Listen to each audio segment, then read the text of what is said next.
fucked up. They need to prove why their pictures of the Earth are like real pictures. And you can do not it the really other way simply, around. bro.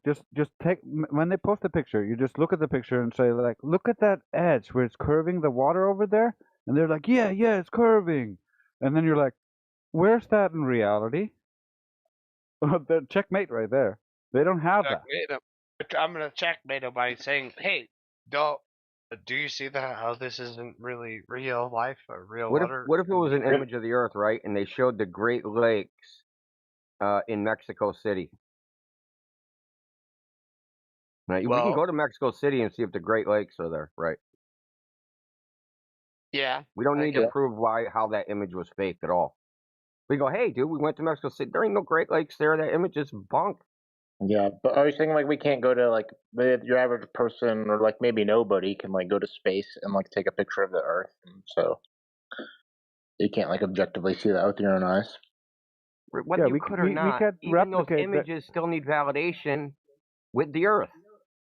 Yeah, we can't replicate their fakery, but we can test their claims within the images. So if the image is showing curved water, that curved water would be in reality, and we can go back to the ground and check if the ground is actually curving. The ground isn't curving, so they die. This is exactly That makes sense to me. find out. I was trying to figure out this. I was trying to figure out a way to explain this. And now I think I understand it. So like basically like when I like look at a picture of the Earth from like NASA or whatever, it's on the onus is on them to explain how that's true, and also how do they verify that? How do you get to verify that photo and take the same photo just to verify it? Yeah, I agree. I guess I don't know how they could ever like, you know, agree or say that it's true. Yeah, they'll believe it's true. That's very common. What you can just tell them like It's very common, yeah. like we can't go there and we can check that. That's fine. But can we somehow like see if this image is true? Like, is the water curving? Oh yeah, it's curving. Well, then let's go check in reality if the water is curving. Oh damn, it's not curving. I guess the Earth is flat after all. Damn it. Oh shit! Yeah, I guess I fundamentally missed that point. Well, actually, I think it makes sense for them to say it is curving. But I can say based on the photo, but then like prove that it's your job to prove that, not mine. Yeah. Yeah. No, you don't want to. You don't want to be like it's your job to prove it's curving because they'll just be like, well, I believe in the astronauts and that's the proof of the curving. But you should question the evidence they're presenting because they also just believe in this evidence. It's not actually empirical, something you can test for yourself. You can't go up there and see the Earth like that. You can't verify it's actually curving like that. But through going there. But what you can do is actually look at the surface and see if it conforms to the curve they're showing. A lot of the times when you look at ISS footage and they're showing you like high altitude balloon footage or whatever it is, just pay attention. Don't ignore what they're showing you. At the beginning of on a balloon launches, you'll always see the horizon is curved because they're using fissile lenses. So you just stop at the beginning of the video and just be like, bro, are you kidding me? Your Earth is so small. If this is the Earth curve, you cannot have all the continents of the Earth, so this is nonsense. So if you go higher up, you're still going to be just as curved. It's not actually Earth curve, it's the curve of the lens. Okay, but so you can dismantle all of their arguments if you want, but at the core of it, you can always just drag it back to the Earth being curved or not, which is the measurements of the surface. And that's where you win, because that's the deciding factor. Is it curved or not? Did you measure your table to be flat or to be curved? You measured it to be flat, well, then it's not curved. That's basic logic. And I do think that that's a really good way to like respond, but also like I'm gonna. That actually made a ton of sense to me. I'm gonna have to come back to you guys with some arguments because I have friends who are like very like We they get you, have a lot bro. of We they get have a you. lot of We've dealt with globe zealots like for over 10 years. Mhm. So this is nothing new to us. You can bring Yeah. every single argument they think works. We'll show you where the logical fallacy is. We'll teach you how the fallacy works, and then you can just dismantle their stupid arguments, which are actually non-arguments, and then you can Yep. present an argument they can't I believe refute, that. and then I they'll believe just be like stuttering idiots like normal. well, all right. Thanks, Drake. Drake, is your name Drake or Drace? It's Trace AI. Drace AI. Wait, are you AI? He could be. No, but a lot of Globers think I am. Goodness. Well, that's funny. Also, I like Huawei Day. You guys have any like resources? I have I guess Techless never mind. Wisdom. You said there was resources in the text channel. Sorry. No, at the very bottom of the server.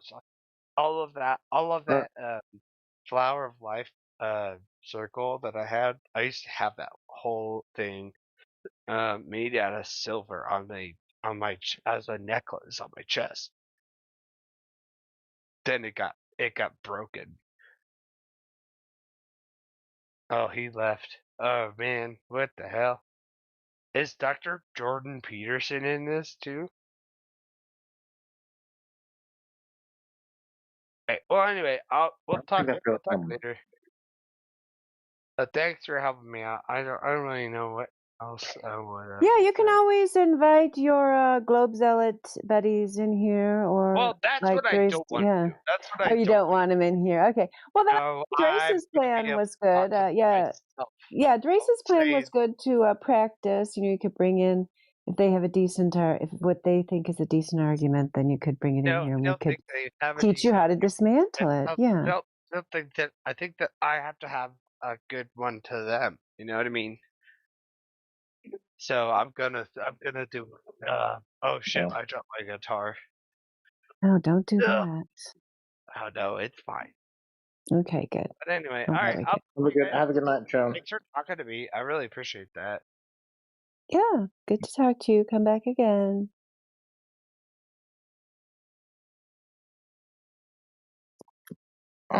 Yeah. After listening to y'all, I've adopted your tag. I don't know. Good. Yeah. Yeah, I heard you say you saw the inconsistencies. I think that was what old dude posted in the two different globe images there. That's what we were trying to show your buddy there, but I don't know if you ever actually looked at them, but you did, so that's cool. Well, yeah. He's a little inebriated, so give him a second chance. Yeah. Oh yeah, all about second chances here. Mm-hmm. Isn't that right, Josh? Oh, he's not.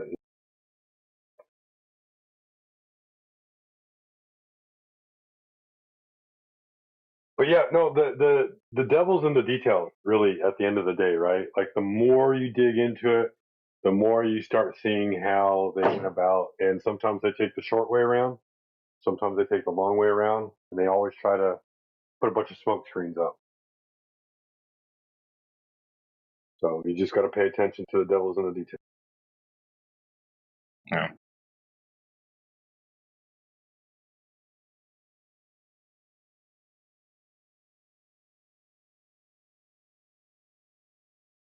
One of my favorite things to do is I'll give them everything. I'll give them all their explanations, and I'll say, "How big is the Earth?"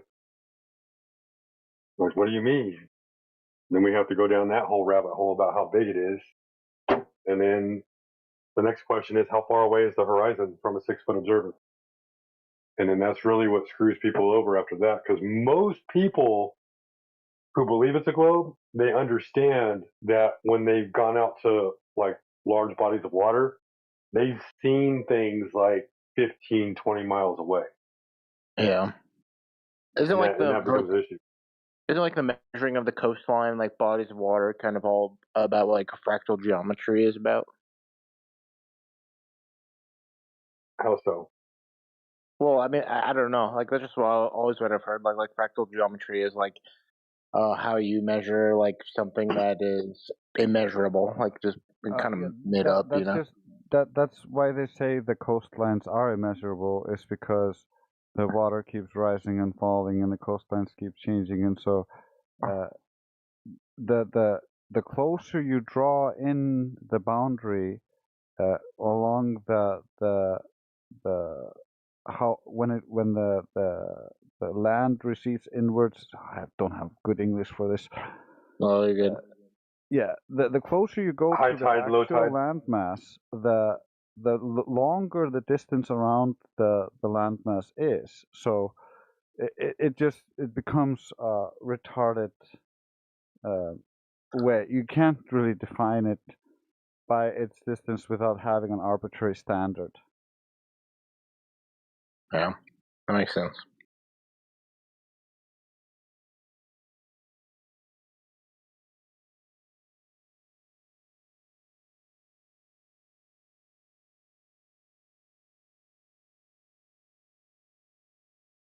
All right, well, it's getting kind of late for me. I might have to bow out, but it's been nice talking to you guys. I'll definitely be back in this VC if you'll have me. For sure. Come back anytime. Yeah.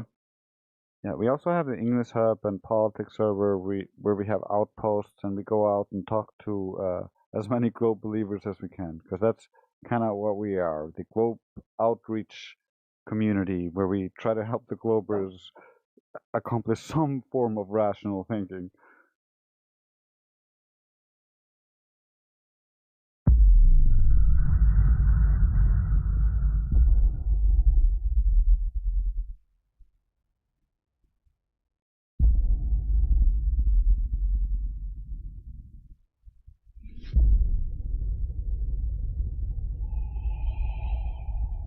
Well, AI, I don't know if you heard this morning. We were talking about we were going over Bart Sabrell. Should I just play it again? I can play If it. you didn't hear it this morning, shit, dude. Hold on a second, Trace. I can't. The volume must be way low. I can't hear anybody saying anything. Hello, hello, hello. Say something again. Yeah, I'm talking. You hear me? I God can damn, play I it. don't hear. Oh, okay. I didn't hear you at all. But like, You hear me now? have people been talking?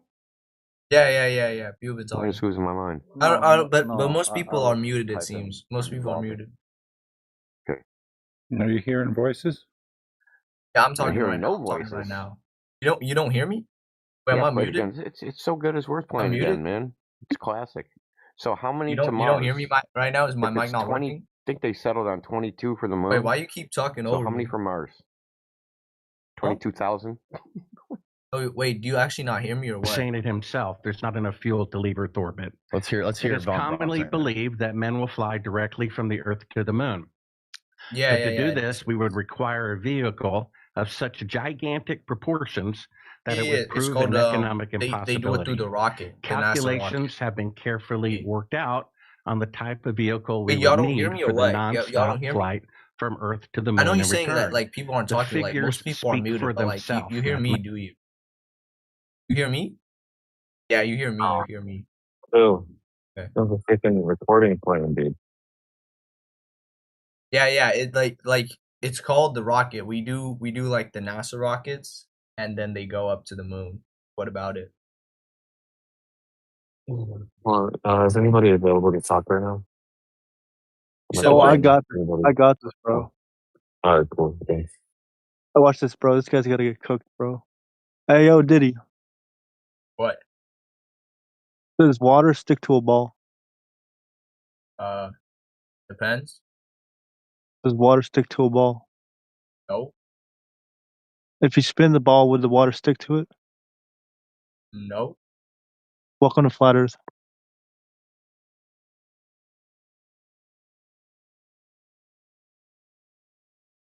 Yo, he left. That's insane. It actually worked, bro.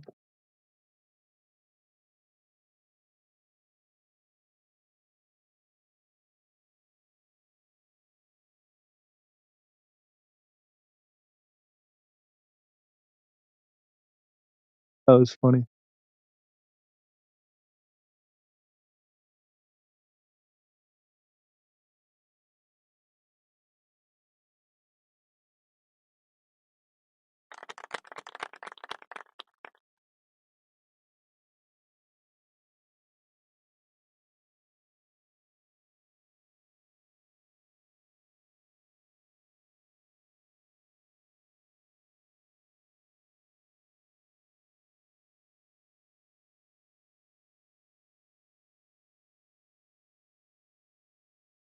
automatically. 3 rockets would be necessary, and each ship would be taller than the Empire State Building, 100 stories. Apollo rocket was about 30 stories, and weigh about 10 times the tonnage of the Queen Mary, or 800,000 tons times 3. The Saturn V weighed 2,500 tons. That's a difference of 30,000% times 3. Now go to clip 18, and you'll see that Elon Musk just said. All right, Bart, pause. Where did you get that quote from? It's from his book, Voyage to the Moon, written by von Braun. Is there a way we can find that quote on the internet? Probably. I mean, we bought an old copy of his book. Okay. And it was written by him and quoted by him. Okay. So if it's on the internet, Steve will find it. What's the purpose of this discussion? You don't know. The purpose of this discussion is that we didn't go to the moon. Allegedly. You're just that's proving what I'm if you're acting like you don't know, it just proves that you're acting during the interview.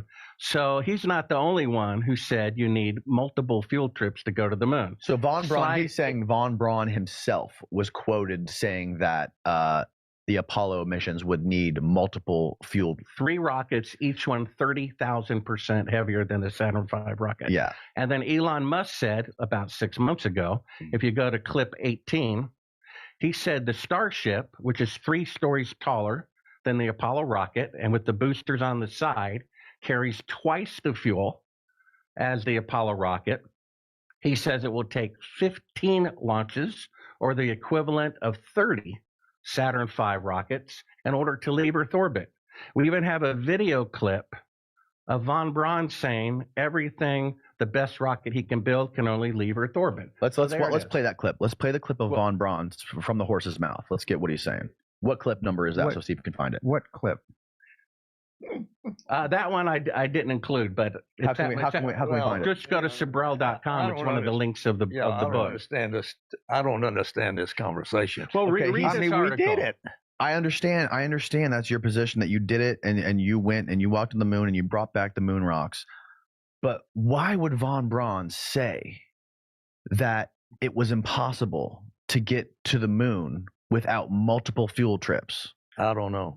I never heard him say that. Well, we got a video allegedly. Okay. Well, and look at the clip of Elon Musk. I want to see the clip of von Braun. Show us where to find the von Braun clip. Let's stick to one thing. He doesn't have it. Well, if you go to Sabrel.com and then go to Moonman links, look for the one that looks like old 1950s color. And there's one of von Braun. I don't know what clip it is, but in the meantime, while you're doing that, no, wait. You're getting too far ahead of yourself. We're here now. Where do we go? Scroll down. Keep scrolling. Keep going. Keep going. Maybe you can find it on YouTube. Maybe you can find it on YouTube or something. Yeah, I decided not to bring it, but von Braun says the largest rocket that we can build, it's with Disney film, can only achieve Earth orbit. He says it word for word in a quote from my book. And now we have Elon Musk. If you go to the clip of D18, he's saying the very same thing. Look at D18. Read this headline and read the highlighted part. Okay. This is a headline from spacepolicyonline.com. Okay. At least 15 Starship launches needed to execute the Artemis 3 lunar landing.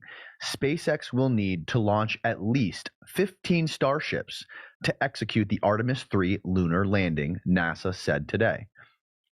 So NASA said. So SpaceX will need 15 Starships to execute it, says NASA. Right. And they carry twice the fuel. Starship cannot fly directly to the moon, but must refuel in Earth orbit before setting out for deep space.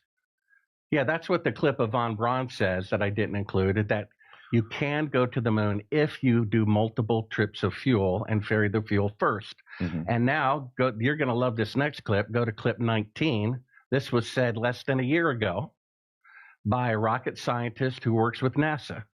And he says it's going to take possibly more than 15 trips of fuel in order to leave Earth orbit and go to the moon. So we did do it. Is what you're saying? I don't know why you Go keep ahead, play acting surprised. Go ahead, play it. You're just proving you're acting. You know, you came in here and reminded me of a phone call we had 20 years ago when I said I have proof we didn't go to the moon when I found the footage. So, okay, who's this guy?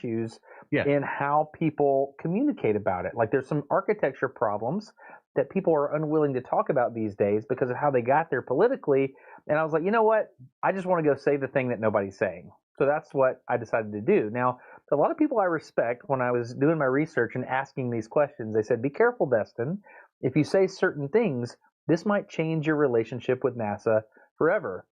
And I thought about it and I decided, you know what? This is the truth. And this is what needs to be said. I did not understand until this week when I really thought I was going to embarrass myself in front of you guys and then decided to further embarrass myself in front of you guys. I didn't realize that in order to get the human lander to the moon, we have to launch a bunch of additional rockets to tank up in low Earth orbit. I didn't know that.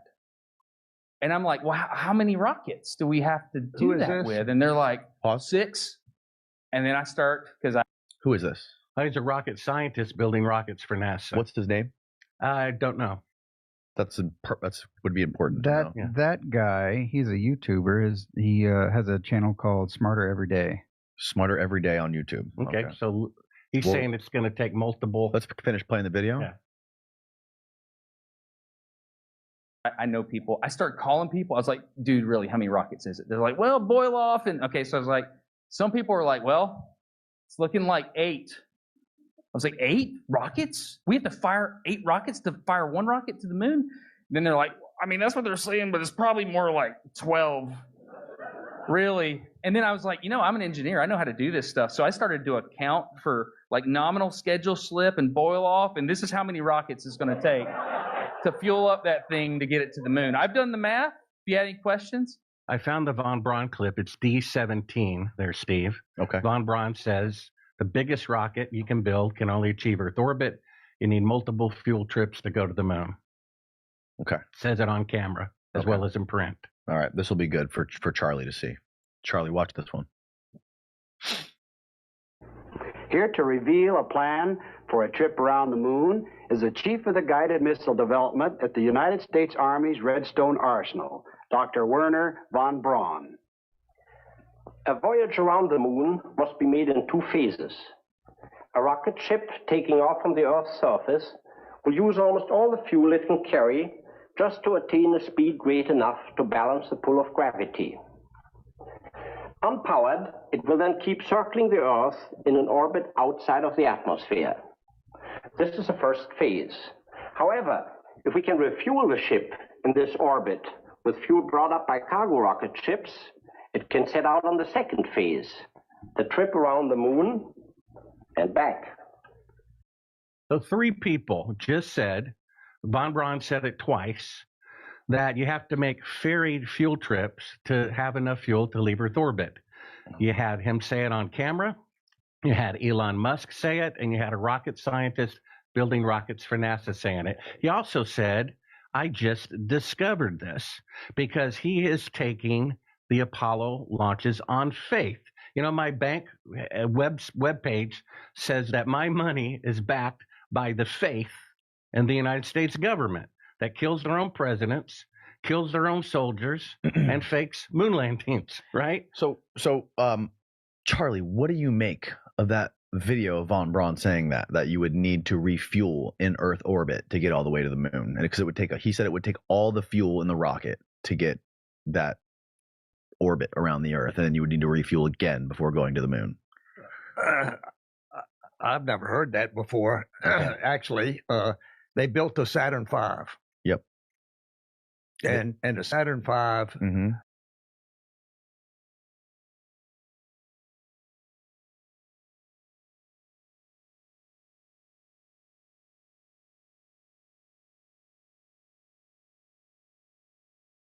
That's right. How many to Mars?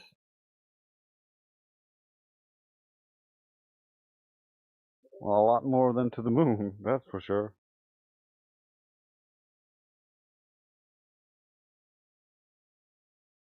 I mean, how are you going to get back?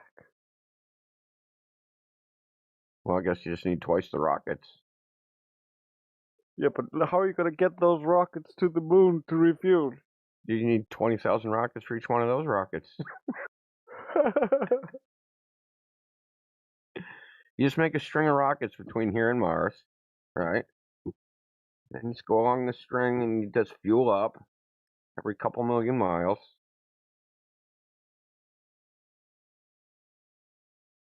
Yeah, it doesn't work.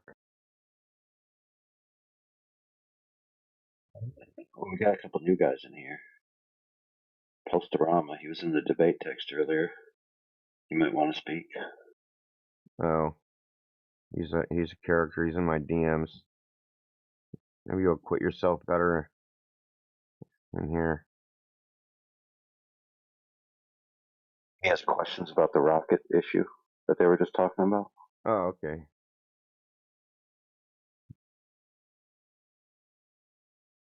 Shoot, buddy. I'm putting him on the spot. He didn't actually volunteer to speak, but I'm just inquiring if he wants to. He seems to communicate in memes in my DMs, so I don't know.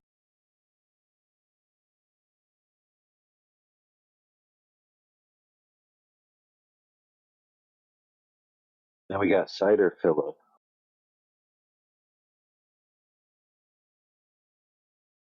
Kind of reminds me of this old show. It's called Cinderfella, which was a male version of Cinderella.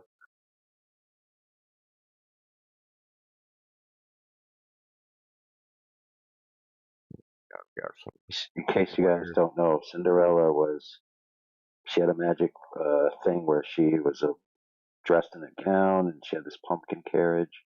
But the fairy godmother told her, if you don't make it home by midnight, all your stuff is going to turn back into a pumpkin and your dress is going to disappear.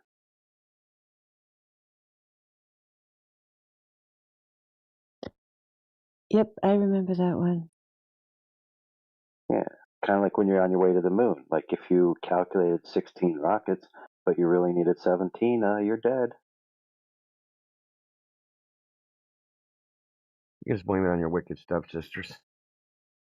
So yeah, so Postorama, Cider Fella, and anybody else in here, do you guys think that they actually went to the moon? And that they followed this multi-rocket mission?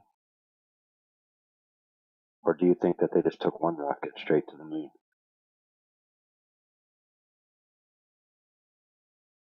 Or are you pleading the fifth?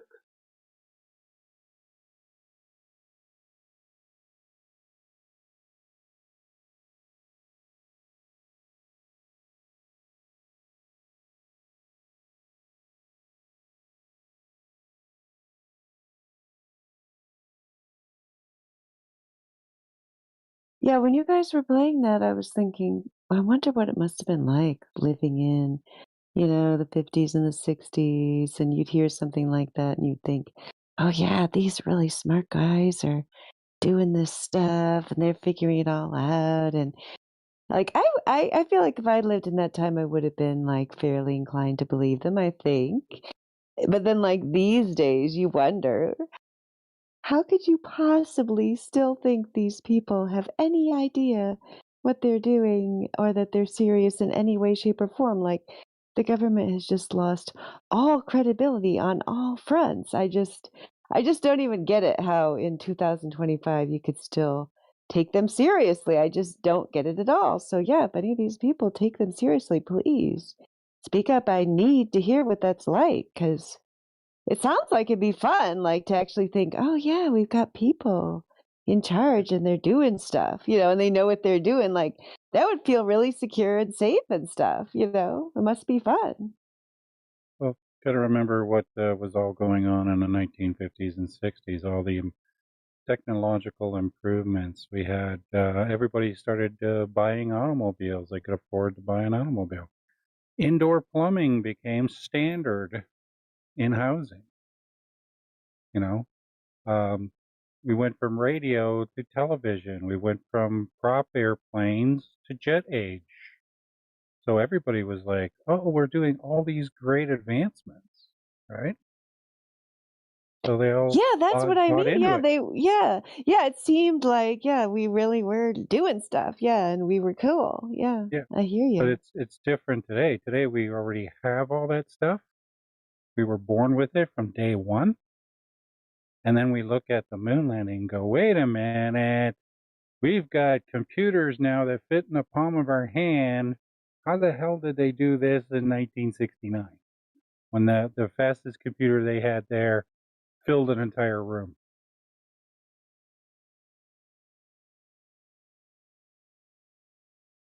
Yeah, I mean, they were good bluffers at the time. Yeah, I mean, but how could they?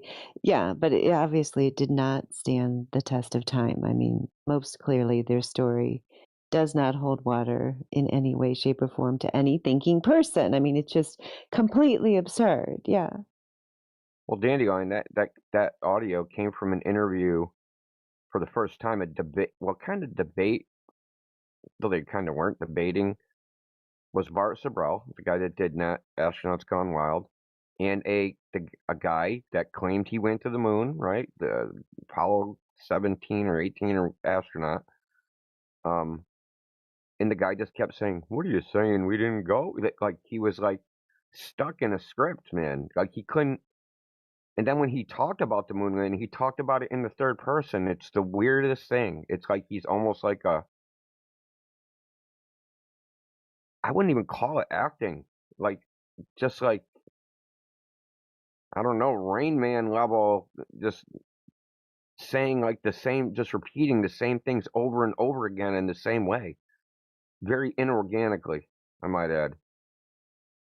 Yeah, So, like so it's he's very never strange. had to deal. Yeah, like he's never had to deal with any kind of real scrutiny, like face to face. He just expects people just to toe the party line and accept the Did you fairy hear the tale. What part where he you was like, never read the did fairy tale? did you hear that? Like, you don't think we went to the moon? You didn't hear him say that? Yeah, I heard that. Yeah. How do you end up at the debate? Would he get lost? You took the wrong turn on a block and ended up in Yeah. that building? Like, what do you think you're there for? But to be acting like that, like, when you're an hour into the conversation and know, I hope, that why you got on the airplane in the first place, it's just very weird. It's just like, which makes me think, like, the people that concocted this idea, we were talking this morning, like, who concocted it, did they really think that they were going to keep getting away with it? And then, like, didn't they know eventually they were going to get caught? And that the people who came up with it, most of them got to be dead by now. So who's maintaining, the fairy tale, right? Because this has to be constantly, worked on to maintain it. But all those people are dead. Yeah, exactly. That's what they're waiting for, to make sure Now they got everybody who flashcards. They got flashcards, bro. So the first side of the flashcard says "space smells like," and then they flip it and it says "burnt steak." yeah, they're waiting for everybody to die, because that's because if you have people die during the commitment of a fraud like the Apollo 1 astronauts, that now becomes felony murder.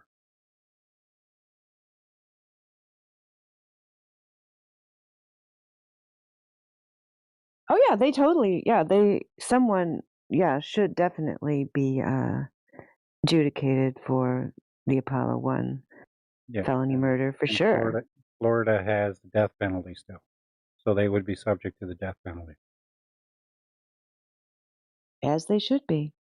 So that's why they're just waiting for everybody to die, so nobody can be held accountable, and then they'll tell us the truth.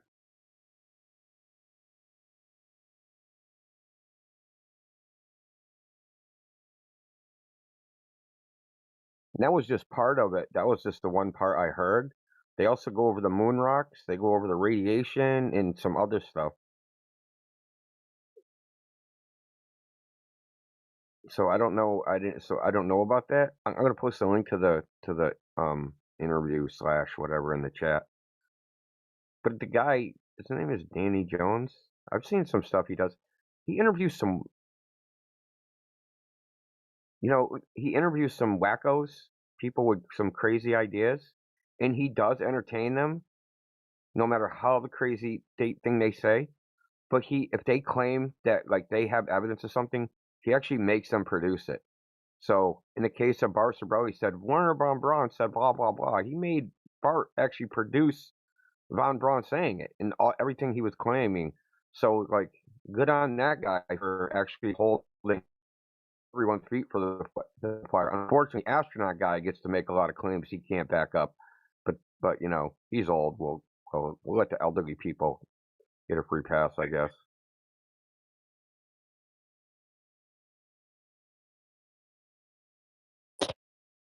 Yeah, I've heard people complain about Bart Sibrel, that he's a gatekeeper because, he won't go beyond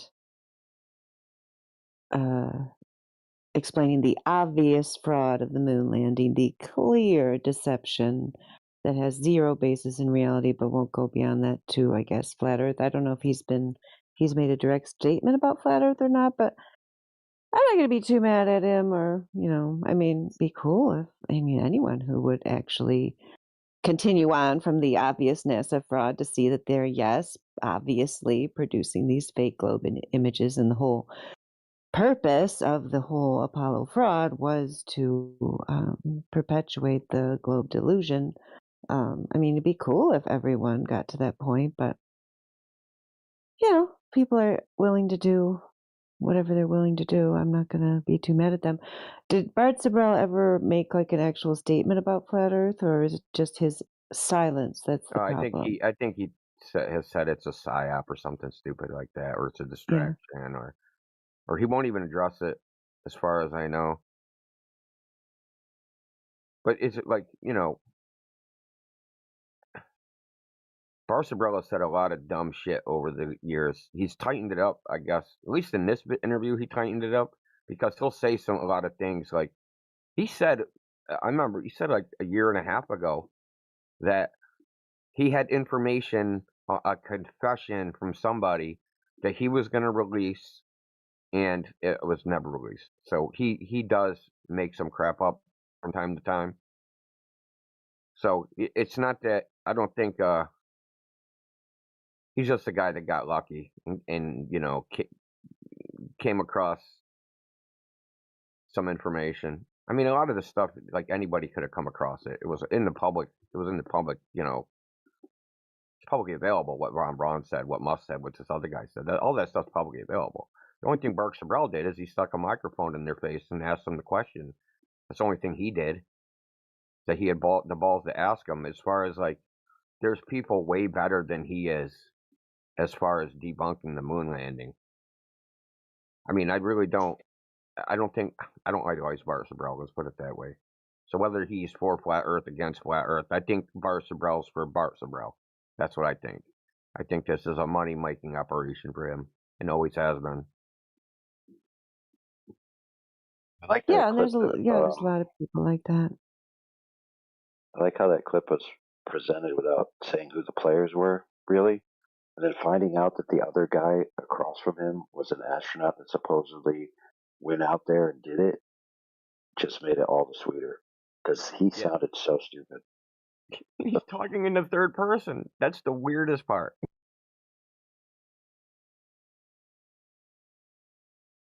The analogy I used this morning is like, if I asked you, like, what did you have for, but like, hey, dude, did you make breakfast this morning? What'd you do? And you were like, well, frying pans have fires underneath them, and then you take and then people take eggs and they put them in there, and the heat cooks the eggs.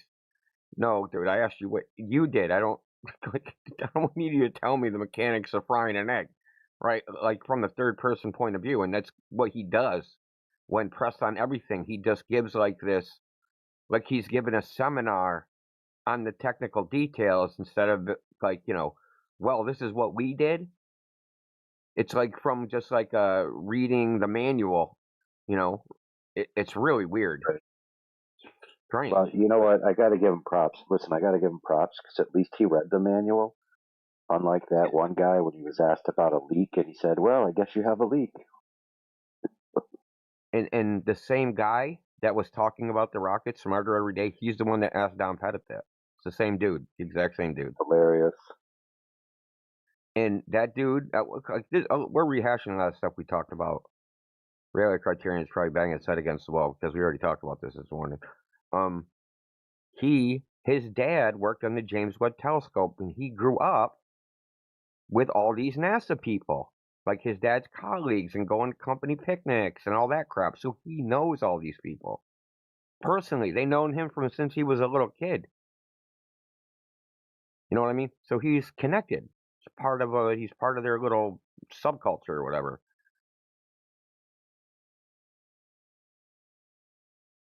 So he said, like, if you ask these questions, you might change your relationship with the people at NASA. What are they trying to tell him? We're unquestionable?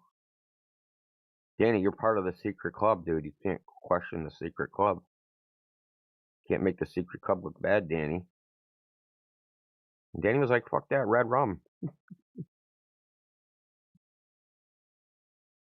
Now, the whole Apollo Detectives crew, not just Bart Sabral, all of them don't like flat Earth.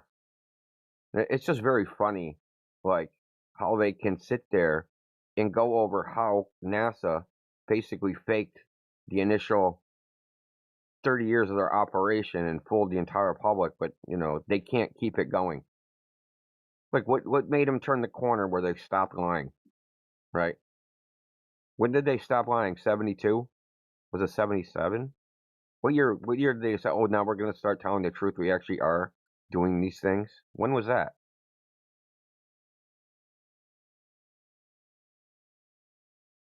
Seems like they have cognitive dissonance to me.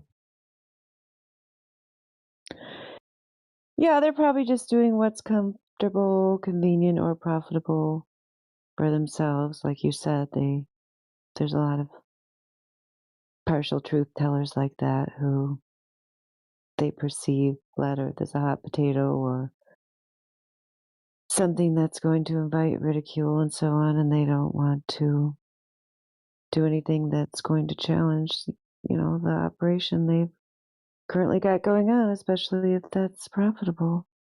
Well, I mean, just honestly, what would happen is people would hand wave dismiss them and go, oh, they're flat earthers too. Oh, well, now we don't have to listen to them. They're flat earthers. That automatically disqualifies them for any statement they say of being accurate or truthful. That's how bad people do. I mean, we all know in here. That's how bad the bias is. That it's like a scarlet letter, which is pretty. That says a lot about how people are. I hate to say it, they're just straight brainwashed. And it sounds kooky. Like everybody's brainwashed. Sorry the bearer of bad news, but when you have automatic reactions of an entire swath of the population just to hearing like flat Earth like it's some trigger word. Flat Earth? Trigger word. Don't have a time for a meeting of the Flat Earth Society. What is Obama really saying when he says that?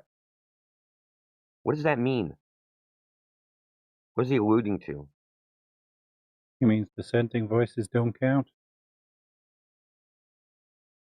He's like, some dissent isn't worthy, right? It's just not, I don't have to address that. It's cute, but it doesn't have to be addressed because it's so absurd. When I guarantee you, if Obama came in this chat, he could not defend the globe for even 3 seconds.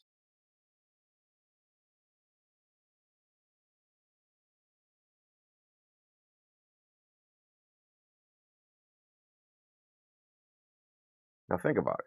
You have an idea, and you think your idea is so solid, you can't even defend it for 3 seconds, and you think the counter idea is so ridiculous you don't even have to address it.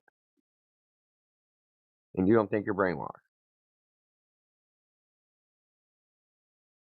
Or at least mentally conditioned with Pavlovian responses.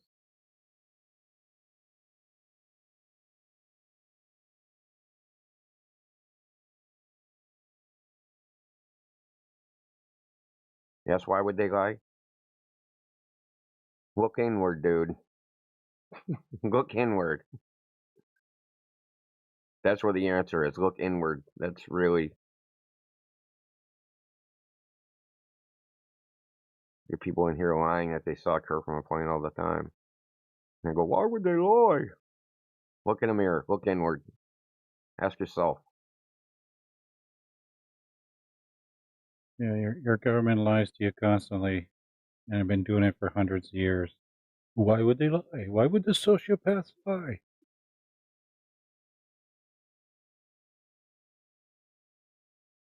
Like it's more we were talking about. Like the government can violate the laws of physics at will, and it's like, should we even care that they're telling the people that buy these stories, should we even care that they're telling them that? Because if they can't figure out that the stories they're hearing are so preposterous, like, am I my brother's keeper? Like, do I gotta like protect people that are low tier and then fight me when I try to tell them, hey man, this is a bunch of nonsense, and they're gonna fight me about it?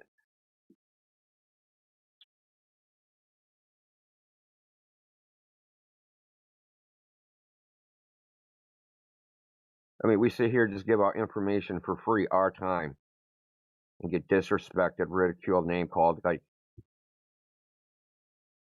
okay, sorry to give out free information. Sorry it hurt your feelings.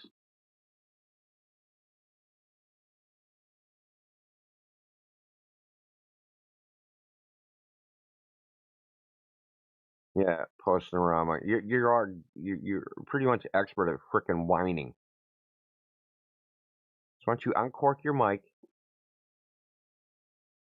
put on your big boy pants, and actually whine to our faces. Is he whining to you in the message? Whining in the chat. Oh, I guess I wasn't looking Whining at in that. lobby.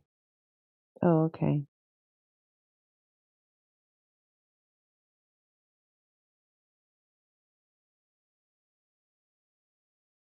According to Ron K, I can't talk about anything other than flat Earth.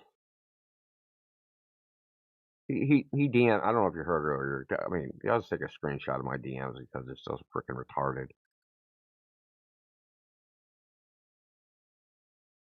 Oh, I see. He has it in parentheses there, like as if he's not actually saying it. Yeah, say it right here. We've just been talking about the moon landings for quite some time here, so clearly you're allowed to speak. Post-Norama. Yeah, it's still speculation Sunday. Can you check my mod log? The mod warned me because he was salty. I had booster roll and couldn't mute me. So he muted me without a reason. I think he is Justin. He sent me a meme about her. Hey, big man, am I being ignored? Just a question. My answer, I You don't did. Did micromanage. you know me? So what do you do? And so he punches a bunch of memes. Screenshot. Honestly, you don't have to Oh, respond, but good you're job. basically admitting you're Good too job. lazy to You manage did. basic management issues like this, or give any clarification with My a God, rank you as did high as not admin fail. and moderator. You're admittedly letting staff go wild with mute commands with no management. Staff gone wild. Well, hold on. Where's the form? I want to be reported. Where's the form? Report me. Report me to the owner. Yep, India's not managing enough. Where's Complaint. Monkey's forms? I'll find it. Yeah, those were good forums. I don't know where they are. We have complaint forms. Don't go anywhere. I'm finding them so you can complain formally.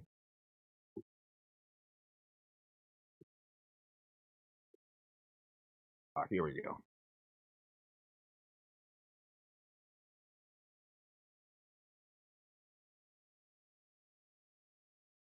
Yes.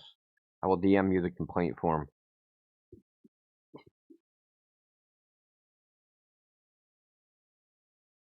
Yes. Fill that out in triplicate. It has to be triplicate 3 separate files because we have 3 separate hard drives as filing cabinets. Yep, we want a carbon copy. Yeah, we've disabled the digital copy function, so I need actual originals.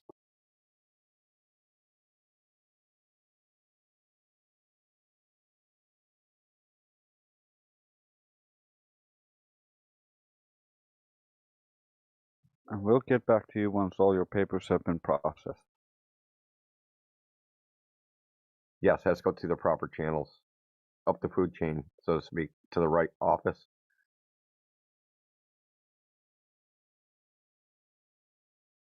Then their secretary will call your secretary and arrange a review of the form.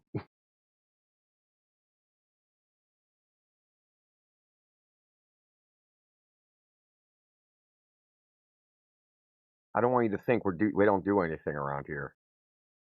This is a high level bureaucracy. So Indio, What we up? got a lot of people right now. Like, do you think we could comment on that highest IQ guy's Twitter to get a claim on the globe from him? Where? Who? Where? What are you talking about? I haven't seen it. All right, I'll show you. Can you post it in the chat, a link or whatever? Yeah, Highest IQ guy? yeah. Oh, And you I mean want to get a claim from him bar on guy, the. a former bar bouncer, 200 IQ guy with his theory of everything. That guy. I'll show you. He's making a lot of claims. Like, you'll see. I'll show you. You'll see.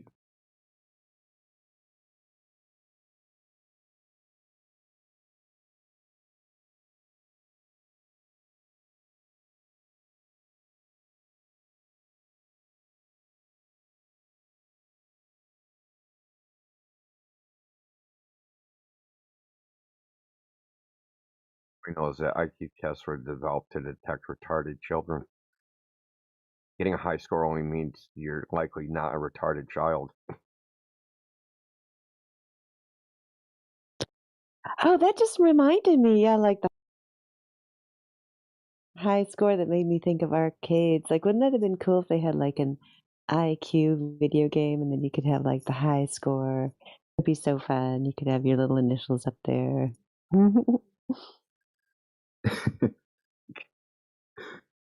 Nagger, with the A at the top.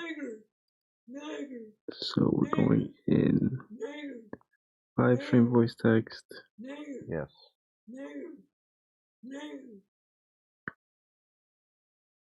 This guy's making a lot of claims.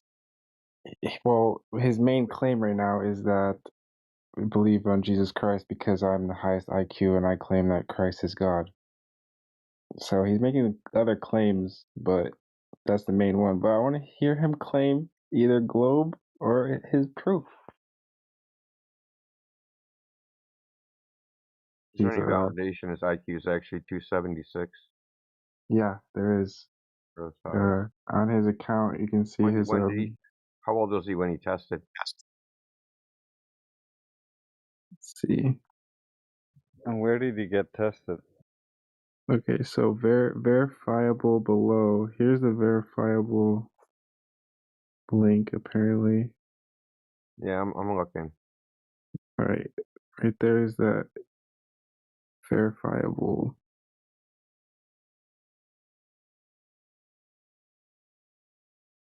World's highest IQ record holder. Certification. 210. It's not 276. Wait, you can see all these certificates, official world certificate, certificate of accreditation from, I don't know where that's from, but another certificate. I'm getting like a bunch of AI claims. I haven't. Hold on. Yeah, are you just seeing things that he's showing you pictures? Well, the link the most recent link is a link of all his accreditations.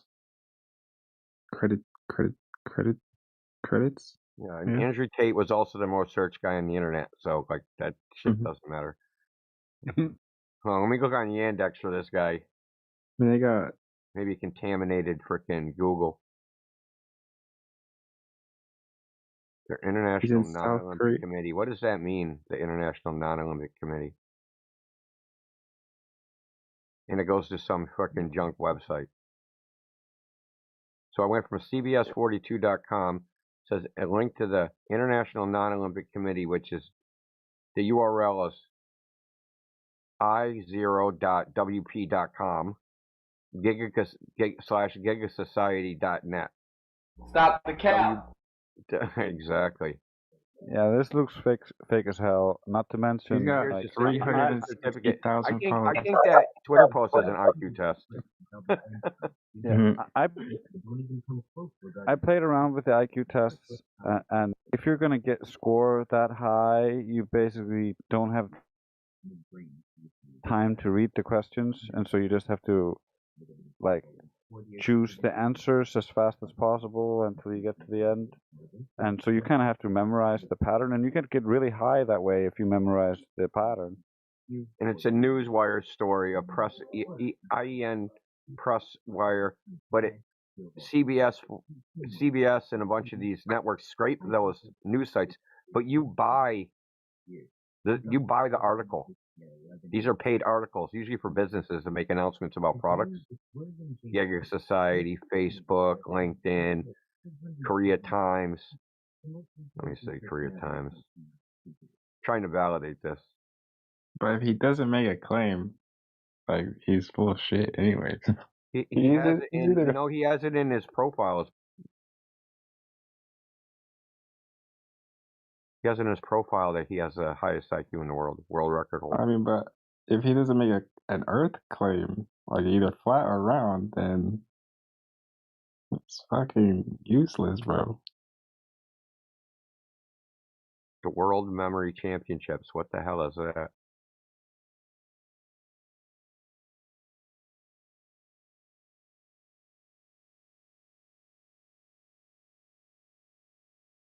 They don't, and it says he got an IQ score of really good at memorizing 270 something in the World Memory Championship, but they don't do IQ scores. So a lot of cap, dude.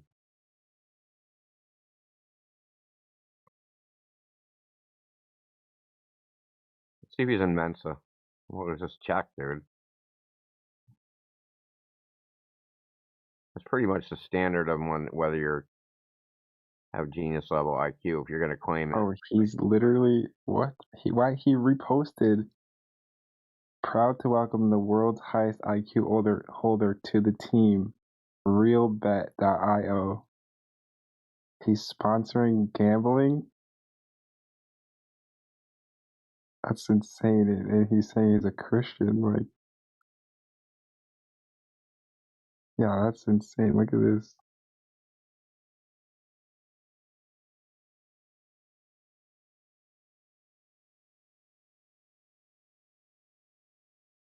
What kind of highest IQ person who is a Christian supports gambling?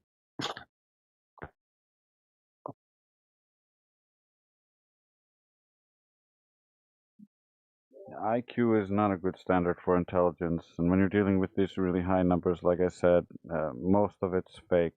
Like, you literally cannot read the question, and therefore cannot actually answer the answer correctly. So either you randomly assign the number, like the A, B, C, or D, randomly, or you memorized the values by giving it numerical values and then having memorized the numerical sequence of the correct answers. And you do that by simply looking at the tests beforehand. You're not supposed to be able to do that, and you're supposed to get a new test that you haven't been able to memorize. But the world is a shady place, and sometimes you can get away with cheating the test. Oh my god, dude is fake as fuck, bro. Yeah, I'm seeing that now. Yo, I get out of Google. The United Sigma Intelligence Association, a psychometric validation of Hyung Yu Kim's IQ 276, and it has this long ass article about it. Then, if you just go to the main site, the United Sigma Intelligence Association is a UK registered non-profit, non-governmental think tank established by Dr. Young Yu Kim, the official world record holder of the title of World's Highest IQ.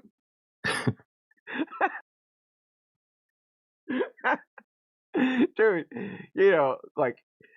I've heard of manifesting the dude. He's really trying to manifest. He's like, I just spam the internet. Yeah. And I got the highest IQ, and everyone will believe it. That's what I'm saying. What the hell, bro? Dude. Look, if everybody falls for it, then he does have the highest IQ. He has to get it so the entire world believes it, and if nobody doubts it, then he does. He wins by default.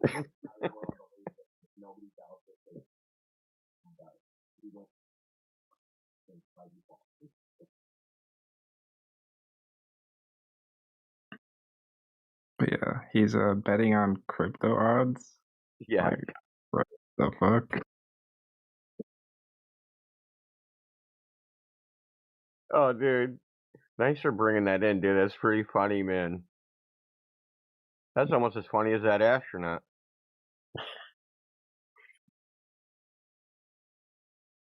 Who has a higher IQ, the astronaut or this guy?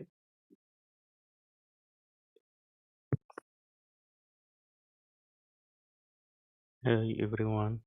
Post-Norama, I only got this to say. Your sarcasm detector is fucking broken. You need to go get it repaired immediately.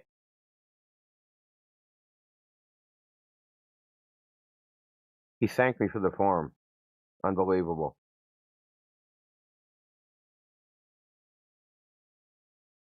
Well, I That's appreciate your hilarious. appreciation.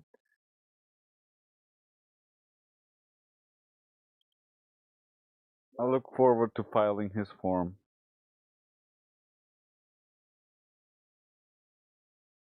I know my fingers are shaking just at the thought.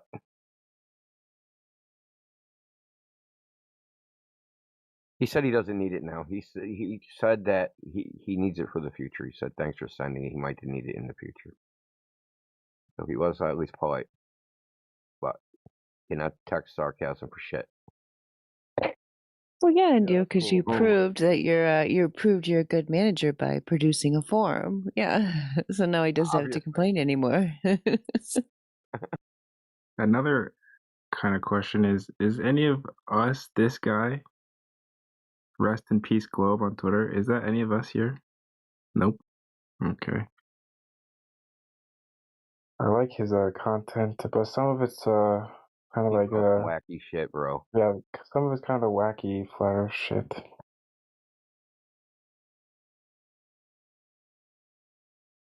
Yeah, he kind of posts everything. Yeah. He's not very discerning on what he puts out there. But there's a few that are like that. If you know any Twitters of the guys here, feel free to send them. I'll appreciate that.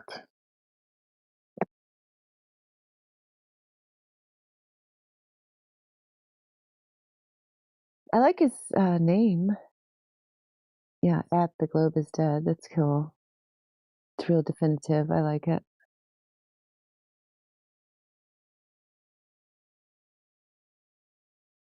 I mean, it's just so obvious at this point that the Globe model is totally dead, totally failed, a total joke, has no basis in reality.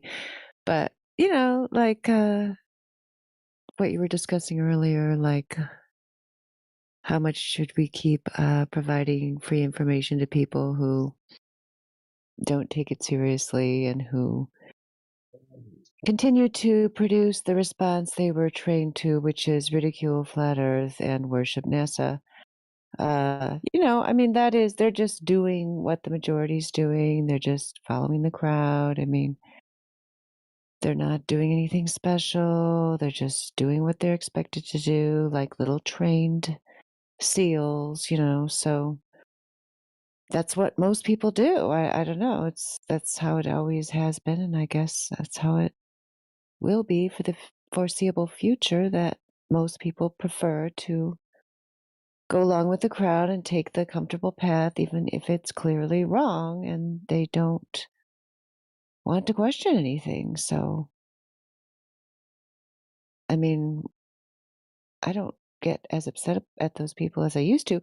I'm more upset about the people who, are orchestrating those people, who are using them, who know that human nature can be harnessed for good or evil and choose to appeal to the basest instinct of people, to continue to deceive them, to use and abuse their trusting nature in order to do things that are actually counterproductive to their own survival and those around them. Those people I'm upset with. But, the dupes, I mean, I don't know. It's not really worth getting upset with them because they're just doing what they've been programmed to do. They're just doing what comes naturally. I mean, they could, mid to low intelligence persons with very little creativity or ability to think outside the box could be harnessed for good, right? So,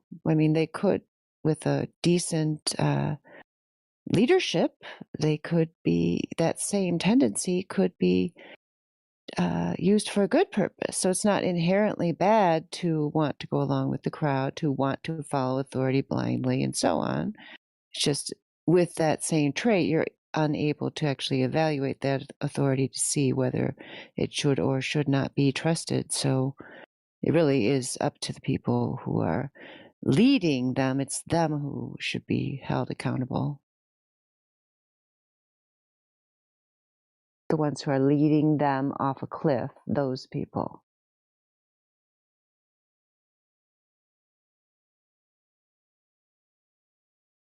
I was actually talking about that with somebody today. About that new form of protest is like going into their spaces, right? And then when they give you the mic, basically calling them out, like government officials, on how they murdered, raped, pillaged, lied, and stolen, and done all these things to not only the domestic population but foreign governments. Like, that's the thing. Like, these people need to be named and shamed.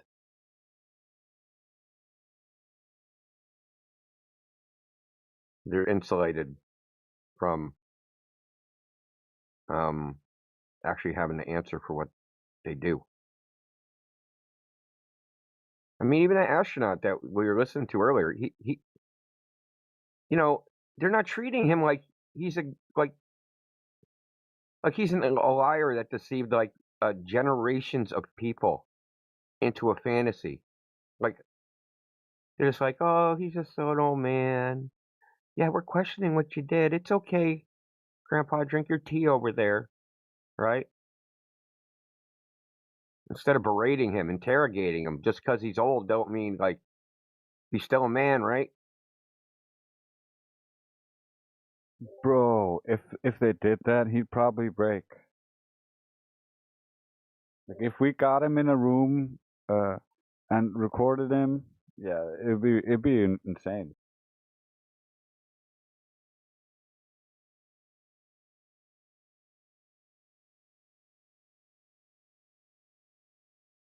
But Oh, then the which guy is globalists that? try elder abuse. Did I ever post a link to that, Danny Jones? Yeah, I think I did. Yeah, you posted it. I saw it. I don't know if that person who was Again, asking get was the guy's there. name. Name of the guy.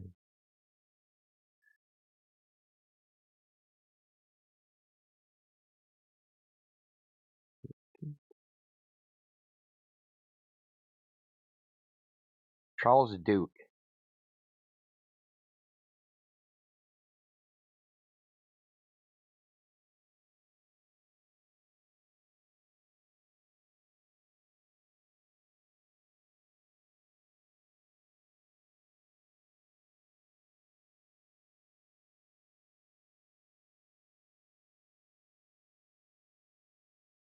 That guy.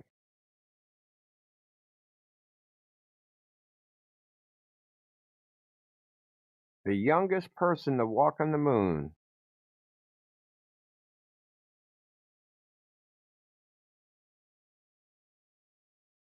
Oh yeah, that's gross. And this was recent, this conversation?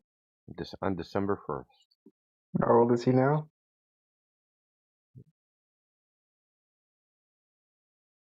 Well, born October 3rd, 1935.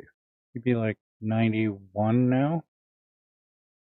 90, it says, yeah. Dude does not even have a cell phone, bro.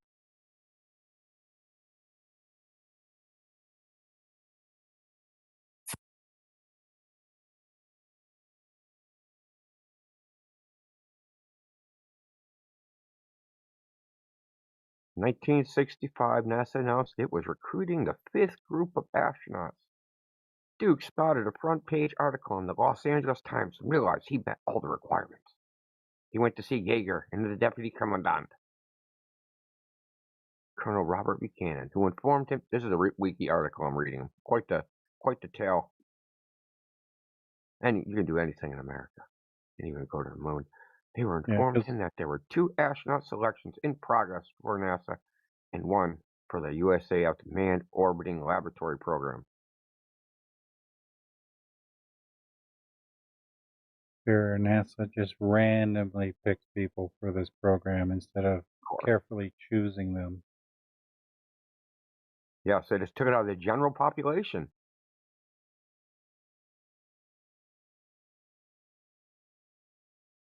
And was he a Freemason before or after he joined NASA? It's funny. But a front page article, I'd like to get a copy of the front page article.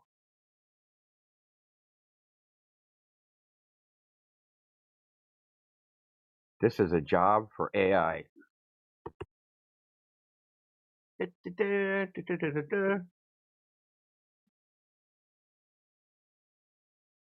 all AIs.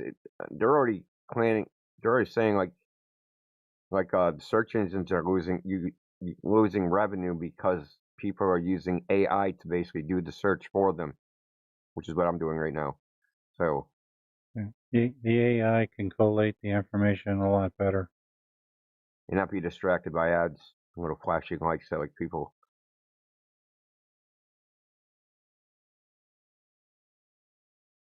Ooh, do I need dick pills? Let me think about that. Oh, let me go back to search.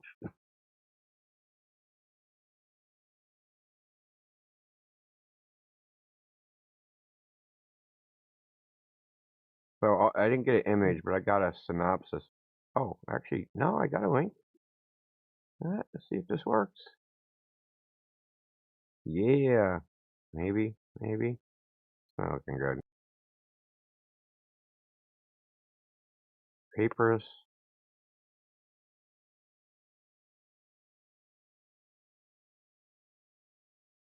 Oh, it's an actual. I have to go to the University of Wyoming to get to look at the actual newspaper. Maybe I can get on the Washington D.C. site. But it does have what it said in the articles. It was in a bunch of newspapers.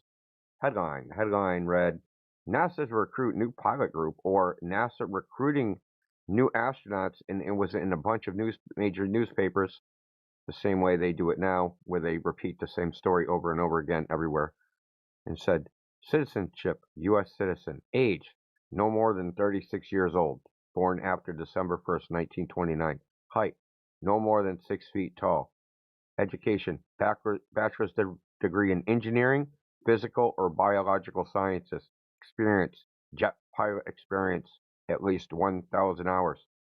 Now, that announcement was made on September, you're not going to believe this, September 11th, 1965, on Saturday. Well, that's when it was run in the paper.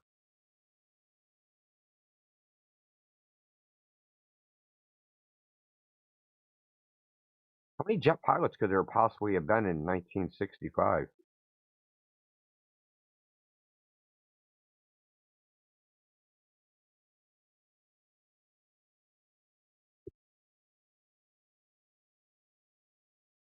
And why would you need, I mean, there couldn't be that many.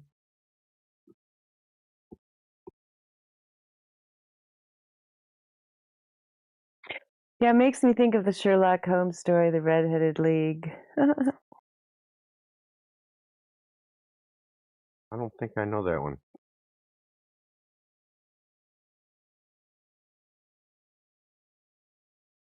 Yeah, I mean, basically they want this one specific guy for this one specific purpose, but then they run a newspaper article and pretend that they're, recruiting just like that. Yeah. I'll just try to fish them out of the population. Yeah, to make him think he's really special, right? Isn't that what they do with the astronauts? Oh. Yeah. Oh, yeah. You're so special. You're astronauts. They're really special these days. Can you, easily figure out, the military had jets. There were probably some jet airplanes, but there couldn't have been that many jet pilots. I mean, 1965. How many jet airplanes could there have been? 1965, there were 351 qualified jet pilots who applied for NASA's 5th astronaut group. Yeah, Grok is telling me there was about 13,000 to 15,000 jet fighter attack pilots across all military services in 1965. How many? 13 to 15,000.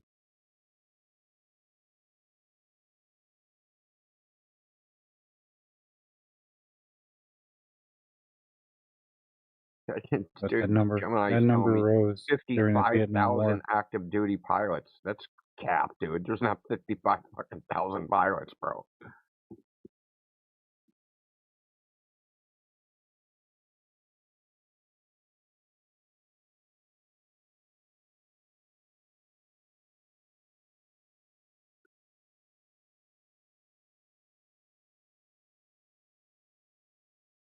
Of course, it links to a Reddit post.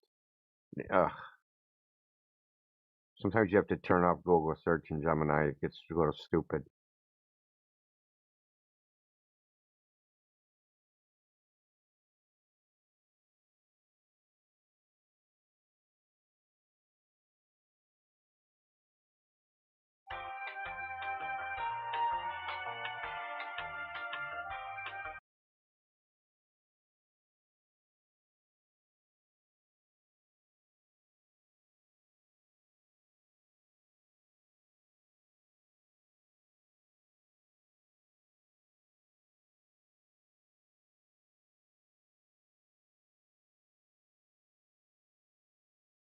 Ooh.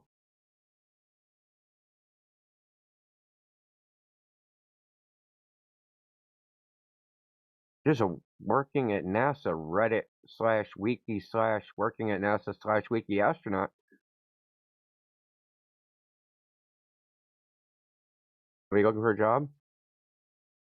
You looking for a flat Earth astronaut? Lots of internship programs.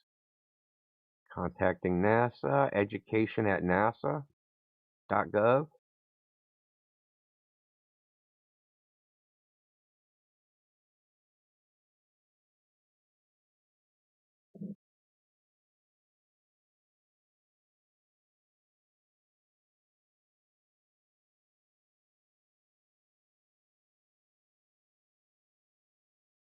NASA's Become an Astronaut page. Yay. Let's try it.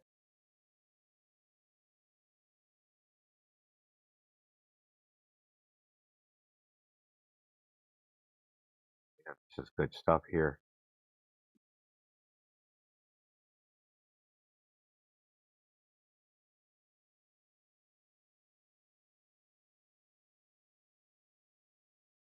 Now remember what we just listened to.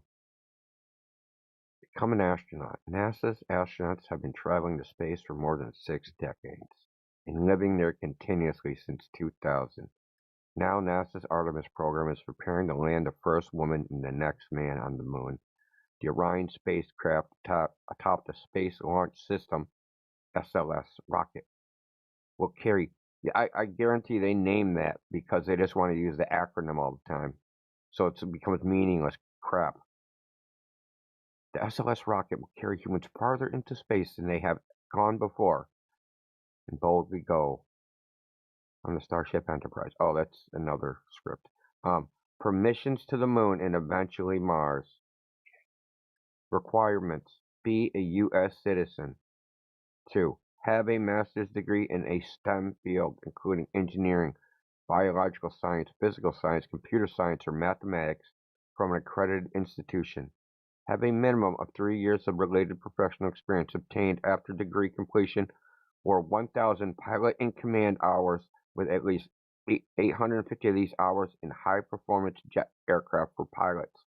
For medical doctors, time in residency can count towards experience and must be completed by June 2025. To be able to successfully complete the NASA's long-duration flight astronaut physical. The master's degree requirement can also be met by 2 years of work toward a doctoral program in related science, technology, engineering, or math field.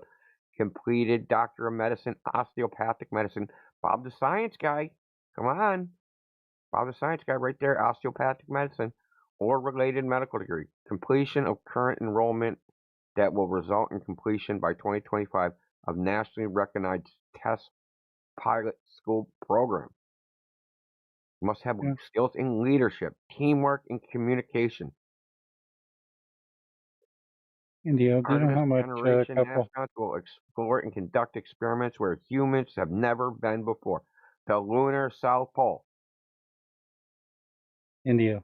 Is there a 24-hour sun from the lunar South Pole? I'm just wondering. Right. That's for a friend. India. Anyway, sorry. Do you know how expensive it is to get a couple hundred hours experience in high performance jet aircraft? Yeah, it's called a military career.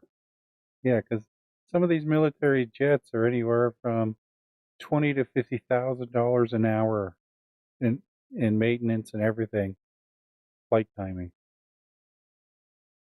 So if they wanted like several hundred hours, we're talking in the millions of dollars. Yeah, and they just don't let anybody fly those things, right?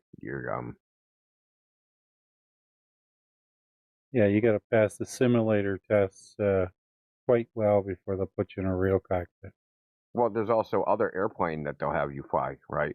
Like a lot of people, because my friend did it. My friend was in the Air Force, and they baited him. Oh, you can fly jets. He was nowhere near flying a jet. He ended up fixing planes, right? So, like, to get to the actually flying the jet, even if you go through the pilot stuff, there's a whole bunch of other planes you can fly, and helicopters. Right, the jet pilots, that's a whole nother thing altogether. Yeah. That's the ultimate gatekeeping. Exactly. They probably let all the rich kids get there first.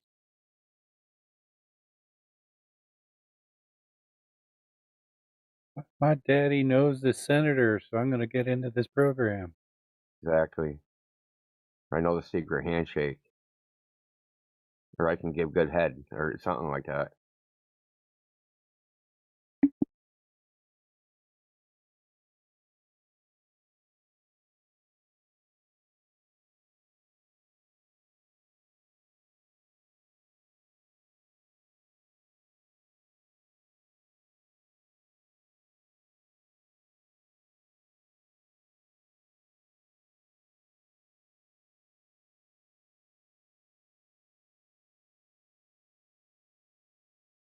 Get report for training at Johnson and spend the next 2 years learning basic astronaut skills like spacewalking, operating the space station, flying T-38 jet planes, and controlling a robotic arm. You can't make this shit up, man.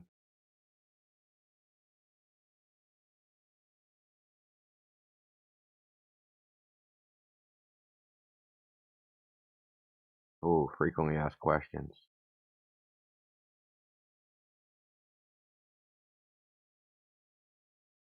I'm out.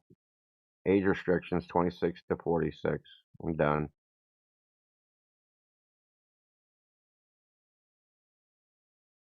My experience is not a requirement.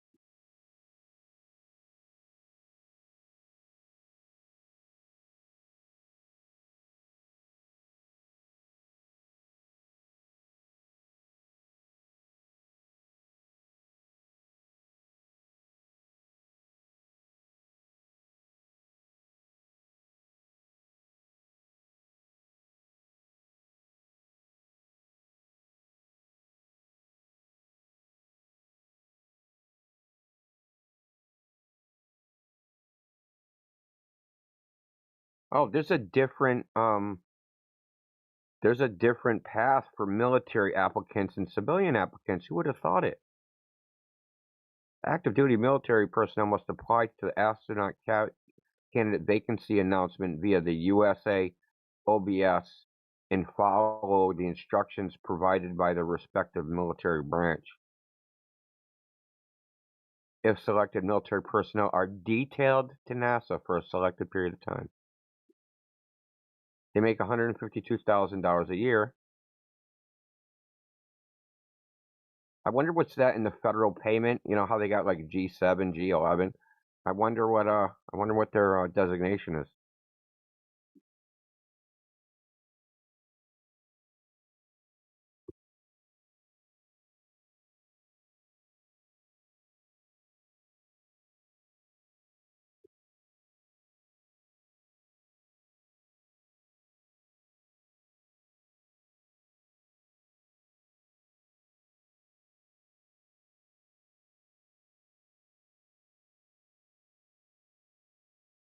Hey, how long do you think NASA just like selling classes? Like they'll open up like an astronaut school just in case.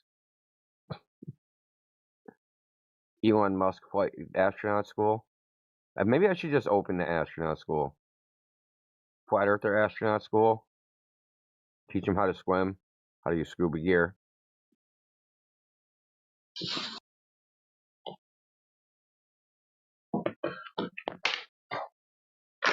That would be a hilarious name for like you're teaching people how to scuba dive, but you're like you name it like astronaut training.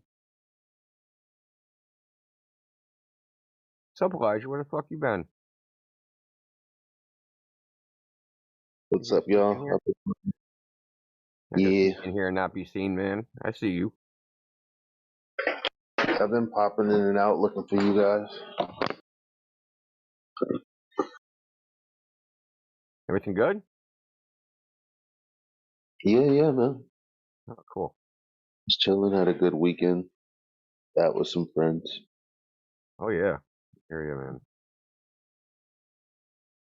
Weekend was pretty good. So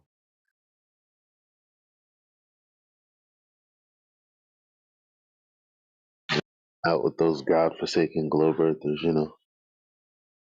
yeah, dude, I'm gonna post it again in the chat. You gotta check this out, Elijah. You probably didn't hear what we were talking. Did you hear what we were talking about earlier? No, I just came in. Moon landing crap. So there's a guy named Danny Jones. He has a YouTube channel. He had Bart Sabrell, the astronauts call him Wild Guy, and an actual Apollo astronaut on at the same time. It's freaking cuckoo, man. They don't get into it because the dude's old, but I'm just saying. You have to see it, dude. It's impossible to describe. Alright. Dude was in straight acting mode. Like he was like confused about why they were there. Like, how did you get there, man? You don't like. You mean we're just, you don't think we went to the moon? Like, bro, how did you like? You don't even know you're in a debate? Like, what the fuck? How'd you end up at the debate if you don't even know you're in a debate? Right. I hate when they act like that.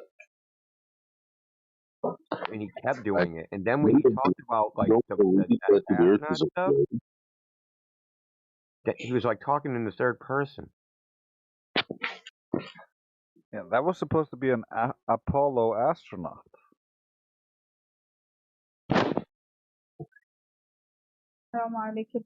I'm gonna have to watch. I haven't watched. I only watched the segment with the rockets. So Elijah, you get a kick out of this. To go to the moon, Von Braun said it would take 3 rockets larger than the Empire State Building. What was it, 3 times the size of the Empire State Building? Because they would have to put them into orbit. They have to put the main rocket into orbit, but it would be out of fuel. So they'd need more rockets. They'd have to use the other rockets as cargo ships to bring up fuel. The smarter and a bunch of people have also done this calculation. SpaceX says like 15 rockets. NASA says like 22 rockets just to go to the moon, right? Because they need the fuel. They need to bring up fuel because it's going to be so heavy to get it into orbit. It's going to use all the fuel. And then they asked the astronaut, "What do you think about it?" And he's just like, "Derp, derp, derp, derp." Fucking funny. Man, it only uses up 97% of the fuel. Oh, only 97. Thanks for correcting me. Yeah. Yeah, what are you gonna do when you get there? You used all your fuel to get there, and now you gotta send more rockets there to bring more fuel to refuel. It's unsustainable.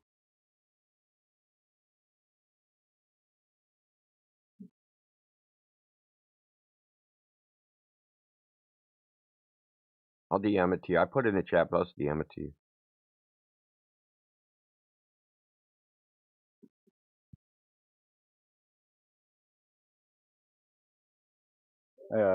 He said, Yaga Bruno said return flight was powered by farts. I think that's hilarious because the ISS has no methane scrubbers, so their air is just 90% farts if it were true.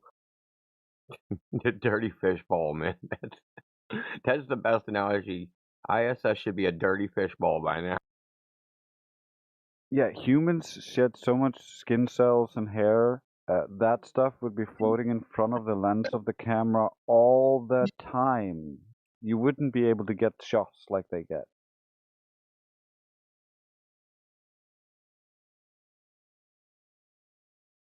We should make an ISS. We should use like vibe code, like one of these AIs to like make us an actual ISS simulator.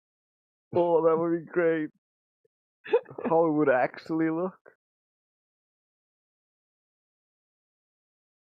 Like, why is the screen black?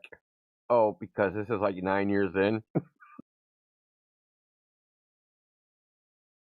The camera's coated with dead skin cells.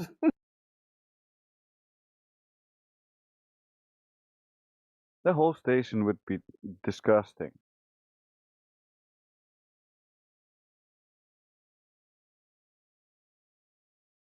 Yeah, there was a huge goof like that in one of the space TV shows, you know, the Orville, where they had to abandon the ship for a long time.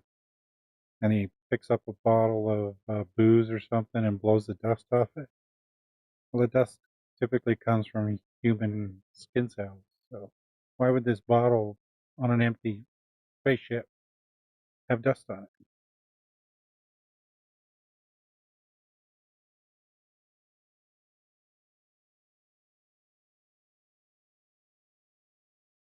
What do they claim the ventilation is? How many cubic feet per minute?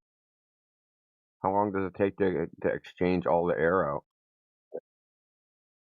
The most bizarre thing is they pressurize the ISS to 14.7 psi. I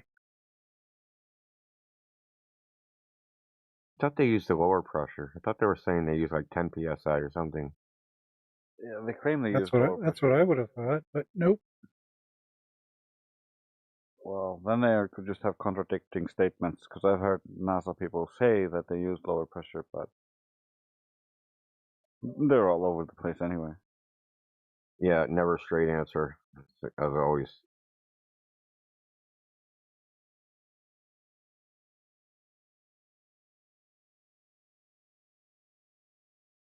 Wait, isn't it weird how like people give NASA a free pass? They'll say something like, "Oh, I don't know, that's not my department." But then NASA simultaneously, anything they say, they're like considered super genius experts that can't be questioned. But half the time they can't even answer the question. More than half the time. Oh shit, you ain't kidding. Yeah, I thought it was really brilliant when Smarter Every Day asked Don Petit, like, what happens when those O-rings break? Well, then we have a leak. This is supposedly the guy who was like in charge of this thing,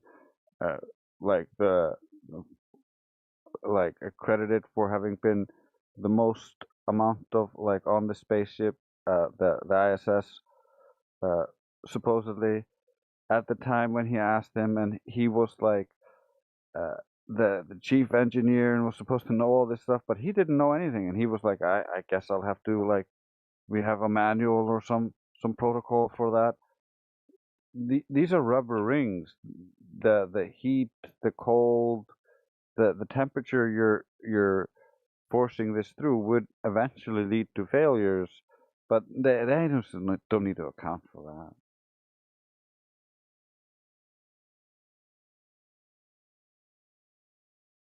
Yeah, they just. I think I'll say about that.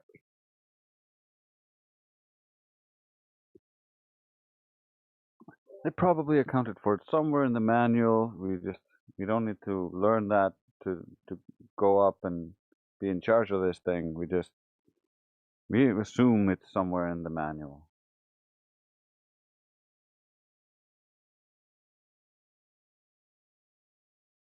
$13,700 cubic feet of air in the ISS. Let's see.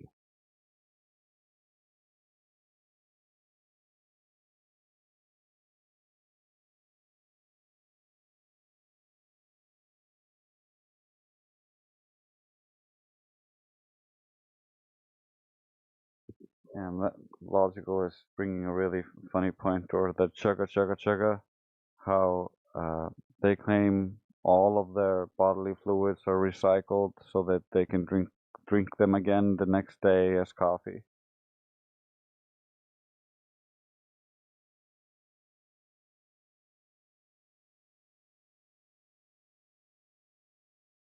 Does every single astronaut get their own little pee cup, or do they have to share? Yeah, imagine them testing this to see if it worked. They're peeing in the machine, and then some guys on the other side drinking it. Like, oh no, it's still pee. It didn't work.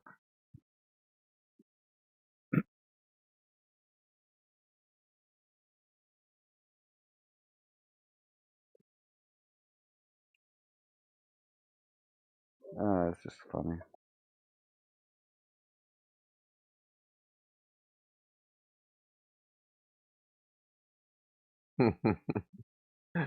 I asked how was the ISS was first pressurized. Here's the story.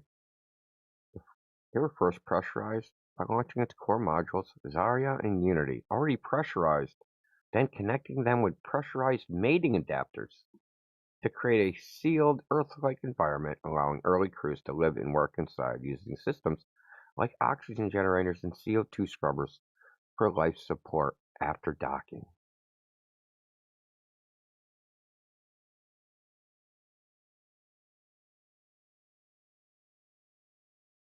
CO2 scrubbers actually exist. Is it just like some magic word they say, we have CO2 scrubbers? Yeah, how do they work? Yeah, that was the problem with the biodome. They were building up too much CO2, and it was weakening the concrete structure. Yeah, why weren't they using the CO2 scrubbers there? Maybe they didn't have the budget on NASA. Couldn't afford them.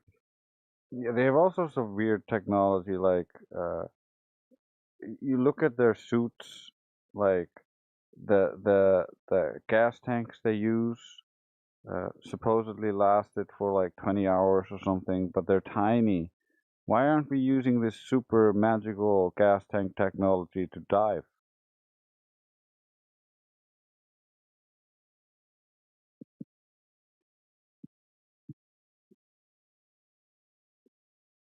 Air containing CO2 is pulled from beds of zeolite, a sponge-like mineral with pores that physically trap the CO2 molecules. The system uses two beds. While one captures CO2, the other is regenerated. This involves heating the zeolite to release the trapped CO2 in water vapor. The released CO2 is vented into space, and the water vapor is condensed and recycled for the crew. Well, shouldn't it just be orbiting with the ISS? Shouldn't the ISS now be like surrounded by CO2 gas, like a big bubble of CO2? Actually, it should be that dry ice. It should be help keeping it cool in the Oh, sun. shit.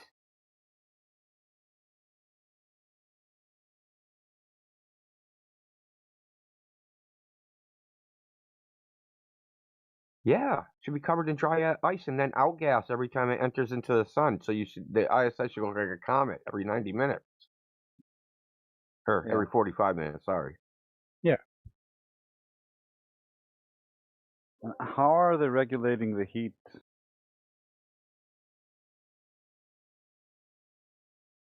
Engineering? They're supposedly traveling in the thermosphere heated up by the sun's radiation.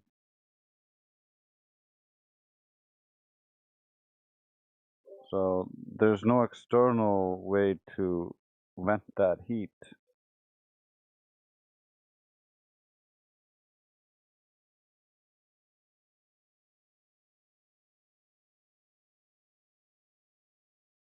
How many humans are typically on the ISS per year? 5? 5 at a time? Let's just say 5.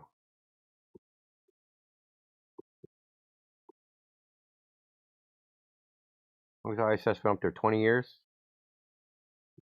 Yeah, I'm reading 7 people. Okay, let's go with 7. Just gonna try and figure out how big the cloud is around them.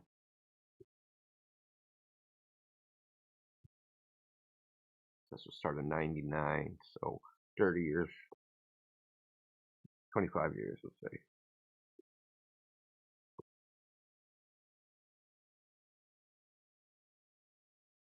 Yeah, they claim they're effectively in a vacuum, and so there would be nothing but heat buildup. 2.45 to 10.5 metric tons. Lol.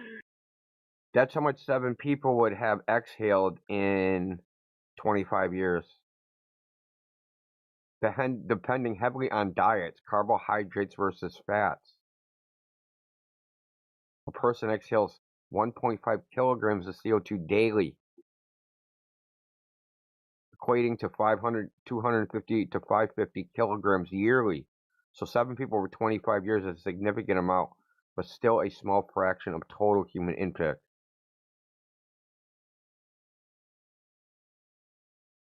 Yeah, they generate about 2.6 metric tons a year of CO2. Yeah, but it's in orbit with them. They can't just like open the thing. Okay, so they open the thing and let it out. Yeah, now it's traveling with them, right? Yeah, the same speed as the ISS. Yeah, they say they vent about 200 to 400 kilograms a year of CO2. It's of course going to spread out away from the ISS. There's nothing containing it there.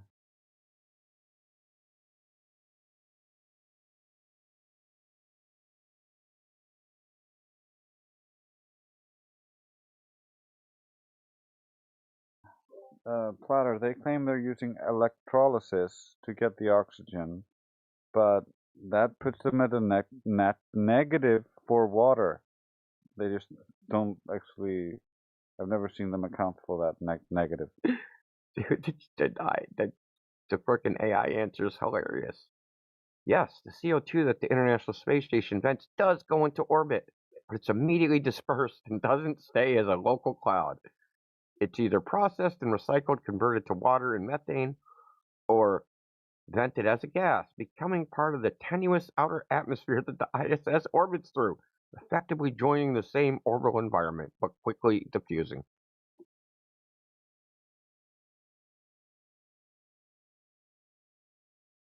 That doesn't make any fucking sense.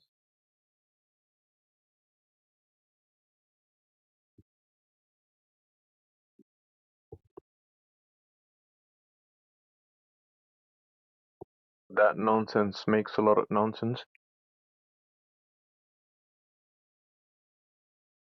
So now it says, I changed the prompt a little bit. When it vents carbon dioxide, most of it stays in orbit with the station, but over time it disperses into space and eventually gets caught by the Earth's upper atmosphere due to atmospheric drag and other factors. So the gas drags the gas. Remember that. Eventually, the CO2 molecules will lose enough orbital energy due to drag and fall into denser layers of the atmosphere, where they burn up or become fully mixed with the atmospheric layers closer to Earth. Does CO2 burn?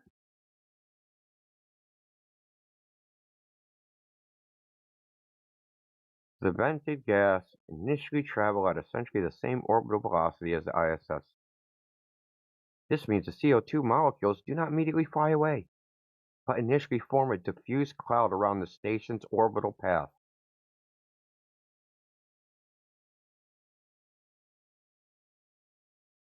That was funny. My God, AI is stupid, man. Listen what the AI said. I said, shouldn't it turn the CO2 turn into dry ice? It might seem logical for the CO2 to freeze given the extreme cold in space, but it generally remains a gas due to the extremely low pressure.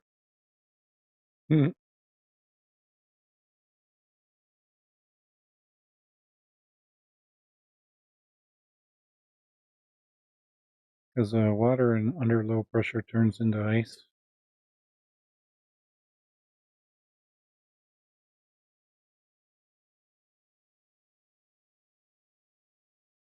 I'm looking at the phase diagram for CO2, and below it's about 60 degrees, negative 60 centigrade. Well, no, below negative, that would probably be like negative 80 degrees centigrade. It's always a solid at all pressure ranges.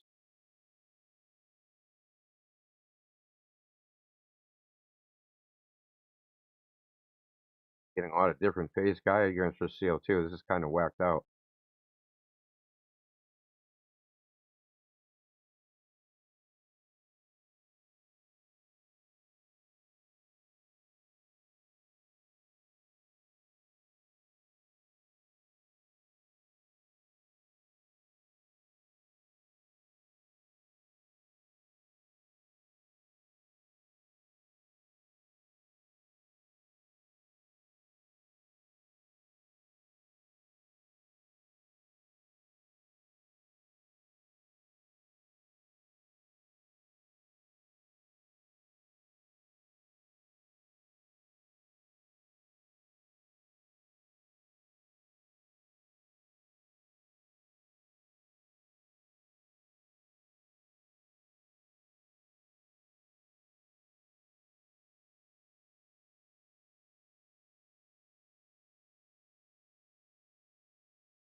Hello, is anyone talking here?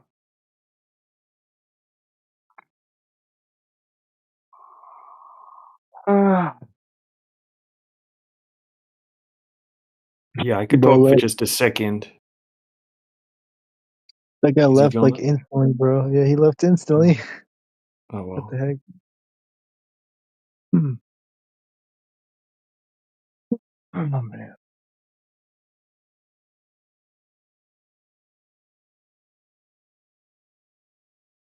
So DJ, what do you want to talk about?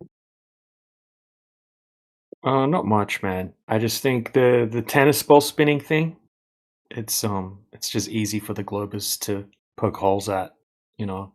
I think a lot of the flat earth arguments need to be very carefully approached because the globe earthers have these sort of scripts and things that they use, you know, especially if they've been looking into it for a long time. Yeah, like I So, was like talking about my research papers I've been working on, but yeah, I could pretty easily debunk gravity. well, it's not being validated to begin with, right? So, I mean, they would need to validate Exactly. it before you would even have to debunk it. And then what gravity? You know, there's 80 something theories of gravity, and Is it none really of them. 80? Yeah, there's 80, That's 80 something. insane. I only knew Yep. about the two. It's crazy. Yeah, there's two main ones: relativity and Newtonian. And then Which there's I think like it's actually pretty funny that they both contradict each other. yeah, but the globers think they work hand in hand with each other. So And they're here's a contradicting here's a picture in the side chat, right? So this is theories of gravity. Oh my gosh, that's crazy. This is that many, but yeah, it's funny because one of the contradictions in Einsteinian versus Newtonian gravity is Einsteinian gravity makes the assumption it's the absence of a force, and Newtonian makes the assumption that there is a force. Yeah, yep. It's Yep, funny. definitely. So yeah, look, my best debunk for gravity is bringing it back to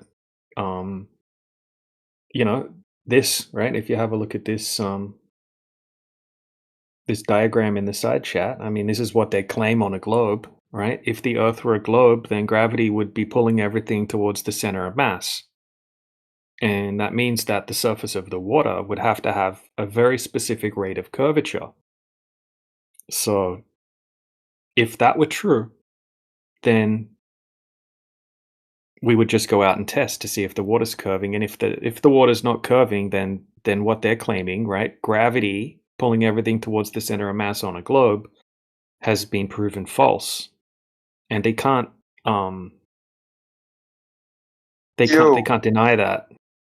What's up? I'm a flat earther, by the way.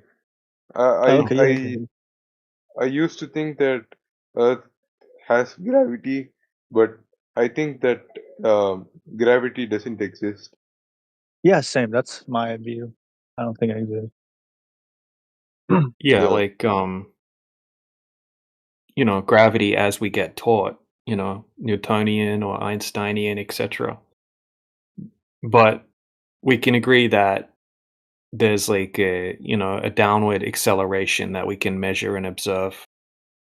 Some people just call that gravity, right? Like little g, that Yeah. things accelerate downward at 9.81 meters per second squared approximately in a vacuum. That happens, but you know, when people start wanting to say what's the cause of the effect and that kind of thing, that's where it gets into pseudoscience territory. Yeah, usually when people talk about that, like gravity exists and stuff, like my counter argument is, they're basically making the problem with the argument is they're making the assumption that a force is required to keep you on the ground. Yeah. Right. Whereas in reality, it's quite the opposite, actually. A force is Yeah. required to keep you from off the ground. Like if you want to stand up, Yeah. you have to apply a physical And force and you have to use your energy to be able to lift yourself up. And that is a physical, actual force, right? That's yeah, measurable and you're using real energy for that. And it's a real force, you know, and that's the only Yeah. reason you're not falling you know, just laying on the ground. it's crazy.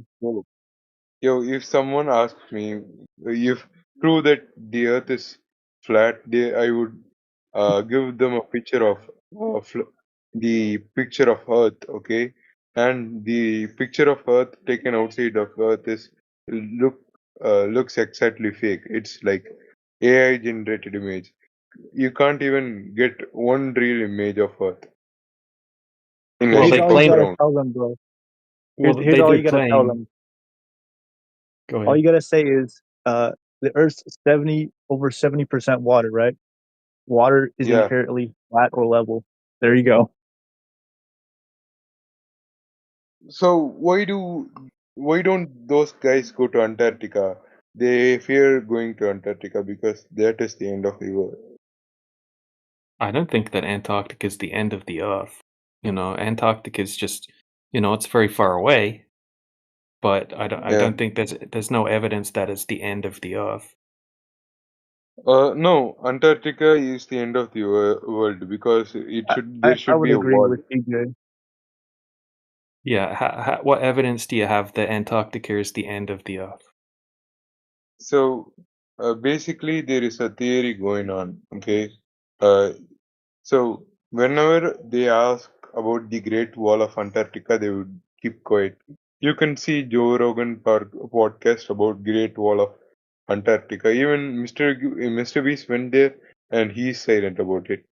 So there's some force. Yeah, but Everybody knows. the coastline of Antarctica is a wall of ice. That doesn't mean that that's Yeah. the end of the Earth. So what is the end of the Earth? Nobody knows that. Nobody's checked. Nobody's kept going south, right? You would have to keep going south. Nobody did that. Nobody that I can verify, nobody that anyone can verify. Who just kept going south, right? They point south on their compass and they just keep going, because if you're on a globe and you keep going south, you're going to come back around again to where you started. But if you kept going south on a flat Earth, in reality, then you're not going to come back to where you started again. You're going to keep going, and you're going to get most likely to some kind of shoreline, I would imagine, at some point, or something like that.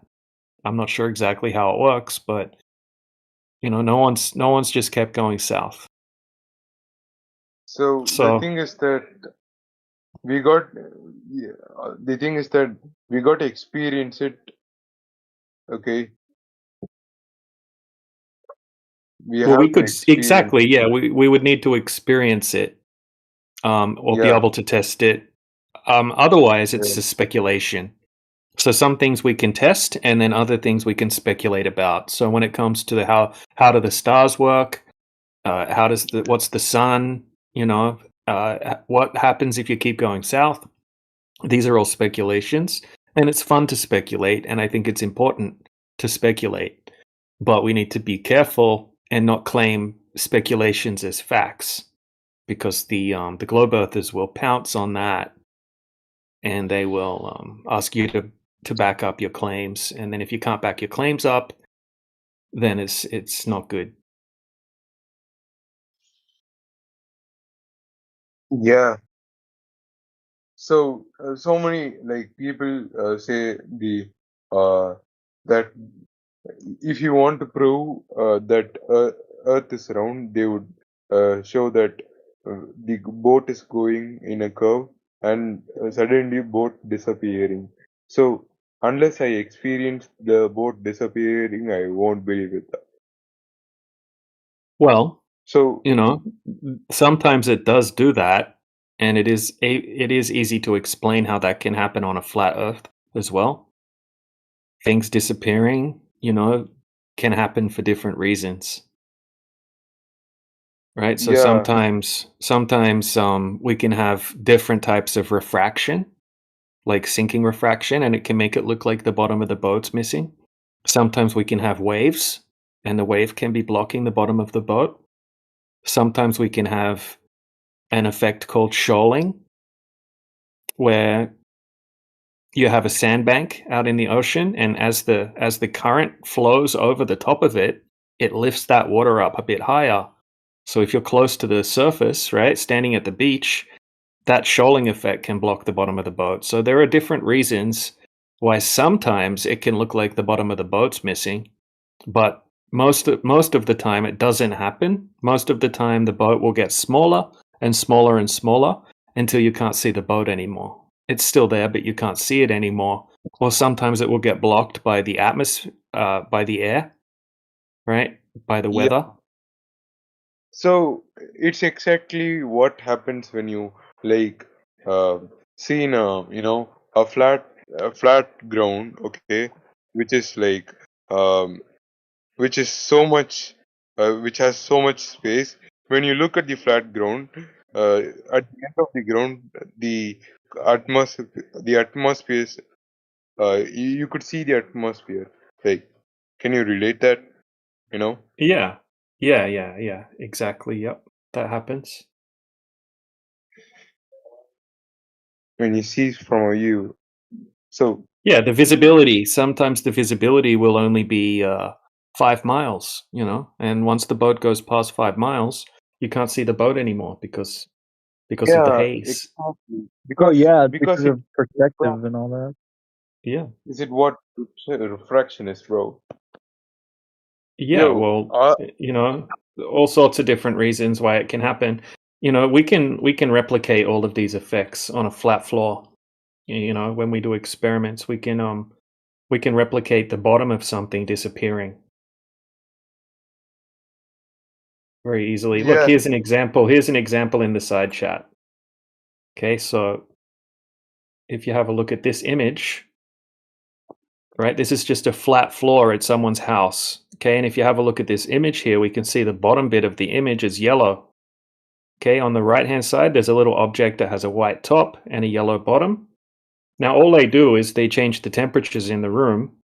And when they change the temperatures in the room, all of a sudden it looks like the bottom, right? The yellow bit is now missing. You can't see the yellow bit anymore. It looks like it's gone behind the horizon.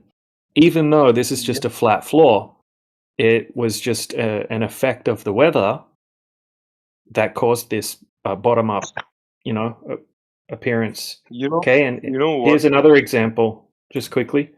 Here's another example So in the side chat.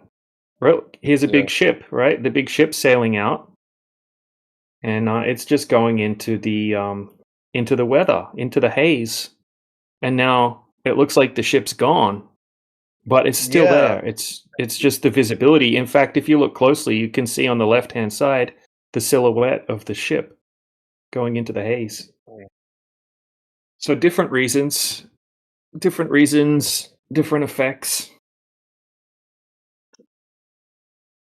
so some people blindly think that the Earth is round, but we flat earthers question it. You know, question why not it is flat. You know what I mean? Why can't be it is flat? Even the Christian gospel says that it's flat. Yo, yo, are you I don't there? know. I don't know about that. That the Bible says it's flat. I don't know about that.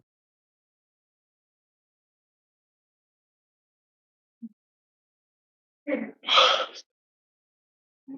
gotta sleep. Bye. Okay. I'm going to sleep. Okay. Bye. Bye, everyone.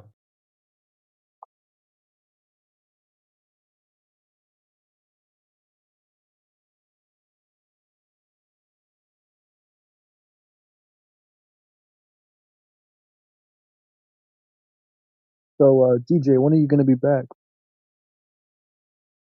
Oh, I was talking on mute for a while then.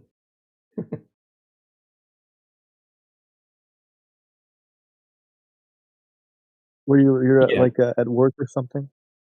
I work from home, so I just got to control myself and get my work done. You know when you're going to be free again? Not sure exactly. I can talk for a few more minutes now.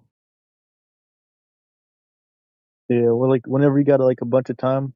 Yeah, I got quite a few stuff to talk about. Awesome. Yeah, I think I should just write a paper on that.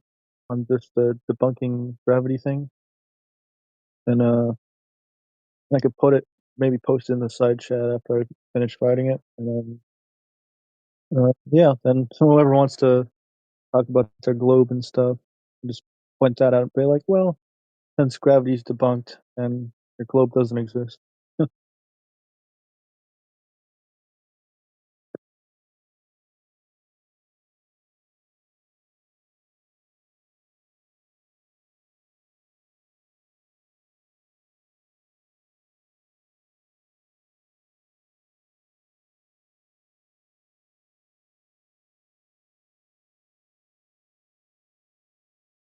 Life seems to think that the things we see in the sky are fake. That's kind of crazy.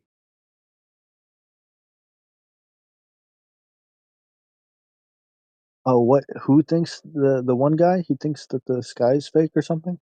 Clive, he's trying to be a smartass, and he's saying that because we have this 6-planet alignment and an eclipse and a meteor shower coming up, in the sky, and then he says all fake, of course, right? As like a sarcastic mockery, right? It's actually a straw man. He's trying to insinuate that flat earthers think that the things we see up in the sky are fake, right? It's basically Now, Clive, we never specifically stated that we thought the sky's a hologram or whatever you're trying to inquire. It's implying that we're delusional. All right, yeah, all right, it's okay. it's a But it's a I do bad want to faith point out. tactic. I do want to point out that could be a legitimate argument, right? No. The only argument you can Well, make that'd be is an that insane we see conspiracy the argument, same. right? Look, the only You argument could. you can make as a flat earther is we all see the same things in the sky. I just don't believe the story attached to it. Yeah, whatever the old story they make up. That's the only argument that anybody in the flat earth community should be making, because we see Mars, right? But we don't see it as terra firma. We don't see it as a I hard think it's planet just. that you can go and land on. I don't think we can actually go to space. I really don't. So just something to keep in How mind. many? It's hard to get people to understand that you see the same exact thing that they see.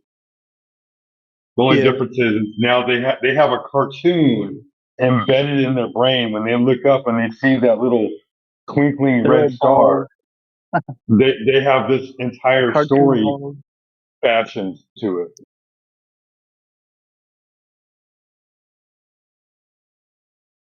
They believe in their cartoon balls and their, But how you will prove that Earth is flat? By measuring it.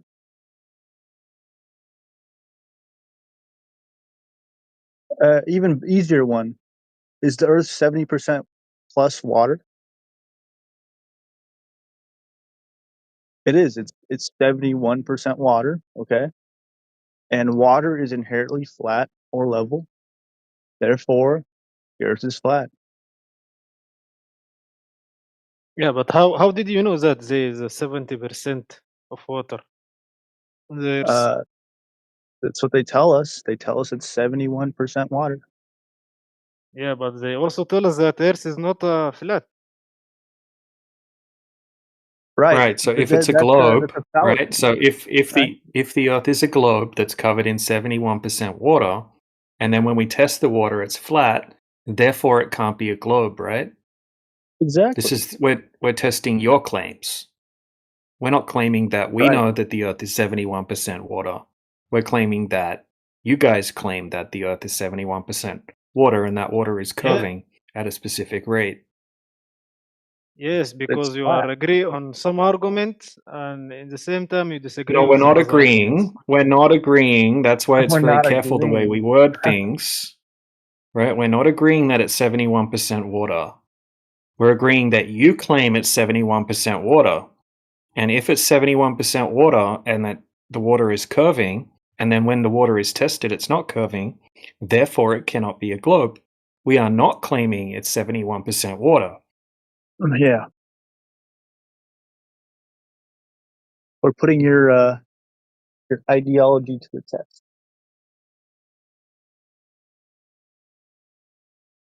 If you could even call it an idea. They like to filter out the if word. They like to put their That's why butts into the argument. That's why the way we word things is so important, right? Because these people are desperate and they'll latch onto any little thing that they can. So if we You're say telling me. if the Earth is 71% water, it sounds like we're claiming that it's 71% water, but that's Oh, not the no, they're not claim. claiming it. They're claiming it. Yeah, they claim that it's 71% water It's ironic. and that the water is curving. Yeah, you can't say if the Earth is 71% water. You have to say something along the lines of the so-called scientists claim that the Earth is 71% water, and if we measure the surface of that water measures flat. So if the Earth were 71% water, then it would be 71% flat. If it's 71% flat, at that point it's 100% flat.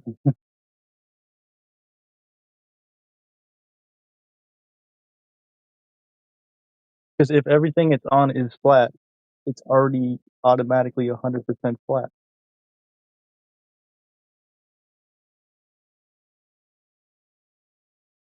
Why is there just...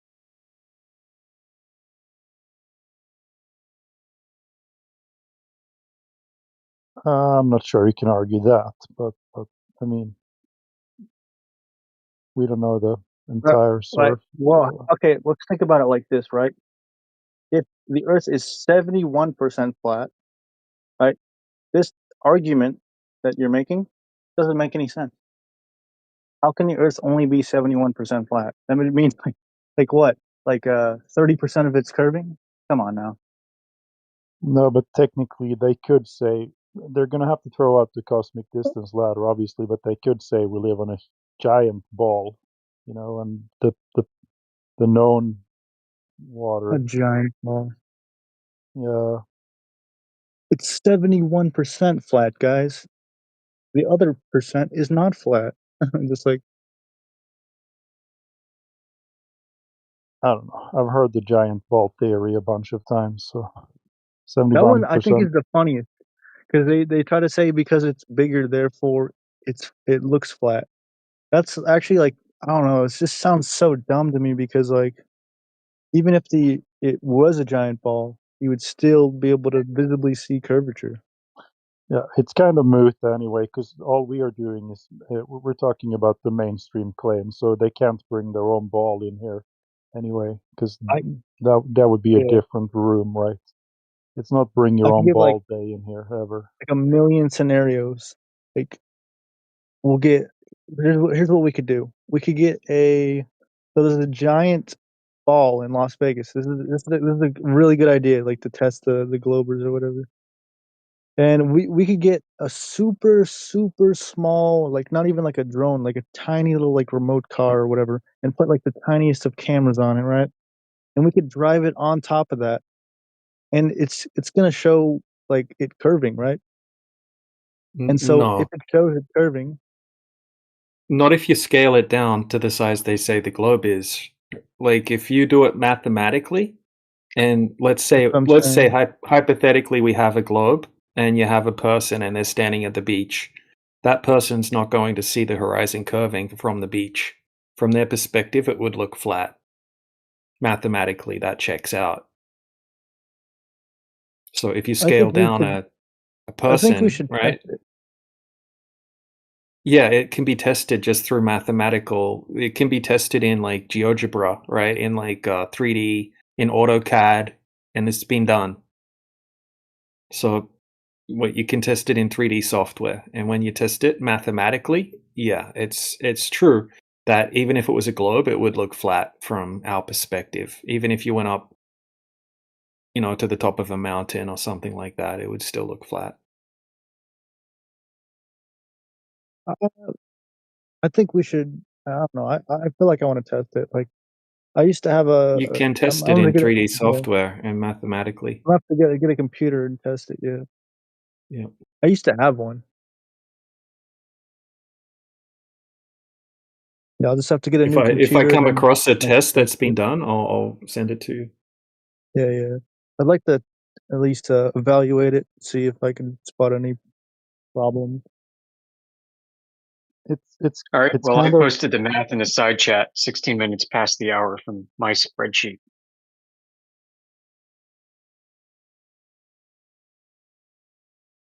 yeah. Globers like to use that argument all the time. We can see curvature from an airplane, right? But no, you can't, even if it That's is a funny. ball. I've been on an airplane, so I know they're full of shit. It doesn't work mathematically, is what I'm saying. Oh, I mean, physically it doesn't work because I've been on an airplane, and yeah, you can't see shit. They're full of crap.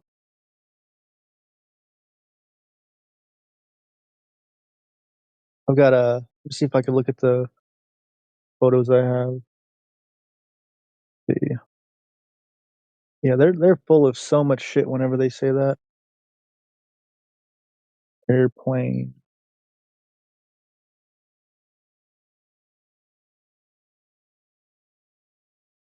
Yeah, it just looks flat.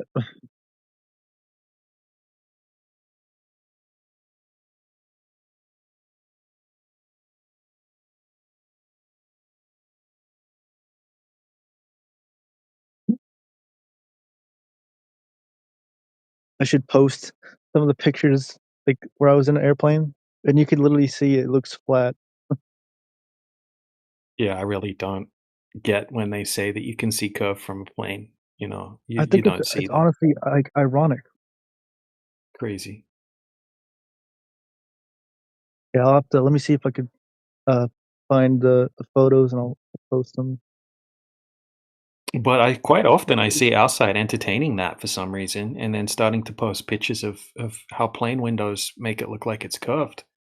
But I've They really flown don't. so many freaking times in so many different types of planes, and you don't see curvature. So I don't know. Yeah, I'll send a screenshot or yeah, I'll send a picture to the chat right now. This is I was in a plane and this is pointing outside the window. You can literally see the window in the frame. And it doesn't look curved at all. It looks completely flat. There might So be there you some go. There's rare your type of planes where the window makes it look curved or something. I don't know. you can I've never see been on like one. where the wing is at right there. That's like the actual horizon. And yeah, it looks flat, like honestly. Next Yeah, time you I mean, you fly, can't. do this. When you're on the ground, you can see the lines. They have yellow lines that paints where the plane can That's not uh, let me see go, I think I have and a they better look a photo, little but bit yeah. curved at the edges there. But that's even on the ground, at least in the planes I've been. Right, so it wouldn't surprise me if It really people doesn't. It looks so flat. mistake that for curve when they're up there. But it has Right, the same curvature. I've seen a couple of pictures like that, but it's only like right on the edges. You know, Yeah, that's right on the edges. It's like yeah, that's not what the Globers post pictures of when they post, you know, Yeah, curvature that from to a me, plane. that's a legitimate photo of me in a plane. I mean, and this is like at the time, like I wasn't even FE, bro. Like you could tell it literally looks flat. Yeah, you know, it changes it when you're using a camera and you're taking pictures. Like when you look at it with your eyes, it looks completely flat, and then you take pictures, and then when you get home, you can look at it, and then it might look curved if the horizon's above the center of the frame, and it looks concave if the horizon's below the center of the frame. Because I Oh, this is the remember, even better photo here. Look at this one. This one's beautiful right here. You can like tell it does not look curved at all. All right, so this is a photo also from when I was in the plane too. This is the one's lower, but just look at that. That one's pretty good. Look how flat that is. That's like hundreds of miles.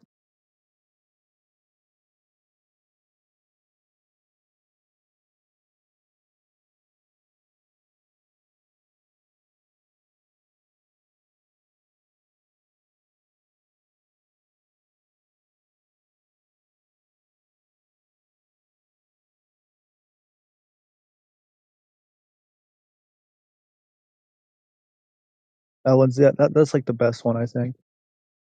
Take that other one.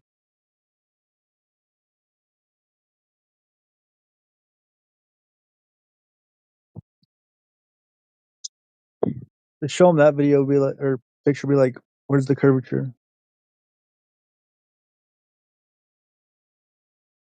Well, it's not a great one because what you can see in the distance is like trees and mountains and stuff like that. You'd want to get one over the horizon, over the ocean. One over the ocean, yeah, that would be good. Too bad I wasn't. I mean, I don't think that that plane went by the ocean, but that would have been a really good photo. But yeah, even I have a from lot of that perspective, it wide still angle looks flat. wide angle footage when I was flying over Alaska at like 40,000 feet. And it looks so flat, but when I review the footage, you know, you're relying on the lens and the barrel distortion. So all of a sudden it can look like it's curved or convex. You know, it's looks different with your eyes than it does through a particular lens. You would want to use a rectilinear lens, essentially. But even Do you that think has this one problems. it looks flat in this photo, does it not? The picture that you posted, Yeah.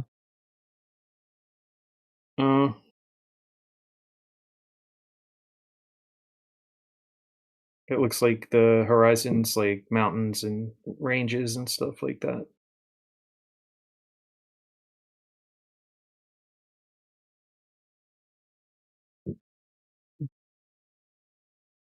Like to me, it looks flat.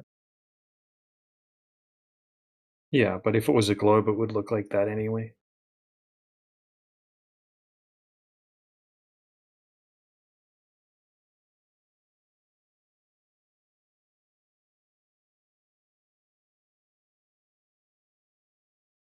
Look at the planes. I think that's like insane. Was it every 3 miles or right? Every 3 miles there's supposed to be curvature, but there is It none. depends It's on, just well, it depends. The horizon is 3 miles away from a 6-foot observer height, and then it changes depending on what your height oh, is. so for like 10 miles or whatever, how much like curvature should we see? 66 feet of Yeah, curvature there's there is no like over if 10 you look at miles. that, you look where like the planes are or whatever, the actual like the fields, and it's all flat. That's more than 10 miles.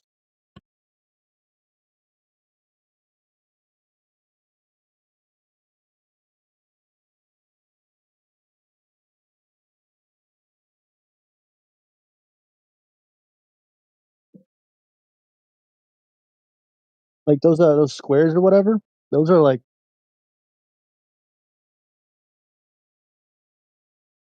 oh I haven't seen that yet, but yeah, those are like squares or whatever. I'm like thousands of feet above the ground in this photo. So Photos aren't great evidence anyway for anything.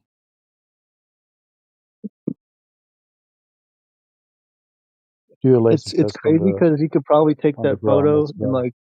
and like search up where it's at, and you'd probably know the exact flight I was on. Dude, so you see the little white things down there, like that's like the road. The little the little the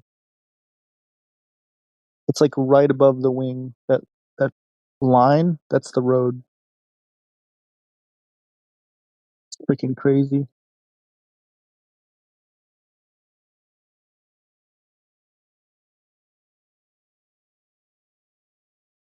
Yeah, it was pretty insane to. I even have some like photos like when we flew by this like mountains and stuff. Pretty interesting.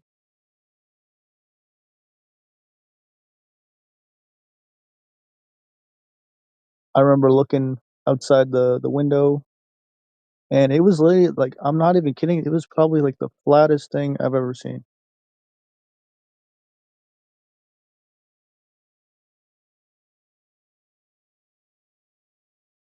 You could take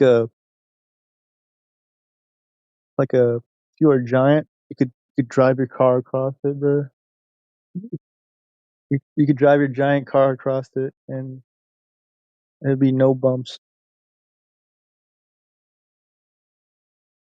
That's how flat it was.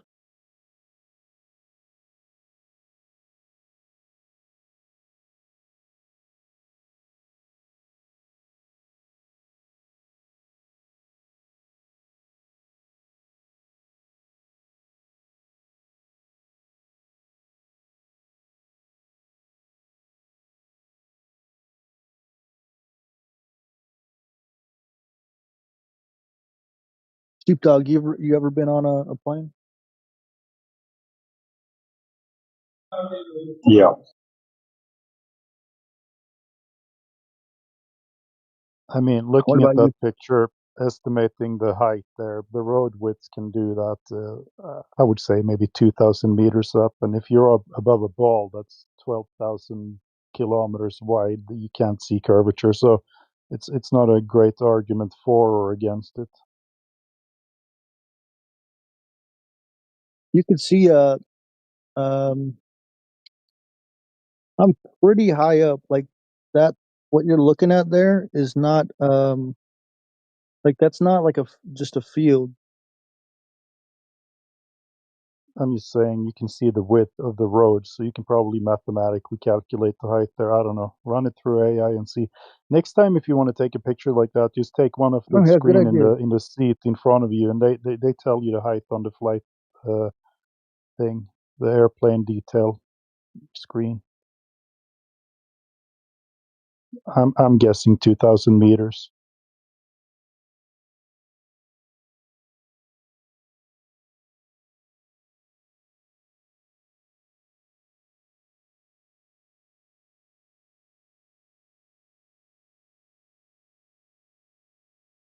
It says it's likely between 3,000 and 7,000 feet.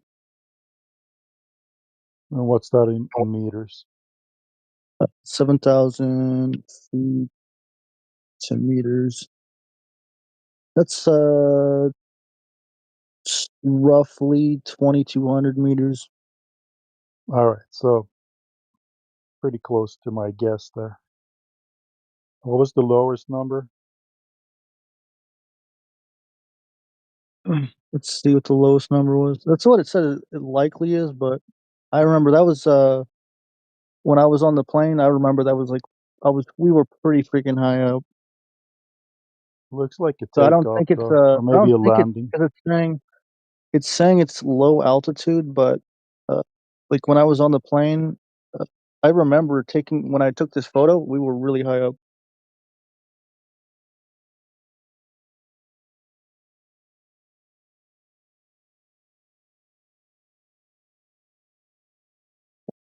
I think I have actually a comparison photo. Let me see here. Anyway, either way, it's not good evidence for Earth being flat from an airplane because it would look exactly like that on the ball if the ball has the size that they say.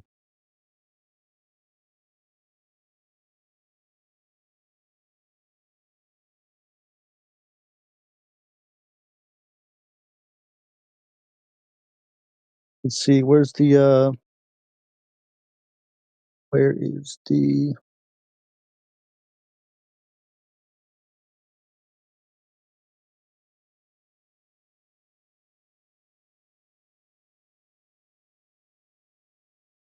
Oh yeah, see, I do have another photo where I was a lot closer to the ground. Let me run this one through the AI and see how high it says this one is at. Because this is like a comparison. How high, how,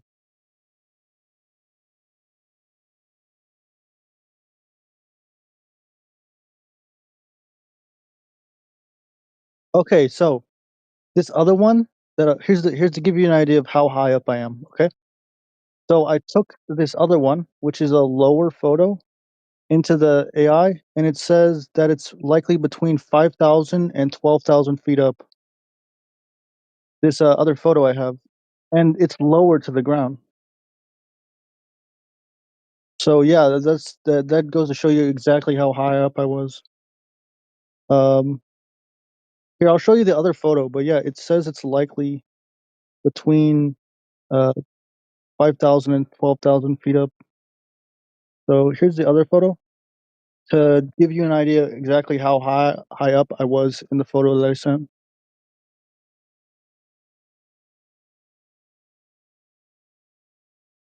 So this is a lot closer to the ground.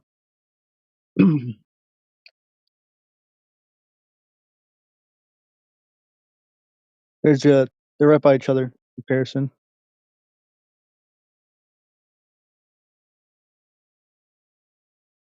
So did you just like feed a photo to AI and ask it how high the photo is taken from?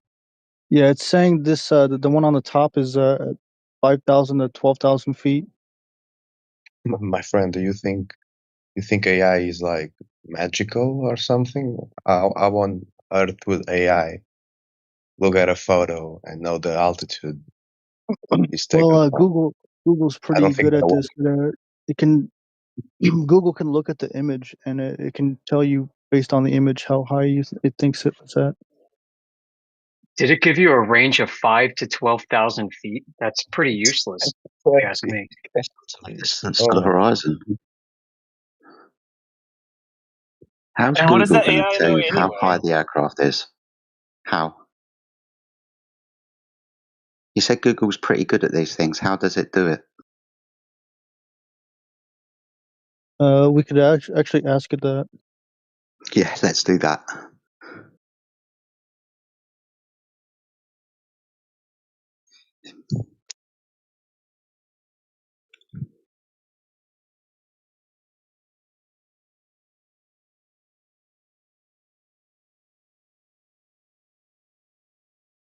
It says Remember, Google thinks the it could Earth's a tell you this sphere. by it says it could tell you this by analyzing the specific size, clarity, and angle of the objects to the ground. A clear range can be deduced. So it'd have to know the actual size of the actual objects to say that the angular size at this altitude, saying it Well, was it this far away. actually here's how you know it's correct. It actually gave me, like, when I asked it how high that the plane was, it gave me the exact plane that I was on somehow. I don't know how it did that. Like, it gave me the exact it knew the exact airline that I was on somehow. Okay. So I To don't what know how end? it knew that, but it's kind of scary. Okay. Just interesting. That's all.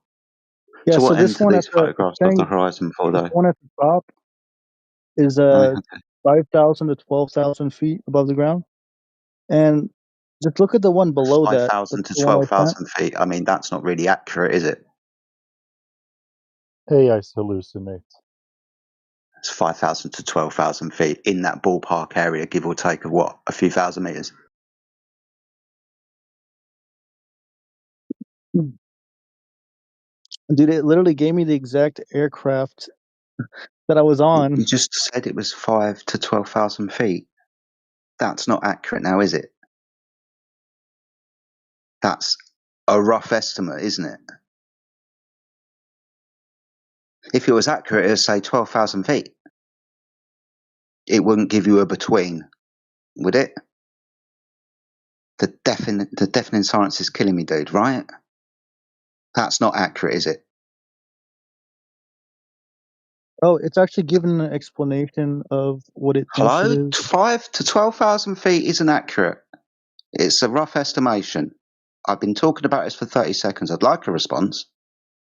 Sure, I would agree with you on that, but it Cool, also you says should have done that 30 seconds it ago then. also says distinct.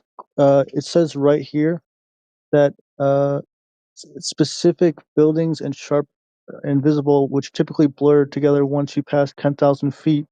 So it is giving you an idea of how high you are. What camera was being used? Does Google know that? How much was it focused in?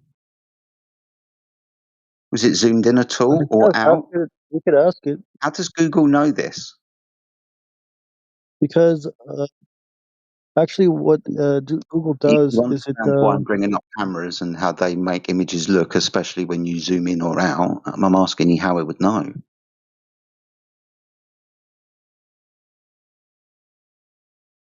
They usually Google like collects data from your phone and stuff.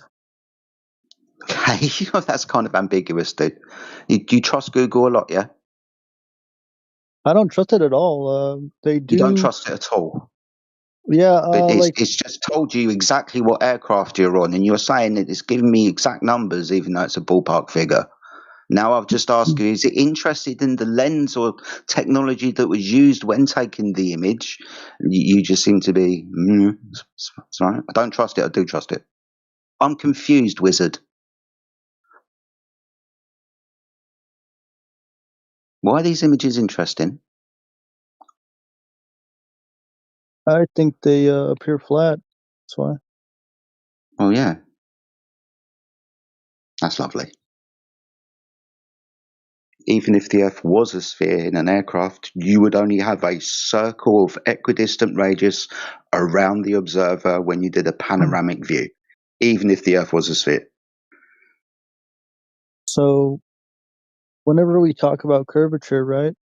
Every 10 miles, it's 66 feet of curvature. Yeah, but that's 66 feet of curvature. That's away from you, not around you, right? Right, but there would still be Right. curvature, Different right? type of curvature. One's away from you, the other one's in the horizontal, right, from left to right. You're looking at the horizon. That's curvature from left to right. Now you're bringing up curvature down and away from you. They're different things. Jedi, I'm not sure we're on the same page here. I'm trying to get on the page that you're on, dude.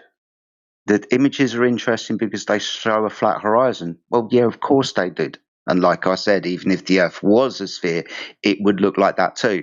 And then you brought up the drop over distance. Why would that be interesting? Would that make the horizon lower for the observer from his eye Yeah. level? Sure Okay. would. Okay. But you would have a lower horizon on a flat surface as you gained altitude anyway, wouldn't you? No, I really don't agree with that. You don't agree with that? Okay, fair enough. That's like nonsensical. Because It's if it's nonsensical. curving, yeah, it's nonsensical because if the Earth is You're at a curving, different then elevation the from the atmosphere is ground curving. level, dude. If the Earth is curving, then the atmosphere is curving with it as well. Sorry, now you're being nonsensical. I'm not talking about No, that. I'm the talking atmosphere about does a not curve. horizon dropping on a flat surface. You said that was Does nonsensical? Are we on the same page? does the atmosphere curve? Yes or no?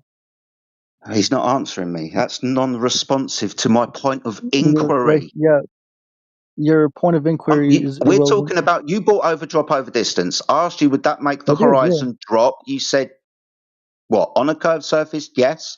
I said, but that would happen on a flat surface anyway. You said that was nonsensical. Now you're rabbiting on about something else. Do you want to point out the nonsensical bit? Sure. Would you like to ask the question again? Oh, it wasn't a question. It was a statement that I thought that you disagreed with. I disagree with your statement.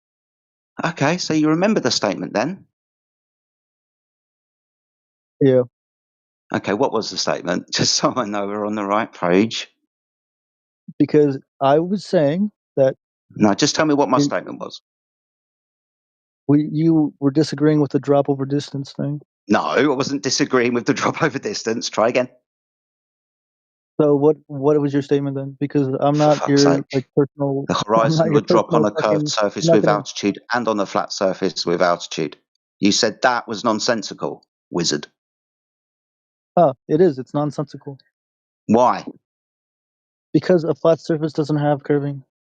Okay, a flat surface doesn't have curving, but as you raise your eye level, the angle will be increasing from surface level.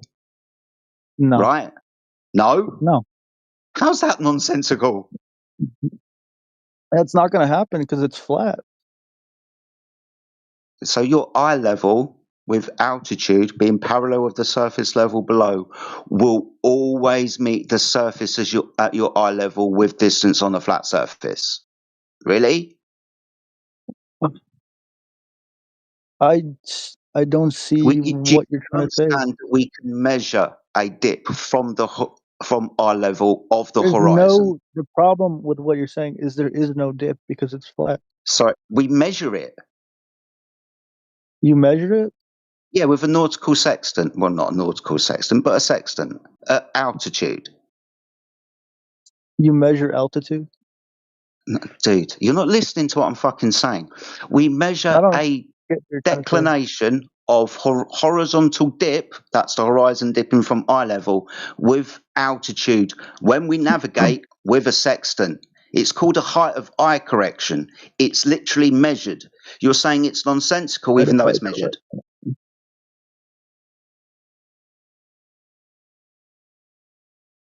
You don't even know what this is, do you?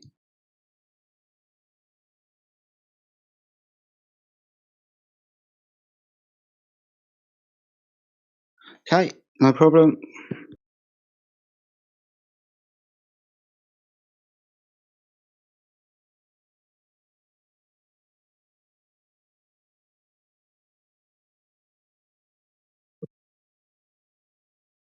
I guess we're not engaging with each other anymore. You've just decided to stop talking. No problem, dude. If I I can be don't see that what rude you're as trying to well, say, no problem. honestly. I really Made a don't see what you're statement. trying I've to say. asked you a few questions. Do you know Yeah, what I'm talking about? If you don't know, I'll enlighten you. You're saying it's yeah, I nonsensical. don't know. I'm Yeah, if pointing you out want to that we enlighten measure me, it. I'm waiting. So if you want to enlighten me on what the fuck you're talking about, Yeah, you know what a sextant is, right? sure, it's a tool. Oh God, me and you are not going to fucking get along well. What does it measure? I really don't care what it measures. Well, it measures elevation or declination angles from eye level or horizontal plane when we navigate the Earth. Now, we utilize the horizon because predominantly what we're doing is measuring the elevation of stars above the horizon. But when at altitude, for example, we can calculate and measure a height of eye correction or a horizontal dip from eye level of the horizon. You're saying the horizon doesn't dip from eye level.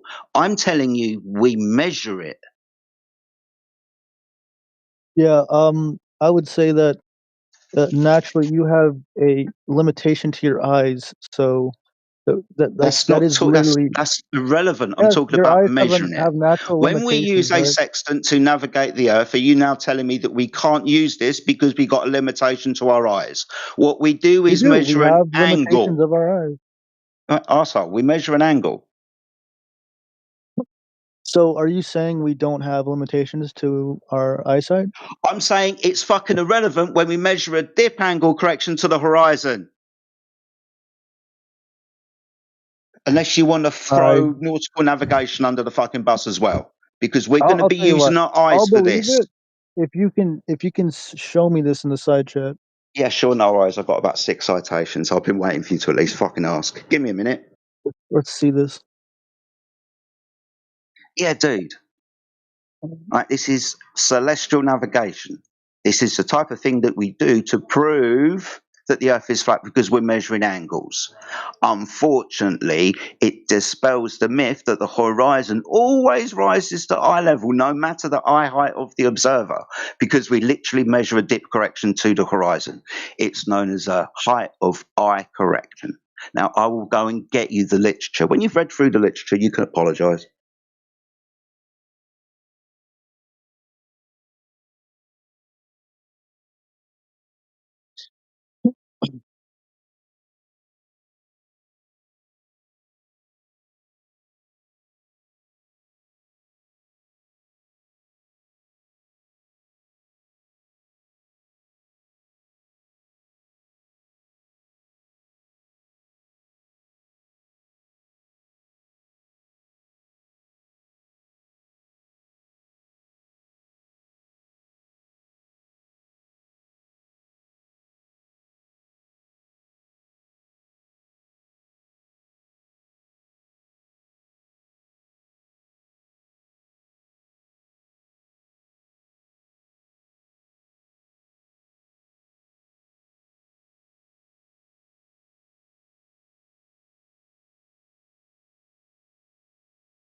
That's crazy. DJ. Cool.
In the side chat, it's at least 4 citations with regards to a dip correction or height of eye correction with regards to how low the horizon appears from eye level to the observer when taking a measurement of things with regards to the horizon.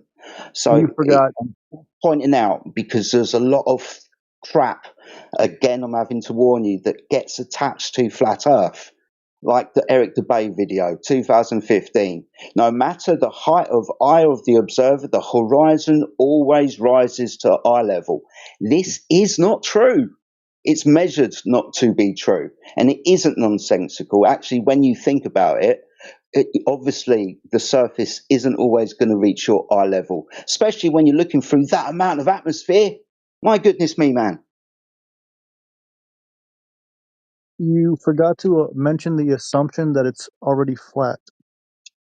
No, I'm talking about what we measure. Right. No assumption, a measurement.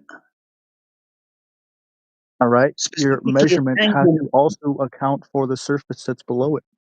Yeah, and that's what we're fucking talking about.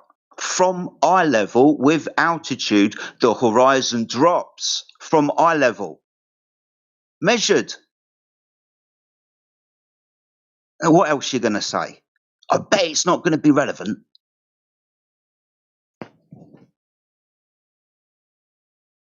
Is it about a limitation of our eyes? Is it?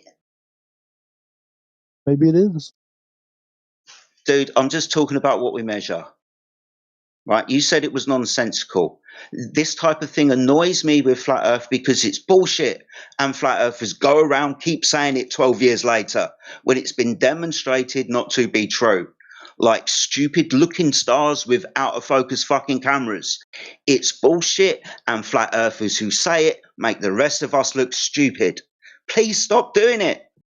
Or take on the information that's been given to you and go and look at it and then come back more educated and knowledgeable.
You'll always be able to draw a straight line distance from your height of eye to a point on the surface below you, which means the surface is always below you, which means it can't be at eye level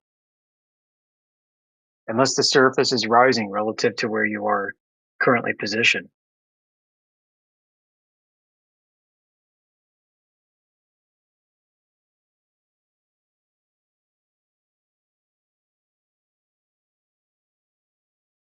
It's true that you'll find rules of thumb, right? Like in flight manuals, particularly like a ground safety school for pilots in training, that the rule of thumb is if you look out on the horizon and see an airplane above the horizon, it means it's above you. And if it's below the horizon, it means it's below you.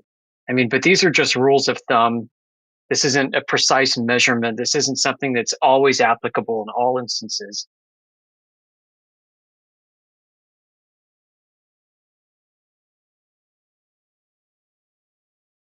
It's also just geometrically not true. Sorry, go ahead. Yeah, I think there's a big difference between when people say the horizon appears to rise to eye level or the horizon rises to eye level. Like those are two completely different claims right there. Exactly.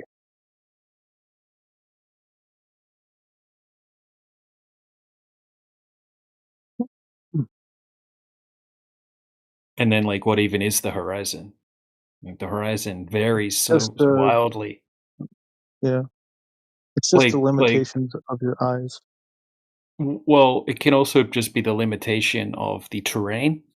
It could be the limitation That makes of sense. the weather as well. Like you could be up on a plane and the maximum visibility is say you're at like 30,000 feet, and the maximum visibility is like 100 miles, just due to the weather conditions. When you look down towards the Earth at the horizon, which is way below you, it can look like there's a horizon there, right? But that what you're seeing is like a haze horizon because of the visibility. And if there was better visibility on that day, then the horizon would be further away. So the distance to that horizon is changing because of the weather conditions, and that's why we call it an apparent location, because there's all sorts of different things to take into account. Or if we're on terrain, right? If we're at the in the desert and we're looking out, we're on top of a sand dune and we're looking out, and we might see the horizon at a distance, and it might look sharp, right? A nice sharp looking horizon, but there could just be elevated land blocking, right? A further horizon. Like if that elevated land wasn't there, that's not where the horizon would appear. So, it's a horizon is dependent on many different factors.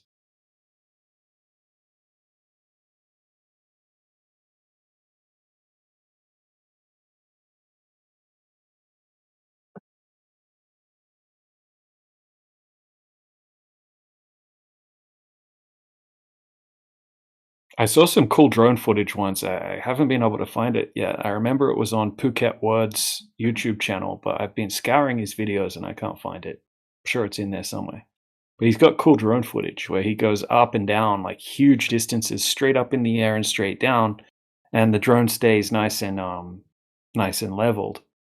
And they draw a red line across the center of the frame, which is where the horizon is. And as it ascends and descends, it stays exactly on that line perfectly. It's crazy, perfectly rises with the center point of the camera. But that doesn't always happen. That happens sometimes in certain weather conditions. Other times it'll look like it dips, depending on the weather conditions and all sorts of different factors. So, it's it is a fact though that it's always below you. That's for sure. It only exists because of altitude, in fact. A horizon is a byproduct of being above the surface of the ground. If you're right at the ground level, there is no horizon, and the horizon distance will, get further away as you increase in altitude. So it is a direct byproduct of just being above the surface.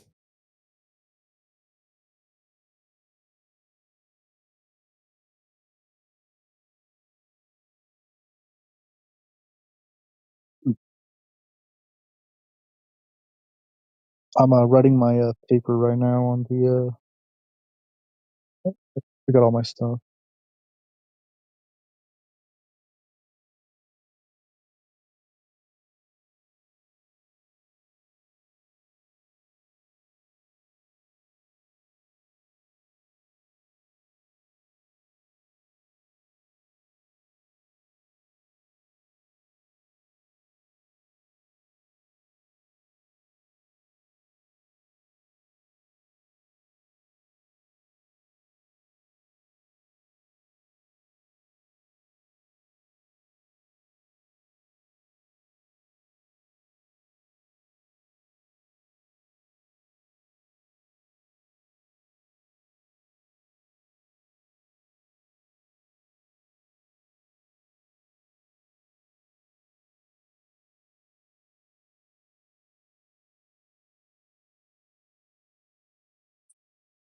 Hey DJ, you know you gave me that Joe Hamby link yesterday?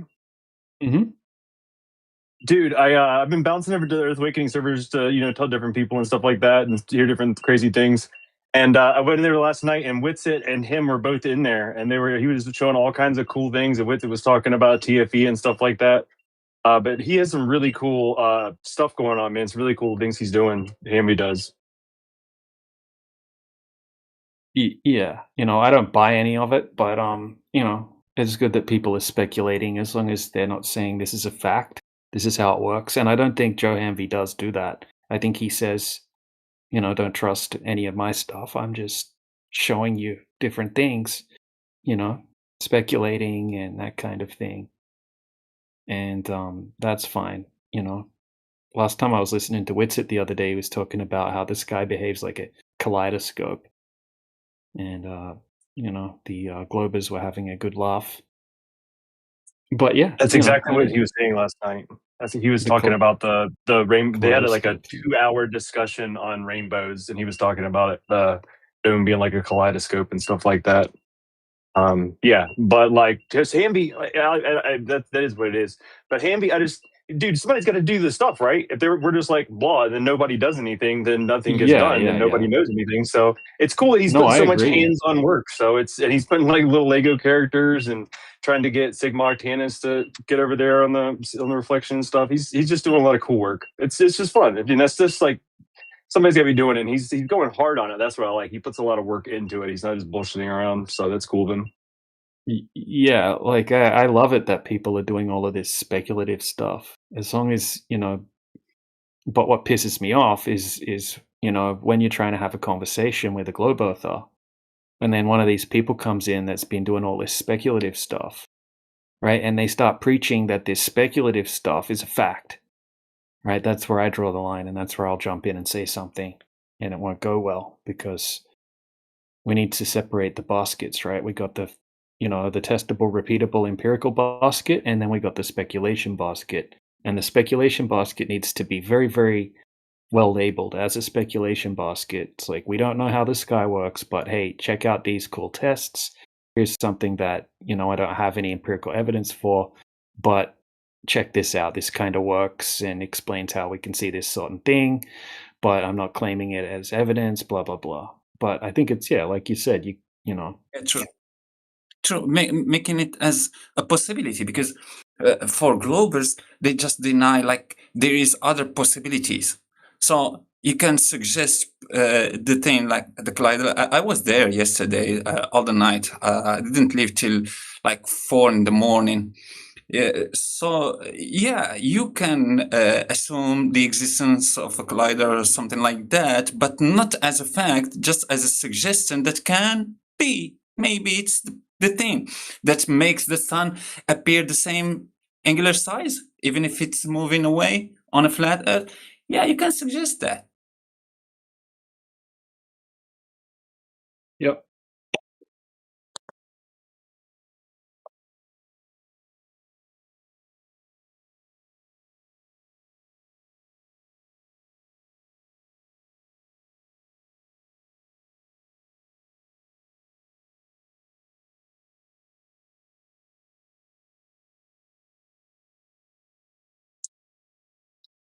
It was a fun time over there last night in the end, and I got to listen to the whole rainbow discussion, which was a lot of fun. And I even have my own little theory going on it, and I was able to talk to Chris some about it, and she was able to show me some things and give me some info and do some pointers. Just thought experiment stuff, just not really speculating necessarily, but just asking questions about what's going on. And she's a big help on that. She's cool as shit, dude. Yeah, it just, it kind of annoys me that they're making all of these speculations over an AE map. Yeah, dude, that bothers. Like, guys, you fundamentally don't get it. Yeah, that's all they were doing last night. Does Chris use an AE map as well? Does she do that too? I haven't heard her talk about it. In the last model, they used EMAP. Yeah. Okay. Well, we weren't talking about the map at all. I don't know if that made a difference what we were talking about. We were talking about the electromagnetic stuff going on in light. We weren't talking about the map. It's because they imagine a toroidal field where this AE map intersects in between the north and south polarities across the block wall. That's what they're conceiving. So the other thing is how do you know that there's a toroidal geometry to whatever ether you think presupposes? Like, how is that measured? right. How is the toroidal configuration measured if you can't even measure ether directly? Yeah, right. That's a fucking good point. Sorry for my language. Yeah. I appreciate you letting me know that. Like I said, I didn't with what we were talking about. I wasn't seeing any kind of map reference. So if she was, I didn't recognize it. But I didn't take any facts from it. She was just listening to me and talking about what I was talking about. What I was talking about is really different. So. Well, I mean, this is kind of a foregone conclusion with that crowd. Is there being a disk map? Yeah, there's like saying that you can detect a wave in water without being able to detect the water itself, knowing that the wave is not something different than the water moving as such way. So if you don't detect the first one, water, you won't be able to detect the second one, the wave. So that's the thing with the toroidal field or that toroidal shape and the ether assumption.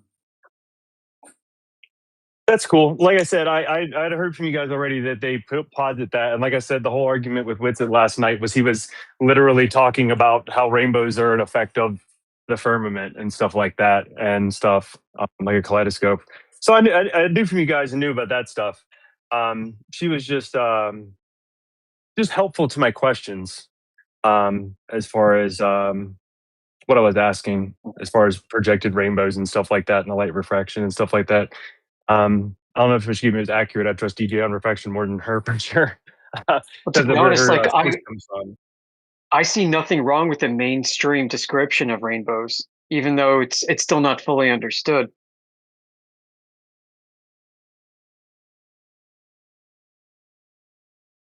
Rainbows aren't gay, by the way. Rainbows are awesome. And that, but actually, by definition, that means they're gay. So happy. I don't know. Anyways. And maybe you guys could even give me some sort of answer, because this is not what I've heard of before.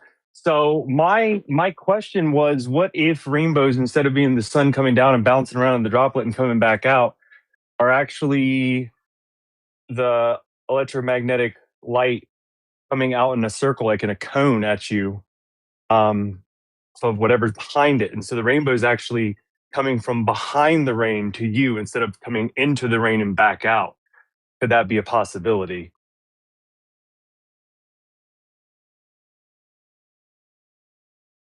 Not sure what you mean, but my conventional understanding is that the rainbow is caused by a combination of reflection and refraction off of raindrops. And the reason why it creates the image it does is due to the rather uniformity of the parallelism of the light from the sun. Where the sun is so big that based off of each observer, when they stare at a rainbow, rainbows appear in the opposite direction of the sun in the sky. So if you see the sun in front of you, you have to spin 180 degrees to see the rainbow. But the reason why everybody sees it in their own position is because the light's being reflected off of the droplets into their eye, kind of like a mirror reflects an image off into your eye, and you can't really triangulate reflections in a mirror.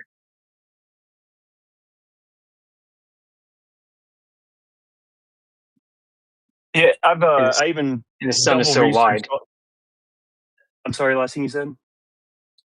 Oh yeah, the sun is so wide and so large. I mean, it's parallelism. We get that, right? I mean, there's no such thing,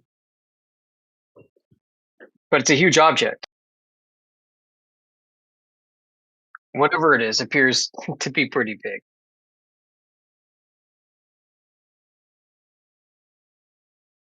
The guy that Witz was arguing with last night was talking about how, like he could make a rainbow happen indoors with like the half degree of, Just what is light it? The source. He said just where a the light source. Light source. yeah is the like, but yeah, where the light rays don't come in parallel, where they have the divergence. There's the word I'm looking for. So they have divergence when they're coming in. He was saying that the globe says it's like half a degree of that and he was saying that when they try to make a rainbow like that, it's all fuzzy, it doesn't work right, stuff like that, in which it was trashing him. But by the same time, he was talking about how rainbows are caused by the firmament, which I don't think is right at all. So yeah, it's something that nobody understands the nature of. Didn't understand the propagation of light too. So that was a long discussion yesterday, an awful discussion that I had to listen to them arguing about how the light propagate from like lamp torch or like a light source like a sun. So some of them were claiming that lights were parallel to each other. Some of the others were claiming that it's diversion. That was awful. And no, light is not just diversion or going parallel.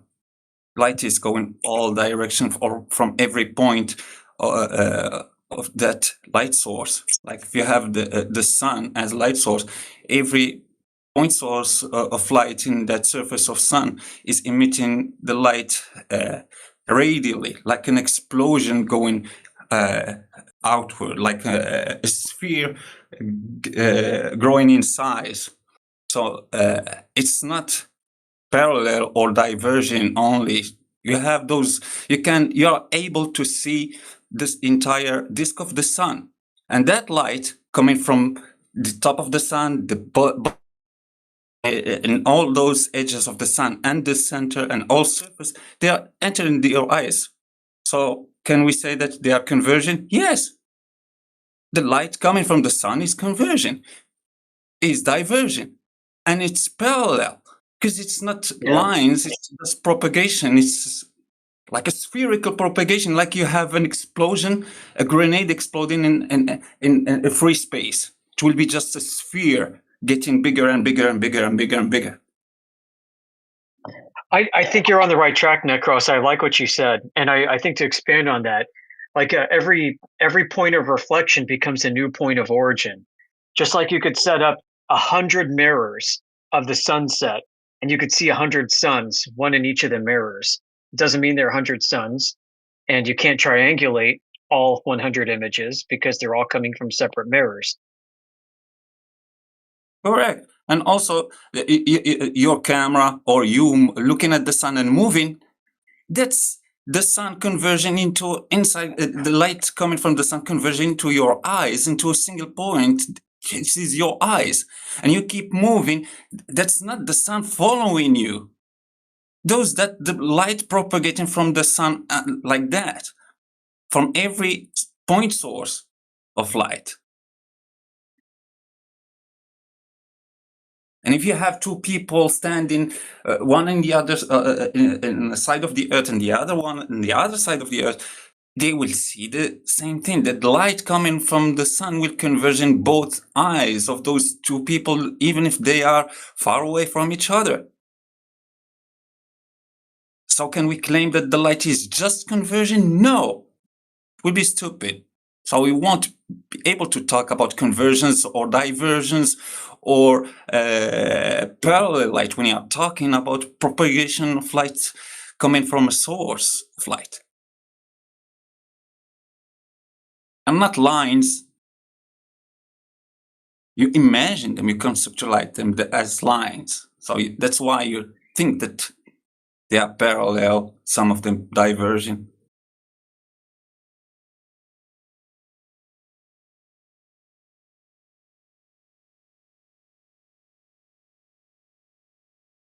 Yeah, I saw you in there too, Necro. That was a kind of a painful discussion because that one dude was an idiot, but he made it worse than it needed to be. Both were arguing about stupid thing.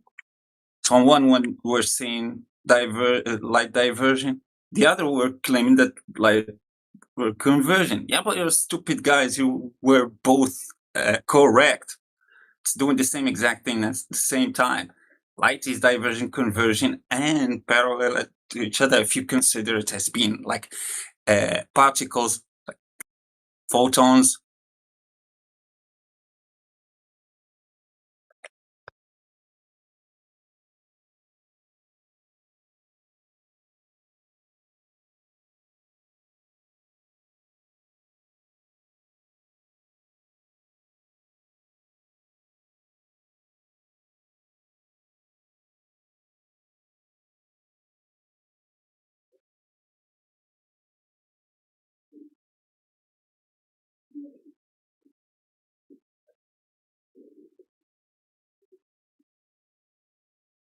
Yeah, I much prefer to hear arguments more cohesive, full of actual facts, no crazy speculation.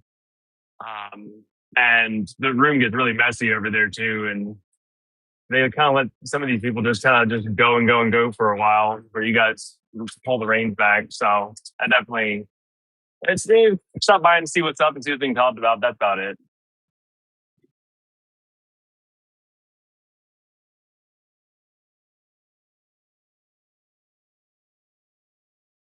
Yeah, man. Like, we spent years talking to all of these obsessed anti-flat earthers in 24/7, right? They've all been sort of chewed up and spat out, and you know, they're not here in good faith. Now, we have these giant servers that we're able to have channels in, so we have a constant flow of genuine globe earthers that, of all different varying education levels that we get to talk to. Whereas other flat earth servers, like Earth Awakenings, for example, only exist outside of being echo chambers because they allow all of these obsessed, crazy troll anti-flat earthers in. If they banned all of those guys, then their server would essentially just be a dead echo chamber. It would just die out really quickly. It'd just be a bunch of flat earthers sitting there. They would very, very, very rarely get a genuine globe earther to talk to. Whereas 24/7 is the only flat earth server on Discord that has a constant flow of like actual globe earthers to have conversations with. Well, I would totally agree with you on that. It is good to, without getting into insultingness. Like to have a little discussion back and forth. But at the end of the day, we can all share a drink or a coffee or something like that. But don't call us idiots. Thank you. Over. Stop saying idiotic things. You've never heard me insult someone personally. I may disagree with you, but I defend your right to say it. Thank you. The thing that I like in 24/7 flat earth channels in different servers, and I said it yesterday, is that we get new globies every time, all the time. Compared to there, you have the same people that you will just talk you've got to a the lot of same people globe. afraid to speak. I think you've got a lot of people in here that are afraid to speak at all. That's my honest opinion.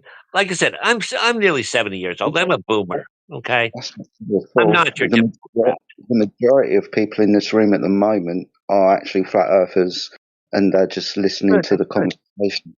There's not very many globe earthers in the room at the moment, and all of them are able and willing to talk. I think that's a bit of a false assumption, dude. I'm Hey, saying notice, in notice that he never said mind, we've never mind, never never heard mind. him. Notice he said we haven't heard him insult us. That he didn't say that he hasn't. Just want to throw that So, out there. Okay. We'll get into it and I'll have I to go don't to a think shop. you've heard me drop an F-bomb. Who gives a fuck if you have or you haven't? Okay, enough for me. Thank you. Out. People get so offended by like swear words, they like take it so personally. In the country that I'm from and other countries, it's just useful everyday language. It's expressionative. I'm not insulting you. You didn't have to run away. Bloody hell. Yeah, that was a little extra. Yeah, you could not use any swear words and be much more insulting. Passive aggressiveness is actually pisses me off more than someone being, directly aggressive. And yeah, you can depending on the way that you word things, your tone, right, your intent, right, you can say 0 swear words and be way ruder than someone that's mouthing off with F-bombs. Can get deep and personal without using a single swear word. Yeah, sometimes I do that. Sometimes I do that. When people get triggered, I ask them to just show me what bad thing that I said. They can't tell you what the bad thing that you said, but the entirety, the idea itself is a bad thing.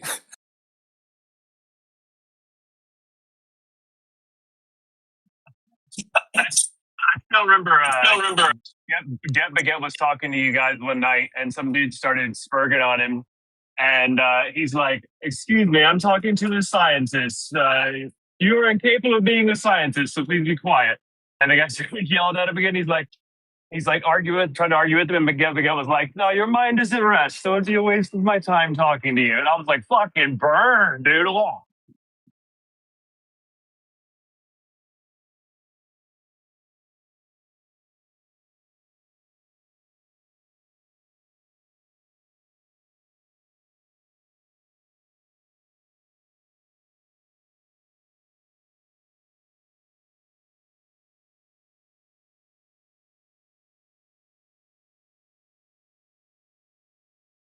It sucked that he got in so much fights with you guys. Sucks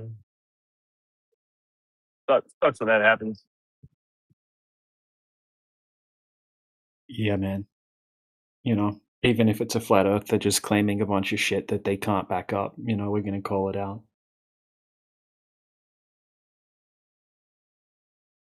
Yeah, for sure. And I understand that. I understand that 100%. Like you said, you guys keep your room tidy. That's a good thing. Is it wrong of me to like telling other flat earthers off? That's one of the things that makes me happy at the moment. I need to go away again for another couple of months. That's crazy. No, it's something that's, needed, actually. You got to keep the arguments tight. We can't have people dropping shitty 2016, meme arguments. It would be wrong of us to allow that to happen.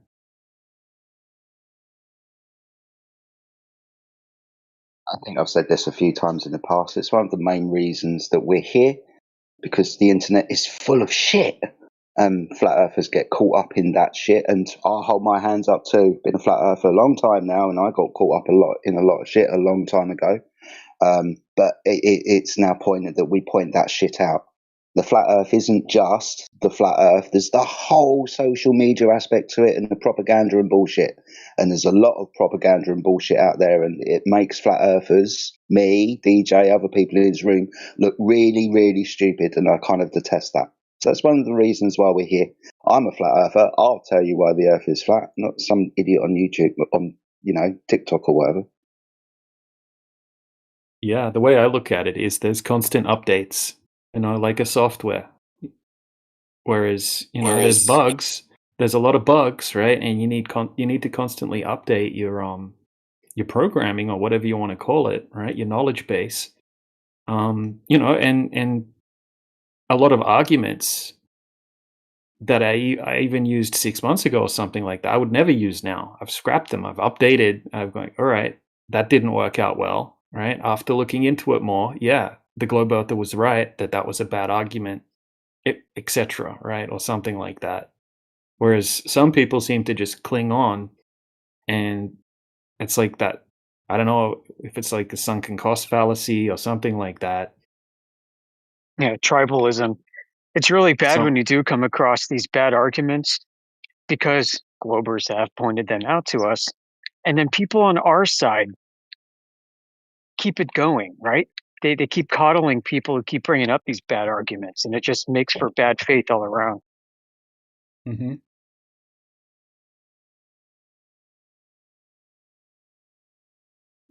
Like, we compromise our integrity if we decide to close ranks with somebody on our team who's using these bad arguments. It's just not going to fly for me. You become as strong as your weakest link at that point, right? Yeah. Yep.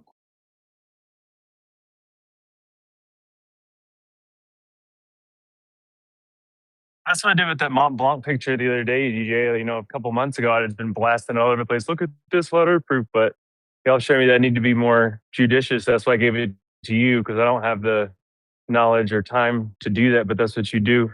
And so I'm going to be doing that. Yeah, you know, we need to be super cautious with that one, because it you know, it's are you talking about the 700-mile one? Yeah, the one you put up in the pickle mine the other day. Yeah, yeah. It seems like a great observation. It seems like a globe crushing observation, but it's also kind of a wild claim at the same time. And the globe earthers can easily just say that what you're looking at there is clouds. And world record photographers, expert photographers that have the best quality equipment, they have to climb up 10,000 feet mountains, right, to get a 300-mile world record observation. Whereas this guy somehow has a 3,500 foot climb, right? And then all of a sudden he can see more than double what the world record photography with infrared can see without infrared. Yeah, Not with even an using iPhone, infrared. I think you. So didn't he use an iPhone? I don't know. I don't know exactly what camera he used. Yeah, I think that was the claim. It was an iPhone. Yes, it's on his page Yeah, there, dude. the Flickr or whatever. Like, yeah, listen, So, like what yeah. DJ was saying, like these professionals and even these hobbyists that are breaking these records, they're studying the weather, the meteorology, right? And they're meticulously planning out the exact kind of conditions they need, and they're paying attention to the weather, and they're waiting and waiting and waiting. And when they get the best chance, they do exactly as you said. They lug their equipment up 10,000 feet and they set up, and guess what? Sometimes it doesn't work out and it fails, and they have to go back again in a week or two. And then here's some Joe Schmo just happens to be climbing along these mountains in Wales and says, "Oh my gosh, I can see France from here. I'm going to snap a picture with my cell phone 700 miles away." It's like, okay, well, where's the English Channel, by the way, in that image?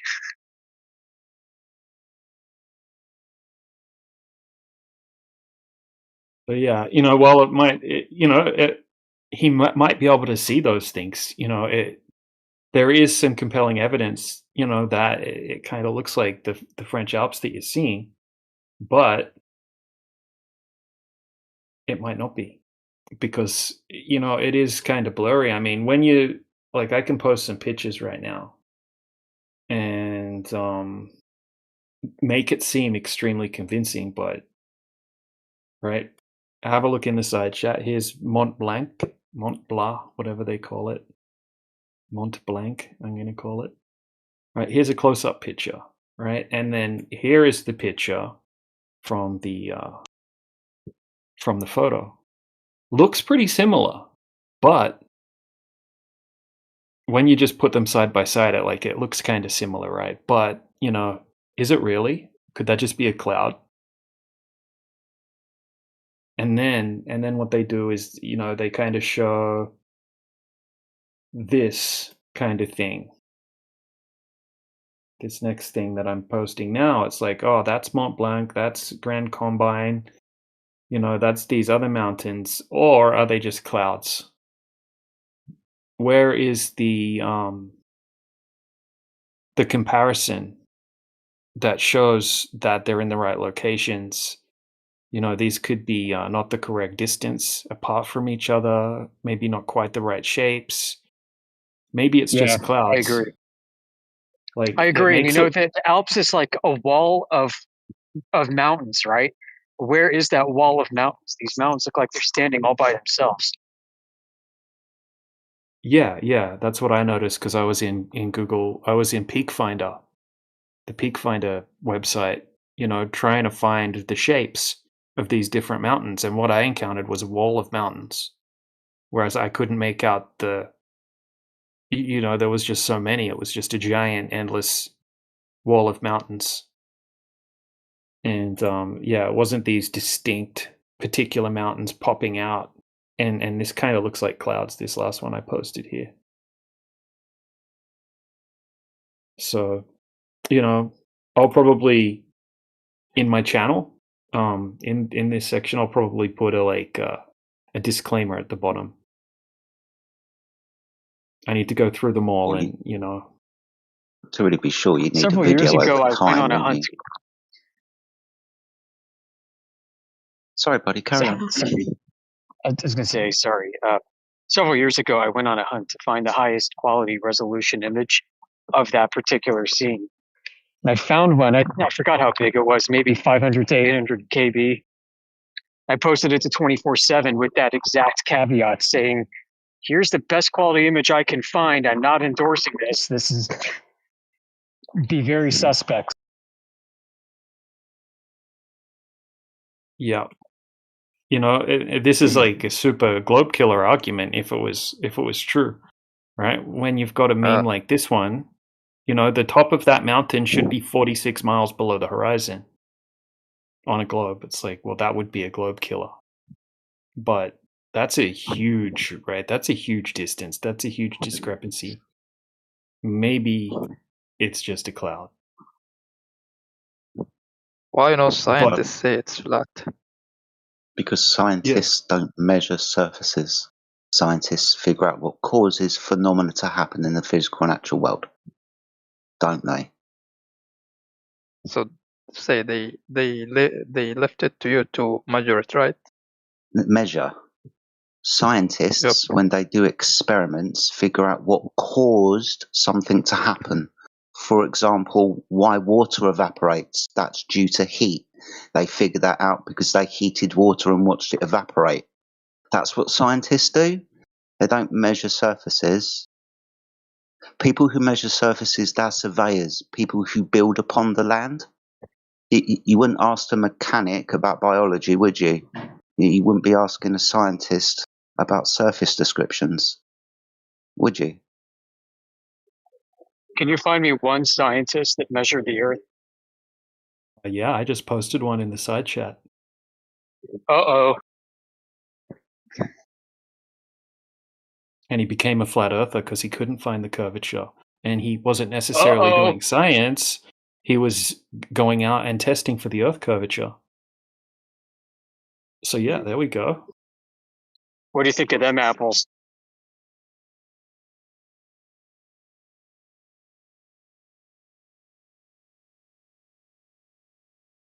I guess a scientist could go out in his spare time or on another contract and do another line of work or his own personal inquiry or hobby and come to other conclusions whilst measuring the surface of the Earth, but he won't be employing the scientific method to do so. That's right.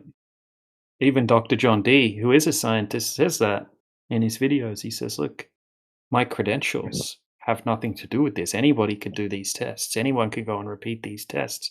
This is just about the data, not the person.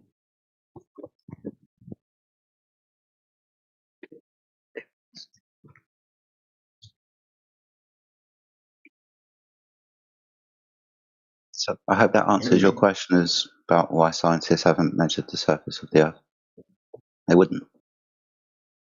not doing science anyway. Did you have any other questions? It's a forbidden. It is a forbidden experiment, or what? Forbidden experiment? What do you mean? So why they don't just measure it Okay, instead of? Okay, it's kind of ambiguous when you say they. I'll try and answer. They already think the Earth is a sphere, so there would be no need to measure its curvature upon the surface. But if they did go and try to measure the surface, they wouldn't measure any curvature. Maybe they just, aren't aware. Or maybe they think it's ridiculous. I don't know. But when you say scientist, I don't think. a scientist, I that's don't a think. very particular line of events. That's the scientific method. To be a scientist doing science, you must employ the scientific method. Because if you say you're doing science and not employing the scientific method, that is pseudoscience, obviously. So there's a method to science, and measuring surfaces doesn't come into that method. Yes, but why they will miss something big just like that? Pardon? Can you say that again, Why please? I didn't they? understand. Yeah. Why they will miss something big just like the measurement of the Earth? Because they're not doing that. Let's say, for example, an astrophysicist. He wants to know about the world, so he goes to school and universities and studies what other people tell them. They get told that the Earth is a sphere, and now we're going to build on the shoulders of giants, and I'm going to look out the stars and figure out what they're all about. But from his position, the Earth is a sphere existing within the galaxy. That's his paradigm. That paradigm is not true, but at this moment, this scientist has got no inquiry as to disproving the notion that the Earth is a sphere. Why would he? Also, in his field, he's not actually carrying real knowledge. It's all theoretical anyway. So there's nothing that he can say that he can claim to know and that be known, experienced knowledge. None, zero. That's scientists, cosmologists, theoretical physicists, astronomers, for example. Okay? So do you think the object on the sky is just like planets and stars are objects or light? As far as I'm concerned, they're Objects just that give light, objects. aren't they?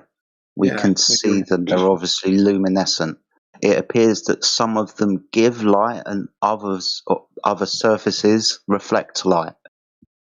I couldn't tell you exactly what those things are, but we can see them. I claim they are objects. They are stones, just like the air, whatever. You're making that claim. Okay, you claim that. I would ask, but that's just because you've been told that's what they are. You haven't been there and experienced that for yourself. No, we have an experience. No, of course not.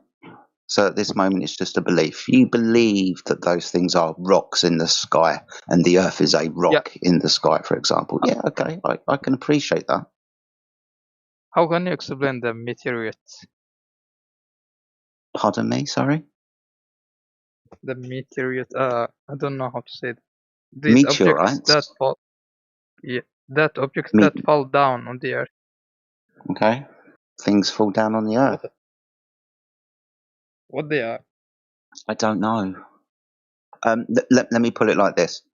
Just because we know that the surface of the Earth measures to be flat doesn't mean that we know everything about the universe. I don't know what meteorites are, for example. I don't know what the sun is, for example. We've been told a story, and at the moment that story is not been validated because the Earth isn't a sphere as it is within the story. So I don't know what meteorites are, my friend. I'm sorry.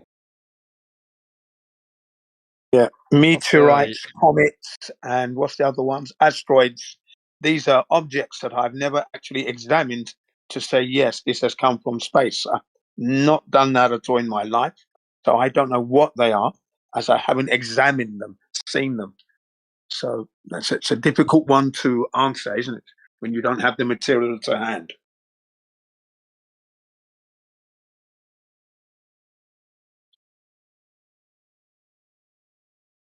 we understand all of these cosmological questions. So, all right, the Earth, from your point of view and our point of view, years ago when we believed the same thing that you did, the Earth was within this cosmology. Right, the Earth is a planet like all of the other planets. So when we turn around to you and say the Earth is not a planet, the Earth is flat, then obviously everybody starts asking questions about the sun, moon, and stars. But we really we don't know. The only way that we know the Earth is flat is because we're on the Earth and we can measure it. I've not been to the moon, the sun, or Venus, for example, so I don't know what they are, and I don't know if they're flat or not. I can only give you the evidence of what I can acquire for myself, and that would be here on Well, the Earth. wait, you don't know. It's impossible to measure something massive, just like the Earth's surface. Impossible to measure something massive like the Earth's surface. Okay, you understand that we measure on the surface of the Earth every single day, right? For example, over miles and miles when building bridges or tunnels. I understand what you mean by the Earth is so massive, but it does have a radius. It does have a value to it, a geometric value, right? A circle or a sphere with its radius, diameter, and circumference, and a rate of curvature on the surface from a horizontal tangent, let's say.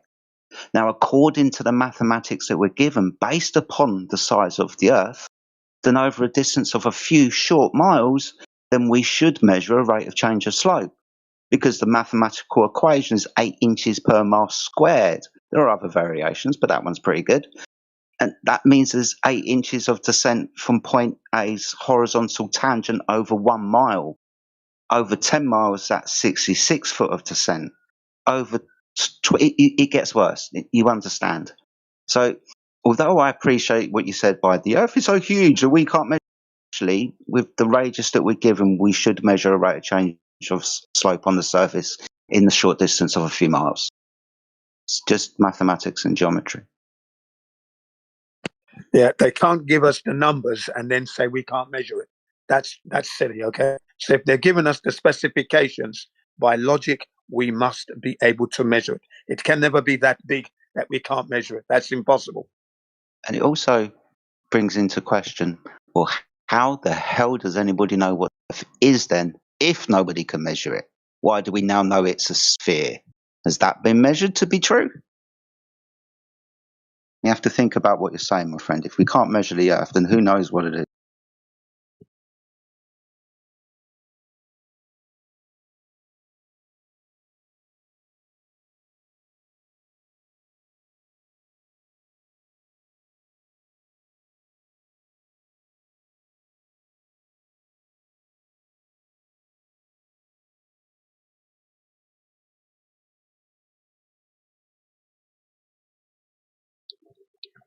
Perhaps the most truthful and clearest thing I've heard out of the globe side of this argument this whole time is that, well, Earth is a globe and it just happens to be this way because of a preponderance of evidence that was gathered throughout antiquity that wasn't really, well kept. The records just weren't that great.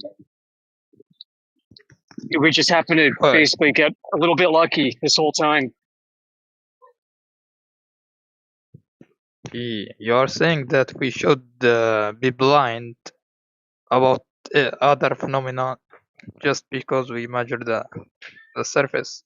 There are many things we need to explain it, just like... Well, actually, that's not true. The flat Earth position isn't to ignore natural phenomena. That's where we can start to apply the scientific method where applicable, and we are always adhering to that. So any phenomena that we see in nature, of course, we're interested in.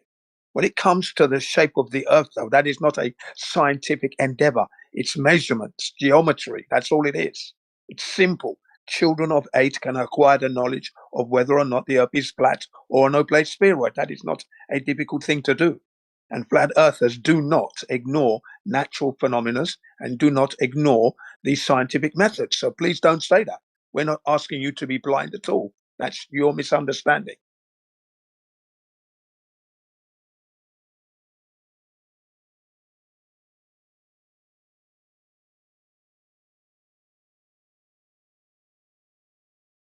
My mute button is double clicking.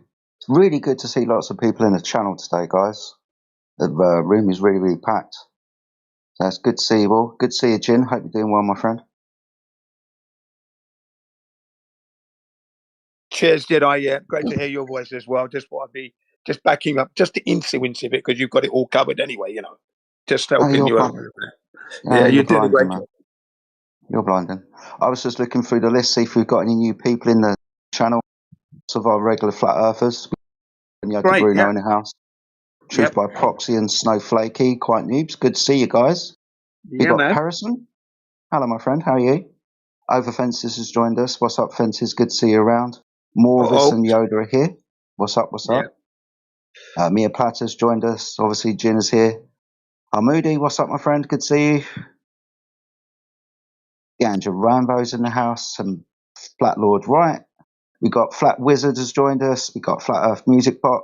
Oh, my goodness me, I'm now talking to fucking bots. Brilliant. Got Flat Earth Judge in the house. Effie Elastic Malamute. DJ, what's up, DJ? D-Town. We got Chrissa Grimm. What's up, Chrissa? Clive, who's probably in the store at the moment, so can't speak. 20 Cups and Necros. And don't forget, we are live streaming. You can see the two bots at the top, so please act accordingly. Swear if you want, but, you know, don't be an arsehole. But anyway, if anyone's just joined us and got any questions, if you want to open your mic and introduce yourselves, please feel free to do so. If you've been here before and you're a frequent flyer, then you know how it goes. Jump into the conversation if you've got a point that you'd like to raise. But apart from that, it's good to see all of you guys. I hope you're all doing well. It's been a fantastic summer for me so far. It's just too bloody hot.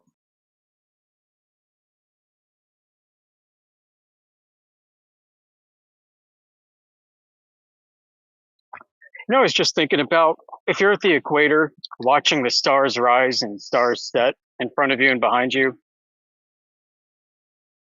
night in and night out, you're watching them rise and set, rise and set. So you're facing east, right? It's nighttime. Polaris is somewhere far to your left, and Sigma Octantis is somewhere far to your right. The Big Dipper is somewhere far to your left. The Southern Cross is somewhere far to your right. The topology of the sky could actually be interpreted as a long tube.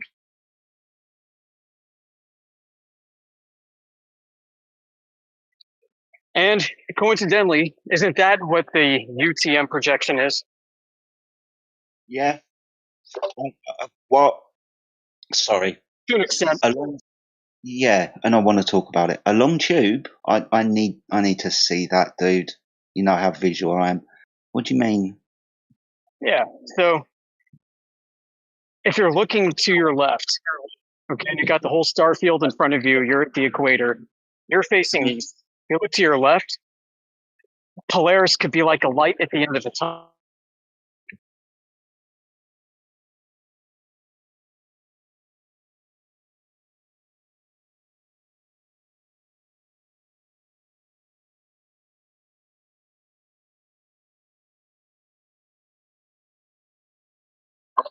Did he cut out for everybody, or was that just me? He's gone for me.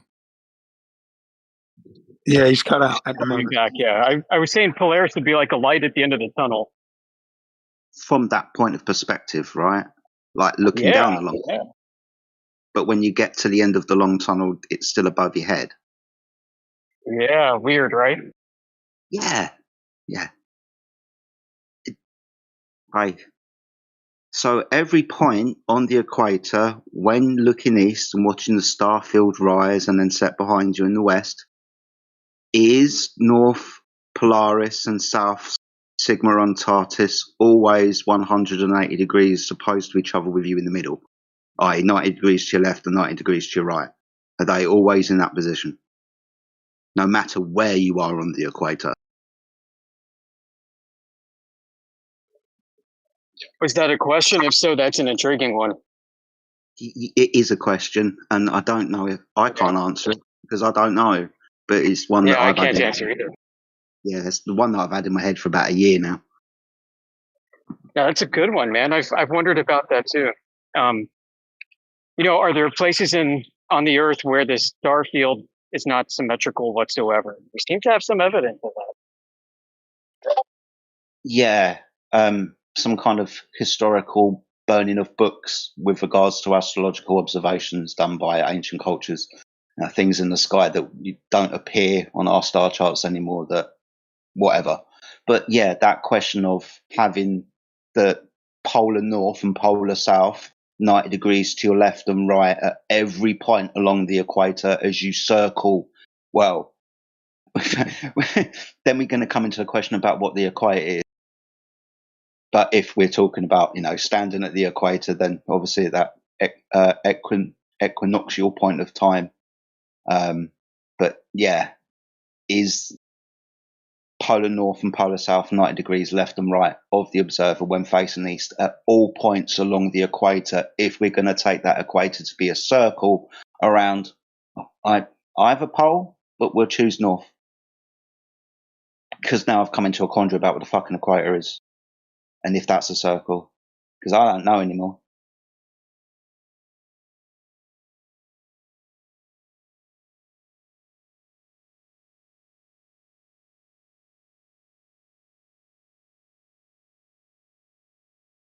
But anyway, food for thought. Don't let me stop the conversation. Well, continuing on, the UTM map does not include 90 degrees north and 90 degrees south on it because those are at effectively infinite distances from the center of the map, being the equatorial line. Mathematically infinite distance. Well, yeah, because they're parallel, aren't they? That's right, yeah.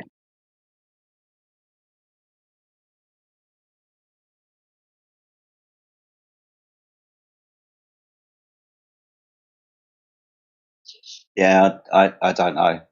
I've taken a huge step back from looking at the sky and trying to figure out what the Earth is. I am not going to be able to do that. Yeah, I'm so fucking lost with it all. yeah. It's based off of what we have to go on. It's not reconcilable. No.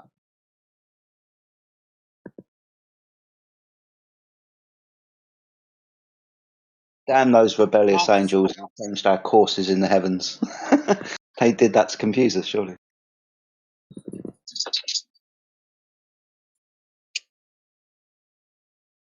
Well, Sigma Octantis moves in the sky, doesn't it? Unlike Polaris, even from one single observer point.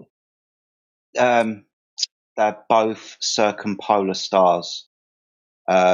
We just use Polaris because we can see it, but Polaris is about 1 degree off the central point of rotation in the north. It also circles around that unseen point. Sigma Octantis is a lot further off of the celestial pole in the south and non-visible. So we have to use other stars like the Southern Cross to find out where south actually is with regards to its point in the sky. But both of those stars, they're not the point of rotation. They're circumpolar. They rotate around an unseen point. I've heard both points are also a cluster of 3 stars. Polaris A, B, and C or something, and then Sigma Octantis is really 3.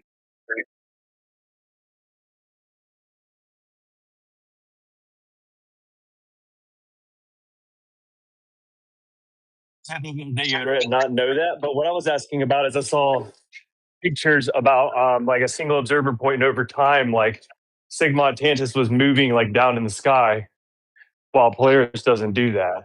That's all I was asking about. Does it actually do that, move in the sky? Because that's what I looked up and saw. Yeah, but yeah, the difference is Polaris is a degree of the celestial point.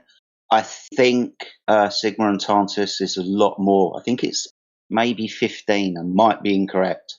That sounds like quite a lot. We'll say 5, but a lot further than Polaris. I'll go and check out, so I'm sure.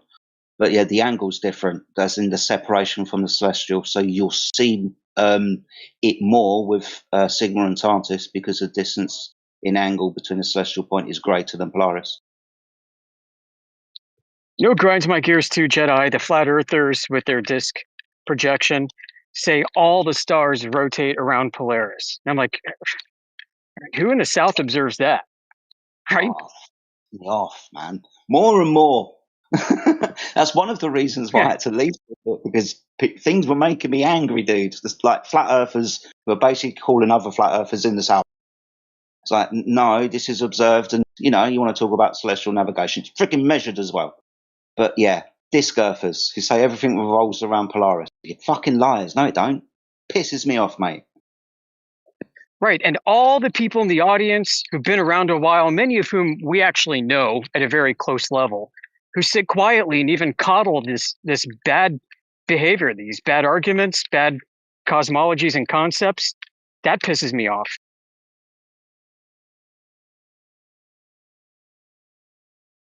The team tribalism. Yeah, I caught you saying something about it earlier with DJ, maybe about half an hour ago or something like that.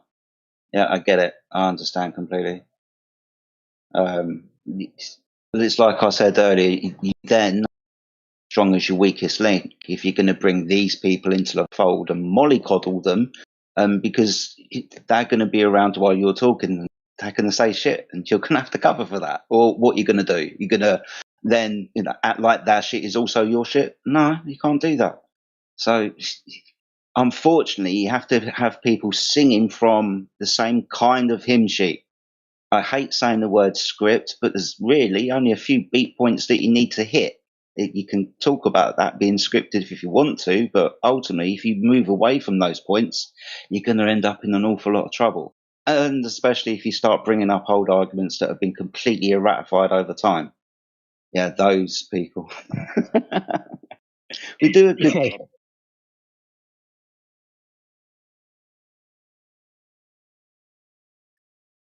On that note, I would like to reiterate when I was talking to y'all earlier about talking to Chris over there about my questions about like rainbows and stuff. I am telling y'all that specifically to let you know that like I was much more judicious in what I said. I didn't take anything she said at face value. It's specifically why I was talking to you guys about it, so you can show me cracks and stuff like that. I just want to let you know that that's where my head is at. You're right, dude. Like, it was already under the umbrella of speculation and whatnot. We've heard about rainbows being firmament since flat earthers.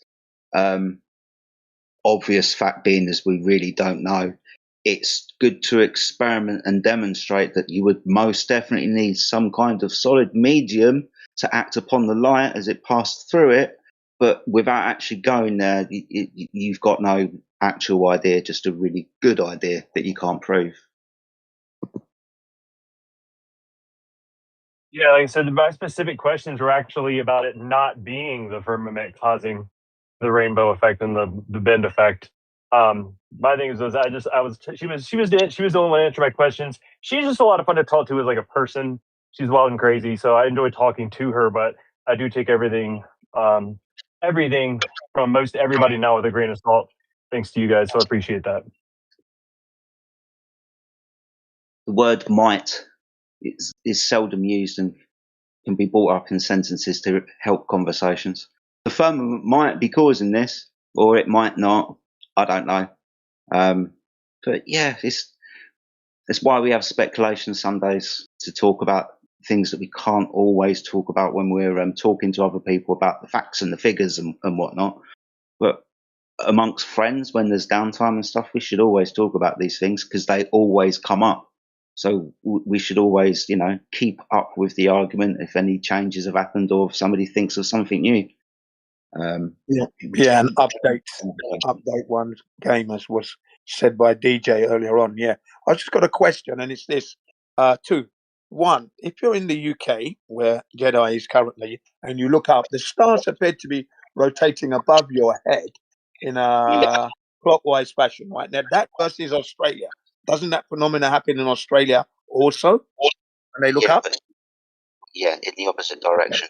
Yeah, in the When you opposite say, direction. when you say clockwise, where's the center of your clock, and which way is it going? I don't have a center. I would say Polaris in that sense. Okay, but yeah. Okay. Yeah. So when you put the 12 in the sky, is it on the other side of Polaris or is it above your head? Right. Just looking at the direction. So Polaris would be the center, and that 12 would be moving around with the rest of the stars, basically. Because I'm just looking at the stars as a whole. Just the movement of the stars appear to be, clockwise. Yeah, that's all. That's all I'm looking at. I'm not. Okay. Yeah. Listen to what I've got to say. Yeah. Go ahead. Whilst looking north at Polaris and then looking up at the sky. If we're going to be talking about clockwise and counterclockwise, there's going to be a clock. The center point is Polaris, and the 12 is now above my head. If I'm going to describe this motion, it's counterclockwise. Okay.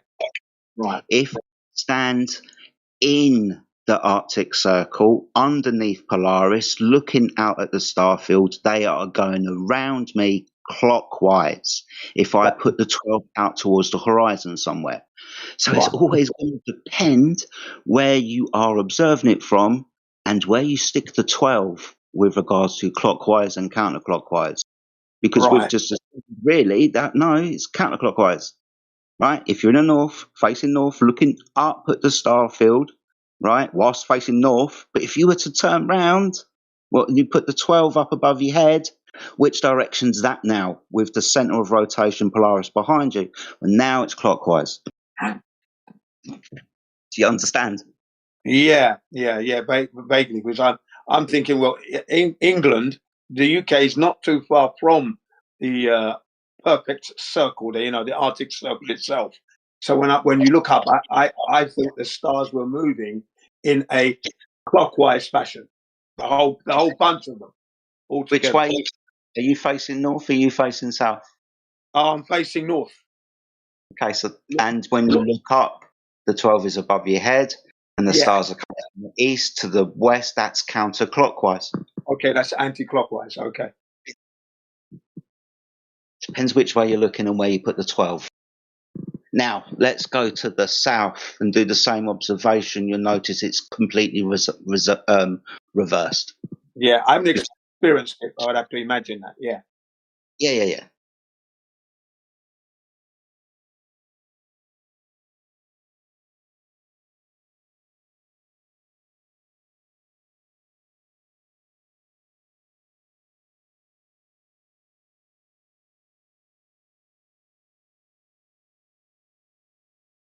Hey, D-Town.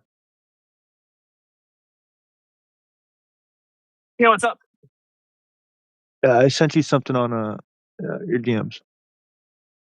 Okay, I'll check it out. I'll check it out here in just a bit. I've been driving around like a crazy person doing work, so I haven't checked my phone in a while. I have all my notifications turned off. So I'll figure it in a sec.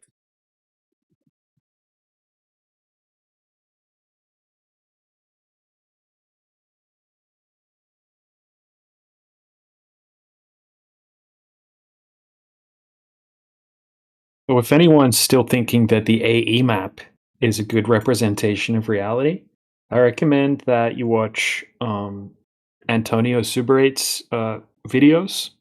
His channel's in the side chat.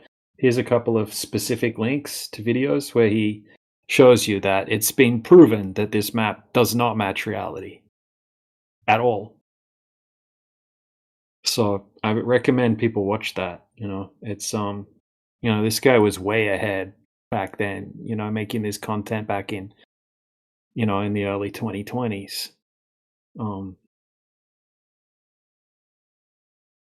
Yeah, it's a globe. It's a globe map. It's a spherical coordinate system projection, and it doesn't work as a reality.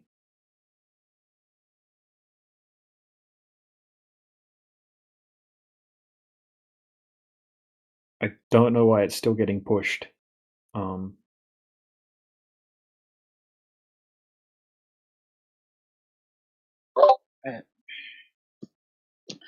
It's still getting pushed because people still believe it. Why people still believe it is because it's the flat Earth, and it's the only thing that they can hold on to, because their understanding about the flat Earth is maybe on shaky ground a little bit. It's like a defense mechanism for like your first cuddly toy. The Earth's not a globe, so I threw that cuddly toy away. But here's this one. and it looks really good, and it's really all anybody really talks about, especially like 5-6 years ago before 2020. That's for sure. So I think sometimes people think that I have to hold on to this map because if I let go of it, then I have to let go of the too, because this is what the flat Earth is. I don't understand the difference between the map not being the terrain and whatnot. So yeah, comfort maybe. I don't know. Pride. I'm a flat earther and I'm right, so everything else that I say is also right with regards to ice walls and, domes in the sky and, extra land and blah, blah, blah. Yeah, and I think one of the main reasons as well is David Weiss and also this flat earth banjo USA, Brazil, Japan guy with his flight paths thing, right? Plotting flight paths onto a globe projection and then saying, oh, look how the lines, look how the flight paths work on this globe projection. People think, oh, that's the flat earth map, and look how good the flight paths work on the flat earth map. That's the globe that they're being projected onto. Mm-hmm. So here's some more direct videos from Antonio, where he goes over the right. This one he's going over David Weiss's claims when it comes to the AE map and Globebusters. So yeah, two good episodes here from Antonio. Taking a fat dump on the AE map essentially, and that's not the AE map he has in his background there, by the way. Sorry, what was that last bit? It is or isn't the AE map? It is. It isn't. It's not. That's his map that he came up with based on magnetic field lines and shipping routes and the sun and all sorts of different things. It's nothing like the AE map at all. Does it still have Antarctica as a circle around the world, though? It's sort of, yeah, it does. I still need to do a bunch more research on it. I'm not saying that just because he's taking a dump on the AE map, therefore this other map's correct or anything, and he's not doing that either. A lot of his information about this map is, unfortunately, it's in Spanish because he's fluent Spanish speaker. And yeah, I still need to look into his map a lot more. Indio has done a ton of research, or had done a ton of research on his map. Indio said that, if you want to know the best map that people have, although it's not perfect, the best map that we have of the way that the continents could be laid out is his map, this map, because it's based on, magnetic declination and actual shipping routes and averaged times of how long it takes to get from this place to this place. And then people have been confirming it by actually taking flights and taking the compass with them on the flight and making showing that it matches up just fine and all the continents are the right size and that kind of thing. So I'm not vouching for it, but people need to look into it. We need to do a bit more research on it. Unfortunately, he passed away, and I'm sure he would have made a lot more improvements on it. But yeah, it's something to look at. Not sure about the Antarctica thing, going around the outside. That's where I always stop now. If it's got Antarctica around the outside, then I have issues with observing a 24-hour sun while standing on the outside of the circle of the sun. Right.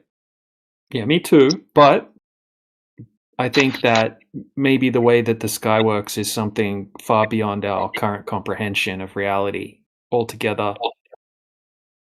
And until we know what that is, we kind of think of it that it would have to be some kind of physical thing that we're looking at that moves in a particular way. But I think it could be something far beyond that we don't really understand. So I'm not sure. I don't mind speaking about like sky magic if, obviously the sky is the sky. I don't know what it is, neither do you, and you said what you said perfectly. It's just with regards to the South being around us. If we're going to be observing the sky to make any type of observation about or conclusion about what, especially with regards to the sun, I mean, that would invoke an awful, and I'm not saying it doesn't exist, but a lot of magic for different observers whilst observing the sun. Yeah. I've only just started watching his content. Somehow I missed out on it all, and I've just started watching it. And this guy was way ahead. You know, I was listening to his arguments back then, and he's like way ahead, calling out all the bullshit flat Earth arguments. And you know, I'm not sure exactly how his map works, but it's nothing like the AE map because, you know, he studies the apparent path of the sun in the sky, and he also calls bullshit on the flat earthers claiming that all of the 24-hour sun videos in Antarctica are faked, and he's basically calling them idiots and explaining how there's no evidence that this and that video are actually faked of the 24-hour sun before they even went to this 24-hour, you know, final experiment thing. And just so if there's a 24-hour sun in the south, I think he's under the impression that there is, you know, so I need to watch more of his content and learn how he explains, you know, what looks like a big, you know, land of ice around the pond. I'm not sure how he tackles that. Well, do me a favour then, mate, if you wouldn't mind. When you come across that particular piece of information, let me know. You're going to go through it. I don't want, because that's the thing that I'm interested in, right? How you're going to explain that then? If Antarctica, in his idea, is still the circumference, and you can go there and watch the sun go around you, which he admits that, you know, like you just said, there's no conclusion that you can say that those ones are fake from Antarctica. So if he agrees that they're real, then he's going to have to invoke sky magic. Maybe you'll find that out, mate. When you do, let me know. That'd be great. Yeah, I will. Yeah, for sure. You know, and I think people they think that Antarctica either has to be this or that, right? They say it either has to be a continent or it has to be this big thing that's wrapping around the whole pond, you know. But, you know, like maybe, no, pure speculation, obviously. Antarctica could just be an icy continent, and then further out at some point, you know, there could also be some type of shoreline to the world oceans. You know, if the sun doesn't heat up that area, then it would probably be ice. So I think that's not out of like logical sort of speculation area to think that there could be something like that. It doesn't necessarily mean it has to be Antarctica. Antarctica could be something that you can go in a circle around, and that's not the edge of the pond or whatever, you know, just to speculate. Antarctica isn't the ice wall that you're looking for. Yeah, maybe. Yeah. And I've said this before. If we're talking about the primary heat source that's going to melt the waters and to keep the oceans liquid is obviously going to be the sun. And if that is a finite movement, then obviously further away from the sun, if there's water, that's going to be frozen. I would assume that.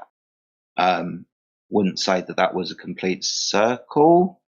But I would guess then the frozen water would then be the containers for the rest of the water, but it wouldn't be Antarctica, which is a continent or an island, for example. But still, the sun being the primary heat giver and keeping the waters liquid. Yeah. Yep. Or it could be like a massive peninsula rather than a continent. Who knows? You know, the possibilities are. Yeah, exactly. But, you know, I think flat earthers are fine saying that there must be a container, a physical container, because we have the antecedent, which is gas pressure. But get funny when we talk about that there must be some kind of edge, right? Shoreline to the pond, whereas we also know that as far as we can tell on the testable scale, the antecedent to having a large body of water is a shoreline, you know, a low spot in the ground with a shoreline surrounding it to keep the water in. So, I mean, that's kind of like an antecedent thing, just like the gas pressure argument. So, I mean, it's kind of pretty logical that there would be some more land of some kind. Well, it's a wet rock, right? The water's really only on the give you underwater oceans that we've started discovering, but the container is also under. That'll be the bed. So now we've got. So then we've got that limitation of, well, it's rock then, physical, that contains the water around, like out horizontally, as in frozen water potentially, and rock underneath, like the sea. And we're just going to end up in an infinite regression fallacy. Oh, what's contained in that then? What was contained? I don't know. I ain't got a clue. Yeah, exactly. The more I think about it, the more I know I don't know where I am, even though I know where I'm not. If that makes sense. I know I'm not on a sphere. I know the Earth is flat, but don't ask me any fucking questions other than that, because I really.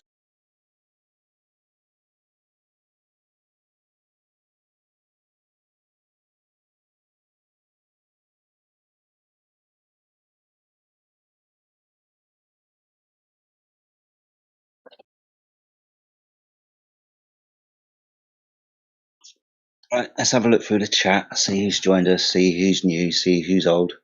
See who's been here Jedi. before. Hi.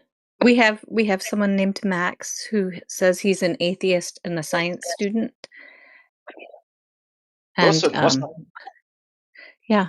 So he's definitely going to provide some globe evidence for us that we can empirically verify. Awesome stuff, Max. Nice to meet you. No, I'm not trying to debate for you, as. So what? I'm not trying to debate. Okay, well, what do you want to talk about?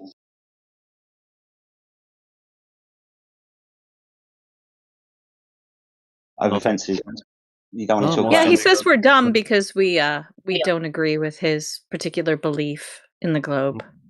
No, most Americans do not think the Earth is a flat. Major nation as service.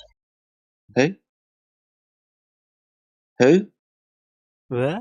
What do you say? I said, who thinks the Earth is flat? I thought you gave a list. What was the first thing you said? Is 1-2% American as think like Earth is a flat. Who? Who thinks Earth You is a are? planet? You are I'm missing. flat. I'm missing what he's saying. I need an interpreter. I think he's saying Earth is a flat rather than Earth is a planet. Earth is not flat. Earth is round. Not circle. Okay. How do you know this? How do you know this? Yeah. How do you know the Earth is not flat? I'm scientist. Okay. Yeah.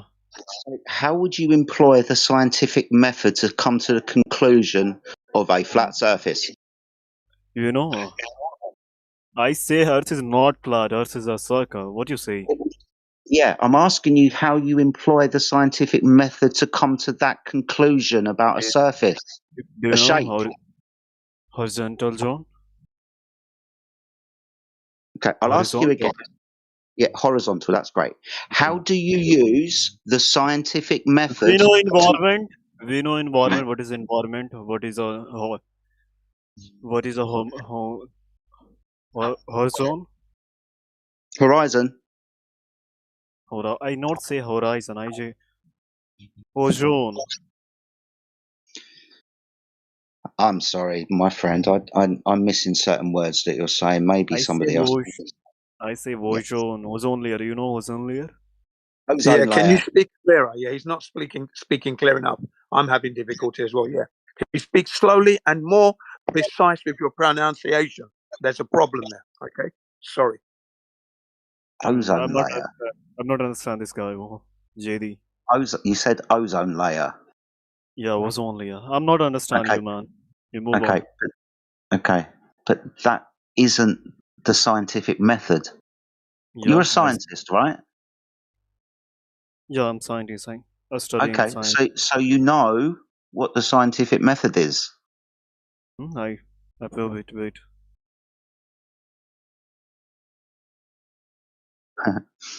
Okay. He's checking it with ChatGPT. I know. I think he's checking it out. Yeah, He I'm doesn't. checking out. Vanish from Oh, the see, he doesn't know what the scientific open up method my is. book, man. If No, you don't we know what, don't go to hang that. on. If you don't know what the scientific method is, then you can't be claiming to be a scientist. Wait, Come on. bro, wait. Why are you panicking? You are so dumb, people here, I think. Excuse me. No, let's not start calling people dumb. You're the scientist. We're asking you if you know what the scientific method is, and you've got to go and ask ChatGPT. Oh my Excuse me, god, you I'm not should have using learned that. this at university. And the only citation I'm going to take for the scientific method is from a university, not a Oh my Google search. When you studied science, did you go to the University of Google? Or did University you of go to Google. a How do you university know I'm with using a charger? accredited How does it clear my sources? screen? Right, if you're going to interrupt me, dude, I'm asking Oh you my something god. very basic, and Okay, you've you already go turned around Nasha. and excuse me, You search on stop. Nasha, search on Wikipedia or Synod flat. It's so common sense, No, man. no, I'm not going to be googling the current. This isn't conclusive, dude. No, my Just god. because you can Google something and it says the Earth is flat. Okay, first of all, you try the shadow experiment. Like, you try the shadow experiment. You know, shadow experiment is What's that? I shadow think he's experiment. Yeah, shadow, he's saying Max. shadow. Shadow. Yeah, Aristophanes. Yeah. It's hard to yeah. You understand try to you because this is an advanced put a. English room. You can try to put a one pin in You, Earth and just see a Max, what? Max, because your English is somewhat difficult to understand, it would be beneficial if you slowed What do you down say? a little bit. Yes. Watching ships and over the horizon. Horizon. So, Yeah. what do you want to talk about? Ships going over the What? horizon or Yeah. shadows? Do you see?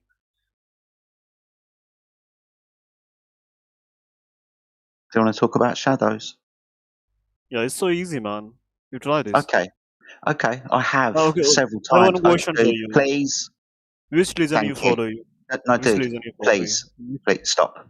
What is your Okay. reason, man? You said you should try this. I have, along with many cultures in the world, including the Chinese. And the conclusion of me and many others in the world, including the Chinese, when measuring shadow lengths cast by stick illuminated with sun, is Earth is flat.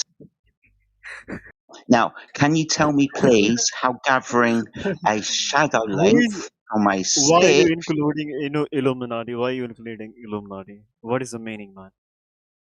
Right, dude. Illuminati. Who is the Illuminati? Illuminati. Who is that? The Illuminati. Why are you bringing the Illuminati into this? I'm talking about the Chinese. Yeah, illumination. You know, he got it wrong again, didn't he? Look. Oh. Yeah, are you drunk? Shadows Max. are absence of light.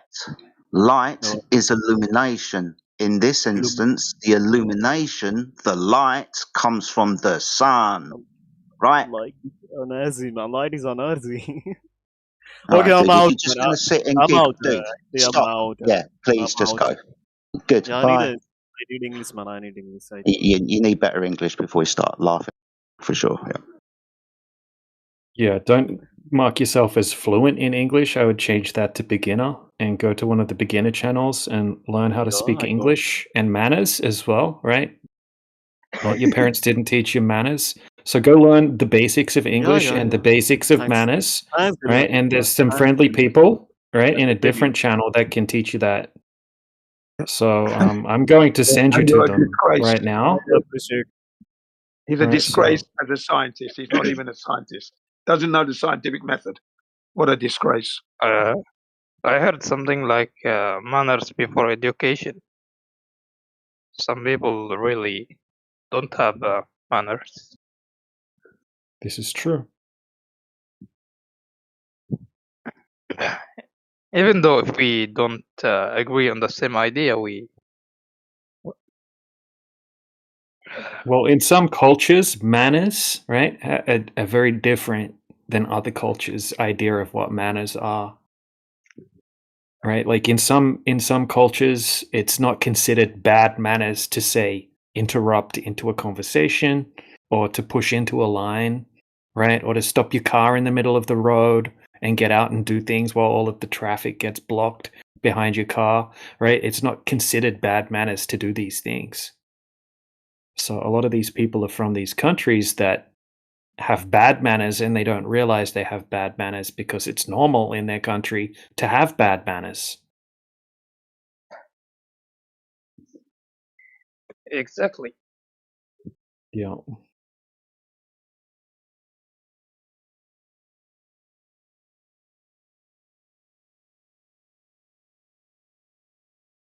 Anyway, Jedi, why did you say Illuminati? That's all I want to know. Why?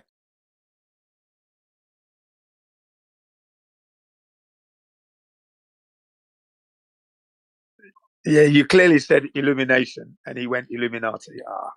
That was just funny. Yeah.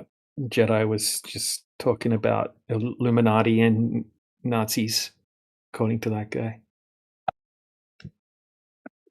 It does get really funny at times. This is one of those moments. Unfortunately, a missed opportunity for that guy. He's lost, not ours as such, but that was his loss there. Frustration.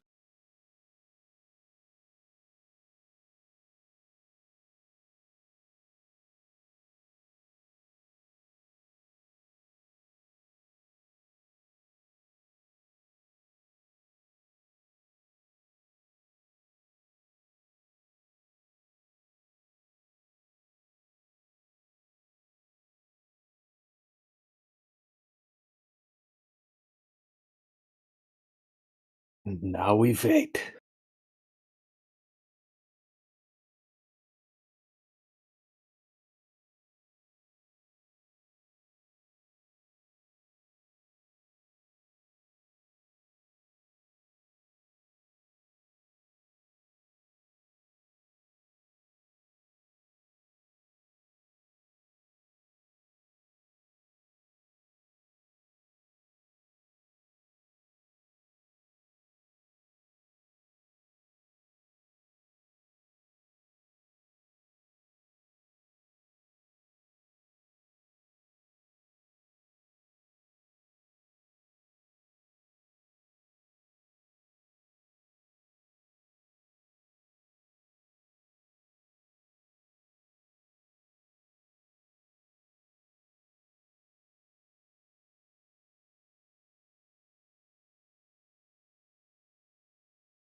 Come on, guys, don't all talk at once. I was just looking down the chat and thinking to myself, well, this is one hell of a flat earth sausage party. I don't think we've got even one Glober in. I think there's one girl. What's up, fences? But apart from that, it's just us. Hey, Jedi. I think Hamudi is a Glober, right, Hamudi? Yep, strongly. Yeah. Wow. Strongly. There you go. There you go, Yoda. You can chat to him for a little bit. I'm gonna make some coffee. Sure. So strongly. Why does this topic make you feel so strongly?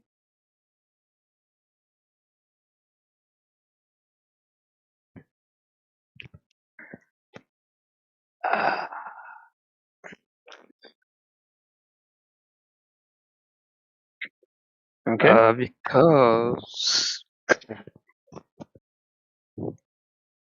Because I believe that someday we will live on Mars or other planets.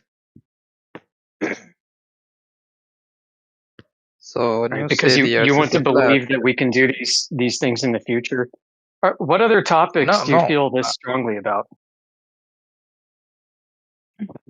I believe the humanity will someday will live on the moon or on the Mars. That's beautiful. So what other topics do you feel this strongly about that match or exceed your strong feelings about the globe?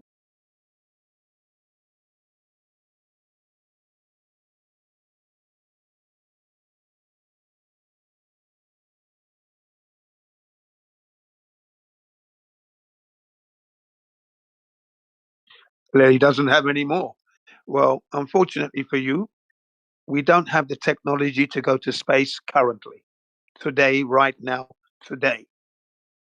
No technology is available to get anybody to space.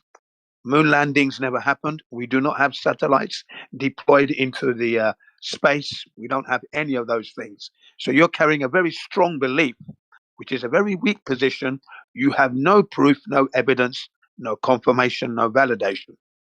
Vacuum is a dangerous place for humans and man-made equipment. Okay?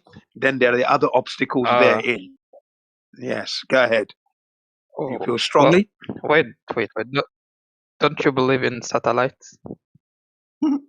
Yeah, I personally don't do any believing at all. If I can confirm or not confirm, satellites, the way they've been described, cannot live in space.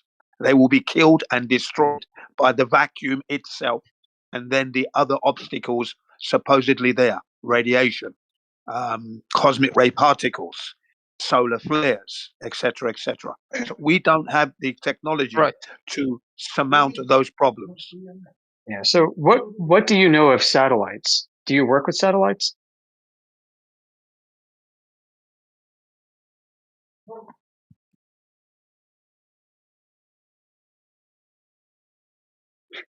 Okay.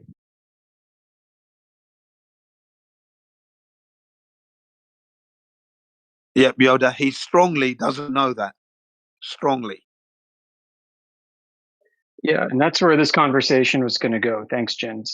Since our speaking partner here seems to be busy doing other things. He said Yeah, yes. I wanted to take this conversation exactly there. You feel strongly about a subject that you don't know much about.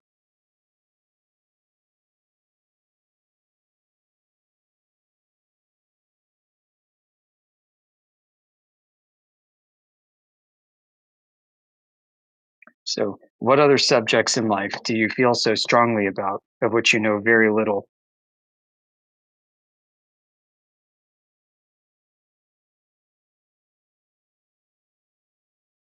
You could probably put a lot of politics and religion into that same bucket, right?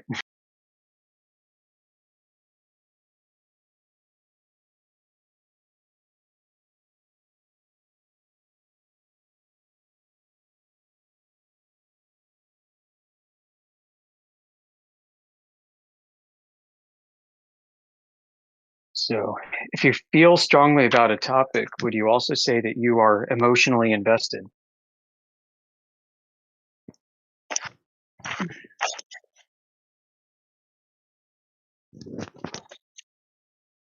Yep. So, what is the argument now? Well, so far, I mean, I'm kind of curious to know if your objection is primarily regarding the claim of satellite technology, then do you know much about satellite technology? Yeah. So how the television and the mobile phones works if there wasn't any satellite? Fucking hell, are you sitting down? Serious question. Yeah, wait for it.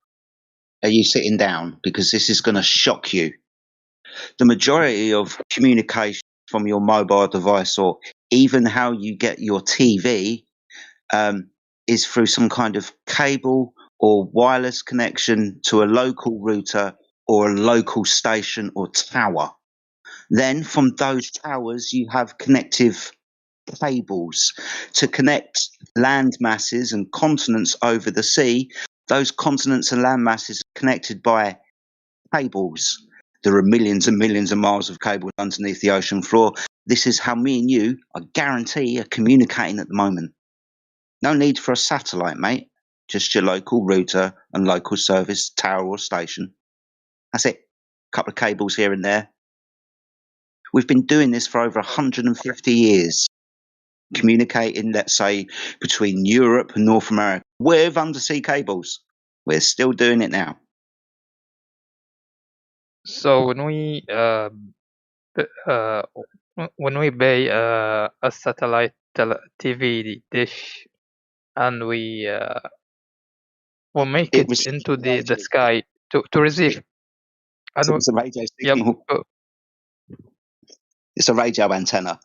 I know they call it a satellite dish, but it doesn't mean that it's pointing to something up in the sky. In actual fact, I know that my satellite dish, I don't have one anymore, but the one I had about 20 years ago was facing towards an antenna on the coast of England. That's where all of our satellite dishes were pointing to. They're antennae. Now, antennas that are ground-based things, they're some of the tallest structures in the world. Most people think about the Burj Khalifa and the skyscrapers and forget about huge antennas that we've got. This is how we receive our radio and TV signals for commercial use primarily. Shocking, right?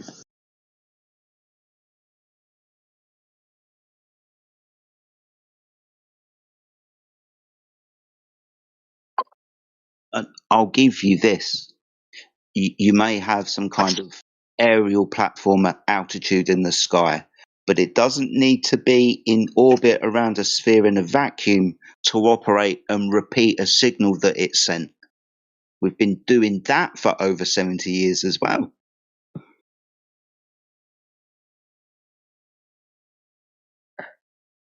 So how do you explain the Starlink internet that made by Elon Musk?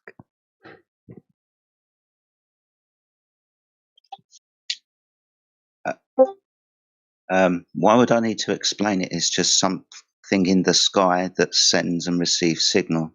It's a repeater, right? Because it works with satellite from the sky. Yeah, it's in the sky.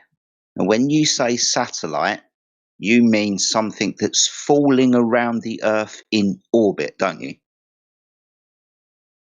Yep. Okay. Yes. That's the only thing that you want to draw the conclusion. The satellite that you keep talking about is falling around a sphere. There is no way on things above a flat surface in the sky. It has to be a sphere because the gravity is the thing that's keeping it in motion, right?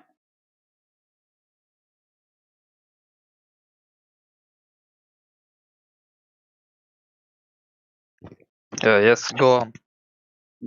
I don't need to explain this. You're asking how communication works, right? Or how location works, for example. And 99% of it is undersea cable. And I'll give you, there's a little bit of technology in the sky that are aerial platforms that send and receive signals. We've been doing it for over 70 years. Those have been on balloons. The technology is improved now. We've got solar powered drones in the sky.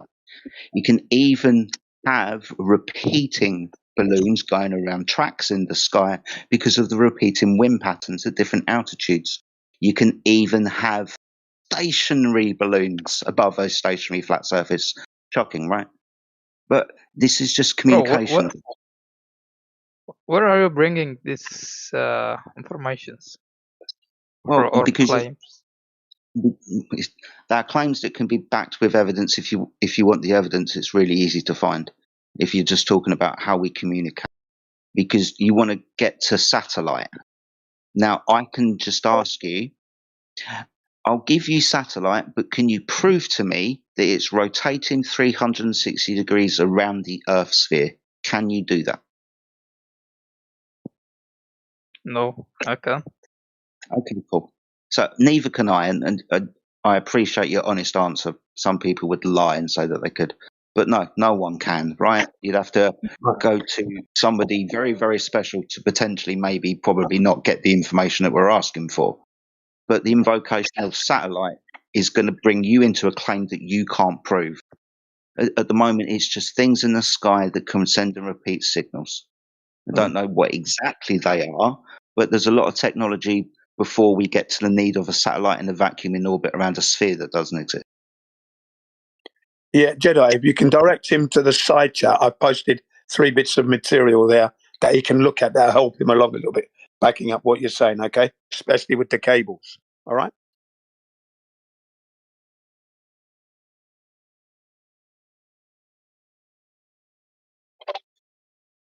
What I said is really, sorry guys, but that's something new for me, to be honest. The first time I knew that. That's fine. We always come across new information. Some of it's really, really obvious. We don't really think about it. We've just got foregone conclusions. But like I was saying, that's just really basic stuff. If you want to learn more about satellites, for example, Master Yoda's really, really good at that. I don't know if he's still around. Yeah, yes, I'm very interested I'm here. in I can have satellites. an in-depth discussion. Okay. What do you currently understand about satellites? Do you have information about satellite? Yeah, like most people, right? It's the basics. Satellites are launched from a rocket. They go really fast at a very high altitude, and they do loop-de-loop orbits around the Earth. And some of them have radio equipment where they're beaming rebroadcasted information down, like XM satellites. Others have cameras on them, seeing in various electromagnetic spectra or weather, you know. They serve all kinds of purposes. Some have actual cameras on them for taking pictures of things. Right? And GPS is basically one of these satellite systems, whatever it is, that's rebroadcasting radio information from the ground. Wow. Satellite.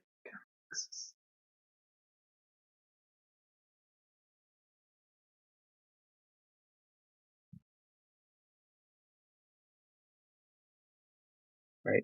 Some people So claim the that satellite, satellites are involved in mapping the globe, but I'd like to see more evidence of so that. the satellites we used to see in media and television are fake, as we know them. Those objects on the sky. We're not making claims as to them being a specific kind of technology because we don't fundamentally know that. But there's the phenomenon, right? We see this phenomenon. We see a light going across the sky. We have an app that's on our phone. It can tell us what that light could have been at this particular point of time, looking in this direction, this location on Earth. Some people even get so fancy, they claim to build high gain directional antennas where they can accept the signal, track it over time, measure phase shift, Doppler shift, and triangulate its location in fixed space. That's quite the hell of a claim. but some people claim they do that too.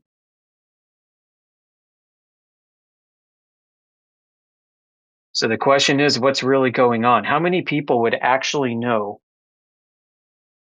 We're talking firsthand direct access with the satellite equipment that is claimed to be up in orbit around the globe. How many people have actually put their hands on that?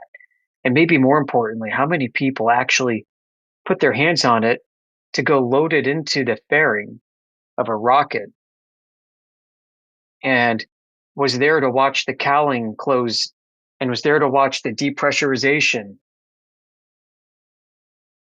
Why? Because you don't want pressure inside that part of the rocket when you enter a vacuum rapidly. It would just not go very well for the rocket. So they depressurize the fairing where the satellite's kept. How many people were actually there and witnessed all this, and then maybe watched as the rocket was transported to the launch station? A complete unbroken chain of custody. And then we're still not done yet. And then like after that rocket was launched, perhaps after the satellite is said to have been deployed in orbit, an electronic communication signal with an encrypted packet that only a handful of people who had direct experience with that physical equipment would have the keys to. And then not only obtaining the signals with those keys encrypted in that way, but also having a signal quality to it that you can process and determine was indeed at a certain altitude going a certain velocity across the sky. How many people have access to all those pieces of nuggets together to be able to say, yes, I have experienced this? The answer is, I don't know of any single person who does, which is kind of spooky when you start to think about it. We've been here 10 years talking to all kinds of people, including people who say they worked in the satellite industry, who seem to be telling the truth, who are reasonable. And nobody saw the whole picture. There were all these breaks in the chain of custody of information of these things. So I don't know of anybody that's got a complete picture. And that's kind of concerning to me, especially since we're just talking about space technology. We're not talking about military tech, spy satellite. We're not talking about any of that goofy national security stuff. And this could just be as simple as a weather satellite or a navigation beacon, open source for the public. We've got claims from like university physics departments who build a CubeSat, right? So they get their little CubeSat package in the mail. It arrives. The kids open the box and they sit down and they go through the entire lab and they build a device. And then they send it to a company and the company puts it on a launch schedule and it just kind of sits around because guess what? They're not launching something the size of a little shoebox and spending all that money just to launch one thing. No, these university CubeSats are bundled together with other people's projects and they're put inside these big racks and they're loaded up and they're sent to the rocket and they're shut off. You could be waiting around weeks, months, maybe even a year for the launch window. And by that time, you've lost custody of your project. You have no idea really where it is. I mean, you've entrusted it, of course, to some kind of company to take care of it for you. But what's happened to it really? You've lost chain of custody. You now have no knowledge of where it actually is. You can't provide verifiable disposition of it. You have to take someone else's word.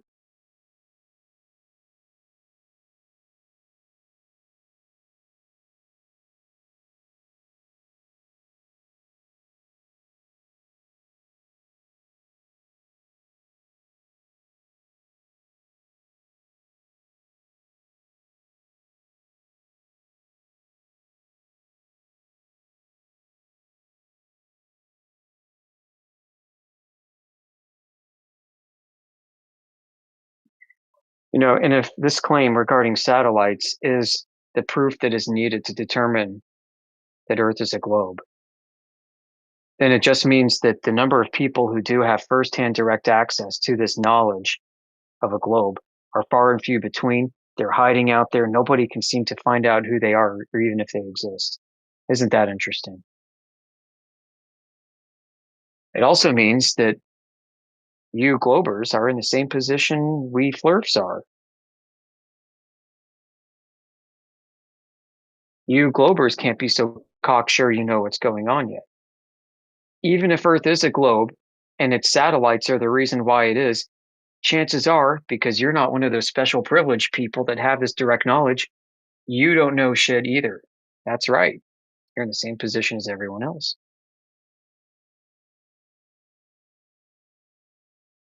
So when I hear somebody retreat to satellites or retreat to all this like tech, right, that people don't even know what they're retreating to, but when they retreat to it, it's almost a concession. It's like saying, okay, I'm stuck in the same position as you, but they want to be able to say, however, I have the consensus of most people's belief in the same thing backing me. Therefore, I'm not the odd one out. You are. So you have to give me your evidence for why you think Earth is not a globe.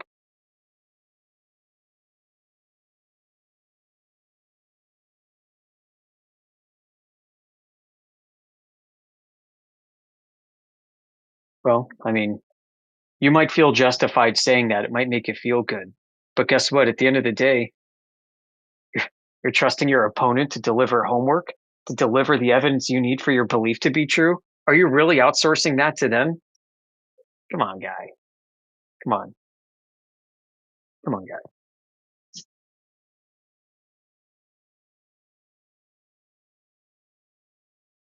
Why would my opponent lie?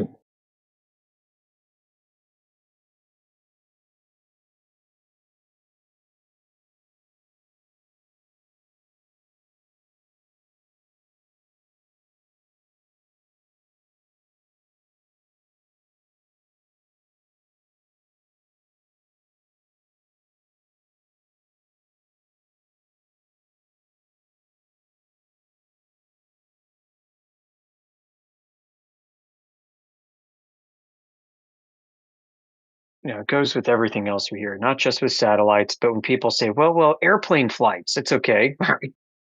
You want to go to airplane flights. Doesn't sound as crazy as satellites. I get it.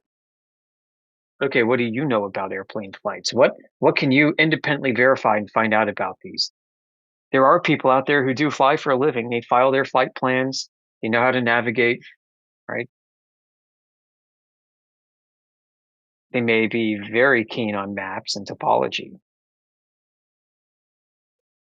But I would say those people are far and few between. There are quite a few seemingly on one server that we don't really go into, but some of their pedigree is also in question. But what does the average person know about flight plans, flight routes, ETOPS ratings? Yeah, does a normal person out there who comes in here and says flight plans, flight routes prove the Earth is a globe know anything about the ETOPS requirements? Yeah, how come all these flirfs seem to know about all these weird things? Well, because we've done the homework, right? We've said to ourselves, self, you know damn sure that this Glober over here is not going to do the homework to back up his claim. So why don't you go research it and see what you can find? Go pretend to be the Glober for a minute and see what you can dig up. So yeah, we've all done that ourselves because we're tired of getting non-answers and non-responses from the people that we debate and discuss this with. So that's why we know these things. With a question, if I'm not interrupting you. Yo, I'm just babbling. What's up, man? You just reminded me of something. Has anybody seen the latest Eric Dubai video with regards to 50 proofs from like aeronautical associations that the Earth is flat? Has anybody watched that recently? I haven't. I'm interested in if anybody else has. I just saw it in my feed talking about this type of, when you get 35 odd documents from NASA and aviation authorities talking about treating the Earth as flat and stationary, blah, blah, blah. He released a new video. I just wondered if it was the same rehash or if anybody had seen it, basically. I'll take that as a no. Yeah, I've heard of this being out. I haven't checked it out yet, and I haven't felt inclined to. It should be nice if Eric Dubé got the updates we did. This is what I'm saying. I like you haven't got the unction to go and watch it because I'm scared of what I'm going to see. Shit. Not this fucking crap. Yeah, my doc said to watch my blood pressure. This isn't helping. Yeah, I think it's going to be a rehash of what's already been done. I seem to remember seeing that recently, right? Yeah. And it was the same thing. It's just the same documents. He's just rehashing old news in this sense. Thank you, Jim. See, that was the other kind of possibility that I thought it was just like you said, a rehash. Yeah, he's just putting a rehash on old news there. Yeah, I remember seeing that not so long ago. I looked at it because I thought maybe something new, but no, it's the same one. Just a little, maybe one or two things are different. You know, is it worth a view? Well, I thought it was. But there you go. Depends on who you are. Okay, so you did see it. It's just a rehashing of the old documents that we saw 8 years ago, type of thing. All right, I got you. But there are a couple of new ones in there as well. All right. I did think the number had increased. Yeah, because it was 44. Right, that's the one I've got, 44. And then there's another one I got where there's like from Richie from Boston. His one was like maybe 90 something. So there you go. Richie of Boston. Richie from Boston, you remember him? But I digress. He's got his YouTube back up again. He's been around again for a year. Yeah, well, he did this one quite a while back. It's called Richie from Boston Goes Full Out Flat Earth, because he became a flat earther after looking at those documents. He decided to fully go flat earther. Okay. It is crazy what piques an individual's interest when we talk about this subject. It can be stuff like this. It can be something else. There's loads of different roads into the flat Earth. I'm not saying this is a bad thing. I've got a thing about Eric Dubay, mate. That's all. That much.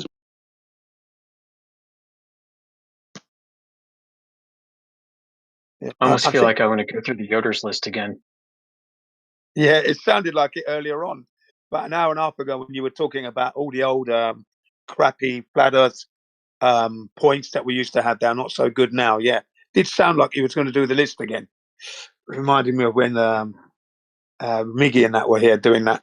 That was good that time. Well, I've got time and inclination. I don't know if it's anything that anyone else wants to get involved with right now. But... Yeah, I think Eric Dubay did a good thing though with the translation of flat Earth into so many different languages, 200 proofs. That was a little bit of a good service. We have to give him kudos for doing that, I think. You know, because you can introduce it to so many people in quick succession, which was good. Do you think, and I don't know the answer, and there's no right or wrong answer, and it's just a question I've asked myself. Do you think Eric Dubay is 100% honest, or do you think he is a controlled release, for example? Like a Pied Piper. Yeah, the Earth is flat. He'll tell you the Earth being flat, but do you think he's here with honest intent, or is it fair? I've been on the fence about that for a little while now, unfortunately. You know, and I'll tell you why. It's because when he came out, he was the only thing on the scene, and he came out with such a force, and he also came out with a lot of these fundamental triggering issues that seem to be grinding our gears lately. So in retrospect, it seems to be a much clearer, better placed accusation than it was at any other point in time. With I appreciate again, like Jim pointed out, translating into languages, and I also appreciate again that after say time has passed, you kind of release a new video because time passes and arguments and stuff change. But with that being said, it's not like he's fully aware of. It's not like he should be, but completely aware of the conversations that are going. That I'm very separated from that. I know he has like questions and answers from like podcasters and celebrities on YouTube from time to time, but I've never seen him in a room like this, for example, or whatever. So it makes me wonder if he's repeating, do the things that he repeat, the arguments actually change. For example, the horizon always, other things that he said, the Earth, the sun, moon, and stars rotating around cycle, all of them, these types of things, the aim at and whatnot. So yeah, I wonder too. Right. One thing he undertook was to translate, or not translate, was to transcribe these old pamphlets and booklets from 100 to 150 years ago on the subject. Which is great for like historical archiving value, but I don't know about you guys. I spent considerable time at one point a few years ago. I spent several months reading these pamphlets, reading these articles, and trying to get inside the heads of these people, like William Carpenter, Lady Blunt, Samuel Rowbottom, and on and on. And unfortunately, a lot of these guys, their arguments are bad too, and their conceptions of the world are wrong. Like they're AE mappers, they're denying real world observations. It almost looks like a big skeptical society troll op kind of thing. Many of them are using pseudonyms. Well, obviously, you're going to face ridicule if you don't. People calling themselves doctors who really aren't doctors. Sounds like a Discord server. It does, right? I don't like those old zetetic pamphlets and books and booklets. I don't. Most of them are crap, unfortunately. They look good on the surface, but they're not that good at all. Quantitatively, qualitatively, they're wrong in some cases.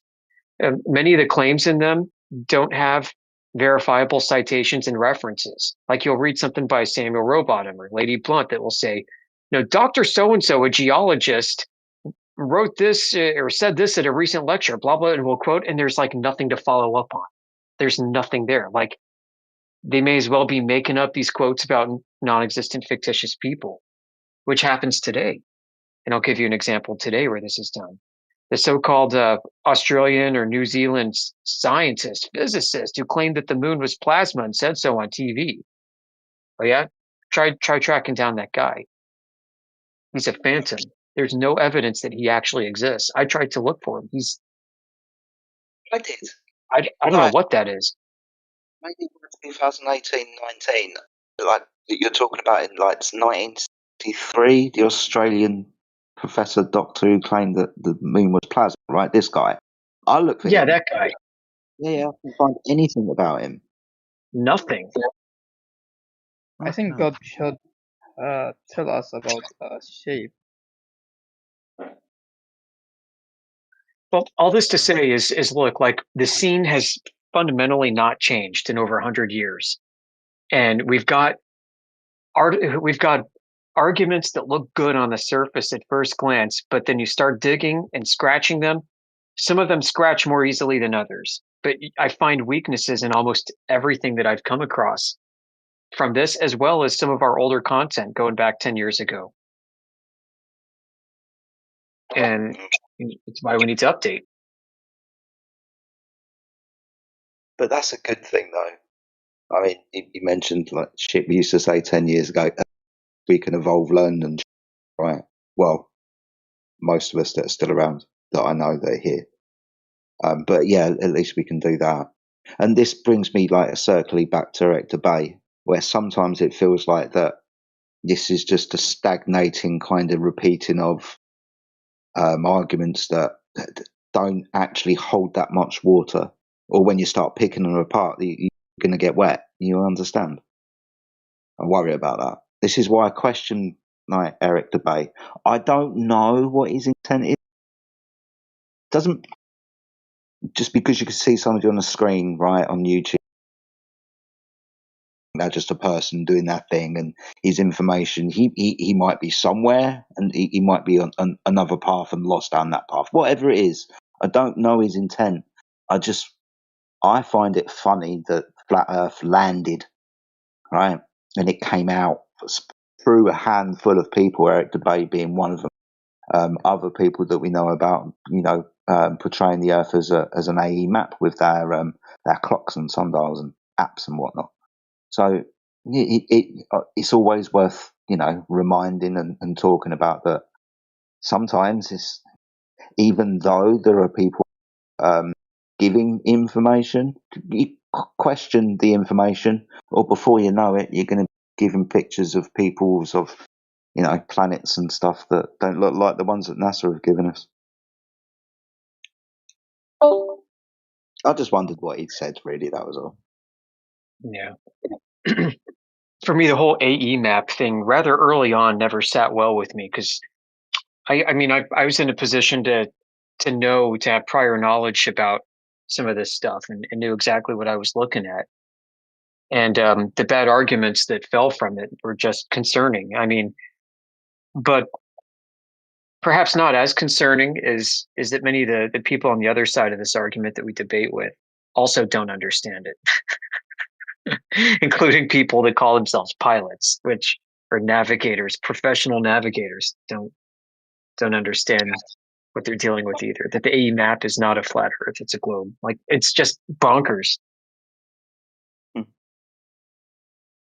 But yeah, that's a big one. It's kind of like the big tell, in my opinion. If people are rocking AE maps or anything like it, just run in the other direction because they don't know what they're dealing with.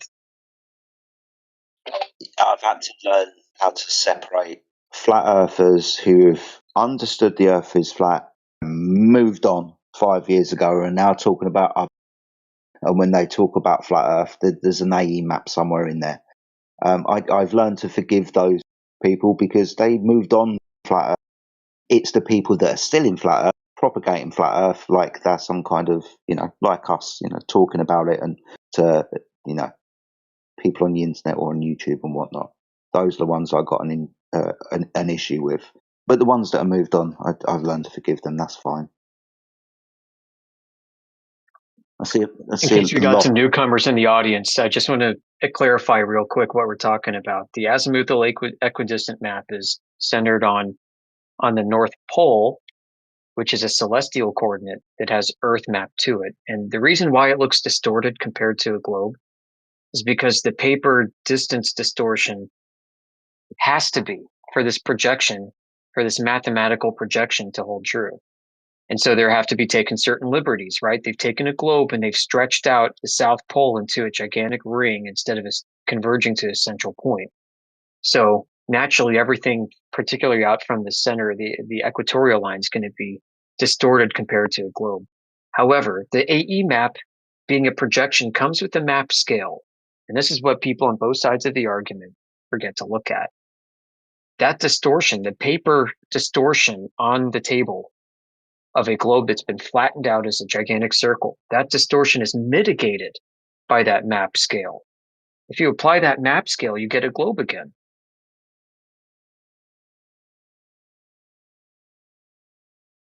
The map scale takes into account for the mathematical distortion of the converging lines from the South Pole to a point of origin, instead being blown out into a ring radially like bicycle spokes.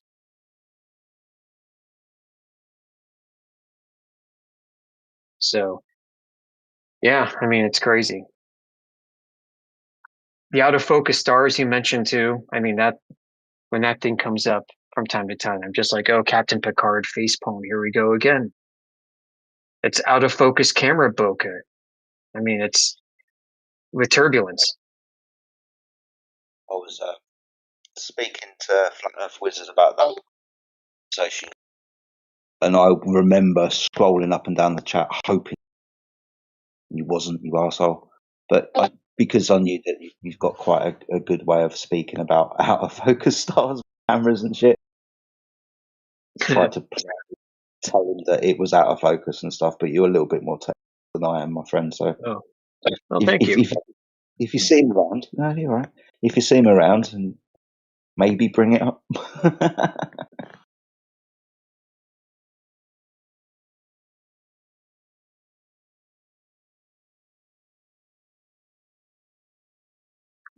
So those are the first two items on Yoder's list.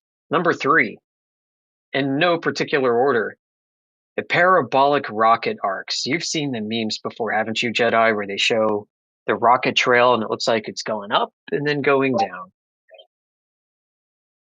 Oh no, the lights at the end of my corridor are full. That's perspective, right? We all understand this. The way it looks like that is because of how you see the world. Right, objects in the distance. Like you can have an airplane, it's on an incline, but from the ground looking at the airplane flying away, it looks like it's doing a parabolic arc and it's going to crash into the ground again off in the distance. But it's still at an incline, not a decline. The force of perspective forces the direction of that flight towards your vanishing line at a much greater rate than the flight actually ascends in your angular field of view.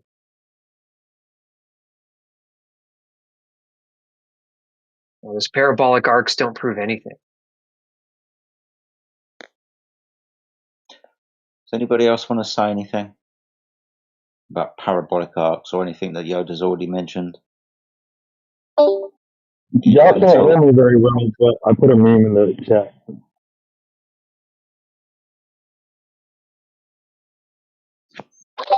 Cool. Yeah, I hate those. I call them Facebook memes. I remember seeing them when I was a flat earther on Facebook in 2015, 16. Same bloody things. 9 minutes past the hour is a 3D render of how this actually looks orthogonally. So if we take the first person view to the right, we see a parabolic type of trajectory. But if we look at the side view, it's actually widening forever and ever and ever. It's not curving back in on itself.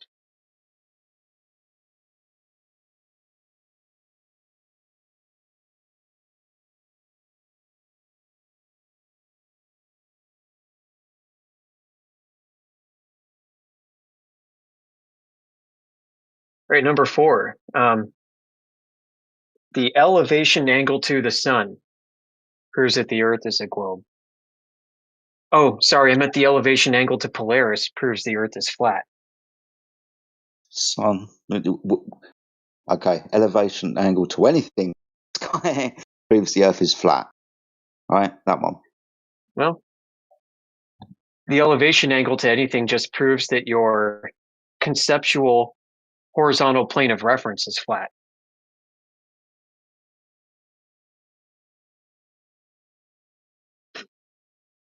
Right.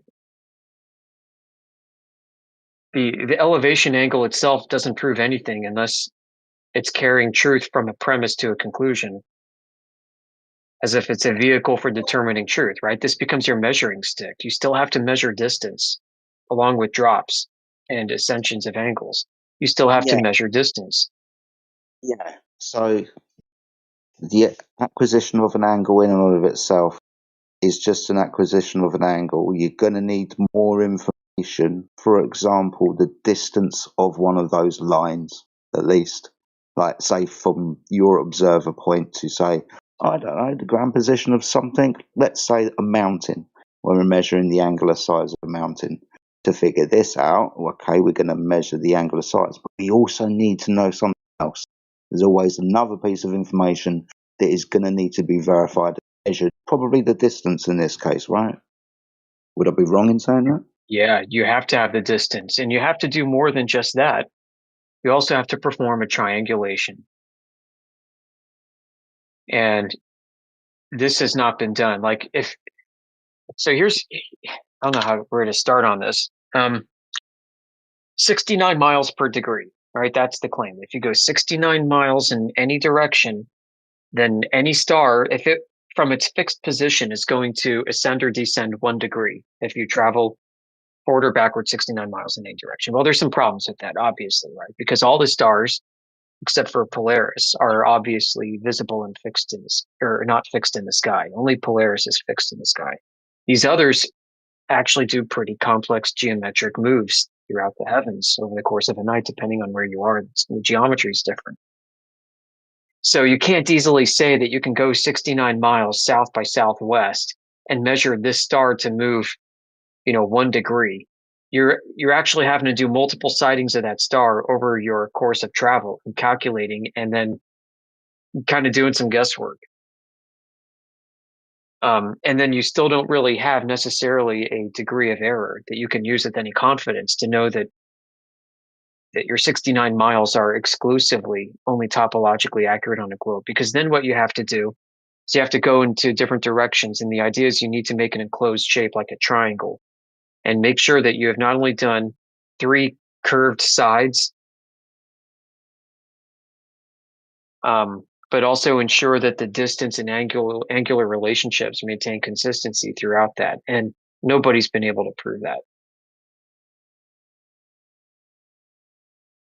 I mean, it just sounds ridiculous on its face. If you were to travel to and from Polaris, however, you could do 69-1. That relationship could hold true on a flat topological plane, but only along the meridian, only along that, underneath that longitude in the sky, going to and from Polaris in that vector. If you were to veer westward or eastward off of that vector at any point, then you will not have a 69-1 relationship anymore.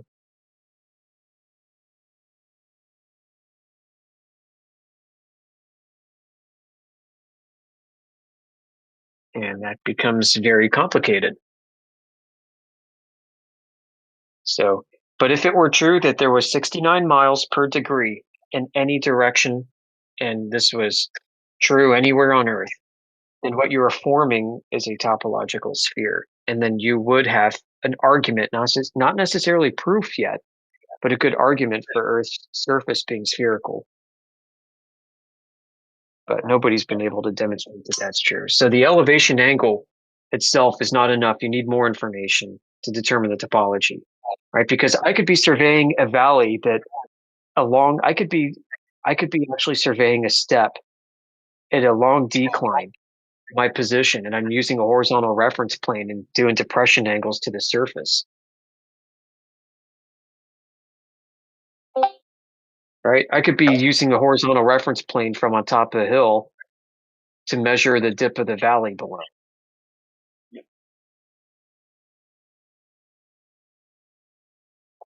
surface does something different than the horizontal reference plane. That's the whole point of using a horizontal reference plane.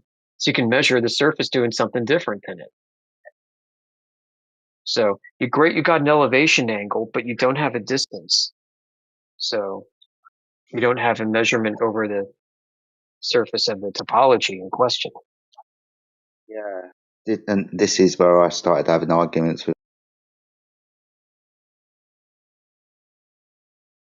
But we're not going to be talking about stars.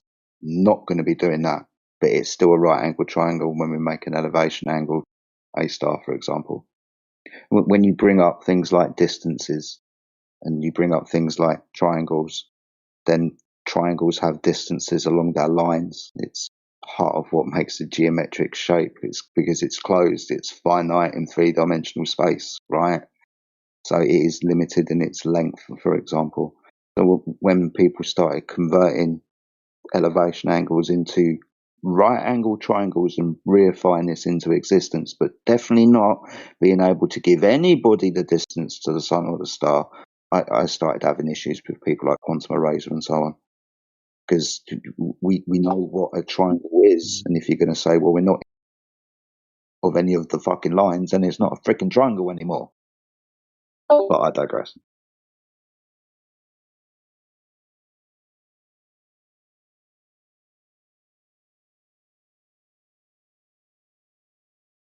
Hey, Yoda, do you have on your list high altitude balloon footage as one of the bad flat Earth arguments on your list by any chance?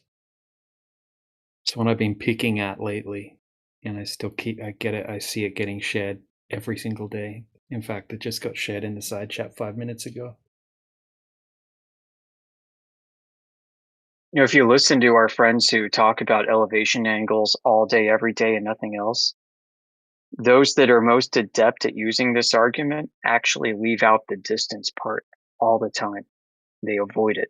And I think it's because they know Jedi, DJ. They know not to talk about distance, because as soon as they make a claim or even bring up that they don't have a claim about it, it will become the topic of focus, and it will reveal deficiencies in how this argument's deployed and cause people to start yelling at each other.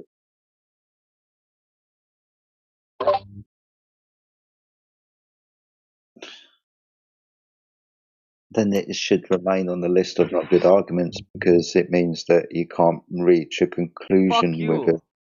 Yeah, fuck you too, dude. I feel that. Fuck you. قسم Yeah. مكاقح بيا شرموط يا منيو قسم منو مكاقح بيا خنيف يا شرموط أني كم No one understood a fucking word you said, mate. But have a good day.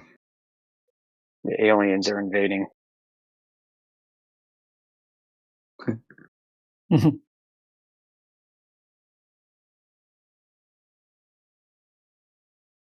Can you hear me? Oh, did he say anything? God. Yeah, we heard you, DJ. Yoda, did you hear what I was saying about the high altitude balloon footage?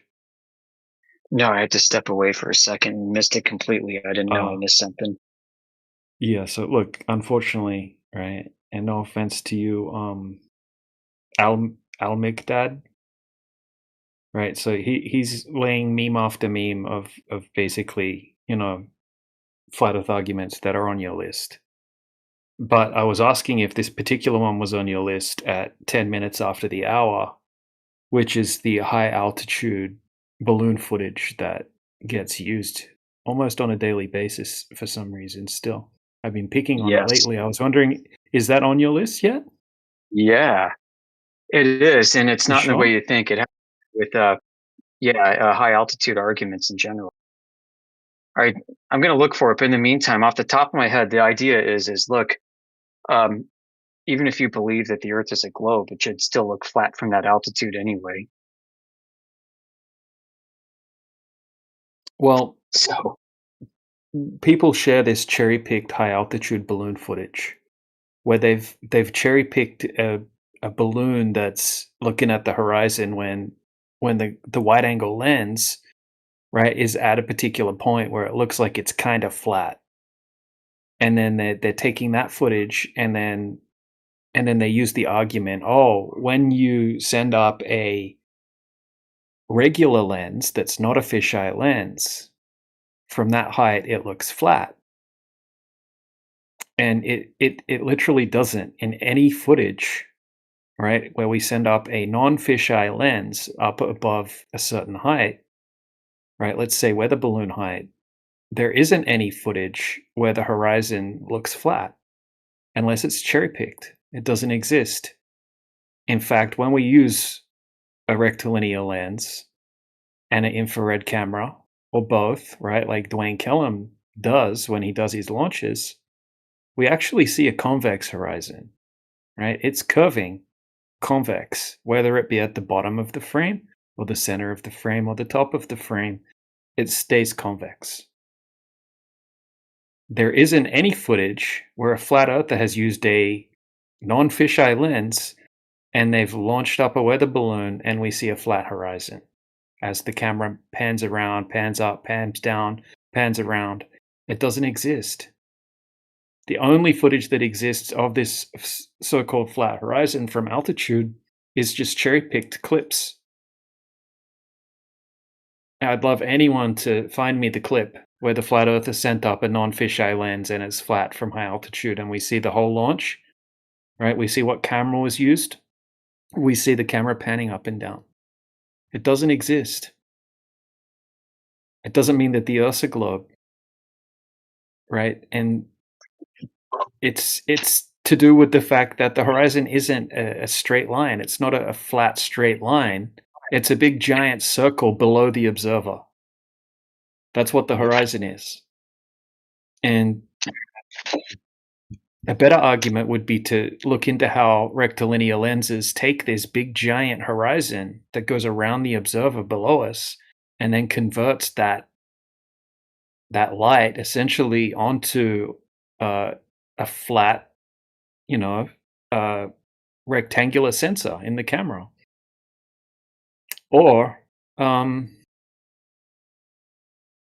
whatever the cause may be, you can see the same distance in all directions.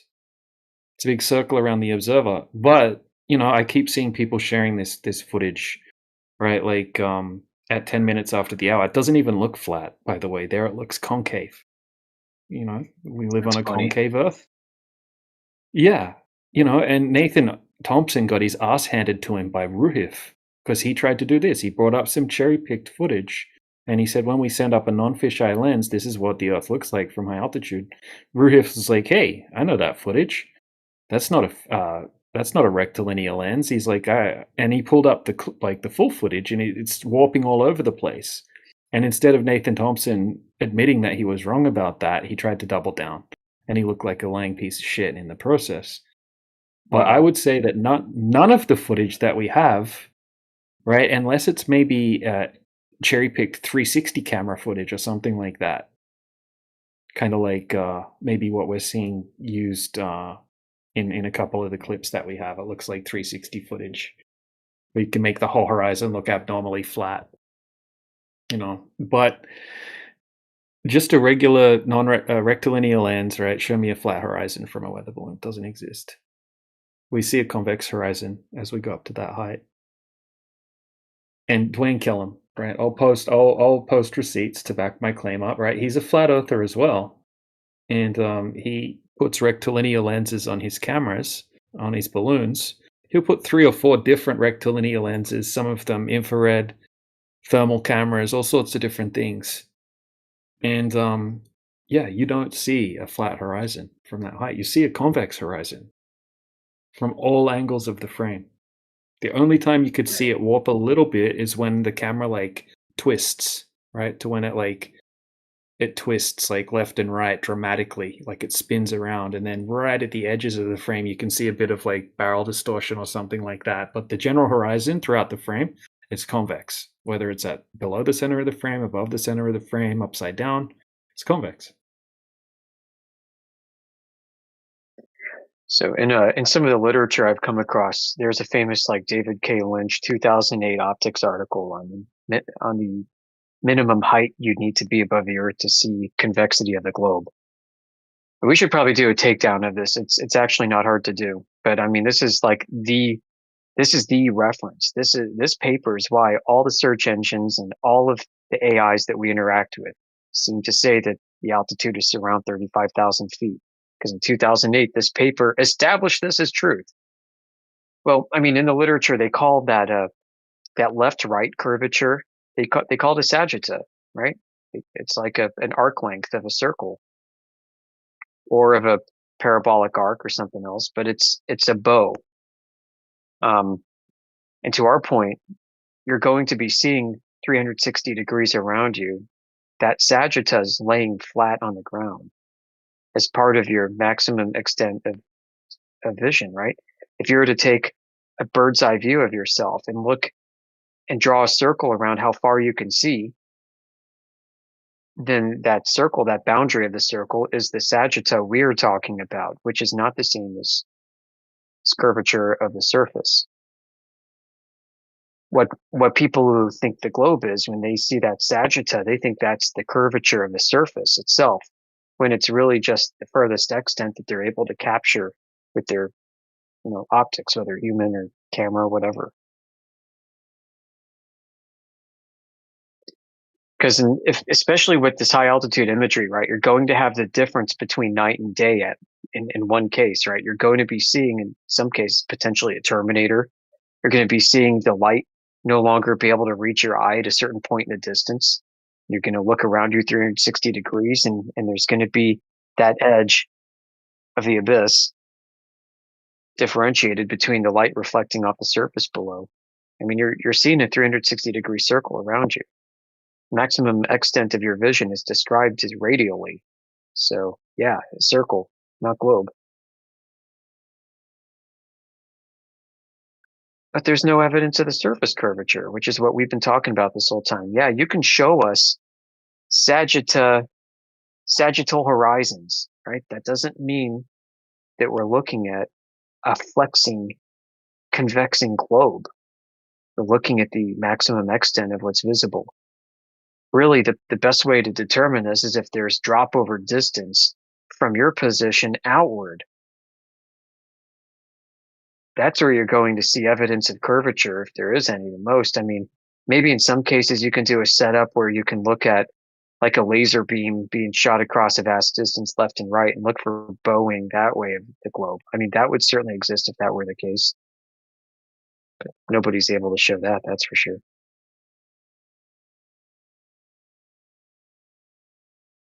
So yeah, look, you know, if some flat earthers out there that listen to this, right, if you want to get annoyed at me for saying this, just prove me wrong. Just find me the flat earth video where they use the rectilinear lens.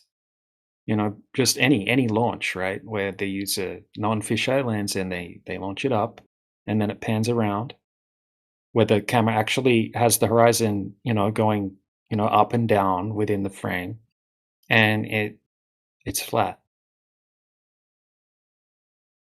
Because I've just posted in the side chat. Anyone can look this up. Go to YouTube, type in Dwayne Kellum, and look, he's got 3 different cameras that he's using. 2 different infrared cameras. They're all rectilinear lenses. Shows you exactly what type of lenses they are. And yeah, we see the horizon even in this thumbnail, right? It's below the center of the frame, still convex. And even if you go on AIs, right, and ask them about first explain, you know, to it, right? See if it agrees that a horizon is a big circle around the observer that's below the observer, and then have a conversation with it about how a rectilinear lens takes this particular horizon that's a big giant circle below you and transfers that onto a rectangular sensor in the camera. And everyone that I've had a conversation with about this, right, it says, yeah, exactly what you would expect, right, is a convex horizon from all angles of the frame.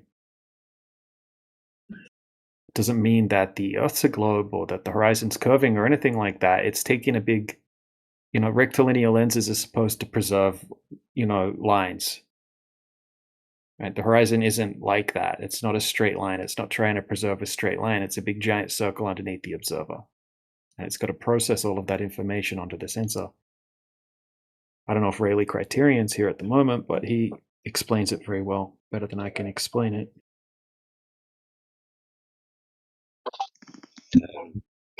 I'd like to hear from Rayleigh, but you did a really good job, Matt. Thank you. I appreciate that as well, because a lot of study involved in that stuff, mate. But yeah, you're correct as well. I've kind of been saying this for about 3-4 years, something like that, but not to the eloquence of it.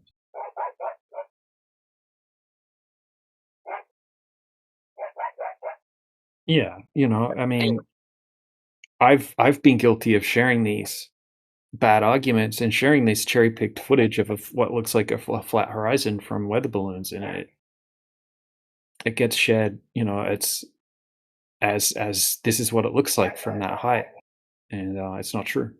It's not. It may be, right? Maybe if you're looking with your eyes, and mathematically you wouldn't see curvature if it was a globe from that height. But the camera footage, right? It doesn't show it flat from that height. That's my main point. That's a good point as well. Yeah. So if you're using a normal lens, you know, you've got pincushion distortion, you've got barrel distortion, and all of that to take into account. And then if you're using the rectilinear lens, you have a whole other group of problems to take into account with the way that the rectilinear lens is processing the, you know, the footage onto the sensor as well. So it's, I don't know, it's kind of inconclusive of anything, really. And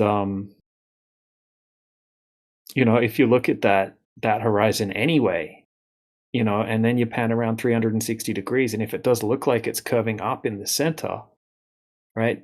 You can pan around 360 degrees and it's going to meet right back with where it started again anyway. So it doesn't work on a globe.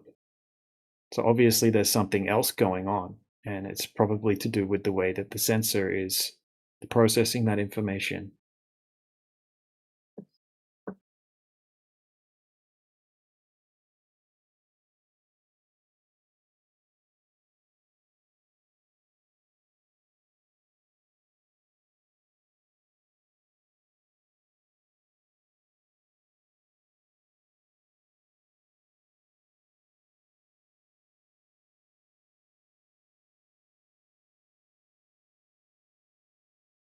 And then the other one I've had a gripe with recently is the sunset, shrinking sun videos, the sunset where you can see the sun looks like it's giant and then it shrinks into this little dot.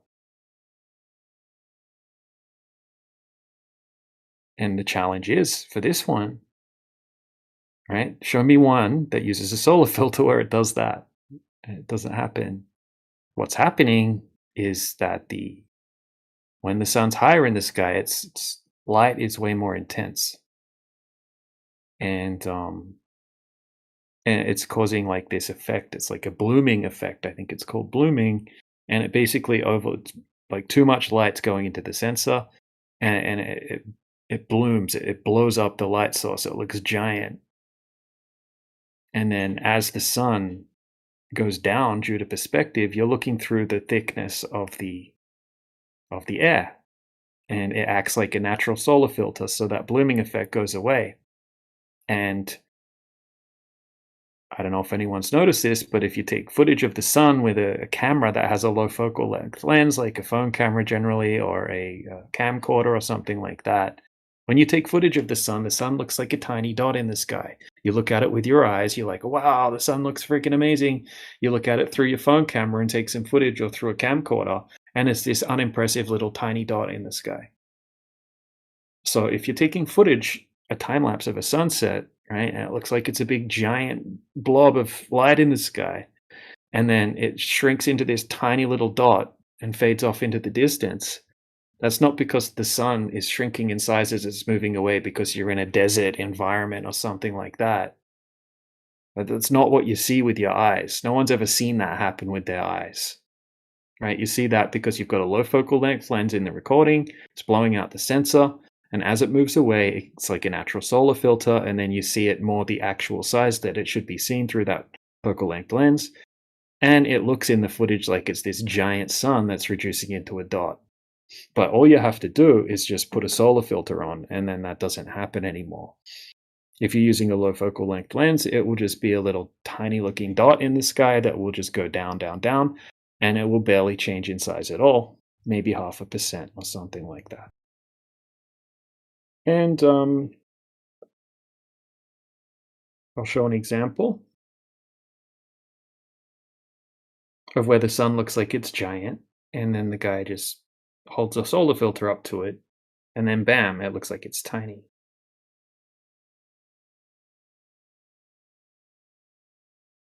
Because I still see that these videos getting shared on a daily basis. And once again, if anyone's annoyed at me and they think that I'm wrong, just show me one sunset with a solar filter where it does this shrinking thing. I've never seen it. I've never seen one presented. All right, so I'll post 2 examples in the side chat. All right, big sun. And then solar filter, tiny sun.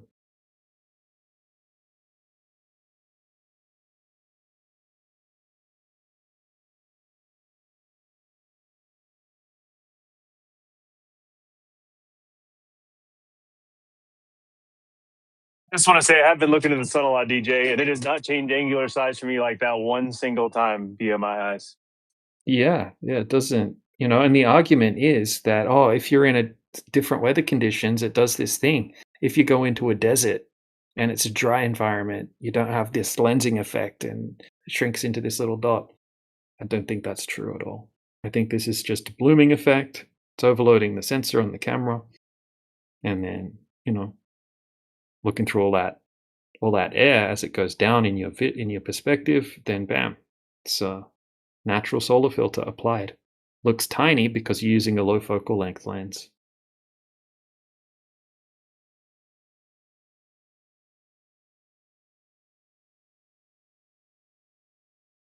Sure, a solar filter might cut out a little bit too much of the light.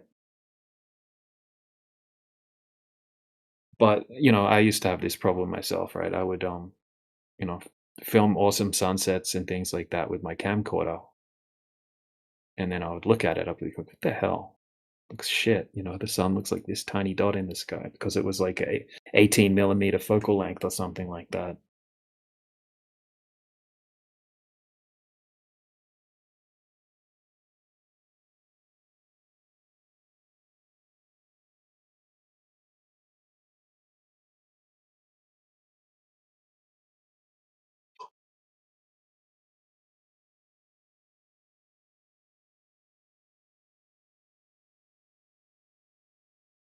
So I think that memes like this next one that I'm going to post need to be thrown in the bin.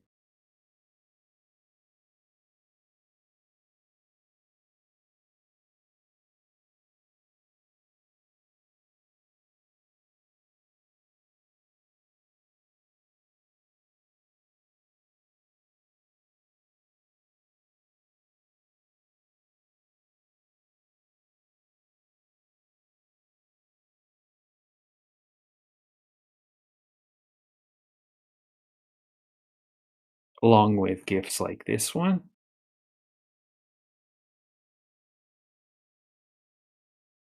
Unless they're used for a different purpose.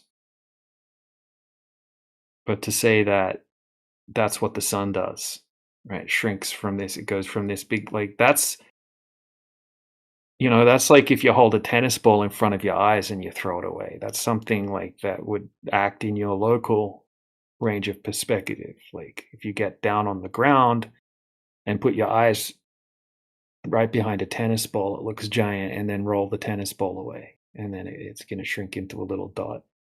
Sun doesn't do that. The sun's already really far away. Whatever it is.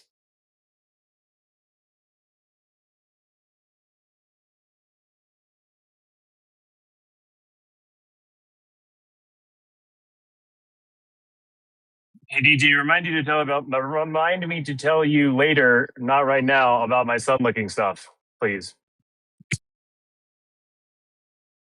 Sure.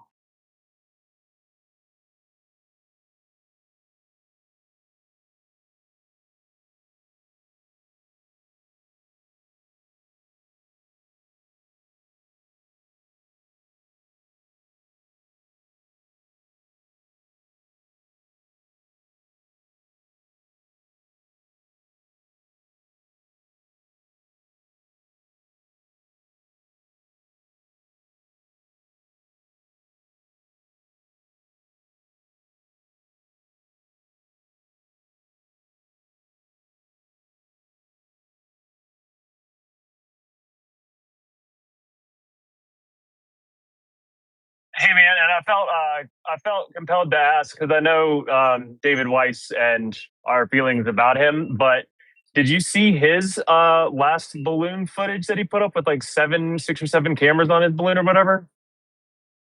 No, I haven't seen that one. Yeah, apparently he put like one facing in every direction, including up and down. Do you know where he posted it? On his website, in his video library. I watched it. It was like a year ago or something. Oh, a year ago? Or not a year ago. No, it's like 6 months ago. Excuse me, like 6 months ago. A year ago wouldn't sound right at all. I'm sorry, I'm in traffic. My brain's scattered. Yeah, it was like 6 months ago. He put it up. I didn't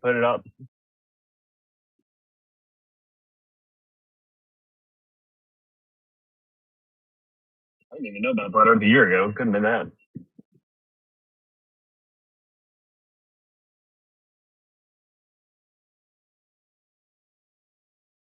Yeah, I find his sun fade videos pretty interesting. It'd be cool if someone else could do that besides David Weiss. But the drone where he flies it up and zooms in? Yeah, and then it just like fades away. Yeah, like those pictures you put up last week? Mm-hmm. Yeah. And the Globers say it's fake. Because it does look super fake, but I don't think it's fake. And he did use a solar filter on one of them as well. He reckons he live streamed them. He always says in his shows, I live streamed them. If anyone wants to say they're faked, I live streamed them. But I can't find the live streams. So if anyone knows where they are, that would be good. I checked all his YouTube channels. They don't have any live streams.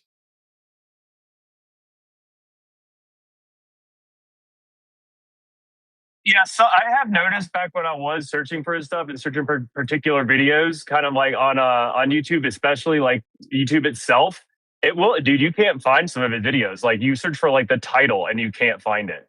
On his app, he'll have the link to it and stuff. But if you go try on YouTube and try to search directly for the title of the video, you can't find it. It won't show up in his channel, and then you search for the name and can't find it. But you go to his app and it'll link to it. So, You know, while David Weiss might be good at explaining some of the basics to people, and he's got good people skills. He's good at saying the right thing at the right time and wording things in a way that make his argument or his script seem compelling to someone that's never looked into the topic before. I think that this huge like pandemic basically that we have of completely retarded flat earth arguments like spreading like, you know, like a virus all over TikTok and Facebook and all of these platforms and all of these new flat earthers that are pushing, right? This all of these arguments I'm seeing kind of stem from him with the zooming in on stars, right? The continents being the wrong sizes in the pictures NASA gives us, the AE map. He's not solely responsible for that one, but it's a huge part to play in that. He says about the AE map, this is our home. That's what he says about it in his interview. Says it's what? He showed the AE map when he's in his interviews, and he says, this is our home, and shows the AE map. Yeah, he's got a script, and, you know, a lot of the arguments to someone that's never looked into flat Earth, they seem like good arguments. They seem like gotchas and things like that, but some of them are just terrible arguments, and a lot of them seem very compelling, and that's why people see them, new people to the topic, and then they spread them all over TikTok and Facebook and places like this, and it's pretty embarrassing to the point where you almost don't want to call yourself a flat earther because you get associated with these millions of moronic TikTok videos that people see and rightfully mock because they have easy, like super easy, right? Anyone with half a brain can debunk them.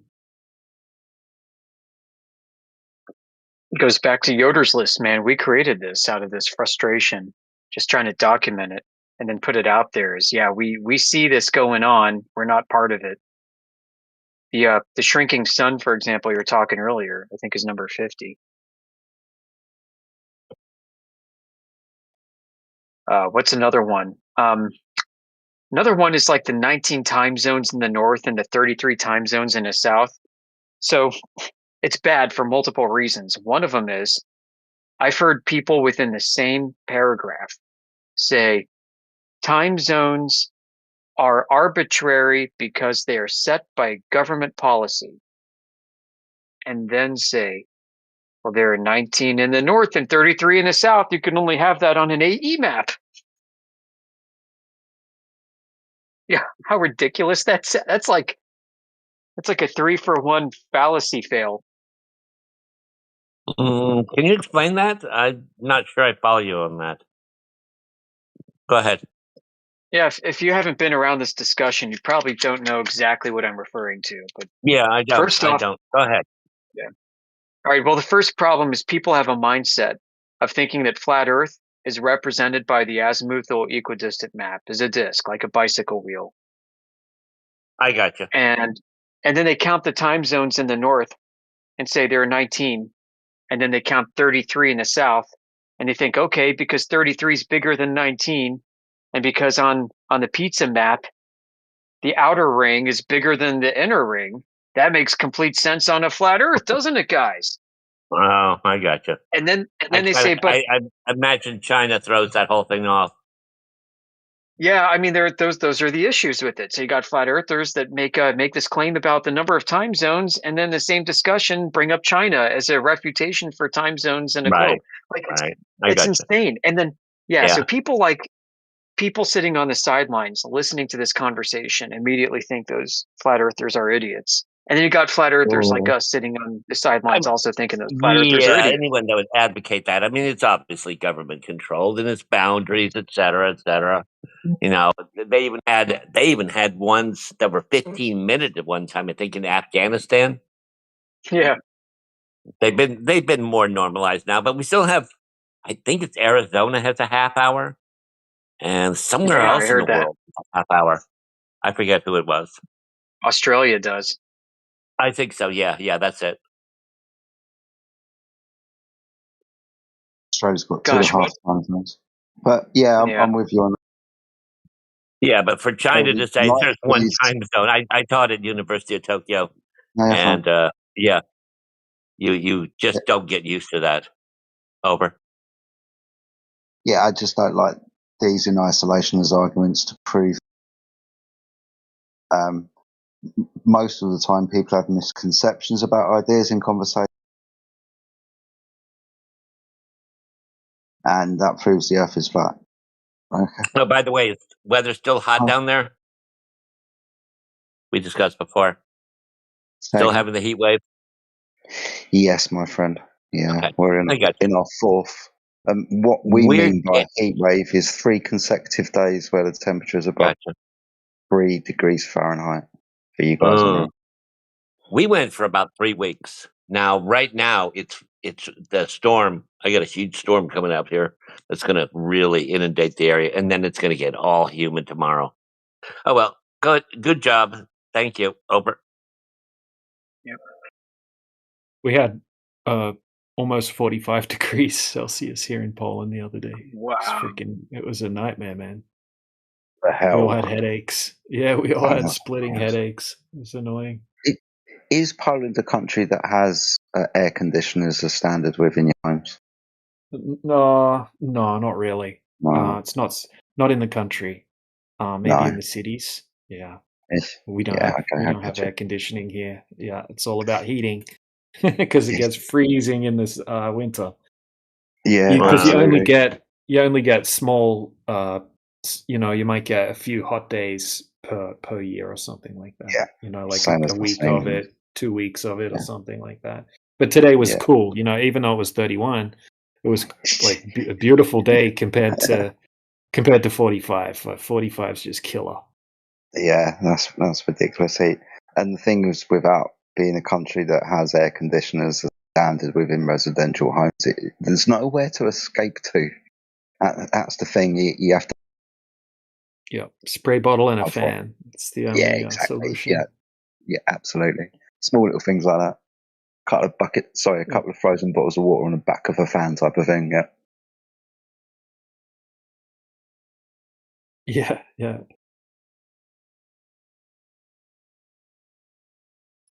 I mean, Jedi, aren't you and I on the same longitude or something like that? I'm in don't know. Virginia, so Latitude? No, we're in the UK. We share similar latitudes to those in Canada. Okay, all right. I think you're even farther north.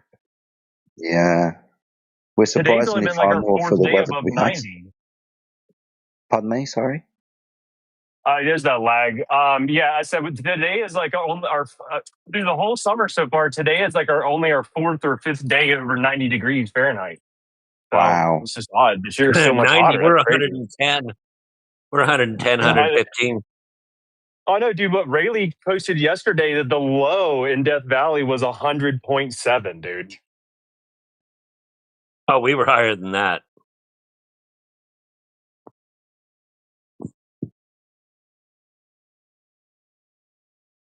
It also grinds my gears. The idea that SpaceX rockets are hitting the firmament, and that's why it looks like beautiful water explosions in the sky. I shorted SpaceX the last 2 days. Yeah, my God. I understand. Gotcha. Over. So, yeah, we know flat Earth globe, guys. I mean, they're shooting rockets up, okay, and their claim is not that crazy. They're using liquid fuel, like cryogenically frozen nitrogen, oxygen, hydrogen, all kinds of crazy exotic cryogenic stuff. And they're bringing and guess what? When something goes bad and you got like cryogenic liquids exploding, it's probably going to look pretty dramatic. Like, why does this have to be a rocket penetrating some invisible like water wall? That sounds stupid. Like, why would that be right there anyway? But then why not go with the simple explanation that, yeah, they shot a rocket up. This doesn't matter what shape of the Earth is. And it was carrying liquid fuel, and the liquid fuel exploded. What's so crazy about that, guys? Why do you have to like talk about, oh, it's like a speedboat over the water, except in the firmament that God made?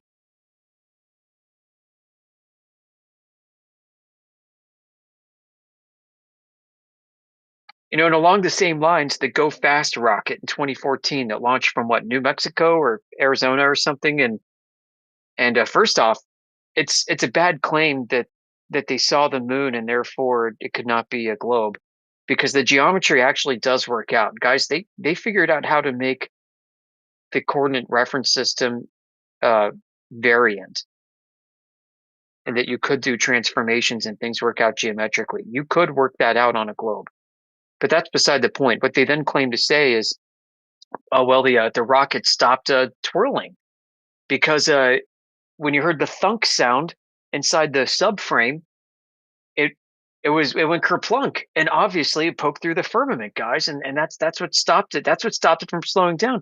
That's really the firmament stopped it from twirling and slowing down. Like, you got a rocket going thousands of miles per hour and it hits something and it doesn't blow up, like the SpaceX rockets you claim that hit the firmament do. You know, and you can read in these hobbyist rocketry magazines and publications that people build and even sell devices called yo-yo D-spins. And what these things are like bolas.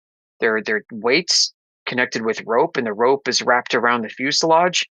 And when the rocket is spinning, because of the ballistics of aerodynamics, where like a fin, if one of the fins was off by like a fraction of a millimeter and tilted and affixed to the body, it could cause the rocket to go into these crazy spirals. And so it's really hard to engineer this out, which is why like a lot of modern rockets today will have like a gyroscope mechanism inside. There's a ring that sits inside of the fuselage, and it spins and it keeps this thing stable. But without that, you can also do what's called a yo-yo D-spin maneuver, and you fire off this yo-yo and it transfers the rotational momentum of the rocket to the bola, which gets ejected, and that thing now has all the energy transferred into it, and the rocket stops spinning like a bat out of hell.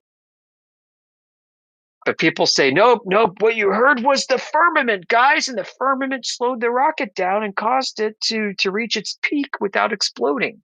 It did a better job than Elon Musk, guys.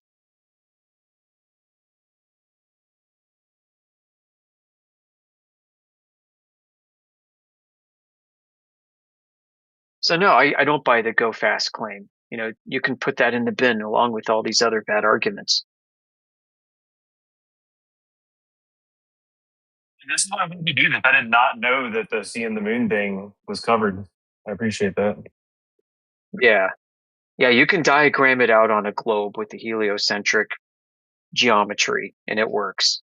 I've done it at least, and I'm not convinced that it's exclusive. You know, when you show like a map and you say the moon was like over Africa over here or something or whatever it was, when you look at the map, it doesn't look like it should be possible. But they're not showing you the geometry of the 3D space that the claim resides within. And when you see that mapped out, you'll understand that, oh, they covered for that. It's the coordinate transformation actually is commensurate with the geometry. Okay. Yeah, there's a lot they did figure out, folks. And you know, a lot of newcomers to this topic think that think the globe is just so stupid and nobody's patched all the holes. Guys, there have been a lot of holes that have been patched with this thing. Like, it takes some of the most brilliant minds in this FE community to find, on rare occasions, these glitches, these zero-day exploits, these problems with the globe code, and log them. But you know, we've also done that. We've got a bunch that we shared, and some that we haven't.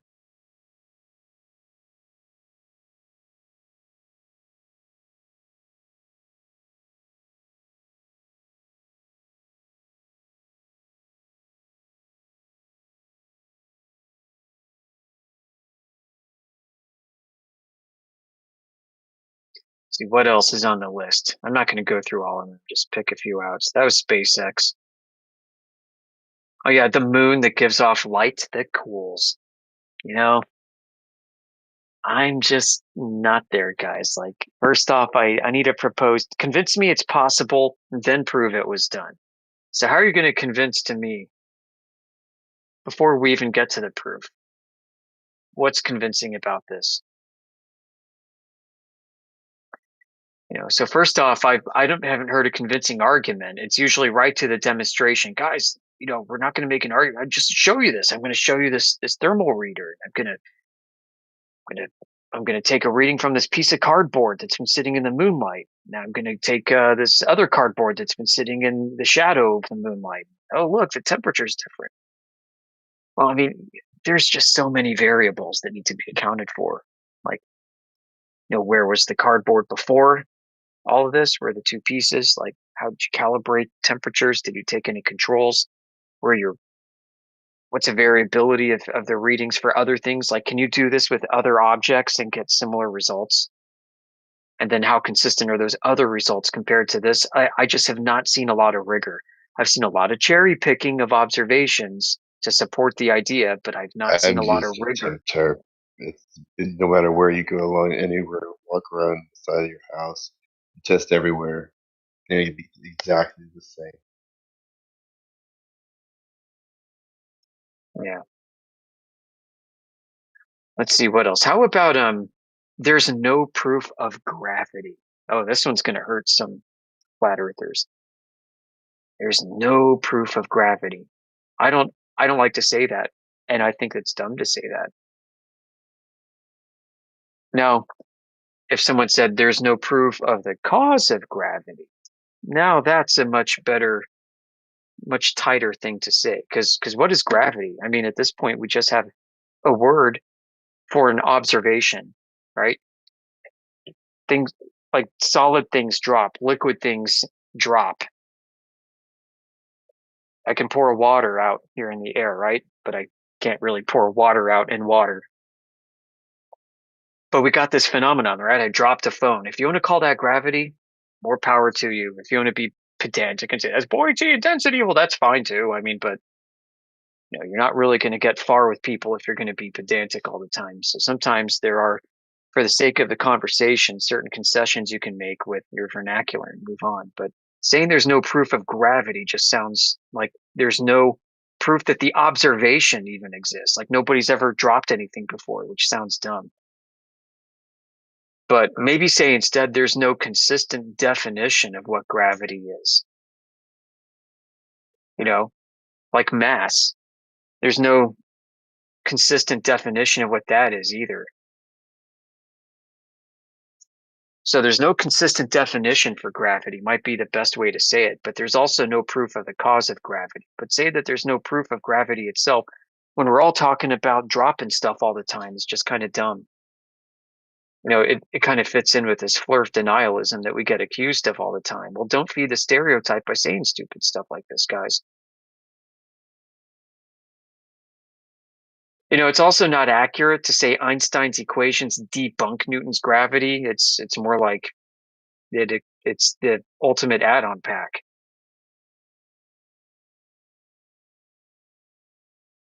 The reason why like Newton is no longer considered it is because we have all these add-on packs, this patchwork of ad hoc rescue devices. Right? So it's a little bit inaccurate to say these things. And a lot of the quotes about this are taken out of context too. Oh, it's another one.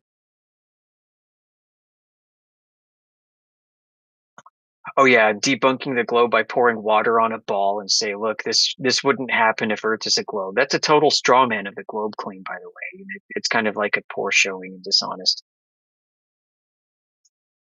200 Bible verses prove flat Earth. I mean, that's not even true when you look at most of these verses. Yeah, go ahead. Yeah, I just think that wording things is so important, like wording things correctly. Because, a lot of the flat earthers that heard you say what you said about gravity, right? They get all butthurt at you, and they'll probably think that you were saying something different. Because even most of the globers, when we talk to them about gravity, they're not thinking about like little g. They're not thinking about just things falling as gravity. When we say gravity, or when they say, do you not believe in gravity? They're thinking of mass attracting mass, or sometimes, the bending and warping of space-time, and that's what they think gravity is. And then the flat earther also thinks that that's what gravity is as well. So when the flat earther says, no, that's fake, it's not necessarily, the flat earther needs to word things in a way, right? And clarify that, okay, so when you're seeing gravity, they just need to explain the situation just basically and quickly, and just say gravity as you think gravity works, as in mass attracting mass or the bending and warping of space-time. Yeah, that's wrong, right? That's claiming the cause of the effect and that kind of thing. But things still fall. We agree that things still fall, and if you want to call that gravity, then that's fine. Yeah, that's what I do. I always try and go to that, like explaining what we experience about gravity. It's like, yeah, gravity's fine, yeah, but what do we experience? Gravity. What's our experience? Right. Because So it's yeah, not turning things into a ball.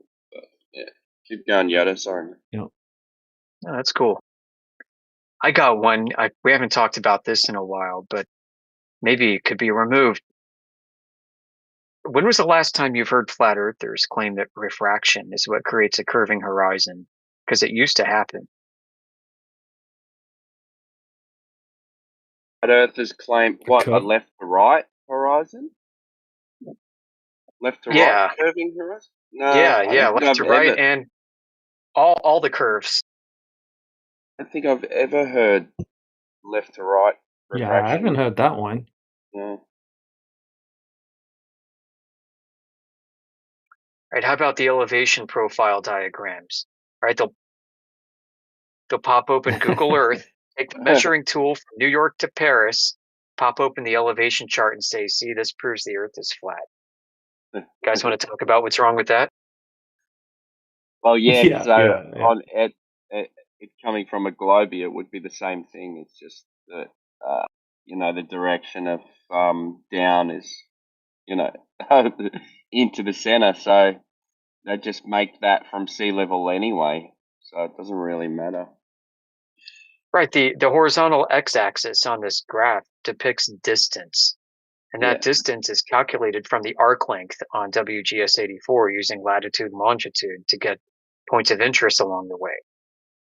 So when you plot a curving surface to the x-axis, your x-axis is not going to curve, folks. The whole point of using a straight x-axis or straight dimensions in any case is so that you can normalize one dimension with respect to another. It's kind of like helping you out with the derivation.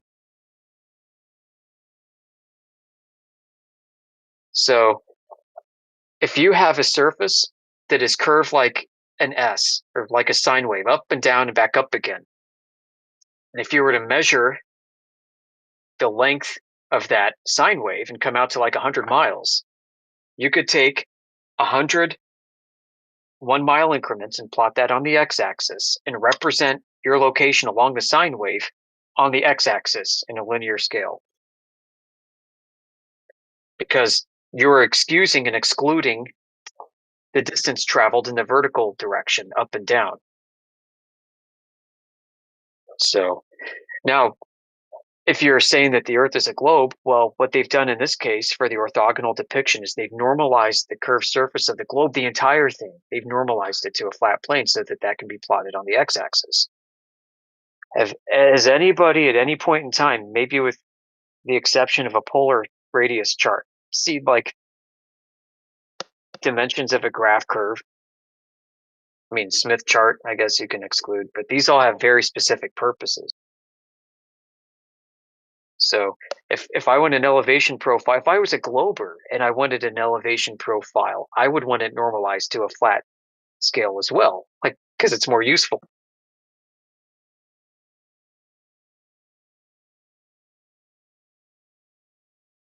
Anyway, I always thought that was dumb. How about zooming in on the sun proves it doesn't actually set? That's a bad one. I hear flirts tell us that all the time. It ignores the atmospheric extinction. That's one getting around on TikTok a lot as well. Yep, zooming in, What is- and then it looks like it's higher in the sky, and they say that that's because of linear perspective, and that when you're zooming in, you're opening up your field of view, and it makes it look like the sun is higher up in the sky, right? And it's a bullshit. perspective thing, right? Well, that's what we say. To when we tell them it's not going behind the ball, the sun, right? No, that's not what's happening, though. You It's not zoom what's in on happening. the sun, the rises again, Washington. Yeah, so what's happening is, right, so when you've got a zoom lens and you're zoomed out, it's letting in a lot more light. It's actually letting in a little bit too much light, and you've got a blooming effect, right? This is a similar thing that we were going over earlier with the shrinking sun videos. Okay, so when it's sitting at the horizon and your aperture is open wide, it's letting in a ton of light and it's overloading the sensor. It's causing a blooming effect. It's making the sun look way bigger than what the sun would look at that focal length, right? If you put a solar filter in front of the lens, instantly that sun that looks giant would look like a much smaller dot, right, than that big giant sun. Now, what happens when you zoom in on it, right? So that bloomed sun, right, that washed out sun, it's so big that it looks like some of it is even hidden behind the horizon, right? You're just seeing a big giant blur. And what happens when you zoom in, it closes the aperture. The aperture gets smaller, and you'll notice everything starts to get dark in the footage. And I'll show an example of it in a second. And as it lets less light in, it acts like a kind of like a solar filter. So it's not letting too much light in. That blooming effect goes away. And then it looks like the sun's higher in the sky again, right? That sun was never actually below the horizon at that point when you were looking at it, not for a second. And because you've zoomed in a really long way with your P900, right, the sun looks about the same size as it did before you zoomed in, but people don't realize that, wow, you've just zoomed in and magnified that sun a ton. So it looks about the same size, but now it looks like the same size sun is now above the horizon, right? That is just a similar effect than the shrinking sun videos as well. I'll show an example of it right now.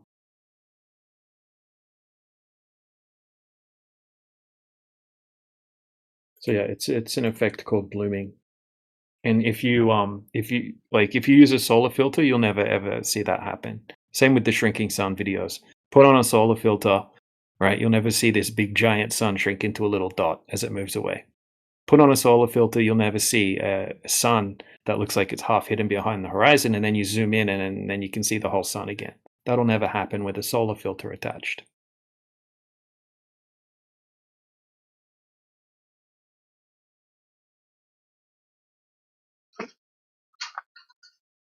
I'm very familiar with solar filters. And anyone can just prove me wrong by presenting the footage of it done with a solar filter. Not gonna happen.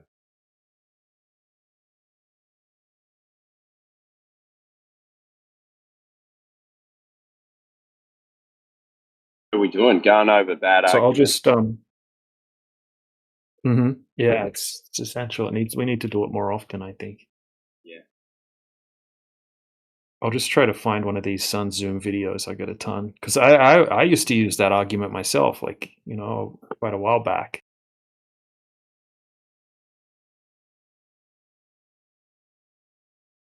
Like in saying that, right? You can counteract these arguments. You can counteract their arguments with something like this, right? Just bear It with just me. goes into So the horizon eventually. if they say the sun always looks like it's going down over the horizon, the sun setting like over the water, right? And you go, okay, is that a clear line? Can you see? Can you actually see? Is that what you see when you see a sunset? So if I see a sun fading into the atmosphere, then what's happening there? It's not always going down, looking like it's going down over the horizon. Because that's one of their proofs of being a globe. So I can start Parallel on lines converge. another conversation. Right? Like two jets flying over each brand. And the trails converging to the horizon. Trails aren't going down and they're not going together. Parallel and straight.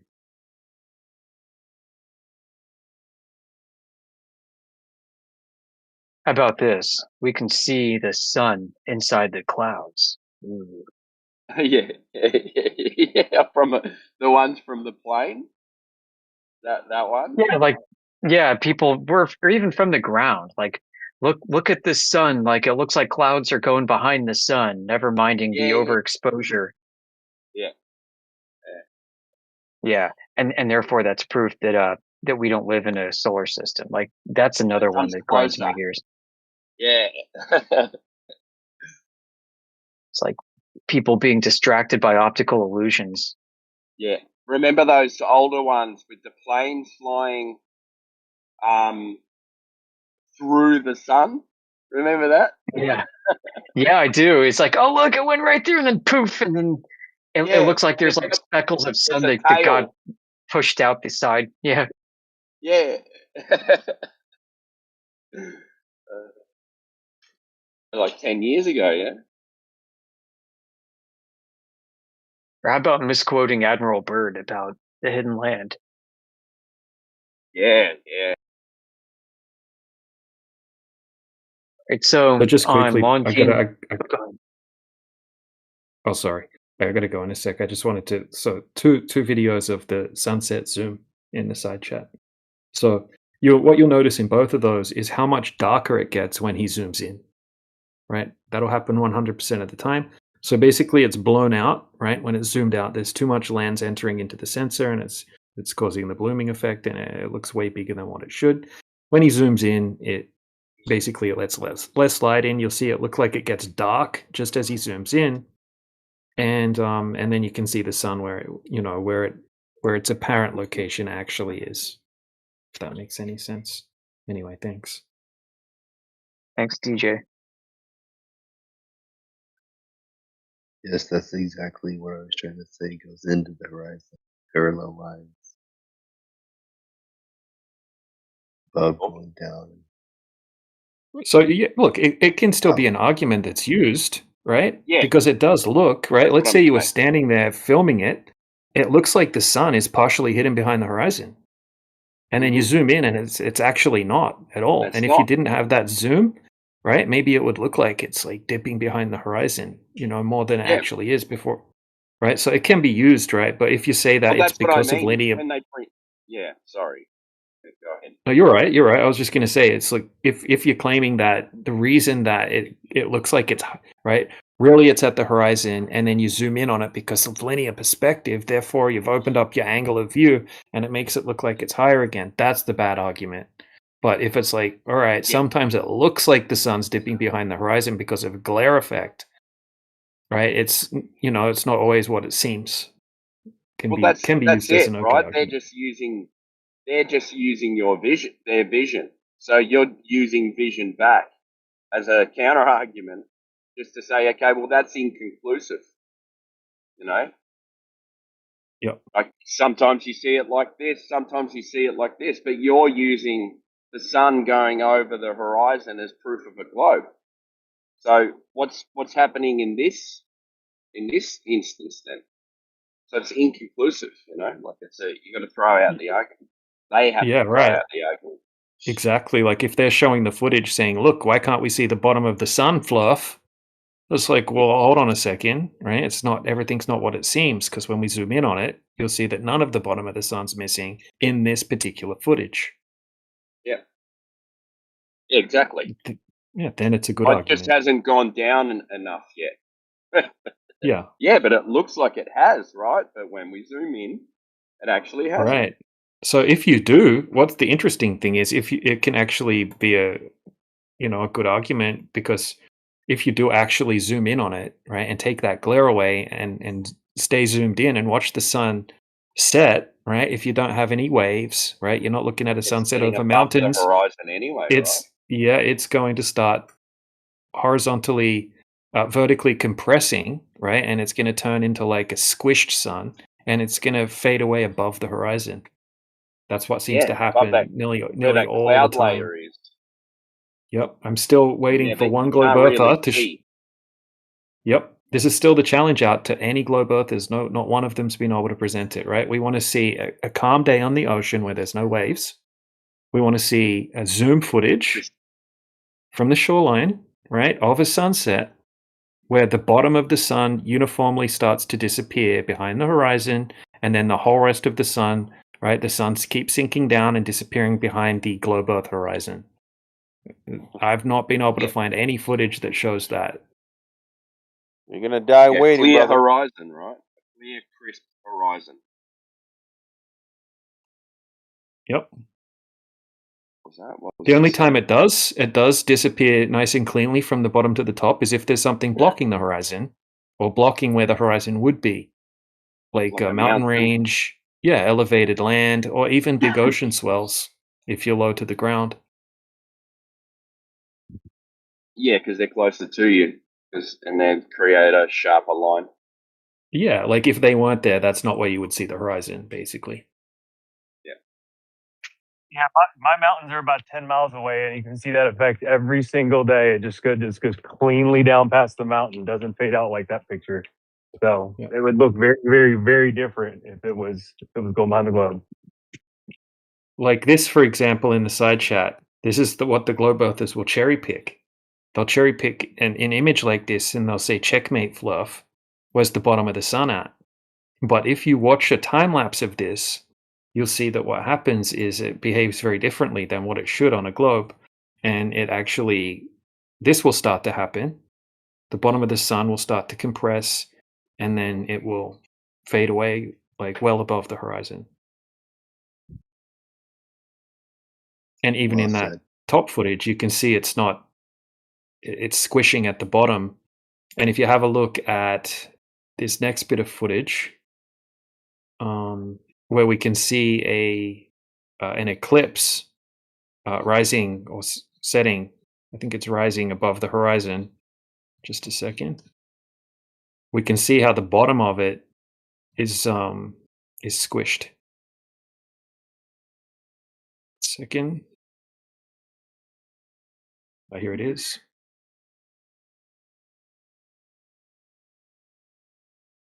This is freaking cool footage as well.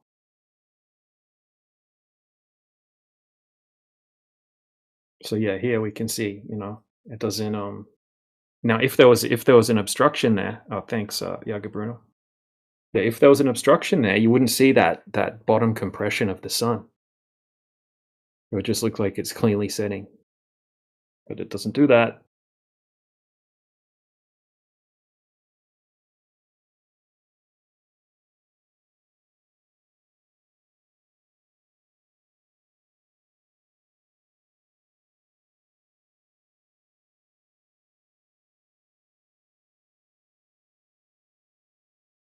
Think that bottom where it looks like it spreads could also be like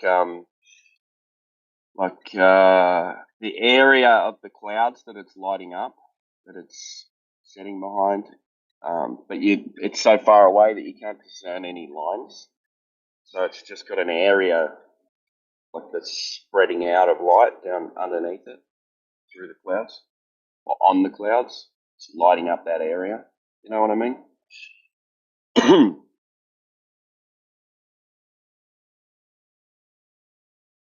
So it looks like a bit that's spreading out, a bit of light that's.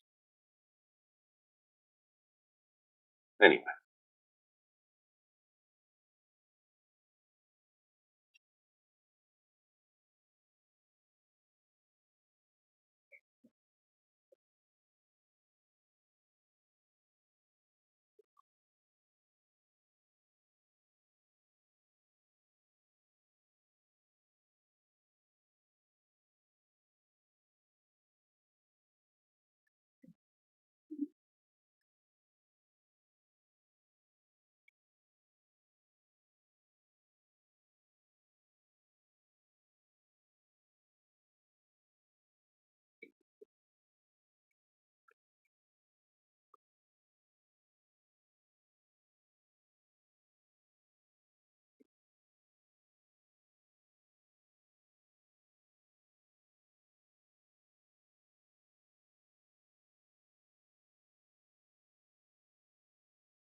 You can get some decent upward refraction shots at my place because of the mountains and the gradient that kind of goes up the slope there up towards the colder air. Do you think that's a factor?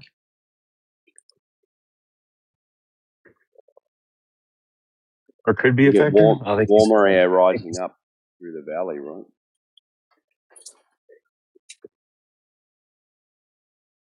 Well, that's what I was wondering. Because the sun goes west over the mountains, and I get a lot of kind of upward refraction shots, like the bottom of the clouds get all lit up. And I was wondering if that's because, like the sun's going up there, and it's gonna hit the slope of the mountain, and the gradient's gonna go colder as it goes up, and so it's gonna bounce up and out. See, it's funny. This clouds getting lit from underneath. Like those clouds could just be on an angle, right? And the sun's lighting that side of it, but because they're so high up, or not that high up, you don't know how high up they are. But like the cloud's on an angle facing the sun, and you can't tell it's on an angle. It just looks you look at it like it's a flat surface underneath. You know what I mean? Like, yeah, it's just I asked this question the other day, and because somebody was saying the only way the underside of clouds could get lit up was on a globe, and I asked the question, could it be that's not upward true. refraction? And yeah, well, yeah, I know, but I asked DJ spoke up, and he's like, yeah, it could be upward refraction, and he actually had a video and stuff on it that I couldn't save because I was busy. Could also be where a guy simple actually like demonstrates that. that. Right? Yeah, clouds Well, could be on there are an a couple angle. things. Yeah, there are a few things happening right now. First off, the sun is so far away that you could say it took all the blue wavelength light with it, leaving us with the longer reds. So even your T-shirt, which could be white, is going to look a bit reddish as you stand there on the ground and contemplate why the clouds look orange. So you already have that going on. But secondarily to that, you've got albedo, right? The Earth's surface is reflective, especially bodies of water.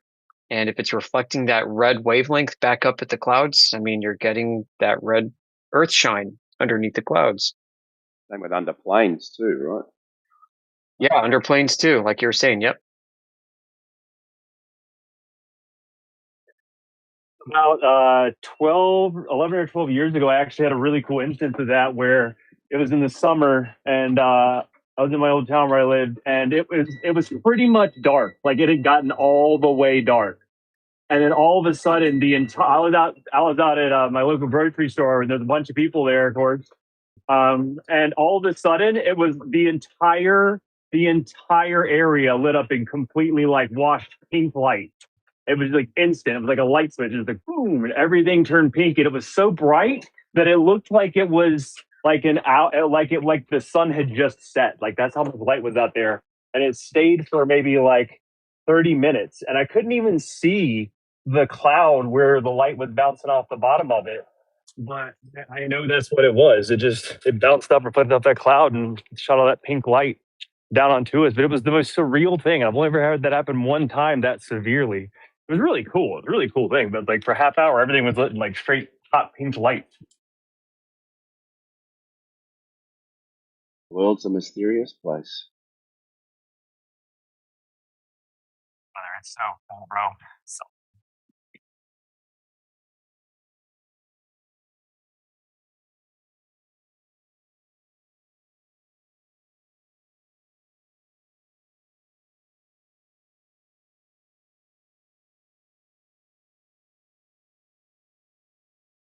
It's like, yeah, do you guys remember that image of the shadow of, was it Mount Shasta? Mount Shasta? Or was it? Look, the shadow's going up. And it's just a perspective view of it. You guys remember that?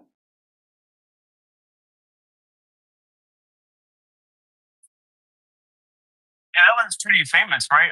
I don't even know if I can distinguish it between that and the Rainier shot. Are they similar? Rainier, that's it. You got it.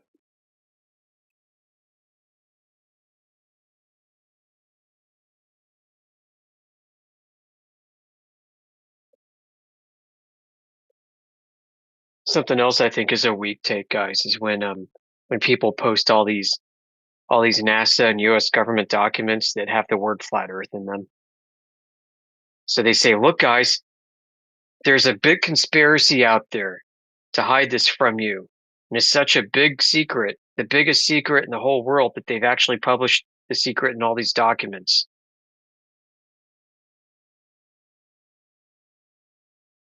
Oh, and it's just revelation of the method, guys. That's why they have to publish it. But most people don't think to look here. When you read the documents and over again, they're not saying anything except that they don't need to use the globe for what they're doing. Yoda, where are you from? Master Yoda. I'm sorry, hello? Hello? Where are you from? Earth. Where?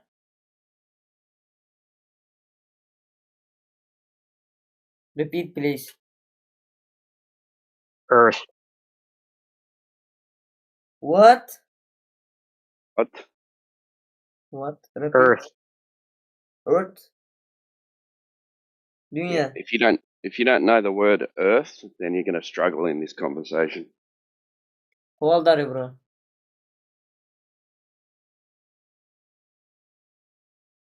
45 Earth ages. Tamam.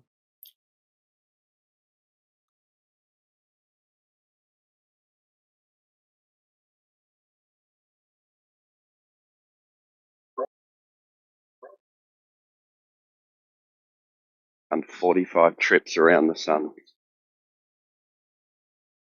Okay. Oh. Traveled a lot of kilometers.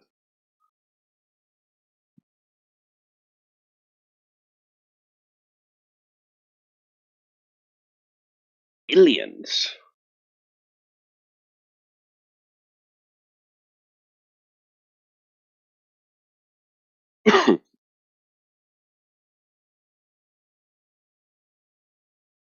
Yes, Chancellor, please continue with your proof, man. I've learned a lot today with what you've gone through already, man.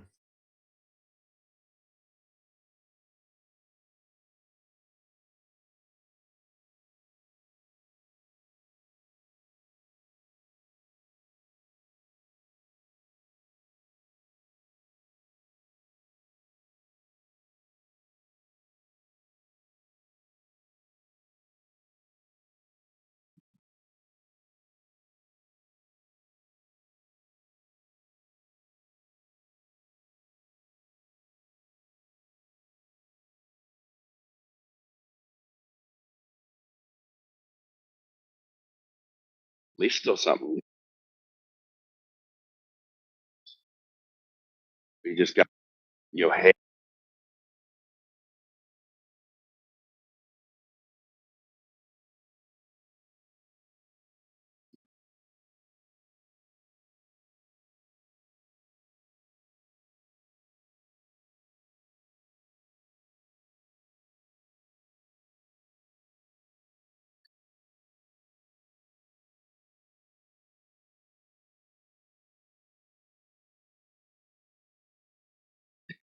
How about back to this, the original modus tollens for the black swan argument? Off the bat, it is conceding that most observations are of a globe, except for this one. This is the one exception, the black swan. And that just puts the whole argument on the back foot. You're retreating already with that setup because you're conceding that most observations do exist and affirm that they are of a globe and that you hold the one exception here. Yeah. It's the opposite. It's flat everywhere. It's all white swans. The black swan we need is that drop over globe measurement. Yeah, yep. I tried to say that to a guy. He's like, "Hey, dude, I never lost that photo that you gave me. It was the little bitty one I put in my wallet. That black swan. Do you have any other ones like this one?" I said, "What do you mean? this one. I don't even remember what I gave you. Oh, it was a special photo. It was a special Going on? photo. That's like there's thousands of them out there. All just punch up amateur photographers. Look up long distance. Already, you find so like even accidental pictures that prove we see too far. My brother's like he's like, you gotta send me some high altitude balloon photos. He keeps saying it's his favorite line. High altitude balloon photos. That's actually another one, right? that we could talk about. What people always want to talk about is like the height of the balloon instead of like the distance on the horizon that's horizontal. Go to Getty Images and type in flat water horizon, and there's thousands of them.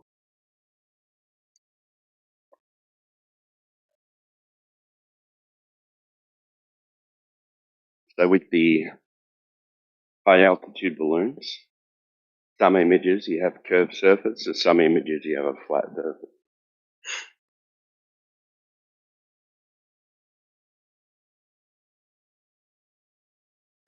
Agreed. Yeah. So again, it becomes inconclusive, right? You're not measuring. You're not measuring anything. You're just looking at something.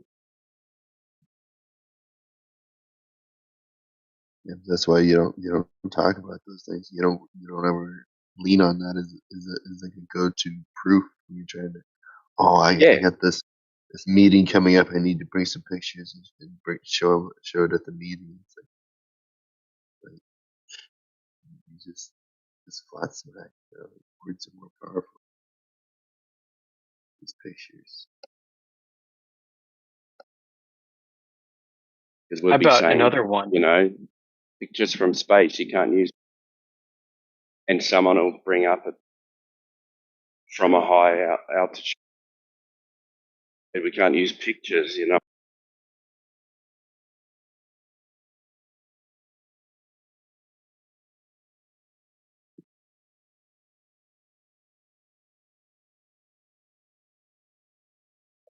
How about some people who are fixated on extracting concessions? That's all they want. They just want to hear somebody say that, I guess I don't know that Earth is a globe. As if that proves it and settles it once and for all. When you I just think it's a expose good someone's lack of conversation knowledge. starter, though. It is. It's not the end. It should not be the end of the conversation. I wish it was not. I mean, it helps to get somebody to realize that they don't know something. That's for sure. Yeah. But this doesn't prove your point that the Earth is in fact objectively flat. It does not prove that. Their ignorance does not prove you correct. Yeah. It's like a disarming technique, Right. It's a pause.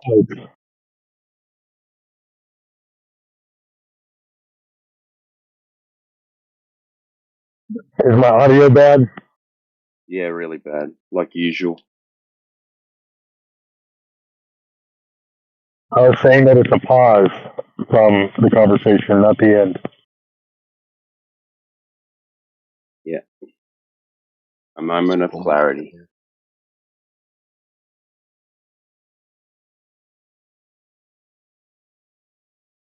Oh shit! I don't know why Earth is a globe, right? And then the conversation continues.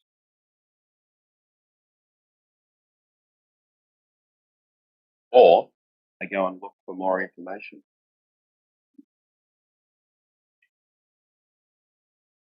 Maybe I need to right look on in. track with you the whole time about how the sun's going parallel across, not changing altitude, and it goes into the horizon. Eventually, you can zoom in on it. I don't know what this dude's saying.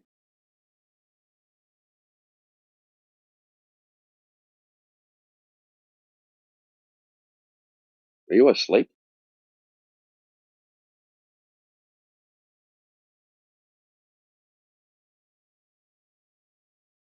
No, I'm not asleep.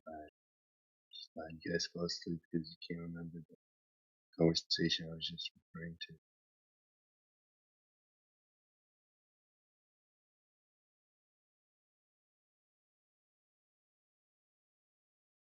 Can you be a bit more clear?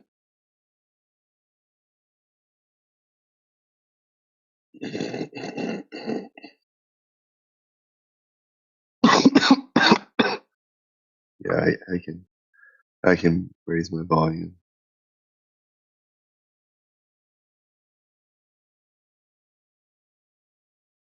I was trying to say that sun goes in a parallel line.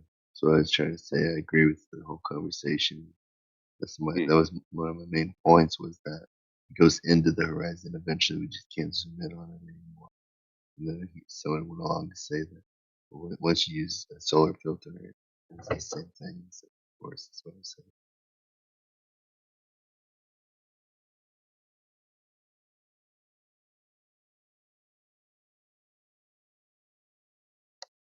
Of course, the path of the sun doesn't make any sense. It's supposed to be, we're supposed to be rolling away from it, rolling toward it on a ball. The path of the sun is irrelevant. Of course it is, but that's what we were talking about. So I was just mentioning something about it. I never talked about the sun. So we don't know what it is. Or can't go Well, it's there. funny, in the summer in Australia, it rises. So like east, and then it sets slightly southwest.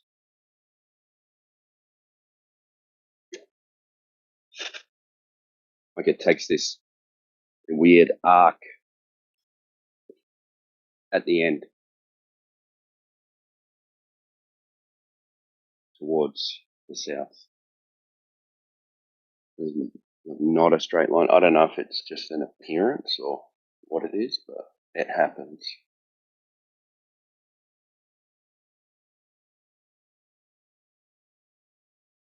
Very interesting.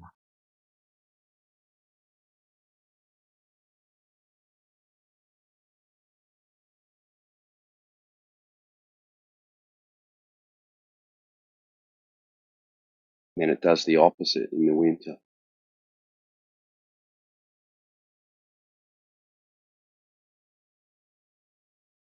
Starts to set more north,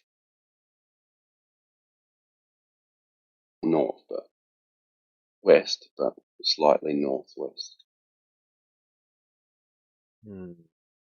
which is really weird. That's why they talk about the tilt, right?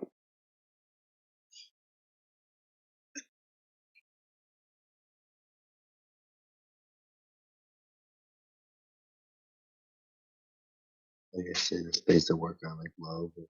It's based to work on the flat earth, but there's more things that work on a flat earth that just don't work on a globe.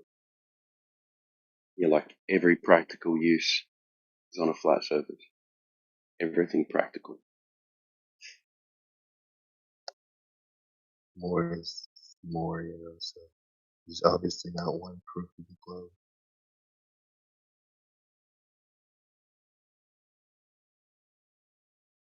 For evidence, they kind of use them interchangeably, right?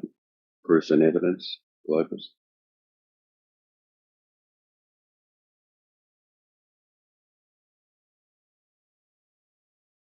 Not one sticking out of evidence for the globe. Well, their evidence is it suits the model, right? It's their evidence. They made up a model based on observations.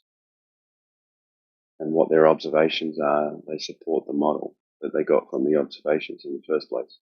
There's circular reasoning.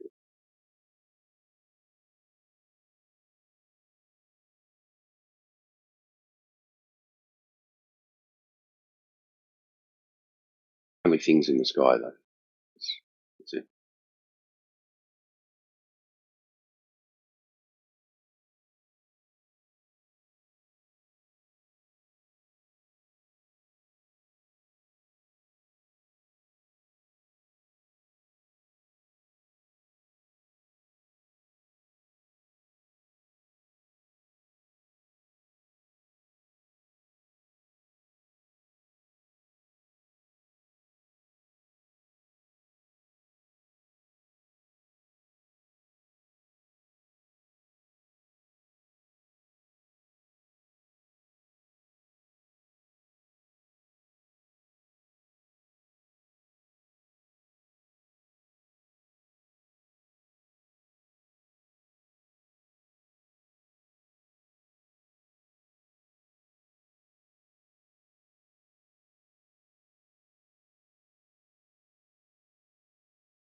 Why is there so much people in here?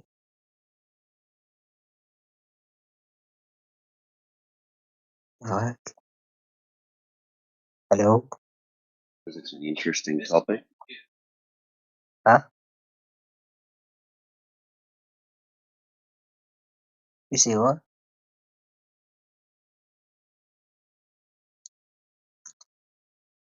Hello? Hello, because it's an interesting topic. Are you asking me? No, you know it's an interesting topic. That's why you're here. You're interested.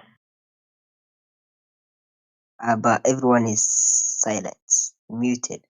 So I'm just curious. We were all waiting for you. Huh?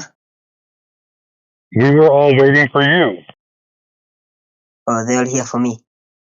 Yeah, you finally came in. We're waiting for you. I've arrived. I've Yeah. arrived. Thanks to everyone for waiting for me. Appreciate your effort. I'm saying So what brings you in here? I want someone to convince me that the earth is flat. Well, you already know it's flat. You just say that your senses, your vision, your senses, they're deceiving you. So you have to ignore your senses, which you know are true, and then you have to believe somebody else's story, which you cannot verify. So you know it's flat. I'm not sure what you said. I didn't hear you well. Did you say that? Come again, please. Come again. Sorry. I said you know it's flat. Your senses tell you that it's flat because you see the earth is flat. Everybody goes out and measures the earth is flat, but yet somehow you think that your senses are deceiving you, and so you have to defer to some government agency to tell you the story about where you live because you don't believe your own eyes. If I be honest, I don't know nothing about that. Just see only flights with aeroplane. I think 4 times in my life, and I didn't even get the chance to sit the window seat. So I don't know. You know it's flat. You said you can see it from an airplane? Yeah. No, you can't. I've been in an airplane several times. Even before I was a flat earther, when I was in a plane, I would say, oh my God, look how big the earth is. It still looks flat. So you can't see the curvature from an airplane. Okay, so how did you know?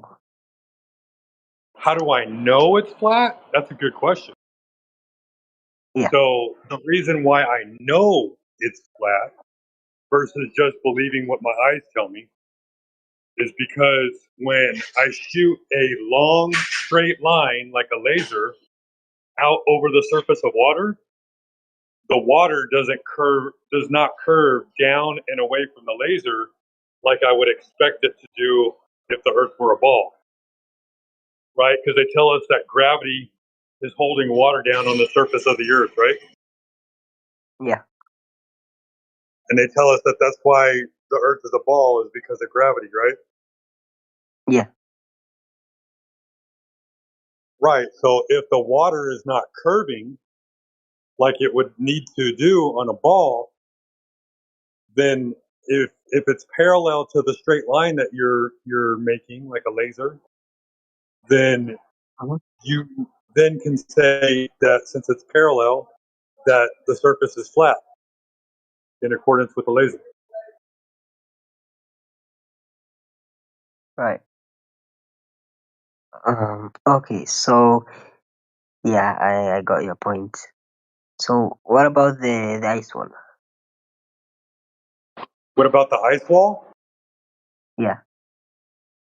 Oh, that's what the U.S. government calls Antarctica. That's not what flat earthers say. That's what the U.S. government says. Oh, okay. So the earth is not surrounded with the ice wall. That's what you're saying? So the reason why The reason why the U.S. government probably calls Antarctica the ice wall is because it has a really large, like, wall-like ice, right? That goes up because Antarctica is the highest elevation on Earth, the highest average elevation. So if you have these giant shelves, right, they would kind of look like walls if you were small in comparison. And so that's why the U.S. government probably called it an ice wall. But flat earthers don't say there's an ice wall. Right. Okay. Buddy, thanks for what you said. Where are you from? Well, some do, but we don't in here. Uh-huh.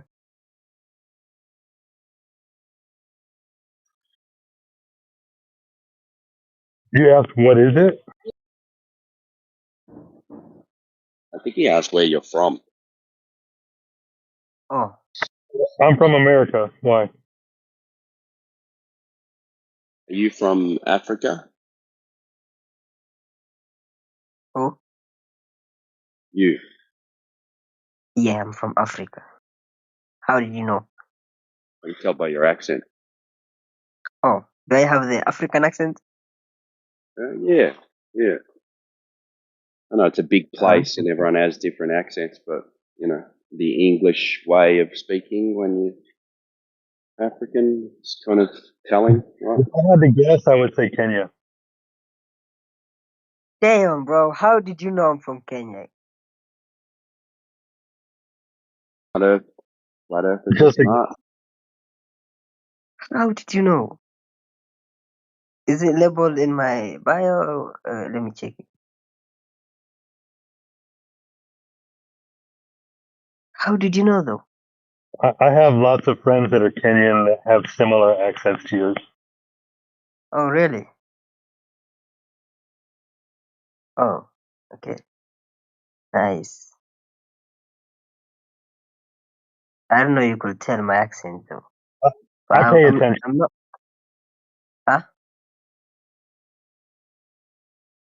I said I pay attention. Oh, smart guy. I'm not originally from Kenya, though. I'm Somalian. I was born and raised here in Kenya. But most of the time, I use Somali language. Speak Somali most of the time when I'm home, even sometimes when I'm out. So I don't have that full English Kenyan accent. So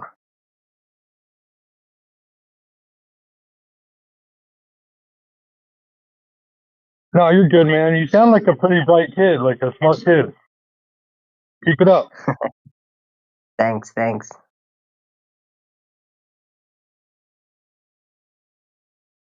Yeah, something to remember, okay? So, do you know the equation C equals 2 pi r? Come again? The equation C equals 2 pi r. Mm-hmm. It's geometry. It's finding the circumference of a circle. Right. Right. So if nobody ever measured C, how do you find R? And also, if nobody ever measured R, how do you find C? Okay, just leave that to me. Oh man. Come on, help me out. You can't. I can't? No, you have to know one to find the other. Oh, right. So if you don't know one, you can't find the other. So how did they ever measure the circumference of the Earth? I can't. They never did. They can't, but somehow they know the answer. That's just cap. It is cap.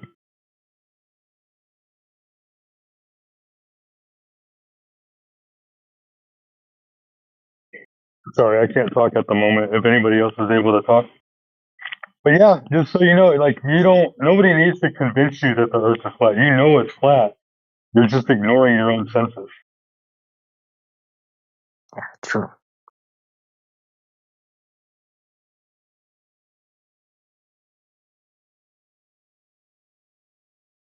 Okay, I'm gonna have to go right now. Bye y'all. It was nice meeting and talking to you, especially Globe Student SD. Yeah, man. Come back anytime. Maybe there will be a good conversation going on, and you can hear a more in-depth conversation. Unfortunately, I'm working right now, but I appreciate you coming in and asking questions. Yeah, anytime, man. Bye. Bye.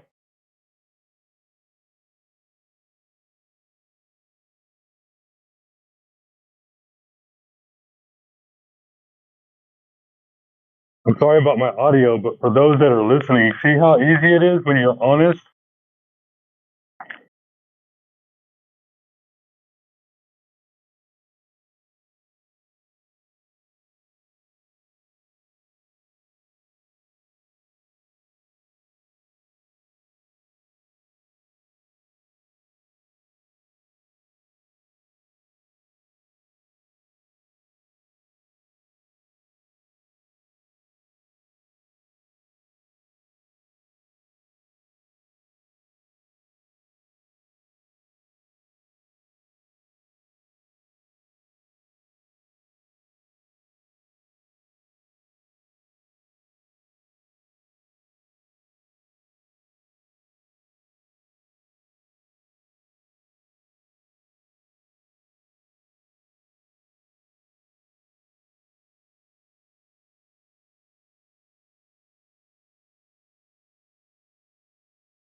The sea stretched wide as our tanker's rim, where rum would slush and spirits swim.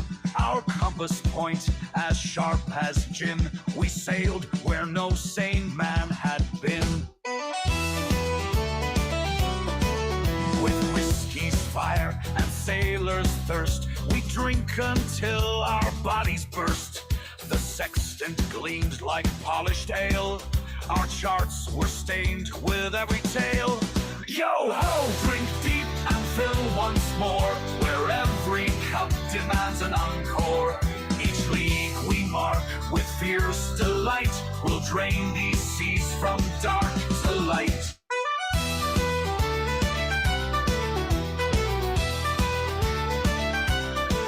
Through storms we'd laugh with hearty glee.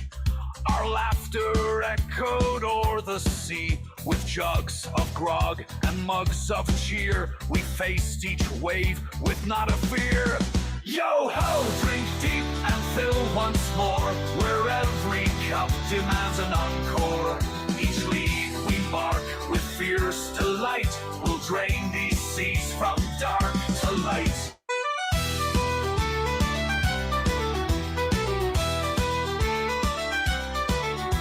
Sailor's life is rough but grand, a tankard ever in our hand. With salty breeze and tales to spin, this life of ours is never thin. A night of revels on the shore, with barrels full we'd always pour. The taverns echoed with our tune, 'neath silvery stars and golden moon. Yo-ho! Drink deep and fill once more, where every cup demands an encore. Each league we mark with fierce delight will drain these seas from dark to light.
Please show me the earth is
pay for the map, pay for the model, pay for the spin and the space age gospel, pay for the globe in the class on the wall, but the walk from my heart still feel flat overall.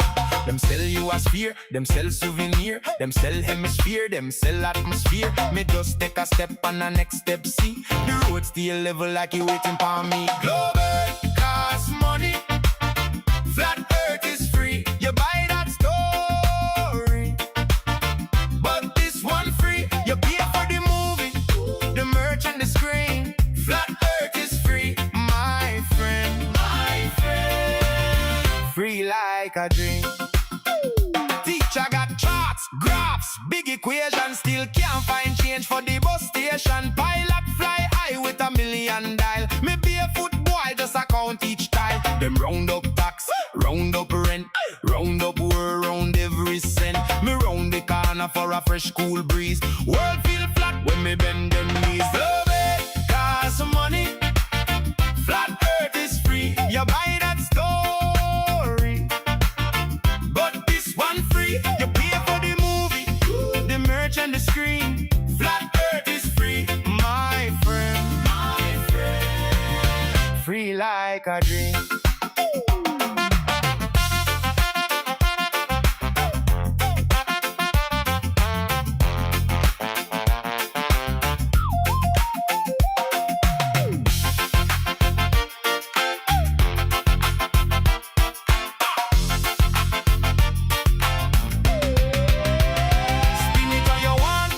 Straight walkway, see look like glass from the harbor quay. Wally get it, but the world same way. Still feel flat when you dance all day. Oh yeah. Globe Earth costs money, flat earth is free. You buy that story, but this one free. You pay for the movie, the merch and the screen. Flat earth is free, my friend. My friend. Free like a dream. Globe Earth costs money. Flat earth is free. Laugh if you want now. The joke on the feet. Hey, hey, hey, hey, hey.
Music's awesome. For the axis to shift,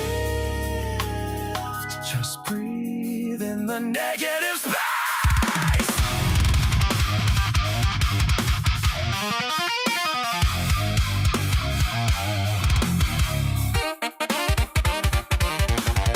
Sounds like this was Lewis Cole and Animals as Leaders.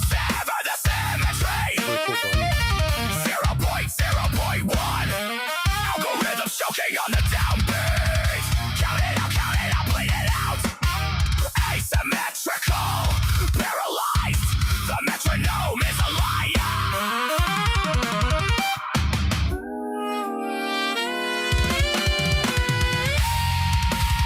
Divide the angle, measure the panic. Calculus, a broken mechanic swing. The eighth note, snap the neck. System failure, system check.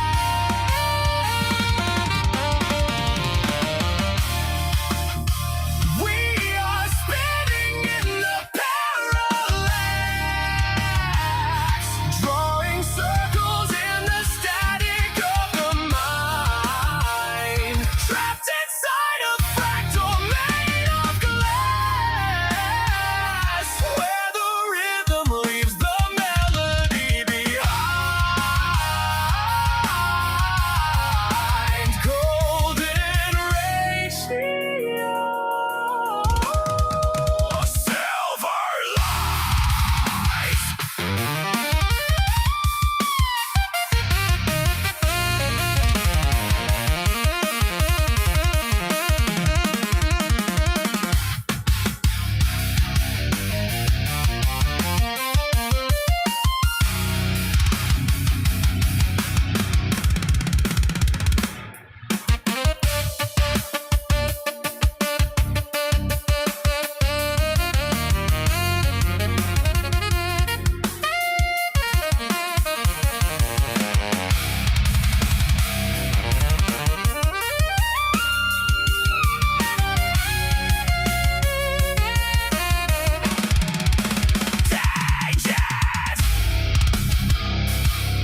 Erasing the curve.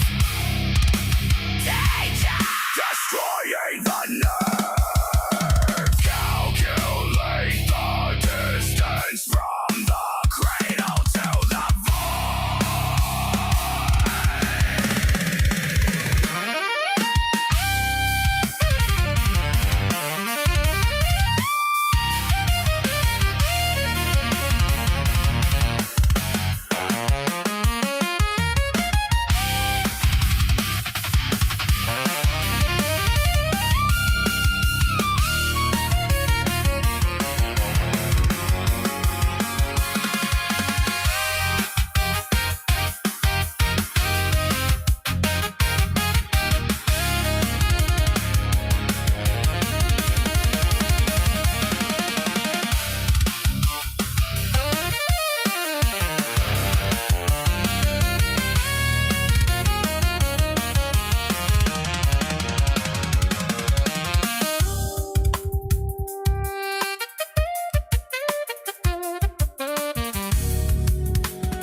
The equation dissolves, the numbers blur into the brass.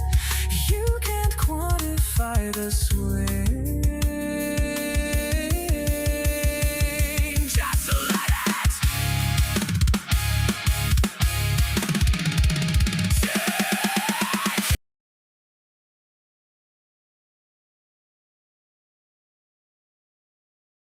Like Emarosa and Bill Murray together. That was an awesome song. That was Bill Murray, or That sounded like a mix of Bill Murray and Emarosa together. their touring drummer is I follow the guy Zach Dubé or something. Bill Murray. Anyways, usually I don't know bands, but yeah, that song was awesome. That was really cool.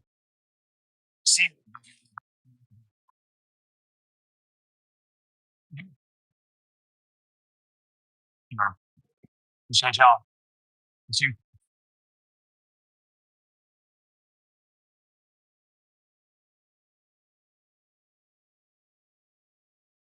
Got some good ones coming up. I just saw Bill Murray. Gonna go see Weezer here. Weezer and Silver Sun pickups next month. And then I've got Pickies in Atlanta. Gonna see Cody and Cambria and Modest Mouse and Two Chains, bunch of people Wow. in the fall. Okay. Silver Sun Pickups. Is that the dude from Pavement or something? Is that Wow. It sounds familiar. Who? Silver Sun Pickups. Spitting on a stranger. Jeez, man, that brings it back. Sounds like It's been around for a long time. They've been around for 20 some years. They had like a Lazy Eye and Panic Switch song back in the day. Lazy Eye was like on Rock Band, the first game and stuff like that. Like 20 years old. Gotcha.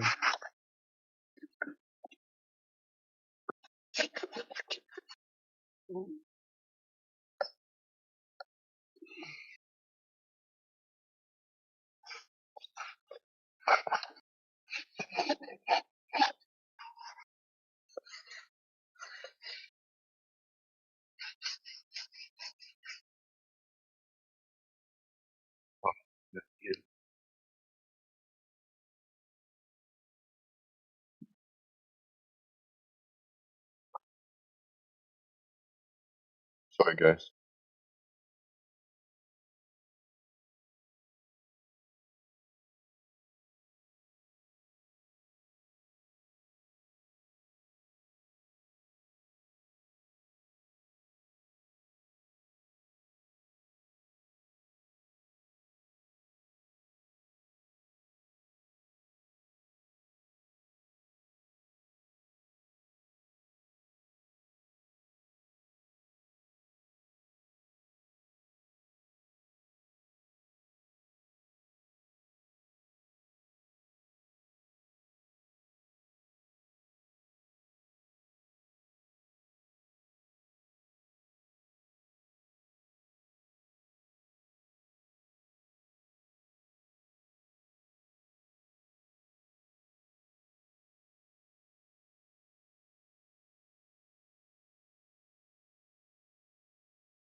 My favorite Bill Murray song, and I'm not even a country fan, but my favorite Bill Murray song right now is that "Empty Handed" with him and Dylan Marlowe. It's like a country song, a country rock song with like heavy metal riffs in it. It's pretty sick.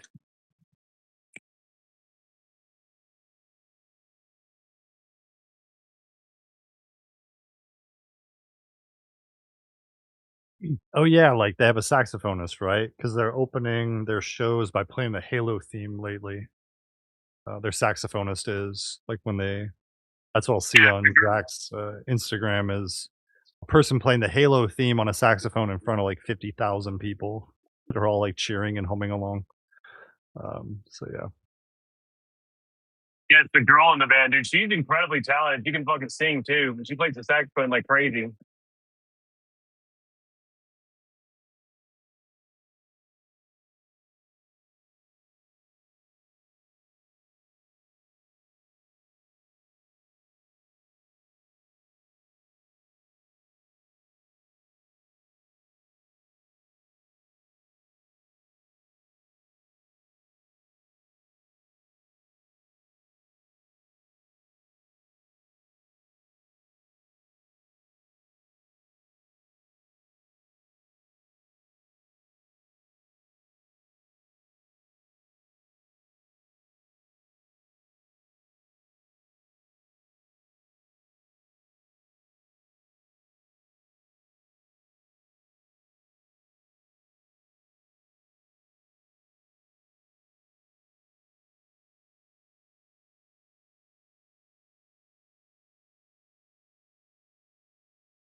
Hey, Chris.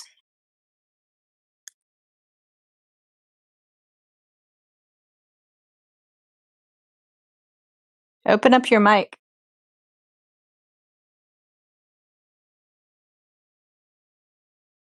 You gonna be rude? So earlier you were claiming we could do an experiment to determine the shape. So I was hoping you could explain that to the audience. Oh, go ahead and paste the screenshot where I said you can do an experiment on a shape. Yeah, explain that to That us, please. that's stuff that you guys put together. So No, I mean, that was your claim. So can you explain it to us? Because I don't quite understand. paste it, paste where I wrote you can do an experiment on a shape in a side chat. You didn't understand what a scientific experiment is. So can you tell us what one is? You're kind of jumping around in topics here. First, you said I made a claim that I didn't, and I Chris, asked you to wait, paste it's it. funny that you said, am I going to be rude? And you're being rude. So just tell the audience what a scientific experiment requires. What's the I asked independent you- variable that we would use to determine a shape? I asked you if you were going to be rude, and you ignored it. Yeah, I did because I've dealt with you before. So can you tell us what the independent So over variable would be in fences. a scientific experiment for a I don't want to shape? talk to you if you're going to be rude. Okay, it's that simple. Okay, well then you Thank can leave the room. Yeah. Anyway, I will pull up his claims from earlier because they were quite amusing. And several of us were here for that. So him backing away from it is just showing that he maybe has realized he said something really stupid. Well, that's some serious emotional damage if I've ever heard some. That was hilarious. You were being nothing but nice to him. And he was just Yeah. crying. You could almost hear the tears in his voice. Yeah. Highly emotionally charged. Crazy. Chris, you sound like a total wanker.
For anyone who hasn't seen it yet, I linked Chris's comments in the side chat so y'all can see how intelligent he is.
Has anyone seen Timbo?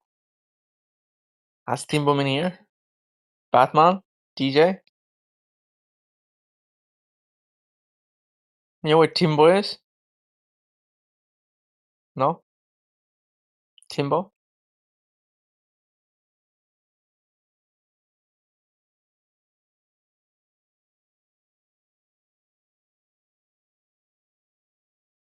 Yeah, Timbo's not here. Did you have a specific question? I just want to ask him a bit about life, the heliocentric models and life, and and his motorcycle projects.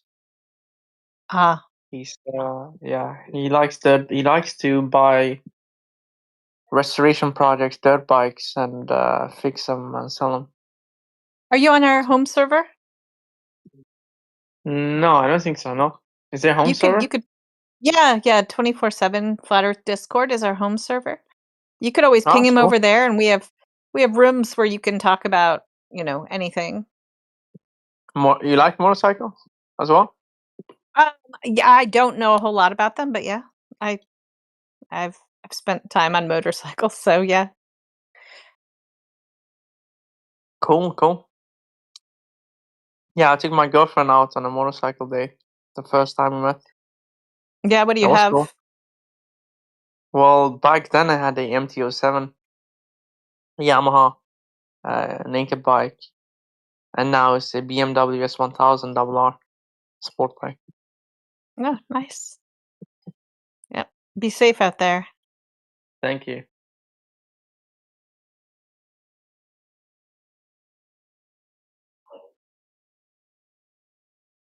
Anyone else that likes speed? Cars? Motorcycles?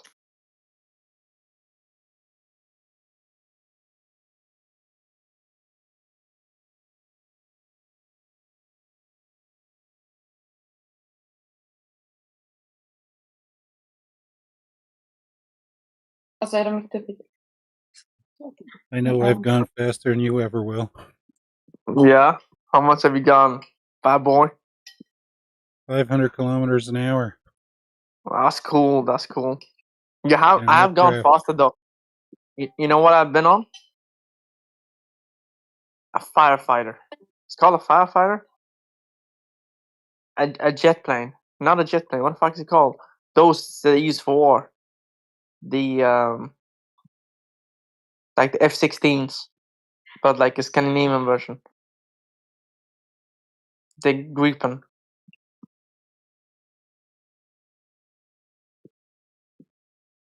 So where did you go up 500 kilometers per hour? In an aircraft. Commercial aircraft. Oh yeah, we have all been there. And you know what we saw? We saw the horizon flat as a pancake. Well, don't we all? Yeah, amen. You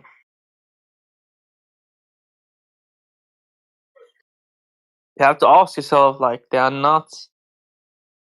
no curvature. And they're not correcting for the curvature. Yeah, They fly straight. They're not understanding that human eyes cannot see further than 100 kilometers.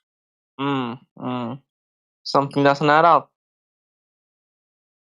I mean, there's still people believing they went to the moon in 1969, so Because they saw it on television, so of course they believe it.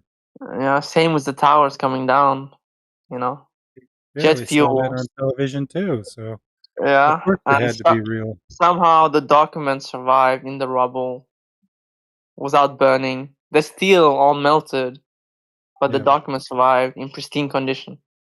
The steel turned into molten metal for months on end, but of course there was no Fast forward. explanation for that. And how the steel was cut as well. It was cut diagonally, and that can only happen with explosives. And how all that steel was shipped off to China lickety split, even though there was evidence in a crime. Yep. Also traces of explosives. They destroyed evidence. Yeah. And yet they believe it because the man and woman on the TV said so. How about that? So it's something bigger. It's not just about the model. It's something way bigger than that. It's about the awakening to see that you've been lied to your whole life. About everything. And that's what people are not getting. They're not getting the bigger picture.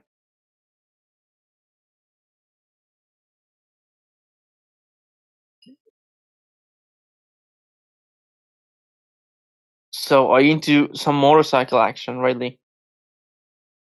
No, I prefer to keep my limbs attached and my skin on my body. What about like a old American V8? Good old V8. A Mustang, a 69 or 70, 71. What about that? Or Corvettes? I used to own an LT1 engine. That's some good stuff. All those cars, to be honest with you, is a piece of junk, but you pay for the engine. It's the engine that's the heart, the brain, the soul of the car. No electronics, no safety, nothing. It's you and the engine. And physics. That's it. And you feel the rubble, you feel the sound, you smell the sound of that gasoline, burnt rubber. Just go for a ride. Just go for a ride, baby. Yeah, my car was a hybrid. It burnt both gasoline and rubber.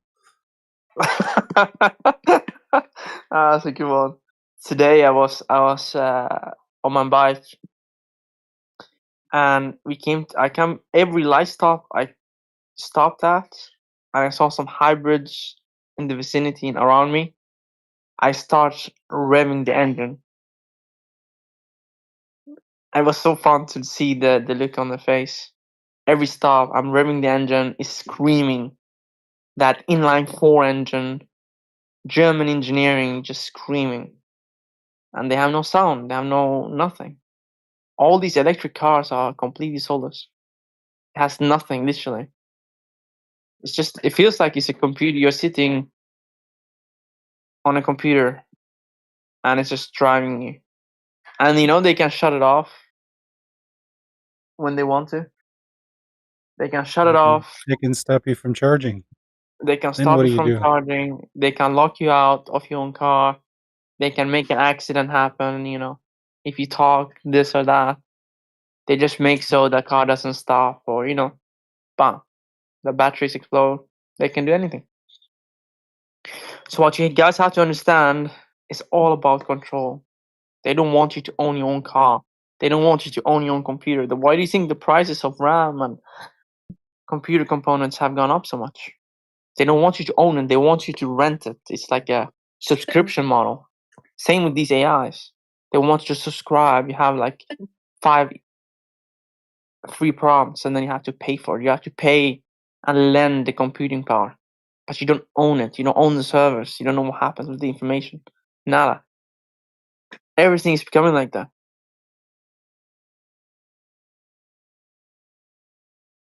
It's fucked up. And we have the numbers. We can say no. We have the key to our own locks, our prisons. But people forget about that. And they have forgotten about that for a long time. And it's sad.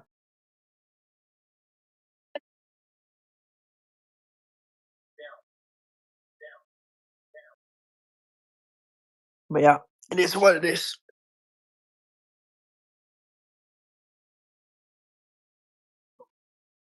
I want to say something, but I can't say it because it's a family-friendly show. Hey, Dylan, I'll send you an invite to our home server. Oh, thank you. You can talk about everything there. In the right channels, just not in the lobby. Yeah, I got you. Yeah, so basically, it's so much more, like I said, than the the model, the image of the model. It goes way deeper. Knowing that we have all been lied to for for all our lives, basically.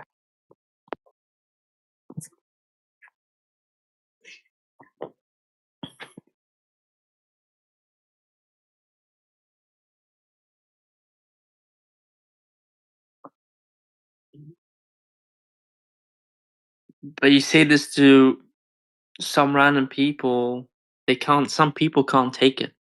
They can't handle the truth. They all start tweaking out and get defensive.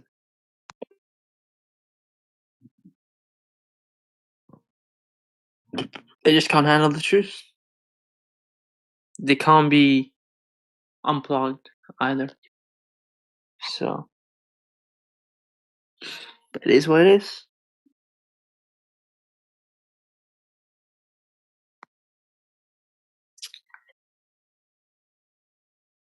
Some people can't just handle the truth. Yeah, I fully agree with that. I think sometimes we fall under the illusion that if we just explain something a different way or present the information in the correct order or something that, we'll be able to breach that. But I don't think that we can reach everybody. In fact, I don't think we can reach the majority of people. I think people who want the truth will find it, and we're just privileged to kind of provide some information for them along that journey. Yeah, but it's If they're also already looking for it. exactly, and it's also pretty hard. Like some people don't want to accept the truth because then they know that all their lives are fake and they've been lied to. They just can't handle it. For some people, it might just be you. Like, as far as there's people who, if I were to tell them something, they're not going to listen to me because it's me. But if you were to tell them, they would listen to you. So No. sometimes Only they only think authority is correct. So because they live inside of the box, you can't take their mind outside of the box. So you get what I'm if saying. authorities are saying the sky is red, even if they see with their own eyes it's blue, they'll say, maybe my eyes are lying to me and the sky is red. Because the top authority said so. So and like I've met many people and it's sadly it's really fucked up. Like I can't understand how someone could think like that, I can't understand how you see something is wrong with your own eyes and you just go along with it, You're not questioning things.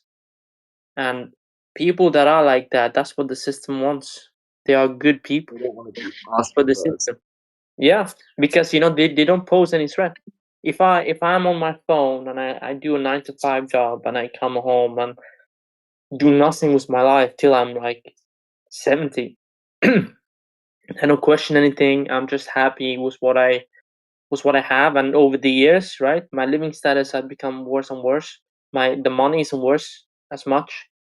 The cost of living has gone up, and I get less and less money to buy things, and to the point where I can't even own my own property, my own apartment, or my own house.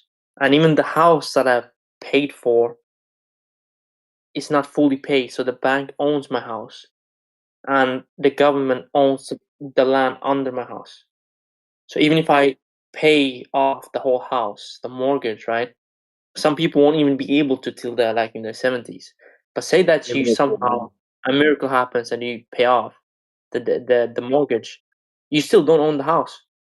You have a right to you have a contract to live in the house, but like I said, the land belongs to the government. So they can just come up, have some bullshit and just take it from you. Yeah, it's called eminent domain.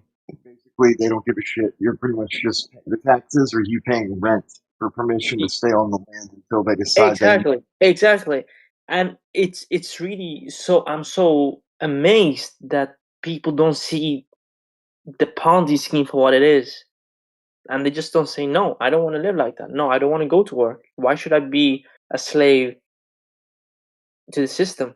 I don't want to do it. and like they don't have that, and everyone is just being egoistical. They're thinking about themselves. Oh, if I don't go to work, I'm gonna be on the street. This and this will happen. But imagine if no one goes to work. Like, you don't even need everyone. You just need like a percentage of, like 1 or 2% of the workforce in a country, for example. That will have devastating consequences for the whole system. The whole country will stand still. That's the message you want to send. Instead of going out and protesting on this, do it where it will affect the system in a good way. Be more like people working at home, though, like self-sufficiency. Exactly, and they are stopping self-sufficiency, because imagine, like, if you have your own electricity, your own water, your own land, your own food, and then you basically don't need to give a fuck about anything or anyone or the news. They live on your land, like we used to do back in the day. And people like that are a big threat to the system and to the control, because remember, it's all about control. I mean, look at what's happening in some countries, right? They let the crime rates go up. They don't control it. They want it to happen, and then they put in the surveillance systems, and they are just saying that we want to keep everyone safe to fight the crime that we created. Some of the new And flock cam. yeah. I mean, look at 9/11, right? Look, all of these surveillance laws and this and that came after 9/11. That was all because of that. And the government control. They said they will put it in temporarily, but nothing That's is true. temporary. They promised it would be temporary, and it Yeah. wasn't. No. And where's the people? And the people forget. Why do people forget about this and question things? Because everyone is living paycheck to paycheck. Look at the cost of living in the US and everywhere else. It's a global thing. They are talking about inflation being down, but look at the price of any basic food item. It's gone up 2 or 3 times. Yeah, they printed 3/4 of all the money in existence. So Yeah. yep. Yeah. And all the money we give our lives and energy for, they can just print more. So you know how you can never win as a worker or as a slave. You can work your whole life and save all the money, and they can just print money out of thin air. And you have traded your energy, your free time, your youth for this imaginary paper that they can just print as much as they want. So it's a big Ponzi scheme, and everyone's being tricked, and no one is questioning it. Why do we have this system in place? Who says that we need to have the system? No one. It's and that's why they're assassinating people that want to come together. People that bring other people together. If I would say these things as a politician or public figure or whatever, I would probably be assassinated, or they would create some stories and then you'll be gone. They will blacklist you, blackmail you, and blacklist you, and then you're gone. It just make you look crazy in public, so nobody listens to you. Yeah. So, and then it goes back to what we said about the system. People listen to the system, and the system what tells them to do this and that, and yeah. So it's a really a fucked up thing, and the only thing you can do, like, you just try to do your best, be there with the people around you, and try to have a memorable life. And sometimes it could be something as simple as just being with your close one and going on a road trip, or going on a motorcycle ride with some friends that you have grown up with, and just have a memorable time. Life's short. Don't take it for granted, and enjoy your time here. Definitely. Have some kids, have a family, see your kids grow up. It's. I mean, look how brainwashed we are as a species now in the West, that we are telling women, we are brainwashed them so much they don't even want to have kids. You know how beautiful it is to create life, and you feel so close then to your offspring, and it's just something magical and beautiful. And we have told them. Some of them, they've been told all this crap about overpopulation that they believe that they're taking a moral high ground doing so. Yeah. And it's a sad thing. It's a very sad thing, and they have been lied to. And that's, I mean, look at the use of prescription drugs and antidepressants is just skyrocketed because women aren't happy. They don't have a purpose, and they aren't happy. And if I was a woman, I would never want to work 9 to 5. And I would love to have a family and take care of my kids and all that. Why would I want to go and work a 9 to 5 job and barely make it and just be by myself? You have no meaning. It's so fucked up. I don't know. Like they have succeeded. I mean, look how. That's why they're going crazy and they're on antidepressants still. Exactly. Yeah. Because they have no purpose, and they have been lied to about this materialistic thing. Like them buying a bag, it doesn't give me anything. Me like having a nice car or motorcycle. If I don't have a meaning in my life, it doesn't make me happy. It's just a materialistic thing. But you having a family, having people close to you, care for you, and making memories, that's meaning. And that's what's always been, But it's just so sad. Yeah. And it affects the whole society because the people that live like that will have a bad influence on the people around them. And it's usually these people that also give bad advice to their siblings or younger people. They've kind of been taught, he who dies with the most toys wins. Yeah, and you have to understand about the people behind the system, like how they are very, very intelligent for designing a perfect system. And also understanding human psychology. It's amazing. It's truly amazing. So they have really understood human psychology and what makes a human, how to control a human. So and they have also the best devices to do so. We're using our phones, and they like what you do on your phone. Everything is being recorded, and they have a very, very good image of you as a person. Probably your phone knows you better than yourself. Probably. Your phone knows more about your schedule than you do. Yeah. So it goes deep, and once again, like we go back to that. It's not just about the image of the model of what you believe in. It just goes so much deeper. And like that, like you were saying, time just goes so fast, and all of a sudden, like years. I mean, years has passed, and it just flies, and you never get your time back. It's gone. So even if you are in a prison, and even if you are slaves, it's good to try to see the good in things. Just try to enjoy it as much as possible, and that's it. Oh. I would say it's better to enjoy life as a slave than to hate life and be free. Like if you can be free and hate life your whole damn life, but what good does that do you? Yeah, for sure. Like and I've had instances where I do understand the people that want to have population control, and they want to exterminate or do things to control people, because like some human behavior is truly ugly. Like I can tell you guys this story. I was on a job in another city, so I rented the car. I'm going to another city. I'm done with the job. I've driven 5 hours. I've done a job for 4 or 5 hours.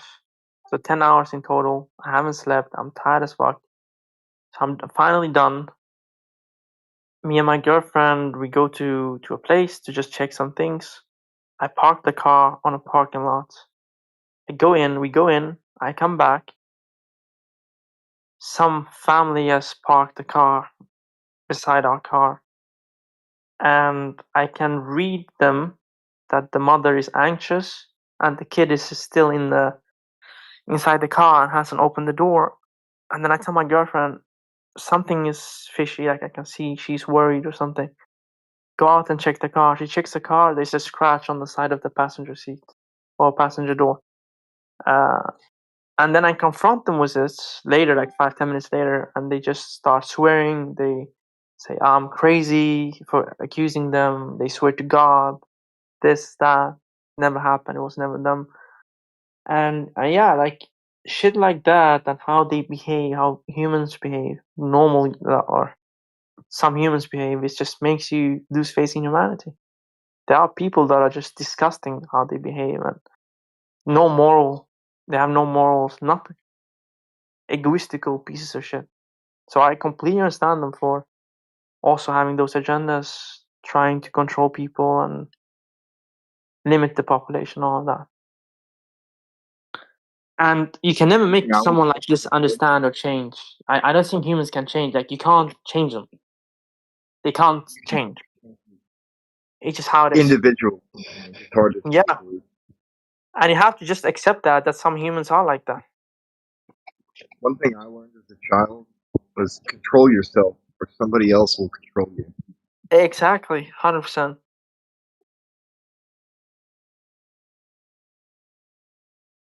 And it's just sad. Like when you see things for what they are, you get a reality check, and you know it's like it's a sad thing. And also, most people do live in we live in a bubble, and we need to live in reality too. So.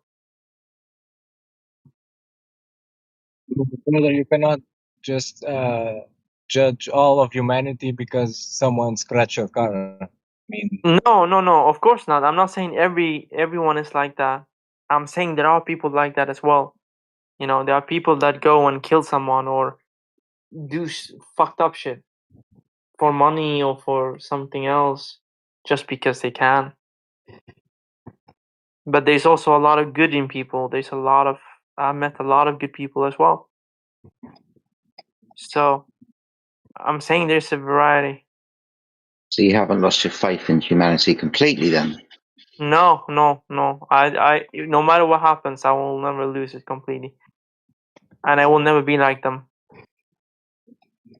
So I always try to see the good in people. Good to hear. Thank you. And also with companies and making money and all of this, it's all about human interaction.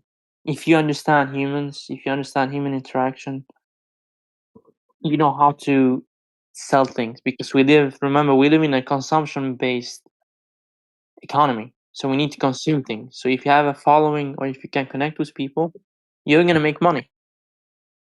And that's what you see like with these so-called influencers and streamers, and they are making crazy money because they have a following.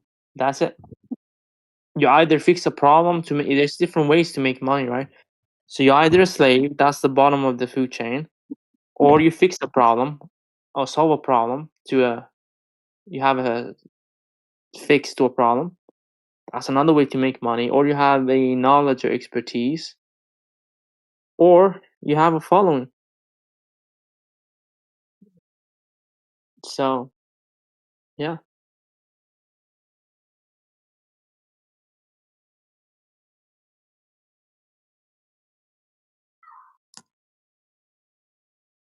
But how can you think about these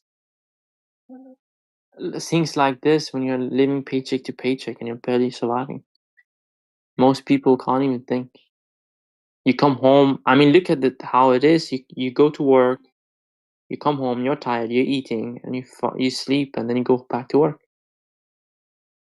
And then on the weekends, you waste your time going to party or some shit like that, getting drunk, and then go back to work on Monday till you're 65 or 70, and that's it. If you don't die before then, that is, or get cancer or disease or something. And since most people spend a lot of their time working and they don't have time to actually research anything or upgrade their mind, they end up doing that basically a make it till you die crap. Yeah. And now you have the phones, right? You have the entertainment, you have the phones, you have the football. I mean, look at the football thing. All of these, especially in the US, all these big football sports events, musical events. It's like what they had in Rome with God, the God forbid you don't keep up Colosseum. with them. Your friends will bust your balls if you don't know the latest news about your favorite team or musician or whatever. Yeah, exactly. Celebrity worship, do as celebrities say, go to the game, football this, football time. I mean, you see these people, right? And then they fight, or you can go to a football match and they're fighting each other because their team is this or this, the other people's team is that, and they become enemies just because of that. So the human mind can be corrupted very easily, sadly. So it is what it is. All I'm gonna say is that just live your life and try to do the best out of it.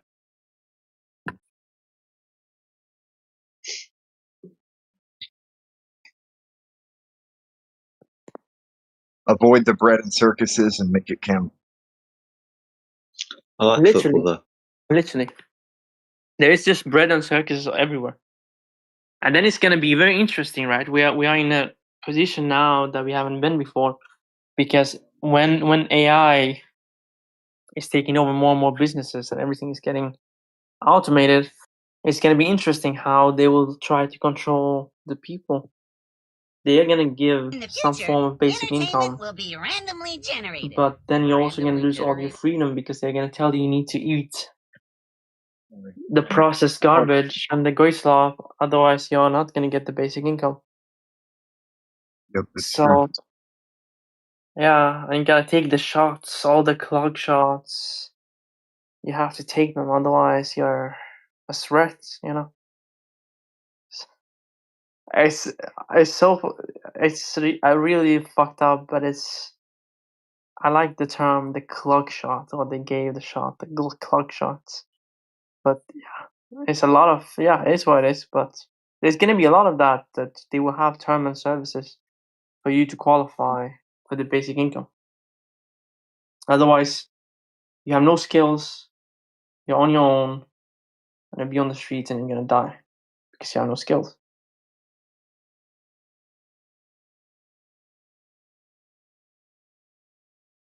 Think about what homelessness is and how they demonize people over an idea. Yeah, crazy, right? House is not a home. But home and Yeah, house are two different things. So to label it homelessness, what does that actually mean? exactly. It should be a right to live, to have a home and to live, and to eat also.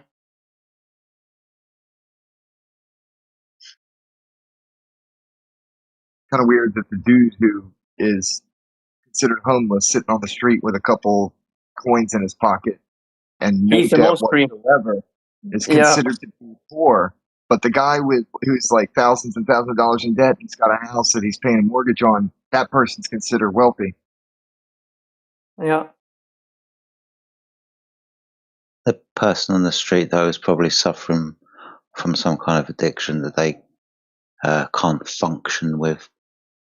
Maybe the person in the big house with the big car is able to function on the drugs that they're taking. Yeah. I used to work for a homeless charity. I was also homeless myself, so I've seen both ends of sat on both sides of the table, so to speak. It's very complicated. Kind of like the difference between an alcoholic and a functioning alcoholic. Yep. And then there's folks out there, they just had a bad time, so it's not even about a substance. It's just life has been shit. Yep. Yeah, and you see, they stop people from building their own homes for cheap. Like you could build an adobe home from clay. Less than $1,000, you can build yourself a home. Mm-hmm. But they don't want people doing that. They want them dependent on the government.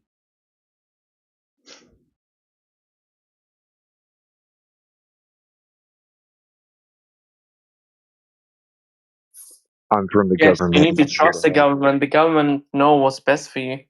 You need to trust it fully. Which one? Exactly. And And it's very interesting when you see that. I mean, people in the US are critical of the government. Not everyone, but it's half. But if you go to a country like Germany and Scandinavia, they trust the government 90% or 99% almost. They can't trust the government 99% because they're democracies, so the governments get voted in every 4 to 5 years. No. Yeah. Wait. So when you're talking about trusting the government, if I was a Labour supporter and it was a Conservative government, that wouldn't be the government that I voted for. But that's not what I know what I'm thinking deeper than that. It's the mindset. If you ever go to Germany, go to any place and order something that is not in their menu, like do a change to the menu.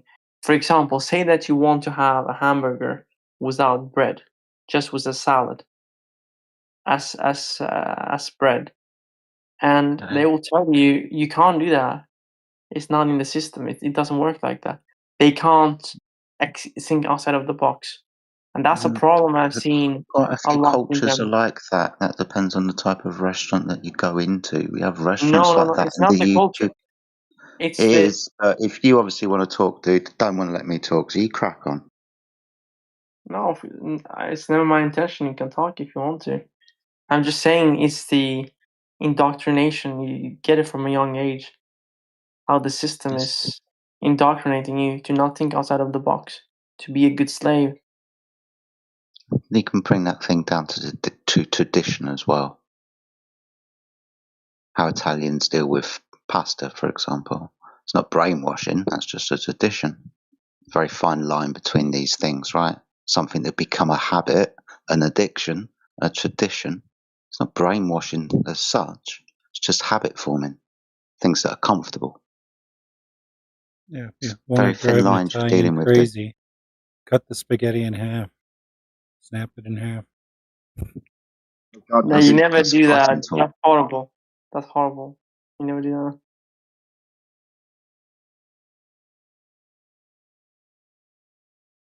But yeah, it is what it is.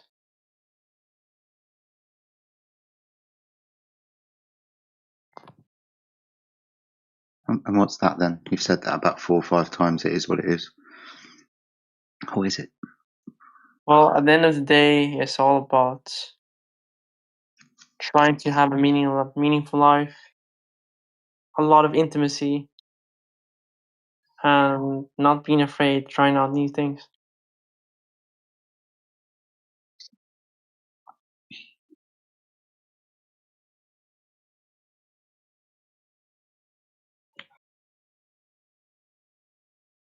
I think it's good to be intimate every single day with your partner.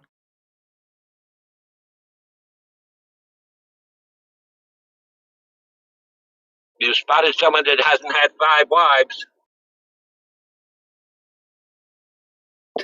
What do you say, sir? Can you repeat? You definitely have not had 5 wives then. No. I think I just want one, and I want to connect with her on a deeper spiritual level. Okay, so this isn't something that you've experienced then, right? This wisdom that you're giving us about what you think should happen, this isn't something you've experienced yourself. This intimacy, you said that you should be intimate with your partner every day, but it sounds like the way you're speaking, you don't have a partner to be intimate with and wouldn't know what it was like. Well, she's right beside me, actually. Okay, but cool. But the way that you were speaking led me to believe that you didn't have a partner. No worries. It's okay. No, it's completely fine. You can say whatever you want, and you're entitled to your own opinion. I'm just saying that for some people, like, it's also different how we see things, right? A lot of people say, like, how can you do it every single day or twice a day? Like, how do you have time for other stuff? But it's just something so important. If you truly love someone and you're in a committed relationship, you would want to be intimate with them as much as possible. And you would prioritize that instead of watching a football game or going somewhere meaningless and doing something meaningless. It depends what type of value you gain from your hobbies. It wouldn't necessarily mean that your hobbies overrid the intimate time that you had with your partner or loved ones. But your hobbies, whether that's watching a football match, still have value if you can gain value from them. You were bringing up watching football earlier like it was a bad thing. Don't watch football. That's the government controlling you and distracting you from things that are going on. I wouldn't necessarily put it like that, though I understand how bread and circuses and distractions do work. You see it all the time, and it's a very good way to point out how it's done. But I wouldn't say that there's no value to be gained from supporting some local football team or indeed playing local sports. Yeah, no problem with. As long as it's a football spelled with two O's, not a U. Yeah. I just, I mean, it's nothing wrong with supporting, or if someone wants to do that, they can do that. They're free to do so. Yeah, it's just the way that you said it about, having intimate time with your partner and akin to supporting a football team. I'm sure there's plenty of relationships out there who do both together, have intimate time, and then go to watch the football at the weekend as a family. Yeah, I just can't. I can't like pay entry price, like very expensive entry prices, and then beer and stuff, and just watch. £5 if you go and support your local team, unless you want to watch a Premier League game, and it's like £60 a ticket. I get prices, but now we're veering off the value of the topic that you brought up about I'm the just value gonna. of stuff. I get you. I'm just gonna finish. Like, I don't see any meaning seeing people or humans kick a ball and to a net back and forth. And I appreciate that. I necessarily don't see much point in people running round and round a track several times to see who does it the fastest.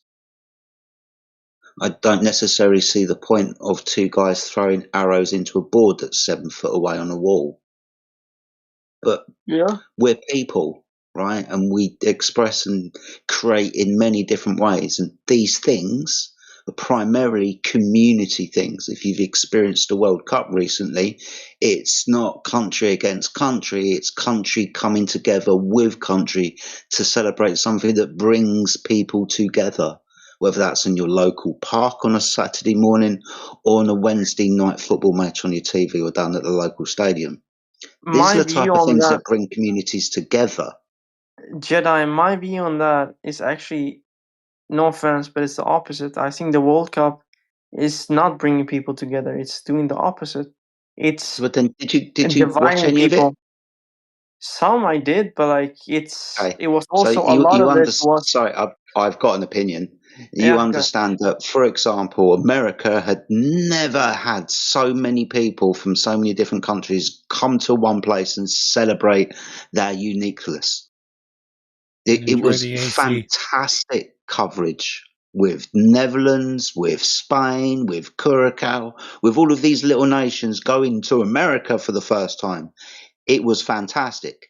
Yeah, there's corruption and there's FIFA, and yeah, you can talk about one game in particular between England and Argentina, and that's because of the Falkland Wars, and that's another bread and circus tactic, and we could talk about that at a later date.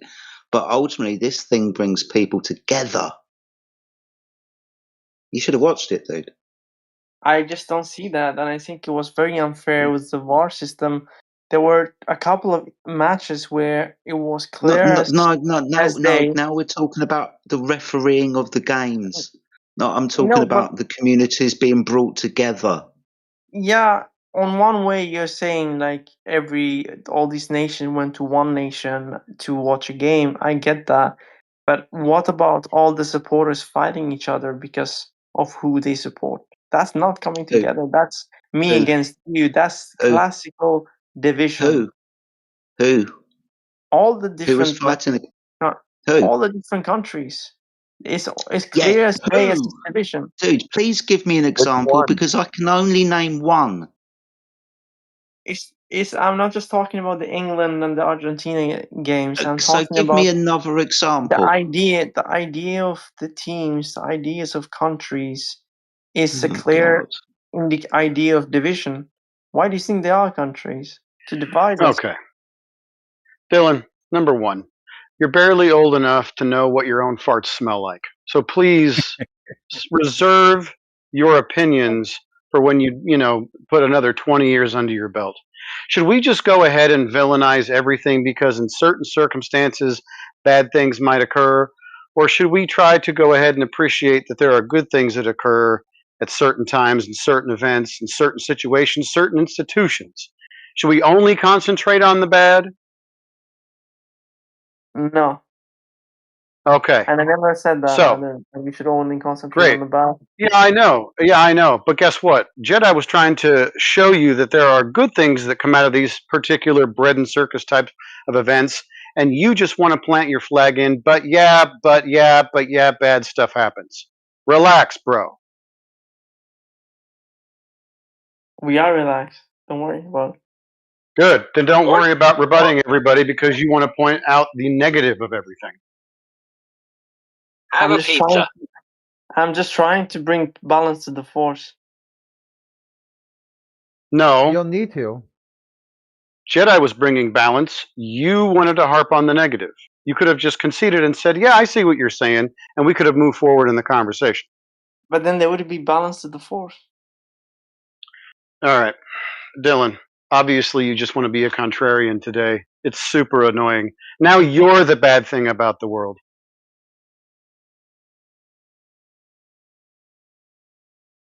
I'm just trying to bring balance to the Force, that's all. Yeah, you said that like 4 times in a row, dude.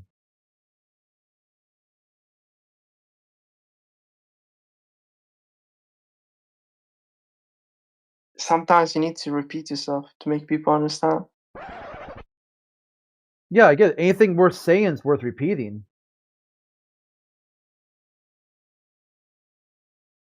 Just don't need to repeat it 10 times. Did you get the gist of it? What the feedback you've gotten? Or are you still confused? There is no confusion. Is there confusion? Are you confused? No, are you confused? No. It seems that you're confused, but it's alright. Damn, yeah, sure, I'll bite. What am I confused about? I don't know, you tell me. Well, you're the one who said I'm confused, so let's hear it. It's alright, just let it go. We just play ball, it's alright. So I'm not confused. Well, I don't want to do this back and forth game, it's just... Well, I'm just trying to figure out what you're talking about. You're the only one who has the answer. It's okay, it's okay. You're the only one who can answer this, because you're the only one who knows why you said what you said. Because the best part about when you say something, the reason to say it would come first. You think, then open your mouth. Unless you just open your mouth without thinking, just be like, yeah, dude, I really didn't know what to say. Like, you just asked me if I was confused, and it just sounded like you were confused. No, I know you're confused. I didn't ask you if you're confused. You know that I'm confused. I know you're confused. Do you read mine? Are you a Jedi? Are you still confused? No, there's no confusion here. I don't know. Maybe you can read mine. Yeah, you have mass confusion over what this topic is. What topic? Dylan, were you talking about the football clubs fighting each other, like the violence associated with it, or what was the bad thing about football? That's what you were talking about, right? Before.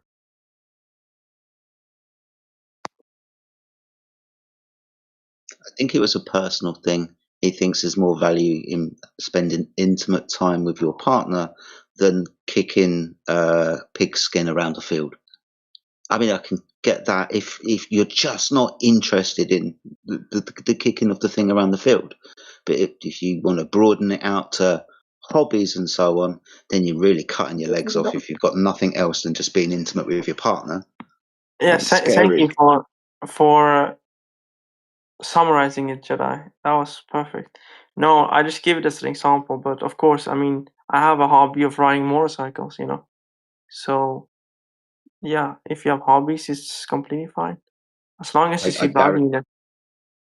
I guarantee it was a hobby that invented that. Like some guy in a shed having an idea. Yeah, but then it's also like one thing if you're playing yourself or if you're watching like these big team and all these sponsors and commercials and all that. But it is what it is. Yeah, we understand that there's a lot of faff that goes around with, let's say, sporting events or even owning a motorcycle, right? Yeah, Some of yeah. I these mean, things, I'm there's burning definite fuel. ways, and still going, dude. There's definite ways where people with bad intent will rub their fingers together because they know that there's money to be made. Okay, cool, but it doesn't detract from the first instance, right? The motorbike was invented, or a game with rules was invented that ultimately people can compete against and have dreams as young children about going to these events and can have community spirit with people watching the game. You get these things from all over. The way that I took what you said, and I do apologise if I got it wrong, was you should really just concentrate on being intimate with your girlfriend who's sitting next with you and not do anything else. Forgive me if I was incorrect. Yeah, no worries, no worries. Yeah, I didn't mean it like that, but I understand your point of view as well. No, I don't advocate for just being intimate and not doing anything else in life or in And general. adding on to that, just quickly, the detracting away from understanding that, say, for example, using the recent World Cup as an example, understanding the corruption and money that are in these types of things. Yeah, there are negatives in all aspects of life, but that doesn't detract away from the positive. True, true.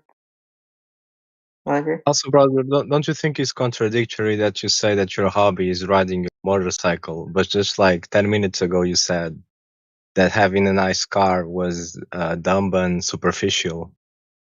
So I think there's a contradiction there. Well, Reminded me of I that don't as well. care about I don't care about the bike itself. It's more about the experience and the experience of riding the motorcycle, not what type of motorcycle you have. Or That's like exactly it why doesn't need people to be. have nice cars, though, right? Yeah, it doesn't need to be like it's the enjoyment and the feeling that I like, not just having a like expensive bike and just if that makes sense. So Because when you do it, it's okay, yeah, but when other people do it, it's not, right? no, I never said any of that. I mean, like I said, it's the experience itself. I like it as a hobby. Like the other guy was saying, maybe some people want to kick a ball, and that's their hobby, and it's completely fine. Yeah, you just personally don't see any value in it. Exactly. Yeah. I mean, I could Cool. play. I used to play football. Like, if you play for your local team or you're like active, that's amazing. I like that. I like the feeling of you being in a team and working together, the cooperation and you're like a big family. I like that a lot, and I think that's very good. Also intimacy as well, though, isn't it? Yeah, that is a form of intimacy. I agree. Yeah, a form of value and intimacy. Yes, that's true. And Cool. and that That's that I'm all for. and It's all these forgive like me. big money and commercial garbage and corruption that I'm against. And I can appreciate that.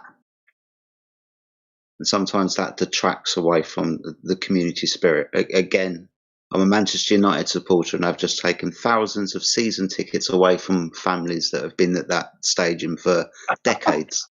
It's not community spirit. That's putting money and finances and the corporation over the fans that put you in that position in the first place.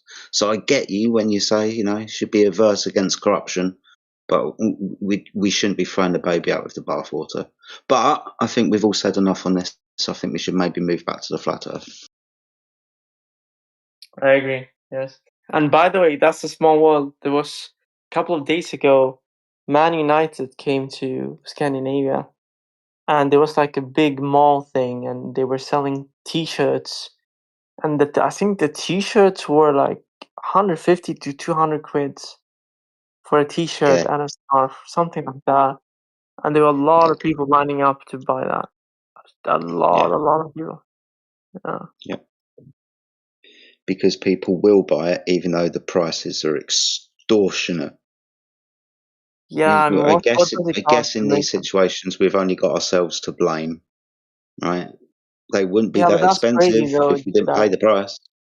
yeah, like what does it even cost to make those shirts? Yeah, like £1, even that, and they're selling it like they can make a profit. I understand they have to make a profit for the team, but like 150 quid for like a shirt, like, come on, you know, it's just too greedy. They have become too greedy. Yeah. So if I remember this conversation correctly, we're kind of talking how you understand that there's corruption in the world and how people could potentially lie about the shape of the earth. It's not Yes, really that exactly. far-fetched for you to understand, being as you see nefarious intent in people all the time. Yeah. Cool. I can appreciate that. Yeah.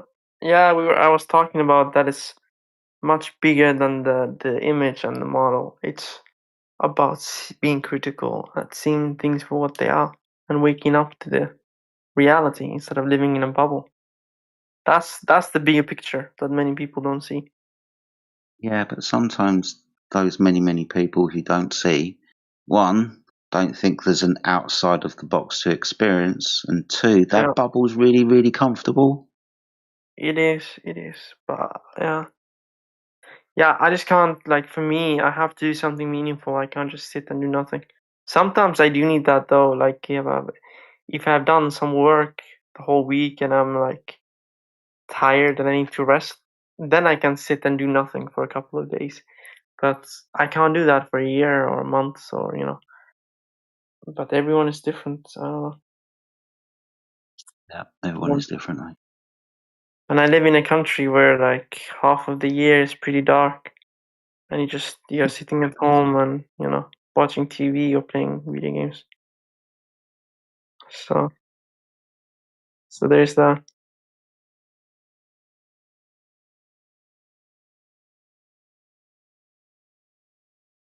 Some people can't handle the climate.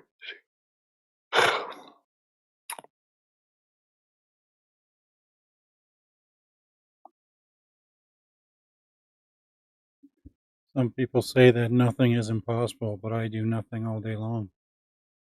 Yeah, there you go. I like it.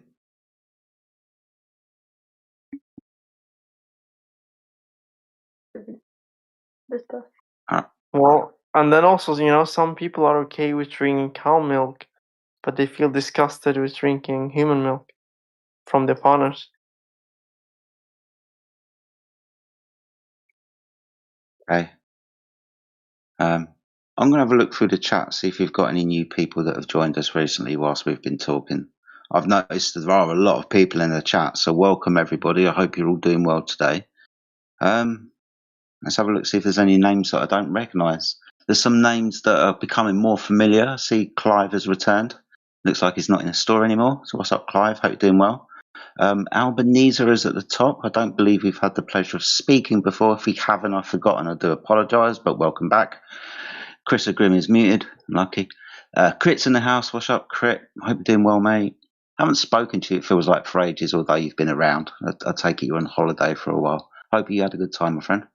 DJ's joined us. Dylan's here. FE Alaskan Malinute and FE Batman. What up? We've got, I'm not going to talk to the bot again. That was stupid. I did that earlier. Got Ganja Rambo and Hasbo. What's up, Hasbo? I don't recognise that name. Good to see you, my friend. Hope you're doing well. We've got Joachim in the house. What's up, my friend? We've got Lennon. I'm not going to say Lennon X Gnarly. Yeah, I can say that. We've got Mia Platter in the house. What's up? Master Yoda and Morvis have joined us. Good to see you, my friends. Neil and Over Fences. What's up? Rayleigh Criterion and Shiny Money. What's up, my friend? I recognise the name Money. Hello, my friend. What's up? Got Tam in the house. Truth by Proxy. User. Don't recognise the name. What's up? Yaga Bruno. Something that I can't be bothered to see. Flat Earth. Something or other. And AG at the bottom. So lots of names that I do recognise. Some that I'm becoming more familiar with. And a couple there that I think maybe have just jumped in. So welcome to the 24/7 Flat Earth channel. We are here to talk about the Earth and what it is and what it isn't, what it does and what it doesn't. And these are fantastic conversations. We hope you enjoy your time here. If you want to join in the conversation, please feel free to unmute yourself. Tell us what your name is. It's always nice to know who we're speaking to. Half of us can't be bothered to even look down the list, to be fair. I know I'm guilty of that. But like I said, introduce yourself and bring forth your point of conversation. If you're old or if you're new, it's good to have you. Hi, hope you're all doing well. That's it. I need to play some music now.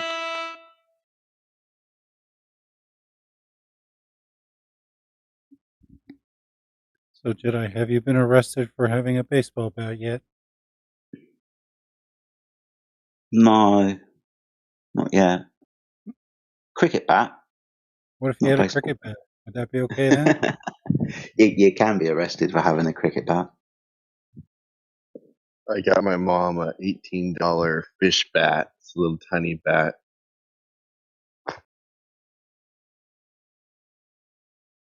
So remember, is there something I'm missing as to why you're asking that question? Is there somebody being arrested or something? Yeah, apparently some young lad purchased a baseball bat.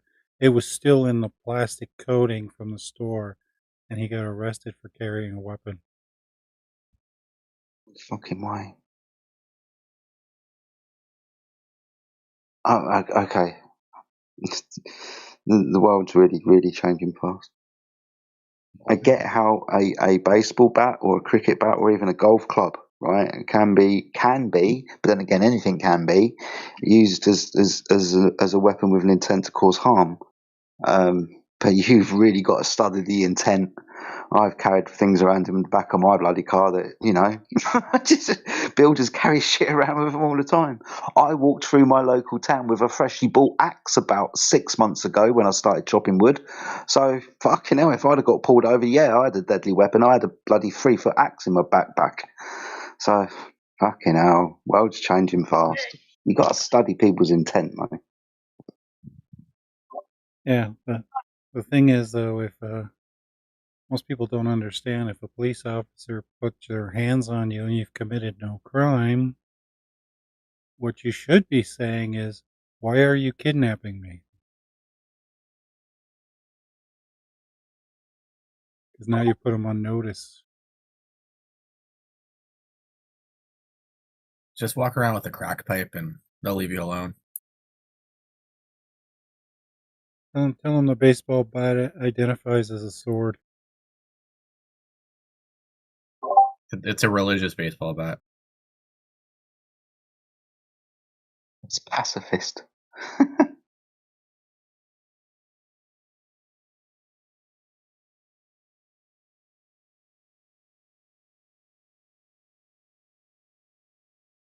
I know it's weird that people are getting arrested just because they bought some sporting goods and so on. But the amount of arrests that are going on where knives are being found, where recently guns, caches and whatnot have been found and bomb making material and shit. Yeah. Yep. It is crazy. Stabbing people you don't get arrested for, though. Yeah, it's even in the United States, it's gone insane. Like, if you have a baseball bat in your car, you should have a baseball glove and a baseball also with the equipment. Mm-hmm. Because if you have just a baseball bat without any other equipment, then it could be construed as a weapon. Yeah. And there have been people arrested that I know. They had one of those small little baseball bats, like a billy club style, and they had it concealed in their pants, and that's why they got arrested.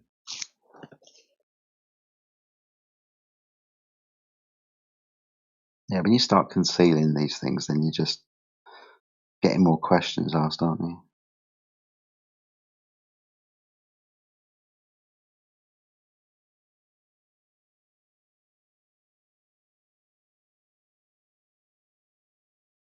So no Globers? No Globers right now?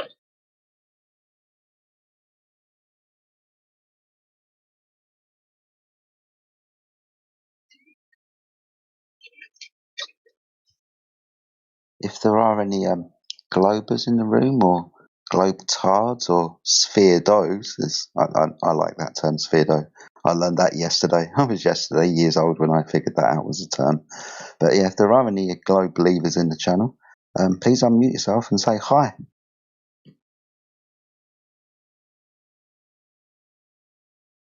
I'm a globe student. Does that count? No. Dang, no Globers. All right. So that means Tam? Who's Tam? I never seen Tam. Tam's not a Glober. All right. Never seen Over. Do I know Over Fences? I am definitely not a Glober. Oh, my bad. Albanese, Clive, not Globers. All right. Oh, we got it. Someone muted. Chris C. Grimm. I got muted because they were saying some not Globe evidence. Clive's a Glober. All right. What's up, Clive? You just quiet away from PC or something?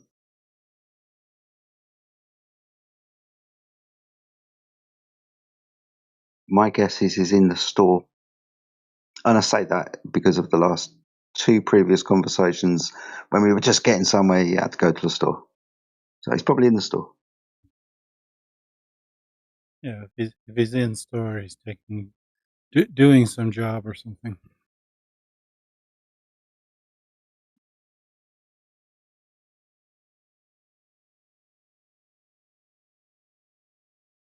What's up, Shiny Money? What's up, Necros? Hey, good point earlier. I heard you make whatever it was. I heard you make a really good point. I don't remember what it was. Sorry. Oh, about the horizon. Yeah. And no worry about it.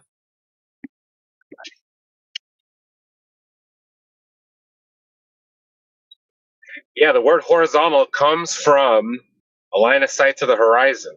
You know, that was a horizontal reference. All the way until ballers started saying that that's not horizontal. You can't use that for a horizontal because Earth curve and your deflected plumb line and yeah. Yeah, that's simple. If you want, his question was to show something, a tool or something that can help us have horizon without the use of vertical. The thing that you derived the horizontal from. Horizon. Use the horizon. You know, I wanted to keep talking about that. And the thing I wanted to say, Globers like to reference these long distance observations to the position of the ground in the distance that they call the horizon, right? And they gain altitude or they change elevation and they say, look, the angle to where the ground intersects the sky is changing as I gain altitude. Well, guess what else changes as you gain altitude in the globe model? Gravity. Literally, the vector of gravity is a different direction when you change altitude. So how do you know that your vertical reference is the same? You just present it's not. So why wouldn't that change the angle to the horizon? If you're going to go up in altitude, you know, that's going to change the angle of the horizon because you're no longer vertical in relation to your original position. But yeah, I don't think dude would have even understood what I was saying. Yeah, you don't need to expect someone to understand.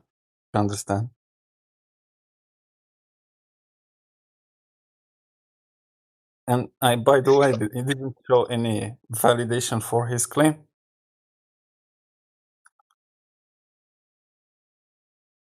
Remember where you left?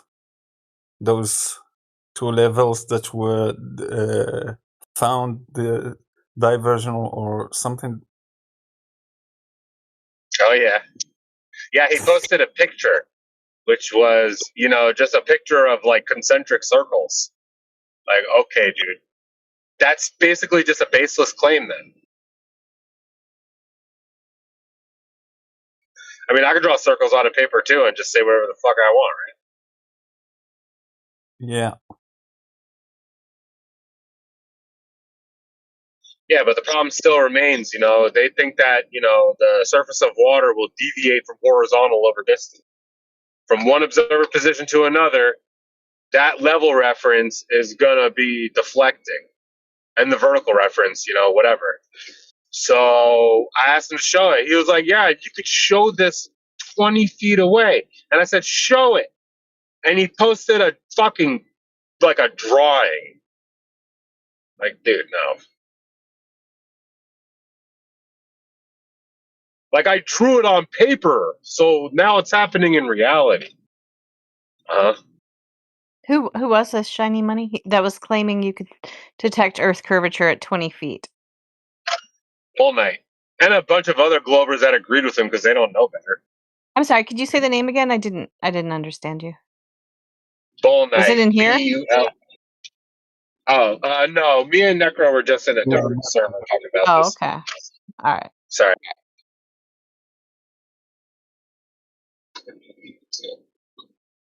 I just find it really relevant. The Glover's talking about, water's curving. I move over there, it's a different level reference. Okay, do you have evidence of this? And then they're like posting like drawings. They're just drawing it. Like, okay, dude. You're making a diagram of how you think it would work, even though you don't actually observe it or measure it. Like, when I say show a measurement, show evidence, have some kind of like reading device. Point it at like the two water levels and show the deviation literally. If you could, you would. They don't. They just can't. For some reason, they can't just put two and two together and actually present evidence.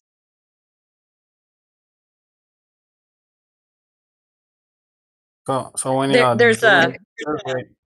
Sorry. I was Go gonna say ahead. there's a pretty popular anti-flat earther on TikTok. He's been in here before. Well, I don't know about this room, but he's been on 24/7, and he has a theodolite, and he claims to detect surface curvature over 1 mile bodies of water. And I told him, there's too much margin of error for 8 inches. And why didn't he have any longer distance observations? And he completely freaked out and started calling me names and telling me I was uneducated. So, that's the level of what's out there right now. What famous anti-flat earther was this? Well, he's not famous. Oh, gosh, what's his name? DJ would know his name. Neil might know his name. Neil, you know which guy I'm talking about? Is Neil in here? I forgot his name. No It worries. looks like Neil If you left. remember. Yeah, I'll remember. I'll tell you what his name is. You'll probably recognize it. He's not like one of the usual suspects like Jesse or whatever, but yeah. You'd probably have heard him at some point. Oh, look, yeah. Thanks, DJ. DJ posted in the side chat. Yeah, Baron Rutledge. Yeah, that guy. Okay. He's a piece of work. Never even heard of him. Wow. Yeah, he's like TikTok famous amongst the idiots. Okay. Is he the one that measured an angle to a theodolite instead of the vertical? Hello, I Yeah, got I'm not you. sure. He just tried to tell me that a measurement with a theodolite over 1 mile was definitive proof of surface curvature. I have a guess at your Glover name. Is it Bob the Science Guy? No, Baron Rutledge. Because I remember seeing Bob the Science Guy try to use like a half a mile and show curvature one time. But anyway. Oh yeah, no, that's actually smoking gun against their claims, because over a half a mile it was refracted. He had to incorporate standard refraction to explain the observation. So over a half a mile, you don't even measure your. It's crazy. It's funny. There's somebody over there with Wicked channel right very hard.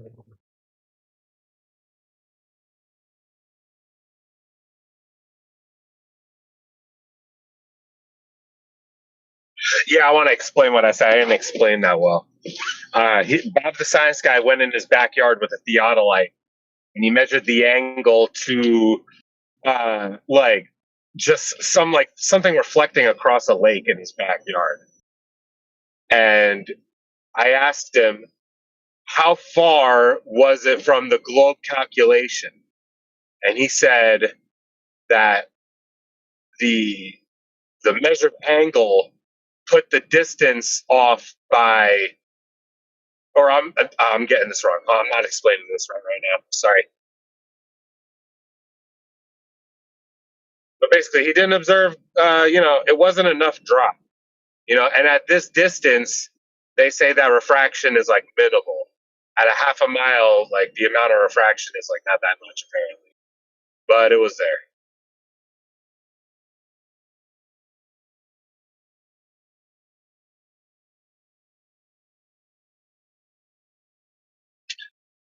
The reason Bob the science guy did that was because in the globe model, standard refraction, like over like a mile away, you have to incorporate atmospheric refraction. You have to say that it's not where the globe calculates because it's displaced vertically because of atmospheric refraction.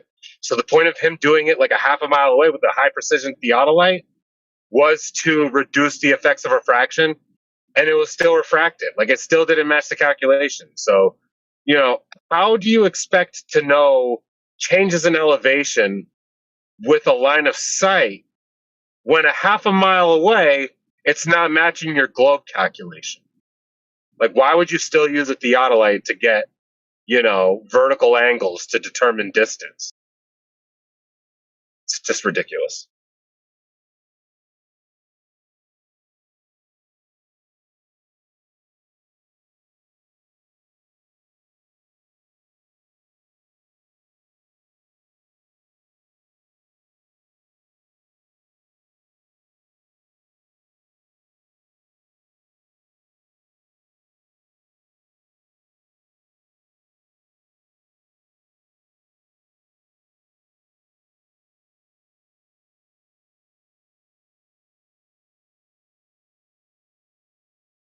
I know in the last 10 years, I've learned that a lot of people will say and do a lot of crazy things to maintain their globe belief for whatever reason.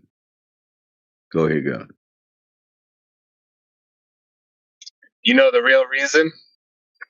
They're afraid of rejection.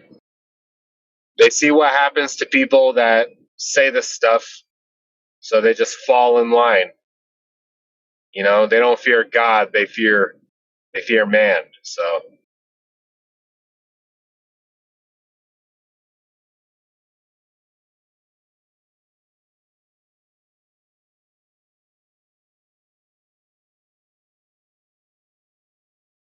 That's probably why it was so easy for me to let go.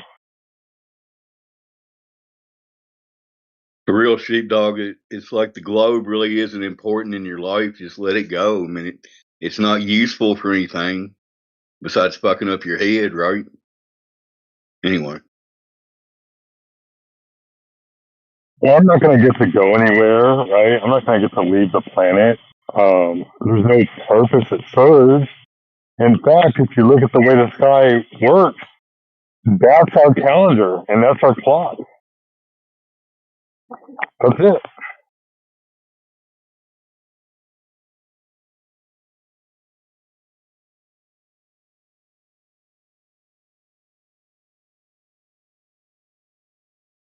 The globe may be the single most useless thing ever created by men in their minds. You can make an argument for it anyway. hey, who's that talking right now? Hey, what's your name? I can't see you right now. I'm driving. This is Dead Air Dave. What's up, Neil? What's up, Dave? Hey. Yeah, dude, what you're saying, like how the ball is useless.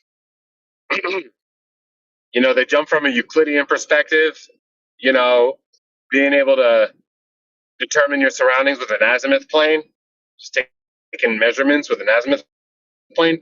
Then they make a leap in logic. They say you're now azimuth plane is confined to the surface of the sphere, like in spherical geometry. Every time you change position, You're cutting out a little bit, Johnny Money, Hank. Wait till you go over the Like wait till the satellite. Yeah, Wait you see till your what I'm saying? satellite gets corrected. Hold on, man. You're roboting a little bit. Probably the last couple of sentences we lost. Can you hear me? The world must be flipping upside down if Dead Air Dave is coaching people on Dead Air.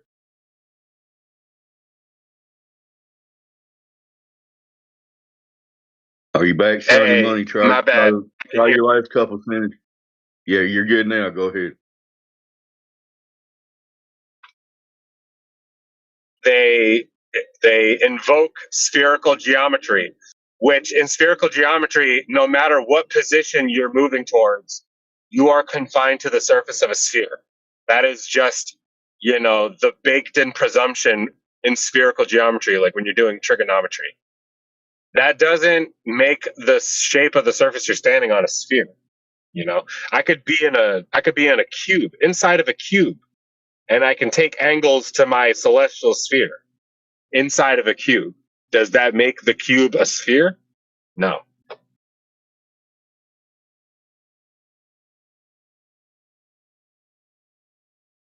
Yeah, basically they Do trig measured inside a the box. celestial sphere. That's I was just agreeing with they measured the sky as a celestial sphere and just inverted it to the ground, and everybody just believes it. Sorry, go ahead. I hear you. Yeah, no, I think you're right though. The globe literally plays no role in anyone's life.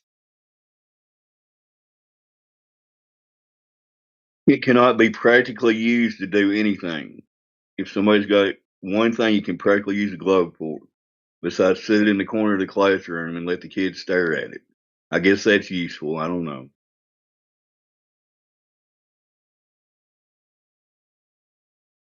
You could recycle it.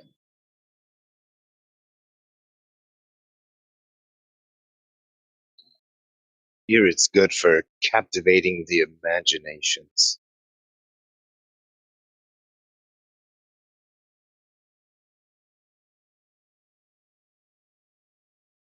Got to keep driving those imaginations, don't you? Keep people reaching for the stars, like Casey Kasem used to say.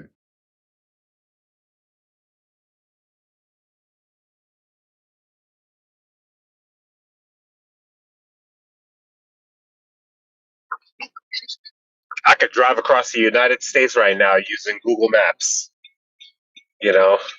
No ball. No ball required.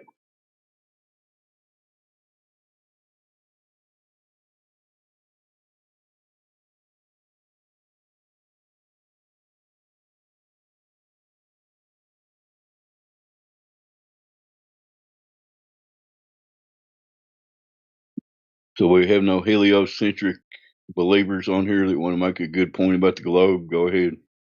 Love to hear it.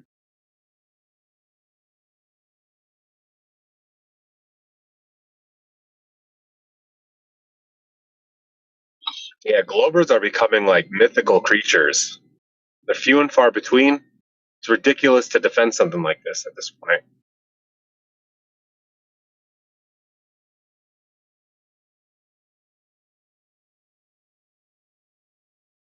Yeah, well said. I mean, we're just accepting reality, and the globe is not part of reality. It's just not. There's nothing. It has zero, zip, zilch, nada.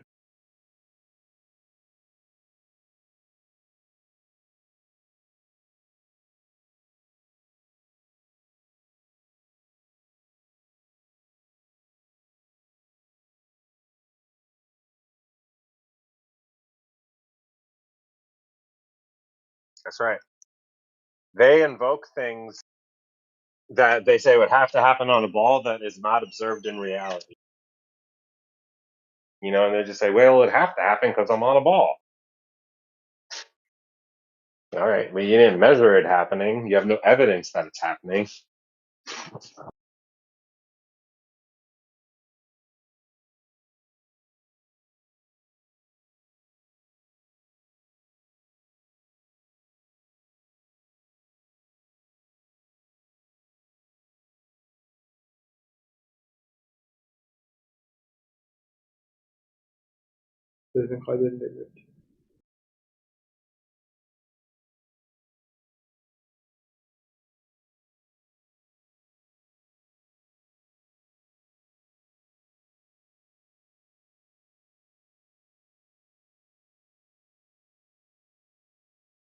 Empirical globe evidence is all we require here. Does it be a good start? Somebody got some of that?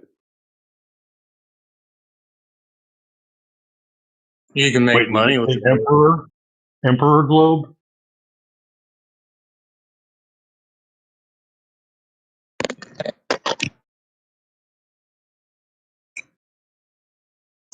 Emperor globe? Is that what you said? Emperor? We need an emperor globe?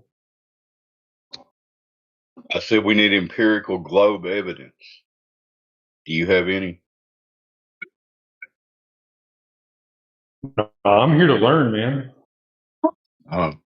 Well, here's one thing I can teach you so far after 10 years. There is no empirical globe evidence.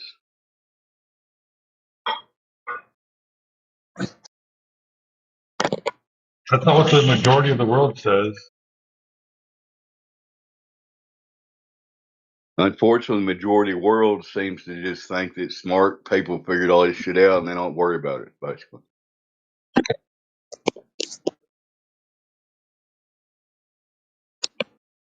Yeah, and that would be an appeal to consensus fallacy. What I just dropped something.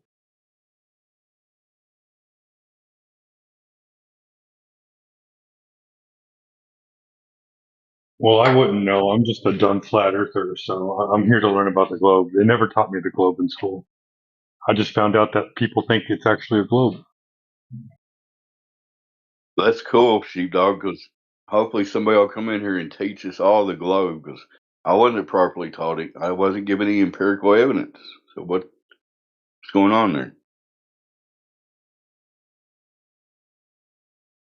Yeah, apparently I didn't even graduate from high school, so I don't even know what the globe is. Why didn't we take a field trip out to the lake and measure the curvature? We took field trips to like stupid shit like a dairy farm and stuff, but whatever.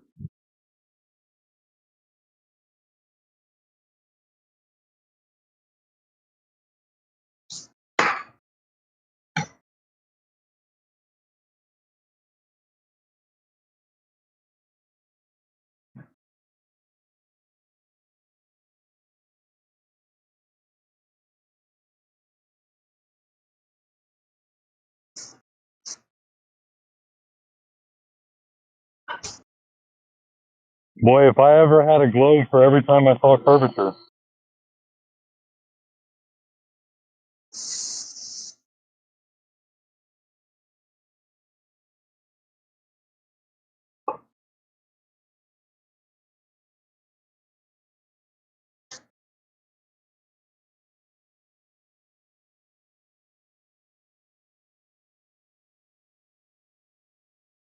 I'm probably about to hit a dead spot, everybody. I'm gonna peace out.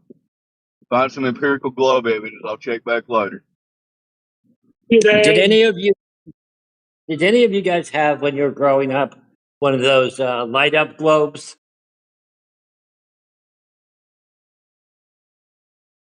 Maybe you guys Nope. can't hear me. Hey, what's up, Clive? That was so that the people that lived on the inside in the caverns had light on the inside. You know, there is a cult of Middle Earthers that believe that there's civilizations down below us.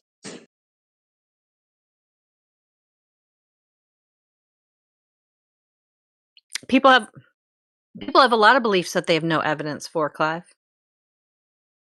Sure, that's Like why they you. have the Rocky globe.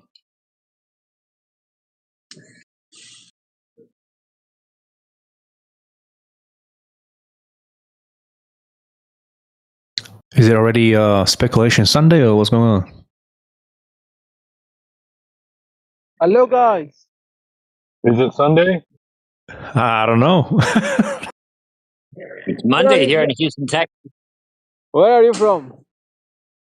Houston. Hey, people.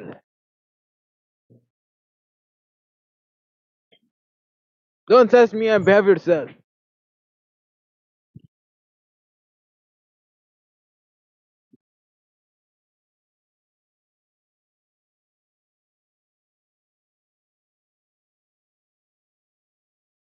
Yo, what's up, Clive? What's your best globe evidence? The fact it uses AC/DC, because they must have rock and roll bands down there. Can I get a real answer? I mean, do you believe a I'm globe just and why? joking. Come on, do you honestly think I believe that? No. Well, obviously, I'm asking for a It's reason. okay. It's okay. Hey, if you don't think Earth is a globe, I'll leave you. No. No. No. I'm saying it's lit up on the inside. What's I remember you reading still that as a talking about some child. toy So. you had when you were a kid? No, man, I don't know about Yep. this light up globe. I don't know. I don't fucking know. What? So I'm really asking though. You know, have you reconsidered the model? Like, are you officially away from globally? Middle Earth. Hey, did you know that J.R.R. Tolkien originally wrote Lord of the Rings? Like, that story was set in flat Earth. Yeah. Oh, I thought it was set in Middle Earth.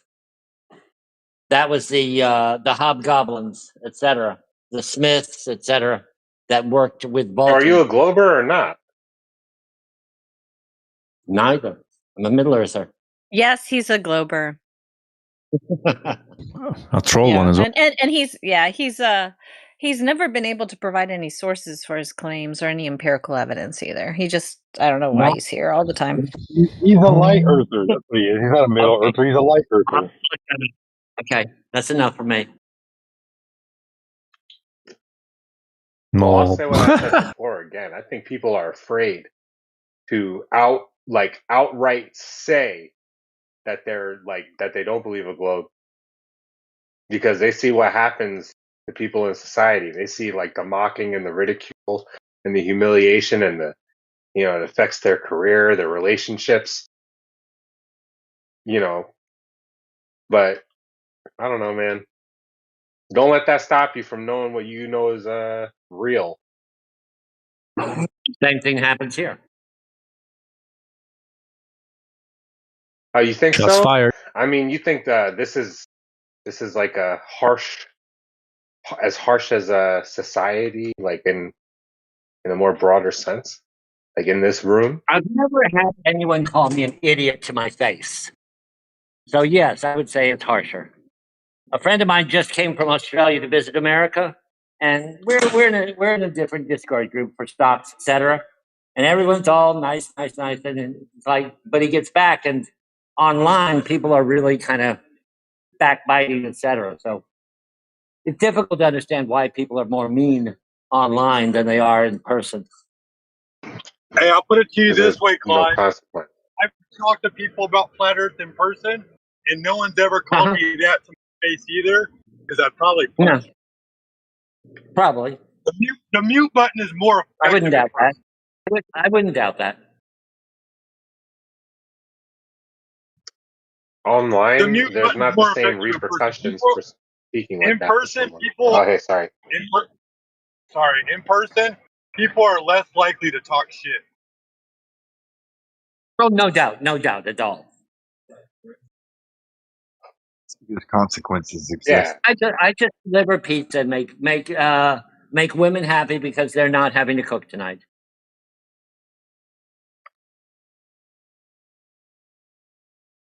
So you're not a glober then? Well, congratulations, man. That's great. Wait, what Earth theory do you hold, Clive? The young lady has it right. I'm an astrophysicist that retired almost 40 years ago. I'm asking 40 you. years ago? You retired? Uh-huh.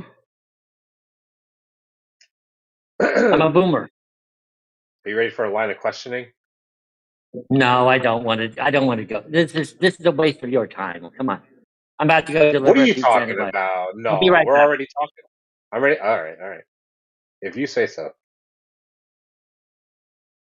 I just came on to listen to you guys. I enjoy your conversations. Thank you. Look, we stay on subject a lot. I like to go off subject, and sometimes it's just like it's too much off subject sometimes. But we could really talk about astrophysics. Like, I don't know, maybe it's up to whoever decides.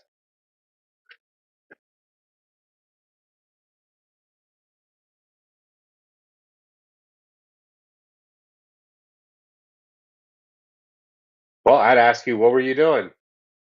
What exactly were you doing as an astrophysicist?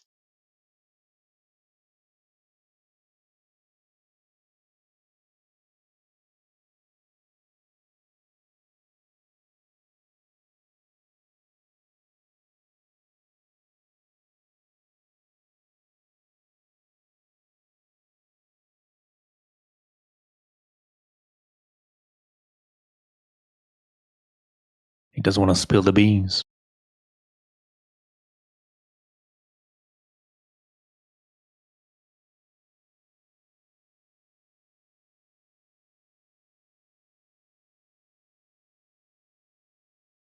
Astrophysics has been changing drastically by the day.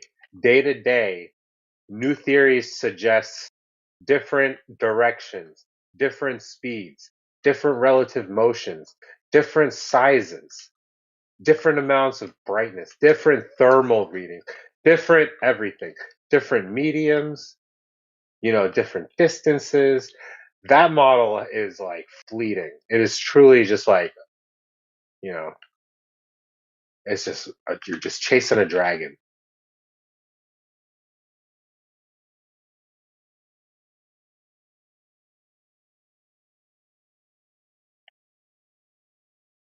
Hey, Like Shia, where check what I just astrophysics has posted in ended the up. chat.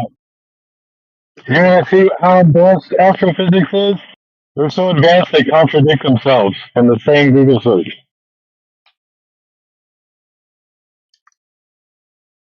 Yeah, I recently read an article. This blew my mind. This sticks out in my mind a lot recently. So they say that Earth and our solar system and our galaxy, like we're inside of what's called a super void, because they observed a rate of rotation like near this event horizon for like distant galaxies, and they all are relatively the same. So it appears that like there's literally nothing for like billions of light years, and then there's just like an event horizon where all the galaxies are because they all share like a rate of rotation. So they say that, like they now say that it's just, we're like really like within a vast empty region of space. And the way things look like, they say that galaxies, because they have spiral arms, like the length of the spiral arm, like the distance from the center and the axis of rotation, this gives them, a rate of angular momentum, which is, they derive a size and they do all this like, calculation to get a speed for the rotation and the size of, the diameter of the rotation.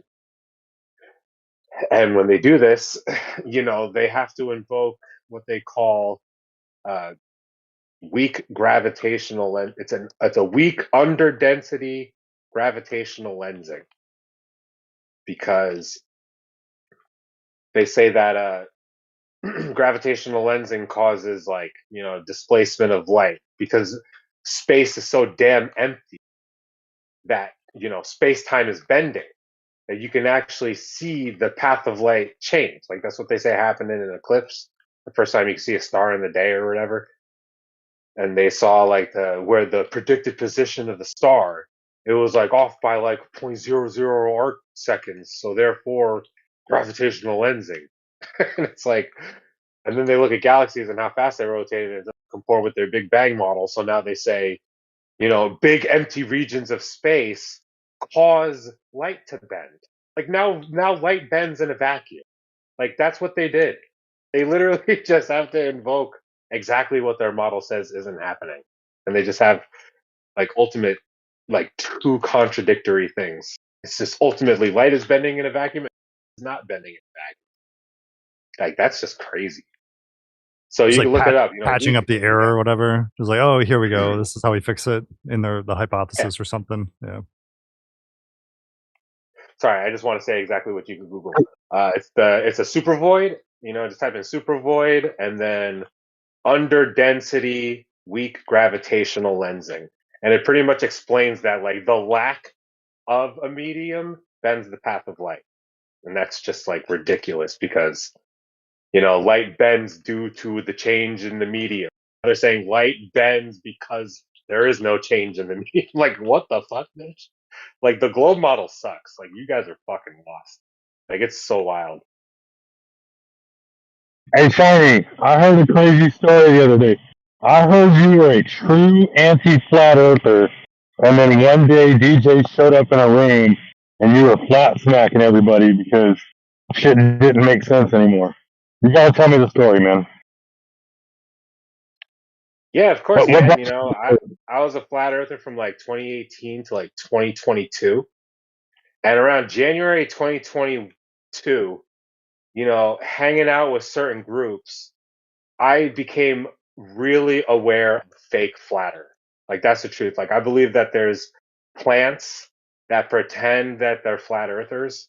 They hang out in Discord servers, they move in large numbers, and they're not actually flat earthers. They act like they're flat earthers. And this made me want to LARP against them. I'm like, if they can LARP, if they could pretend they're flat earthers, why don't I pretend I'm a glober? And then I was just debating all the people that I thought were fake flat earthers. And I was truly LARPing. And I did it for like a year, realized I hated fucking doing it, and just started debating against the globe again. And if you don't believe me, I don't really give a fuck. I just do what I want, man. I don't let ideas like this like make my my shit concrete. I'll argue for something if I feel different another day. Who the fuck cares? Sue me. But yeah, I felt indifferent the whole time, dude. Like, how are you going to talk about, what's going on beyond the continents? And you can't even really do that. Still truly a question rather than the answer. But, it definitely measures not curved. We definitely know that. But, when I was debating for, just one more stupid point. When I was debating for the globe, I believe that the globe has like, a few legs to stand on. And it's what they like to argue about because it's just stupid at this point, in my opinion. But celestial navigation, that's like the backbone, in my opinion. They just insert that it works all around the ball. I've got my ass chewed a couple of times over like the maths if there was curvature, right? And some people are like, what do you mean the maths? And I'm like, some of the shit is useful in its own context, but that doesn't mean that the earth is a globe. It just means that it's useful for that particular thing.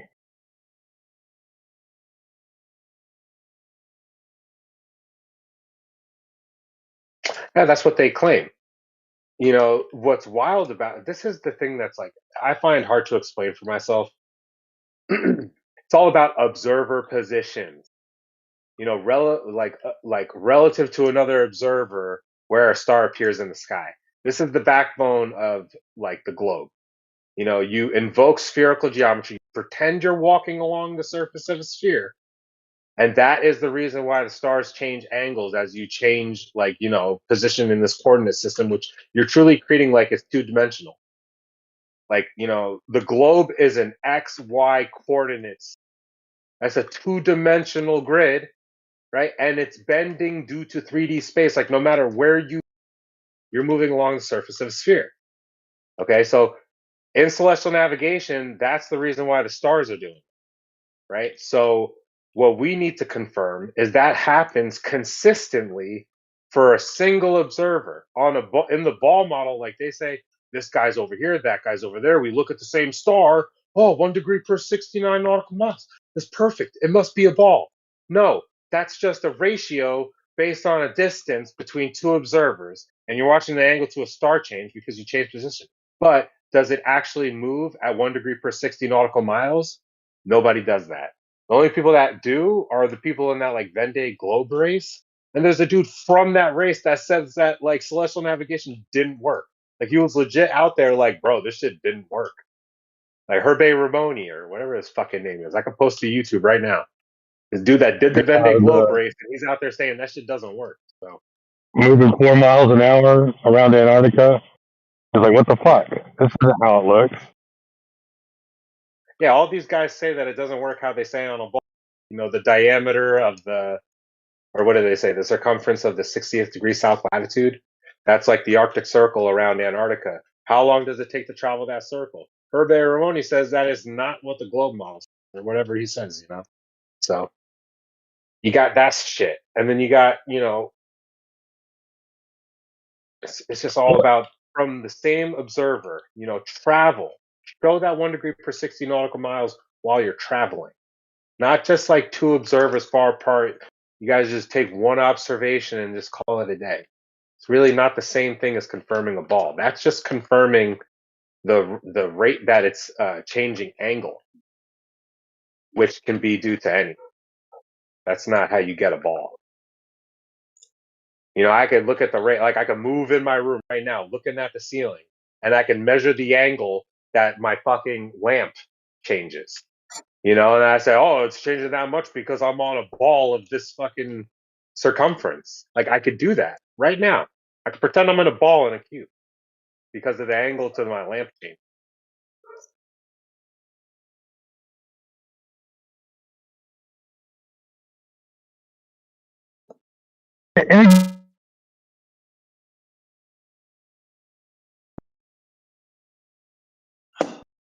I gotta go here in a second, but it gets a little more complicated than that. Like you can shine a laser and bounce a laser off of something and make it like bounce off a mirror and hit a wall. And you can see it going to the wall, but for some reason there's a reflection coming to your eyes as well. And that's why you can see the light. It's this world is truly one of the most amazing things that I've ever experienced now that I understand a little more about what's going on. So I just wanted to say that.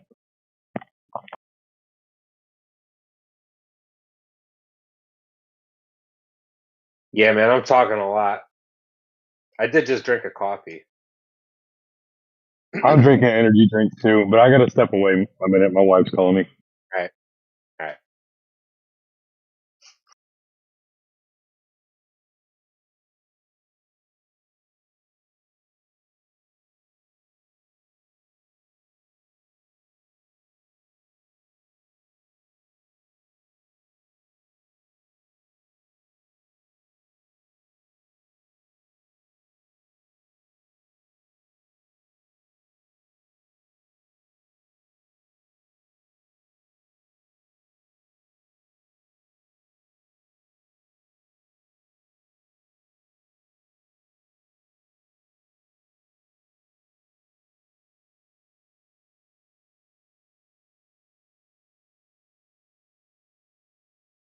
Yeah, and dude asked me, like, you know, I used to be anti-flat earther.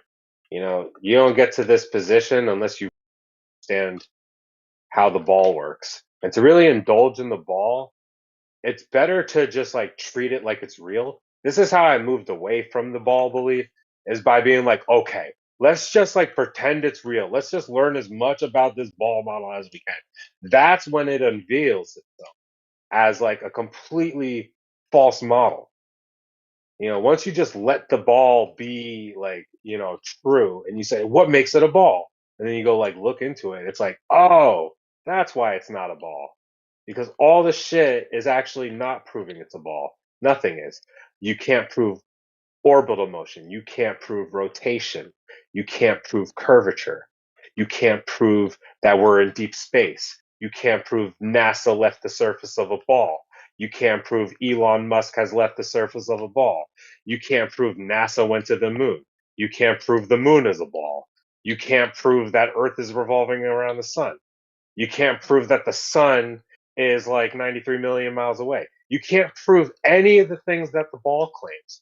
You can't prove the 1 degree per 60 nautical miles around, like, you know, north to south pole. They don't even let you do polar circumnavigation. Like, if I wanted to prove a ball, they like are trying to stop me. Like, let's go walk due south from the equator and just prove this 1 degree per 60 nautical miles to the Southern Cross. And they're going to try to stop me. Like, what? Bro, I'm just trying to prove your ball. Let's just do it for once, please. Let's just, and that wouldn't even actually prove it. What that would do is that would give a verification of where the South is relative to the rest of the continents. That's There really is important. actually someone. there is actually someone who's walking around the world. He's almost finished. I think he's you have to look it up. I think it's taken him 17 years or 18 years already. He uses no motor vehicles and only walks. And he had to wait till the Bering Strait froze. I saw that guy. Across there. Yeah. Yeah, Okay. apparently they were drunk and he accepted a bet that he couldn't walk around the entire Earth. And he's been doing it for like 20 years or something. I saw that. Yeah, he got in prison for what, 6 months or 4 years or something like that. That was amazing. Oh, I have a quick question for the group. Have any of you ever heard of Kurt Vonnegut's Cat's Cradle? No. No. Do you know who Kurt Vonnegut is? He's a very famous author. It was required reading when I was in middle school. Okay, never mind then. Over. It sounds interesting. Cat's Cradle, what is that again? I don't know what that's about. I forgot. It's a fictional book about. Actually, there is a weapon used for. Hold on a second. Oh, I've got to make this delivery. I'll be back. Oh.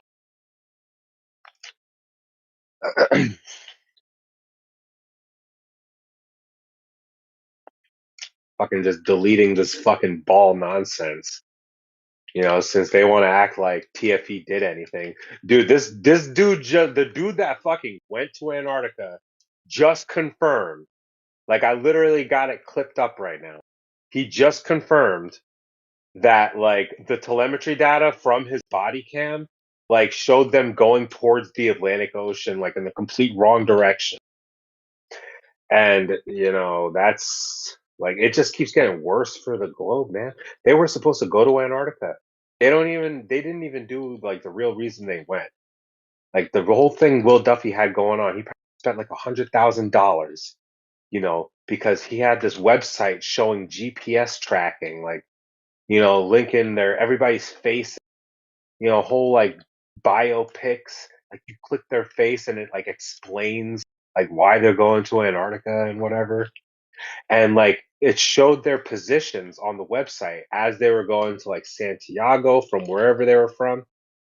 Critical Think going from Australia to Santiago, Michigan to Santiago, Witsit going from wherever to Santiago, Jaron from California to Santiago. Will Duffy, like, gave everybody, like, a care package. And what was in there was, like, the independent GPS tracking that was going to be displayed on their website, right? This is what Will Duffy promoted. I could, like, go find the video. He, like, talks about it. He says, we're going to have GPS devices. Everybody's going to show you where they are, when they are, like, on this website.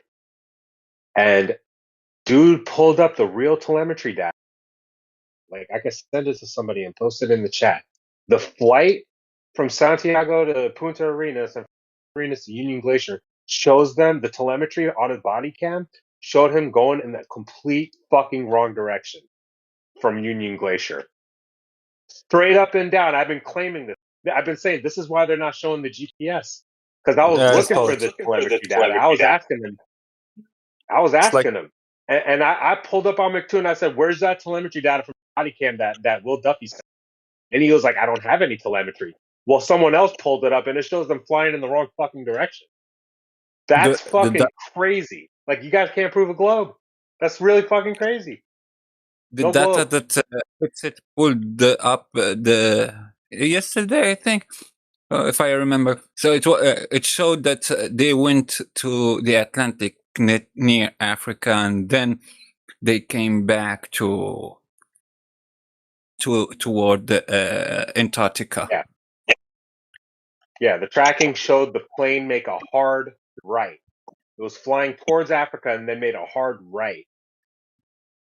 Planes don't do that. Planes fly great circle routes, shortest distance A to B on a sphere. This is why they don't show real telemetry. You know, everybody wants to look at their flight and look at it on the Mercator projection and look at the arc of the great circle route on their flight tracker, right? Well, that's the predicted path, you know. And then, like, you know, real telemetry, like, you know, actually pinging a signal from, like, a GPS tracking device on a plane, like, the plane tries to fly perfectly straight, but a real tracking device is going to show all the deflections. You know, it's going to squiggle. And we had this dude, Labete, model builder. He was a dude that worked for air traffic. And he literally was supposed to like juxtapose, coordinates on like from flight trackers onto maps. Like that was his job. Like he would like get a Mercator projection and plot the flight route on the map. That's what he was doing. And he showed the telemetry, and it's like, dude, planes fly in squiggly fucking lines, straight up and down. And they say like, oh, the flight tracker, that perfectly curved path, that's the actual telemetry. Like, bitch, no, it's not. No, it's not. Real telemetry is squiggly, bitch. And the one that Witsit pulled up, it's a straight fucking line in the wrong direction. And that's from a supposed GPS independent tracking device sent by Will Duffy. Like, why is Will Duffy's GPS doing that? What the fuck are you talking about? Like, at this point, seriously, what the fuck are you talking about? You're talking about a guy milling a dude GPS saying, let's go to Antarctica together. And the telemetry, it doesn't show the change in coordinates. It's showing that you're flying like in a straight line in the wrong direction of your actual flight. Like you're supposed to go to Union Glacier. Yeah, this is just it's dead in the water. Like whatever happened yesterday, like recorded, the globe is dead in the water. Antarctica, wherever it's supposed to be on their map, dead in the water. Antarctica is not where they say it is, because they could have just proven, you fly south. Here's a compass. Here's a mechanical gyro compass. Here's an independent GPS tracking device. No satellites. Just us in this device, and now we're gonna fly south, and we're gonna find out what continent's over there, and we're gonna see us pull up in Union Glacier, just like the globe says. And they didn't do it. You spent $100,000 and you didn't do the thing you actually said you were gonna do. You sent some kind of wild GPS device that says you're going in the wrong direction. What kind of GPS is that? What kind of GPS says that you're going in the wrong direction? Will Duffy, like this guy is a fucking snake. He's like a snake, or like I don't know.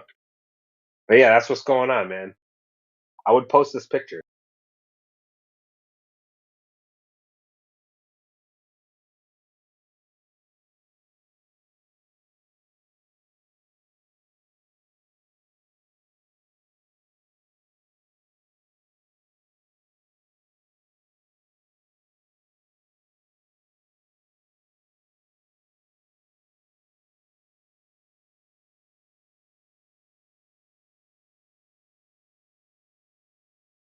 I legit pulled up on MC Toon. He was sitting in a server, and I go in there. I'm like, "Hey, MC Toon, where did you actually go when you said you were in Union Glacier?" And he was like, "I don't know what you're talking about." And I'm like, "You guys never showed the telemetry you claimed that was coming from your body cam footage. Like the GPS on the website is only from like this like flight radar, like the official like website for the whole airline." And he was like, "Oh, I don't have any real telemetry data. I don't have anything from a body cam. I don't have anything from a GoPro." Well, we know that's not true, because the other person that went on the trip literally is like presenting it now. Like, yeah, the shit that we all had. And he's presenting telemetry, and MC Toon acted like he didn't have any. And now we know why, because it shows them going in the wrong direction. He couldn't show that. MC Toon was not allowed to show his telemetry data, because it debunks the globe. Because it debunks their flight tracking system for showing their actual position. Why even talk about this final experiment stuff? It wasn't final, and it wasn't an experiment. Right. It's like what we're almost like coming into like 2 years later. These guys will never be convinced about anything. They can't even convince themselves of their own debunking. Like, okay, so you finally did the final experiment. You finally debunked the flat Earth. What are you going to do next? Nothing. Absolutely nothing. Just keep debunking the flat Earth over and over and over again. They're completely incensed. Like their mind has just been destroyed by this topic, that they can't even figure out that once you've debunked the topic, you could move on to other things. But no, every day, day in, day out, flat Earth, 24/7. It's like when you talk to like a Southern evangelical, and they'll tell you, gay marriage or homosexuality is destroying America. And I'm like, dudes, you talk about gay people and gay sex more than gay people have sex. Like, what is wrong with you? This weird obsession you have. Like, what? Like, I really try. That's what I would like to find out. Why do they care so much about flat Earth? Let's start there. Let's figure out. Let's troubleshoot. Let's do a final experiment. Why the hell do you care about a topic that you said you've debunked 10 ways since Sunday? How many more times do you have to debunk the topic before you're ready to move on with your life? You know, this topic isn't for everyone, man. If you don't know how to engage with it, maybe I'm not talking to you.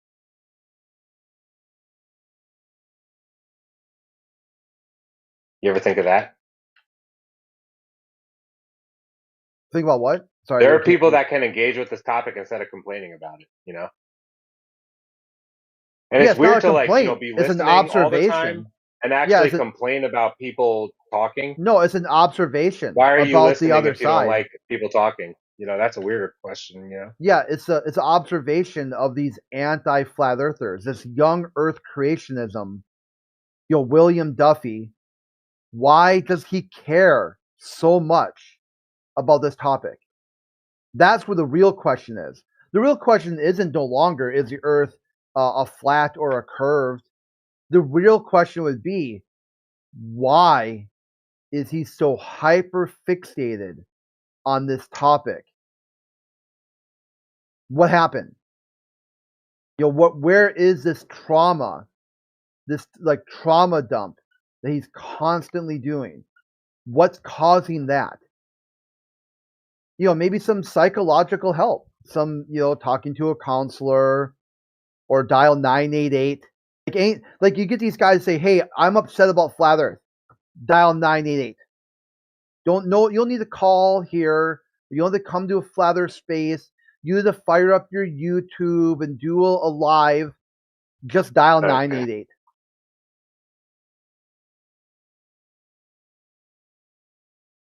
Yeah, bye, Callie. See you next stock account.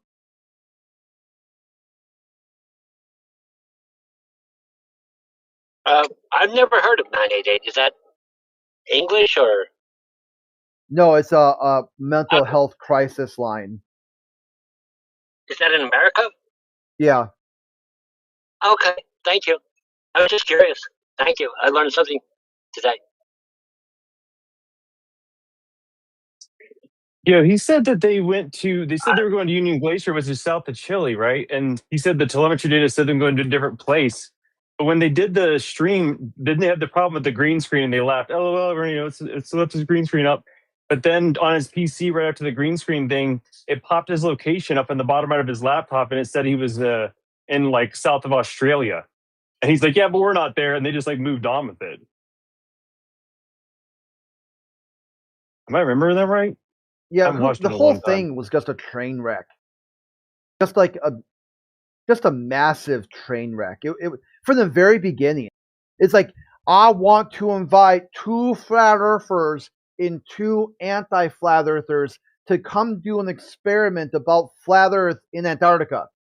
Okay, well, why Antarctica? Why anti-flat earthers? Why not just normal people? Just a normal everyday dude who thinks Earth is a globe.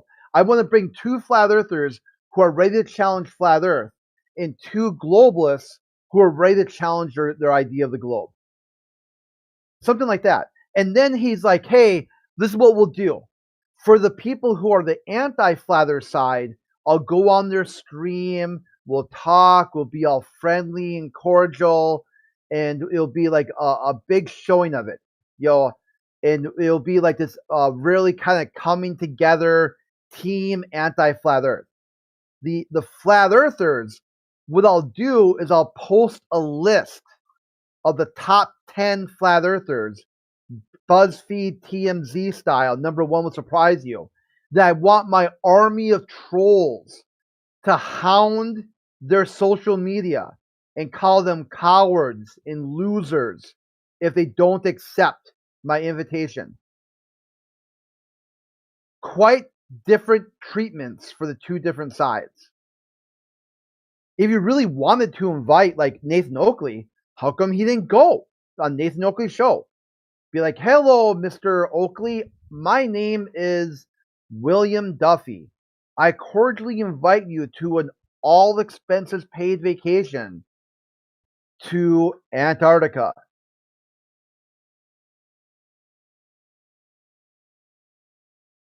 And then be like, if he says, well, no, thank you.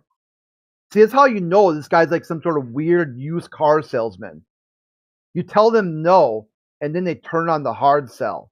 Only an idiot wouldn't buy this car. This car's a steal. I'm basically giving it away.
See how they talk? They talk like somehow, let's talk about Antarctica and talk about the dumb shit. Chroma keys, like the checkerboard type stuff. Talk about all the pointless crap that doesn't mean anything.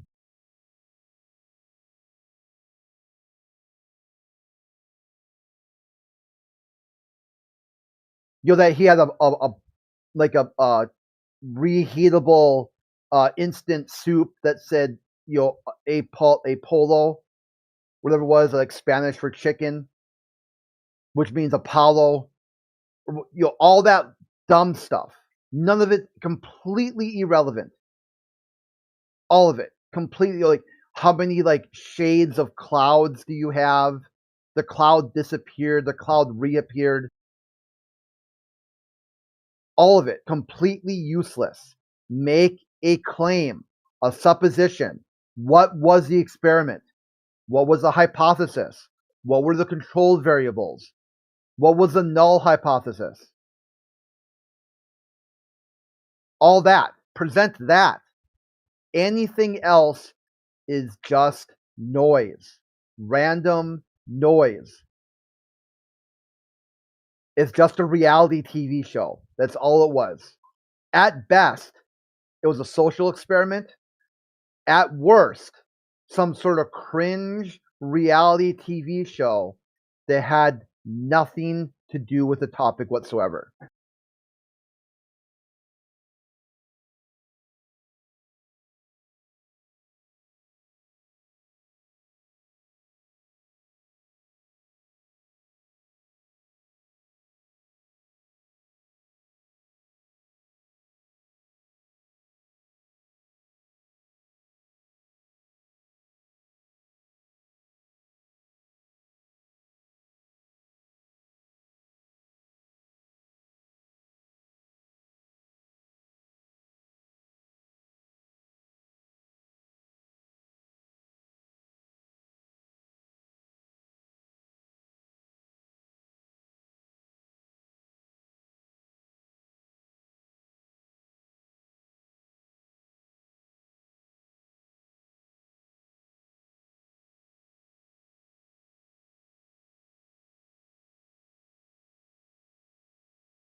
Yeah, I got to agree with Crit on this one, because like one of my first reactions is, why are so many people trying to make excuses for why they saw a 24-hour sun? Why so many flat earthers like, oh, it's fake, oh, it's like it's this, it's that, oh, they misunderstand, oh, it's just an illusion, like all this different stuff, right? That's come out. Like, why give a shit? Oh, you think like that it if it was true, it would lend credibility to the globe or take credibility away from flat Earth? Why?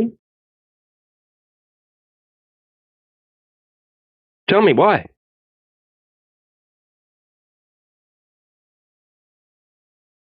They really don't know.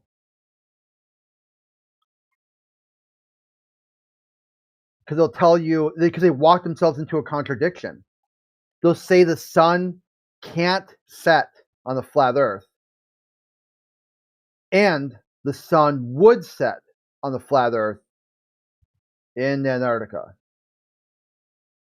That's a contradiction. Which one is it? Does the sun set or the sun doesn't set? This is their model, so mind you. Nothing I'm talking about. I'm talking about the surface of the Earth. Observations, measurements, practical demonstrations. They're talking about the sky for some fucking reason that they can't really. They can't even tell you that. If you want to know what the surface of the Earth is, why are you talking about the sun does? You don't know.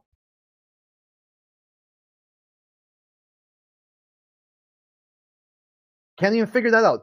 Okay, dude, you are talking about the sun does when you should be talking about the surface of the Earth. Can you explain that? Your own actions. Can you explain why you're doing what you're doing? Because I can. It's called a high caloric, low nutrient diet. Your body has enough calories to move around. There's not enough nutrients for the brain to function.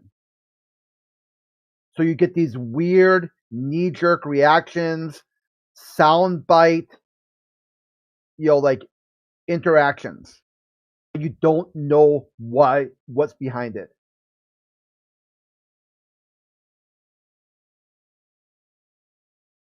And you don't have a method to figure it out either.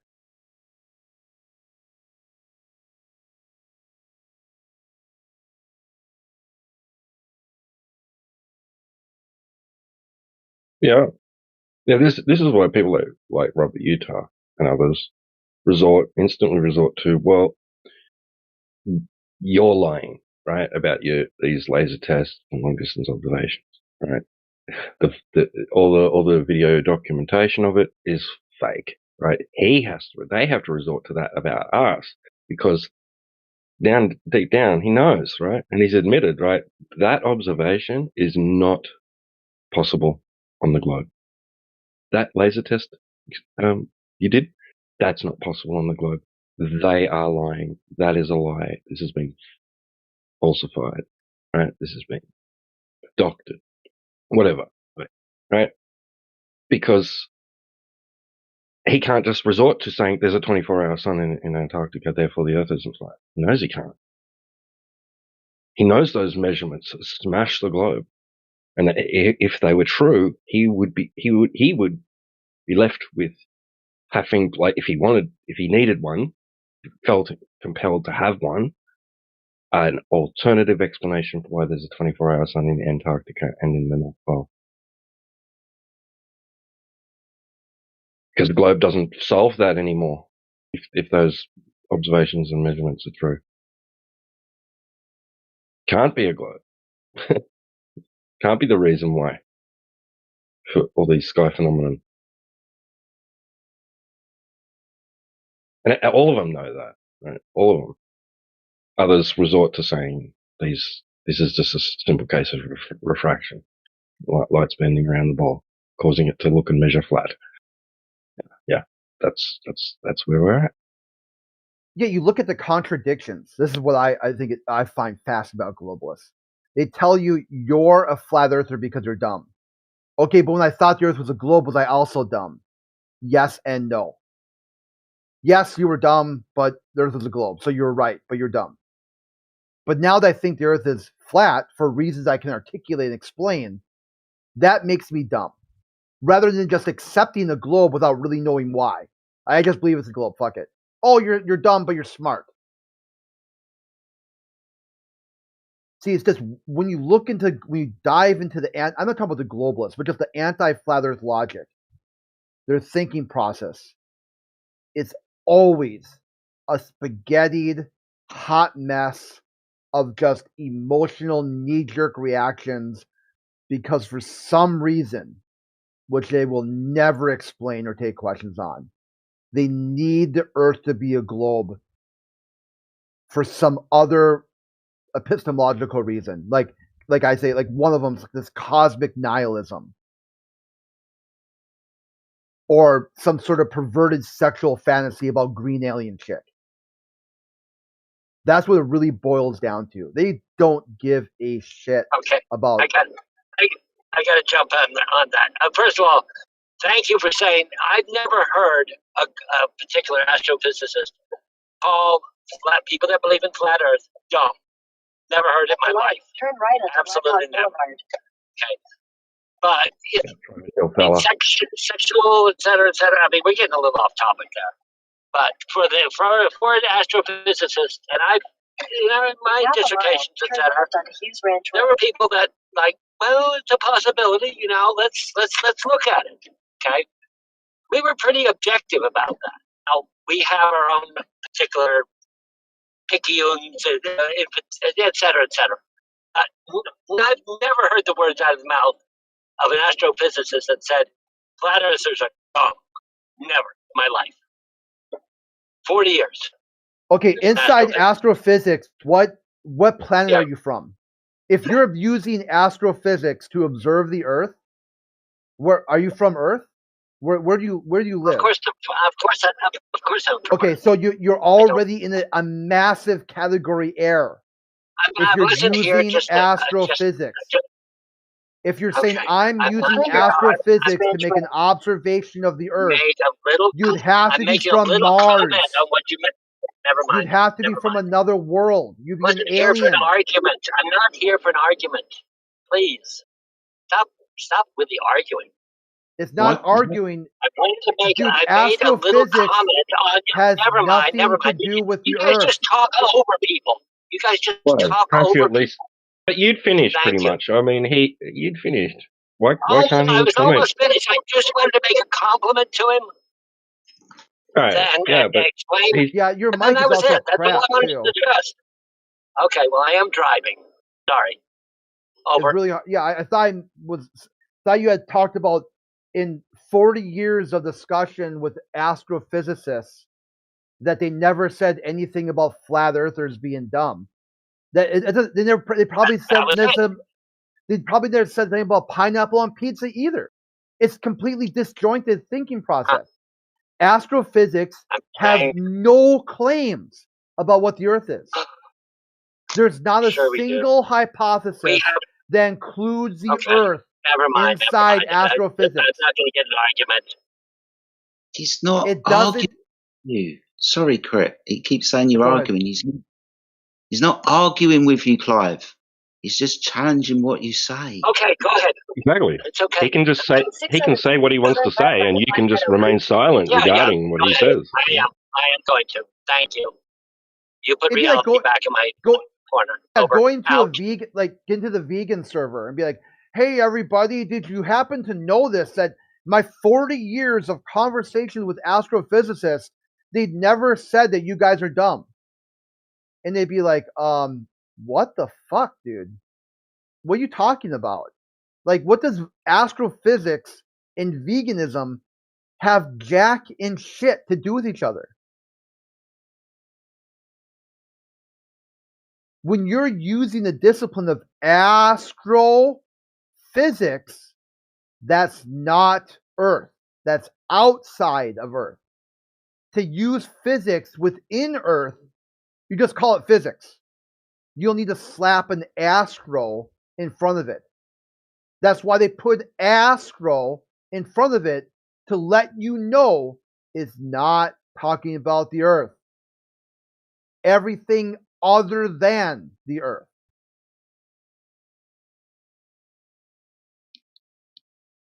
It's like astrobiology. If you want to talk about Earth, you call it biology. Outside of Earth, it would be astrobiology. That's why they have to put the astro in front of it to signify they're not talking about the Earth.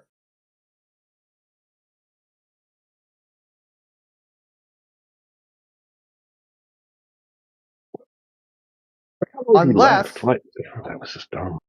Yeah, unless you're from another world. Like if you're on Mars and you use astrobiology, you could be talking about life on Earth.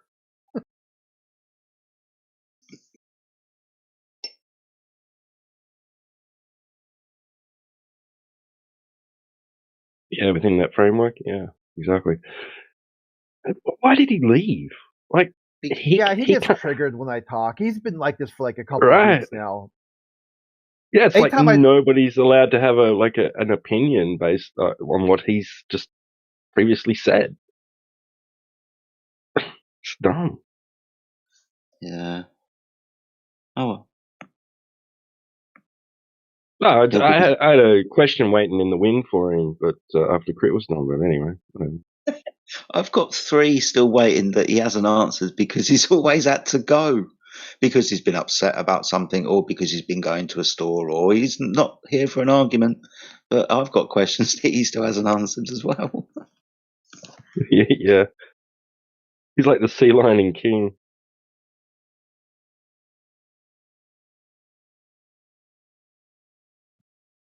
He's like he's a walrus. He's just mad because his daddy used to work for the FAA, and he's got friends in NASA, and he just can't have wasted it his whole life. Which I don't think it was a waste. He retired 40 years ago, and he's been a day trader since. So he should be happy. Oh, that's right. That's what the first. Yeah, the first time me and him talked, it's something about like I talked about how the only part of government that listens is the NSA and the CIA. And I can't remember the exact how the conversation went. About how you'll never get straight answers from NASA. You never get straight answers from the government at all. Like something along the lines that we're talking to somebody who's like, "Why would they lie?" And I was like, "Well, they always lie. Why would they tell the truth?" Is a better question. They're never going to be held to account for anything they say or do. What would be the point of them ever being honest? And then he got upset by that. That's what I remember now. And then he had talked about, have I ever talked to anyone at NASA? And I'm like, yeah, I talked to a gal at the gift shop. Which one? The one in California or whatever. I go, they wouldn't even give me straight answers about the merchandise they were selling. And then after that, I think it's been that's pretty much got him, why he seems to get upset when I talk to him, thinking I'm arguing with him. He's a defensive glober. Even though he doesn't necessarily know what he's saying, he just gets defensive when anybody here challenges anything that he says. Oh yeah, who's like? There's another guy who does that too. The Australian guy who's like shockwave, earthquake shocks and stuff. Oh yeah, without a name, mate. Can't think of his name right now. I want to say Professor Phil, but it's not Professor Phil. But it sounds like Tony, PhD Tony. So yeah, one time I was in a call with him, and out of nowhere, I had no idea. wasn't talking to him, wasn't engaging with him, didn't have a single exchange with him at all. Out of nowhere, he just starts screaming at me. I mean, I'm talking about like lunatic level screaming about how I've called him a liar. I'm saying he doesn't have a degree. All this random, complete craziness, like other craziness. And I'm like, dude, are you talking to me or who? Like, did you get like what's going on here? He says like you can't ever use GPS again, and I'll just completely unhinged shit. I go, like, Tony, I'm not talking about you at all. I haven't referenced you. I didn't even know you're in the call till you started screaming.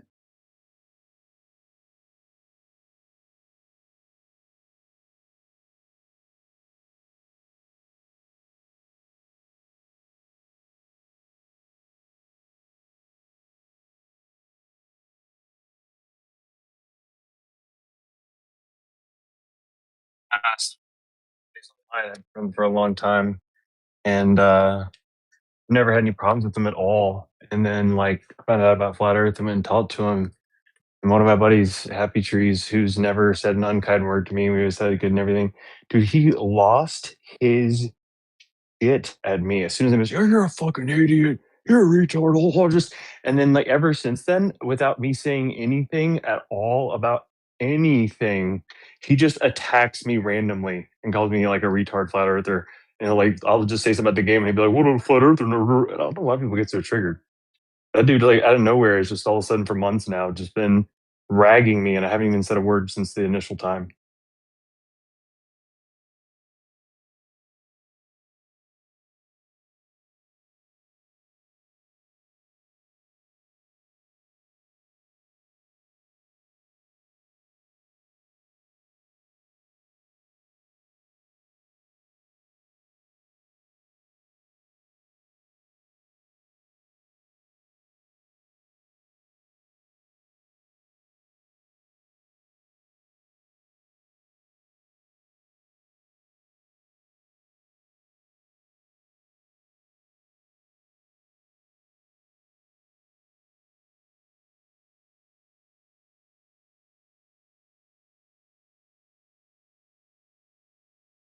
Yeah, just tell them that. Just say, dude, I don't want to hear it. Dial 988. They'll help you out.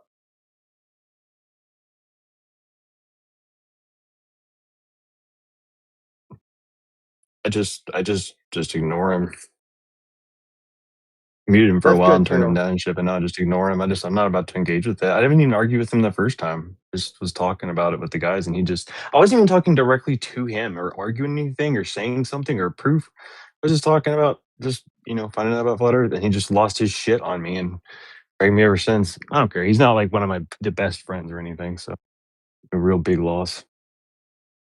Yeah, it's reminded that meme. It's got Samuel Jackson, and he's like, I know he's got some prop in his hand. I can't think of it right now, but it says, "If me telling you that I'm a flat earther caused you to stop being friends with me, I did both of us a favor."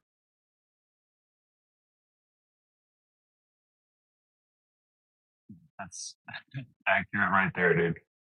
Yeah. The nice part is I had a lot of stuff go on in my life. My wife and I got separated. Lost a lot of friends, had fallen out with family and stuff like that years and years ago. So like we've heard a lot. I mean, heard a couple times today about how you can lose friends and family and lose relationships over flat Earth. The nice part is that he's like the only person who's had a problem with me at all in real life.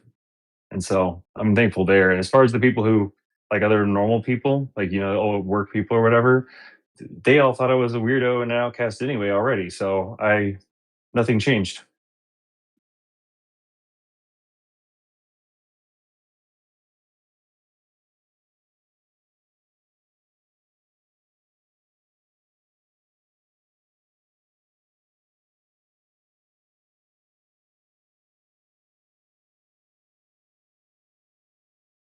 It does suck that people have had problems in that life. Though. I mean, I know a lot of people in here even have like their significant other who doesn't even want to like talk about it with them and stuff like that. Thinks it's silly and stuff like that. So I'm very thankful that my wife was quick on the trigger.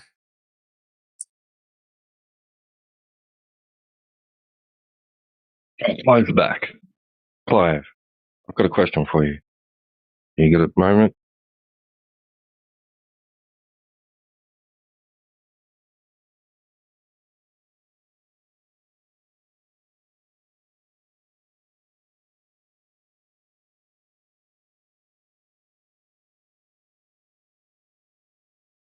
Well, let me know when you got a moment, Clive, if you can hear me.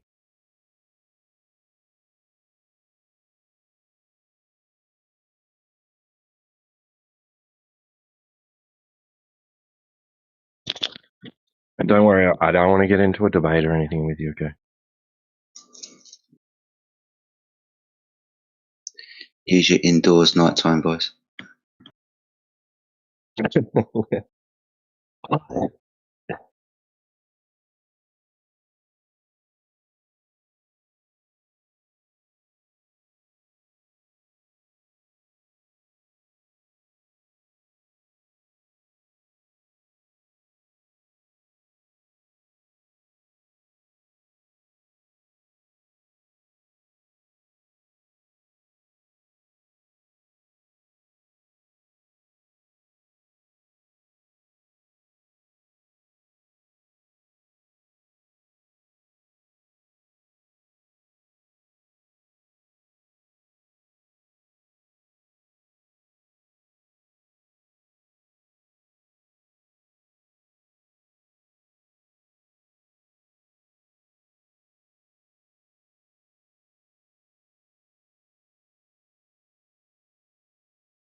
Uncle Clive.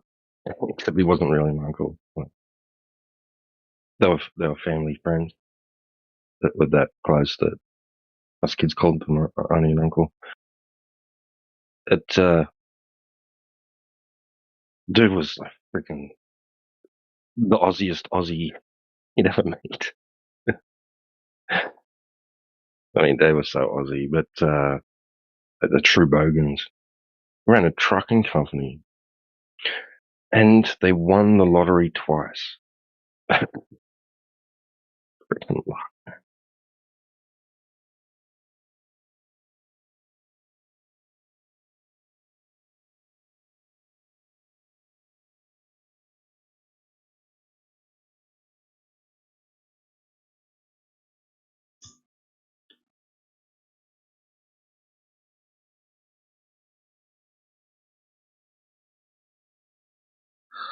Okay. Killjoy, do you have a microphone? As the room is relatively quiet. Do you want to talk about what you're about to type in the side chat? You seem to have some opinions. Let's talk about them. Here comes the excuse. No worries if you can't talk.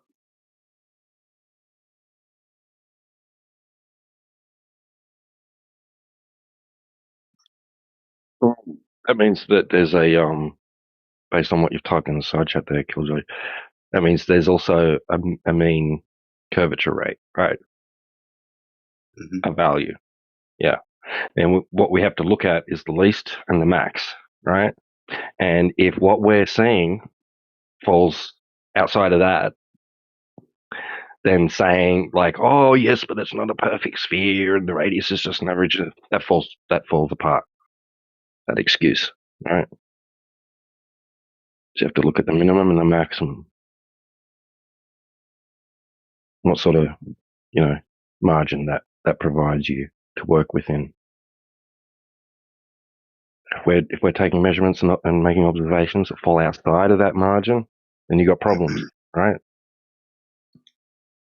I should really read things twice before I reach a conclusion. Do you mind if I just quickly read this out? I do apologise, Killjoy, but being as you're not talking, and I'm going to talk for you. Approximately, yes, but 3959 miles isn't something mathematics simply assumes. It's estimated. It's estimated mean radius derived from measurements of Earth measurements of Earth size and shape. And if you think it contradicts with it, just show the calculations and contradicts. I think you mean contradictions. Killjoy. Yeah, within this statement, I'll read it out again. It's estimated mean radius derived from measurements of Earth size and shape. Would you be able to give those measurements of Earth size and shape? Ooh, that'd be good. Yeah. So approximately yes, but 3959 miles isn't something mathematics simply assumes. It's estimated mean radius derived from measurements of Earth size and shape. Okay, I had to read that again just to be sure. So yeah, Killjoy, you're saying there's measurements of Earth size and shape. Measurements. Cool. Can we have those, please?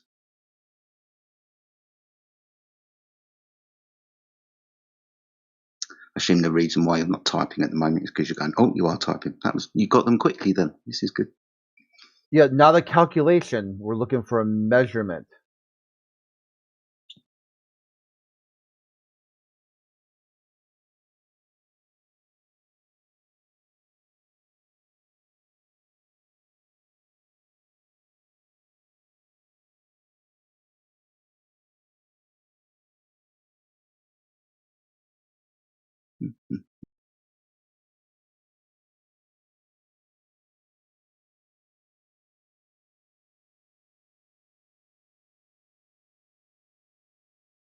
Unfortunately, you can't speak, Killjoy. Yeah, attention is killing us all. Yeah, we'll practice math, dude. We understand that you said measurements. We're asking for the measurements. Then we can do math and calculation after we've gained some measurements, can't Yeah, we? you can do I said this calculation without. Sorry, Oh, go on. I was going to say you can do calculations with just numbers, right? And then you can just claim that the numbers you've used are values which accurately represent a certain thing, right? But how did you get those values? So that would be the measurement part. You measured, you did an action, you performed an activity by which you employed a methodology which gives you a method, a measurement. So what was done? What was done exactly?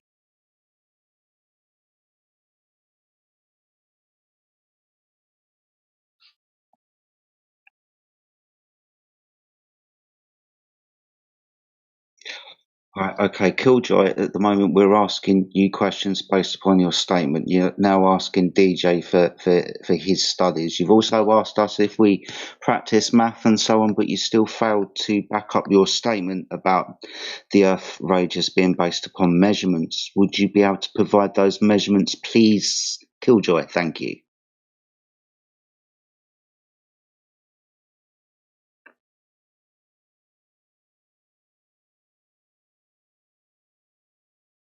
I don't want to have to start chasing you around the farmyard, dude.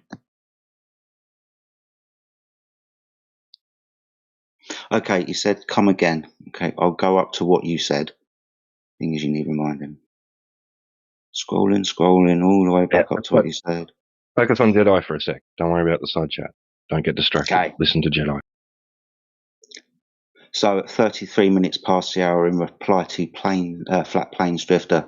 Approximately yes, but 3959 miles isn't something mathematics simply assumes.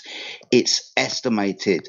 It's estimated mean radius derived from measurements of Earth size and shape, blah, blah, blah, blah, blah. So its estimated mean radius is derived from measurements of Earth size and shape. Would you be able to provide those physical measurements of Earth size and shape, please? Thank you.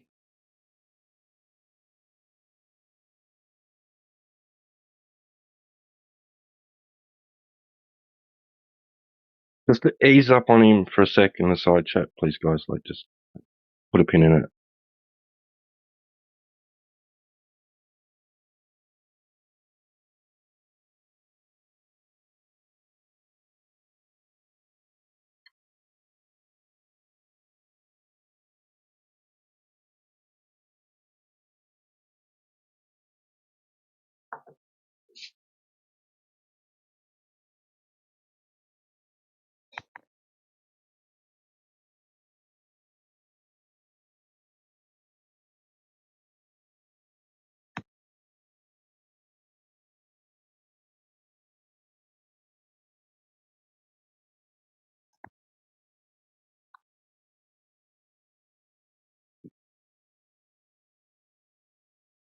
We are very patient, aren't we? We're getting better at this. Well done. Well done, all.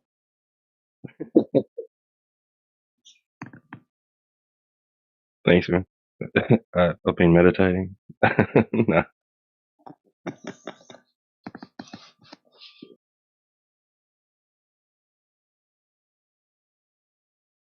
I apologise for picking on somebody in the side chat. Killjoy, again, I am offering you the ability to speak and take the platform in the VC if you have the ability to use a microphone. That would be awesome. But I appreciate you typing in the side chat as well. Thank you. Just give me what you claimed.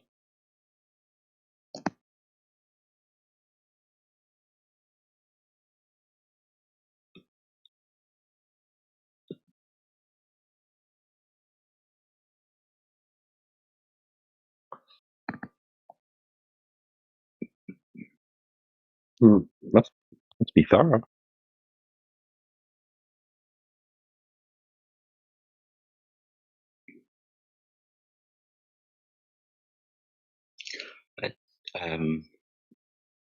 I hope it's a better answer than science and shit.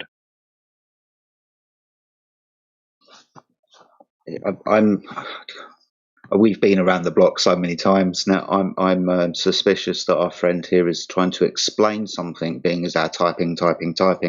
I'm asking for measurements. That's going away and getting something and then copy and pasting it and dropping it in the side chat and then typing, here are the measurements you've asked for. And then maybe explaining the measurements. But this feels like it's going to be an explanation. I might be wrong.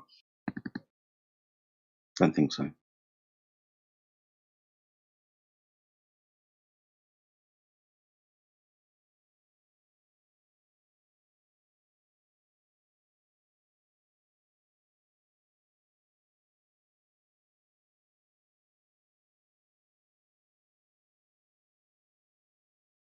I wouldn't be surprised if he tries to explain something. He tried to explain that math is science, though.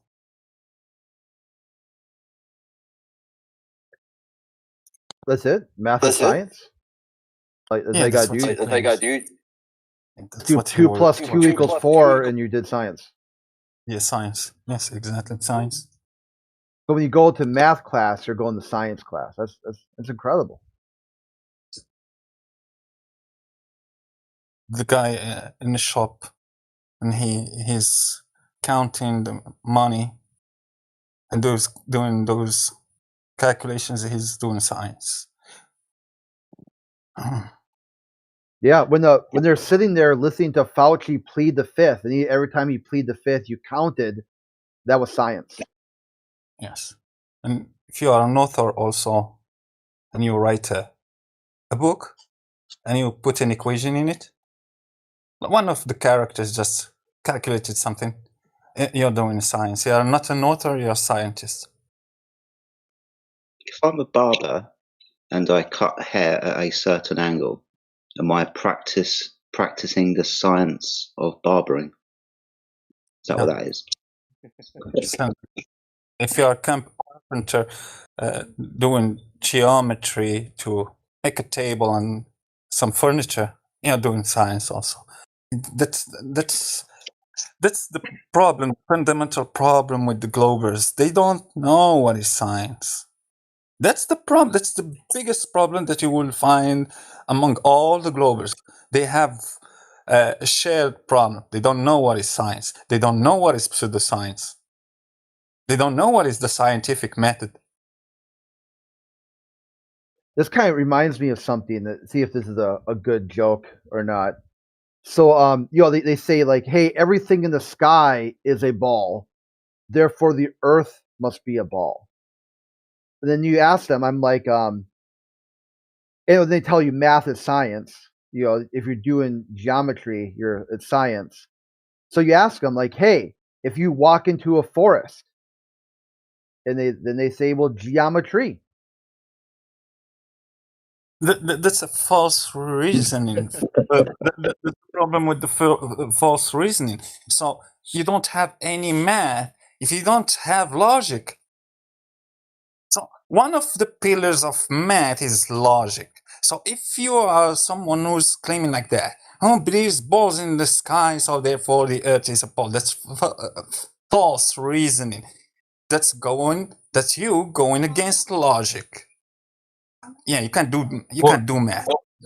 Here's the weird thing, right? He said formal science is the reason why the Earth is a ball. And so I looked up what formal science was, and all it's doing is using abstract concepts and logic and deductive reasoning, right? So I asked if that was pseudoscience. No, it goes through a rigorous test of logic.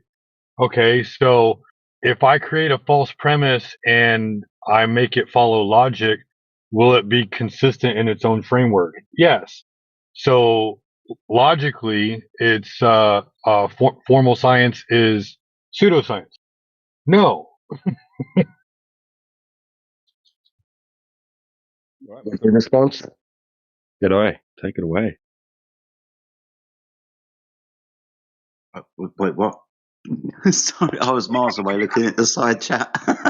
Oh yeah, no, I'm just saying we got a response, so yeah. Yeah, that's not what I asked for.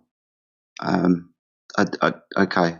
So, Killjoy, you said it was measured.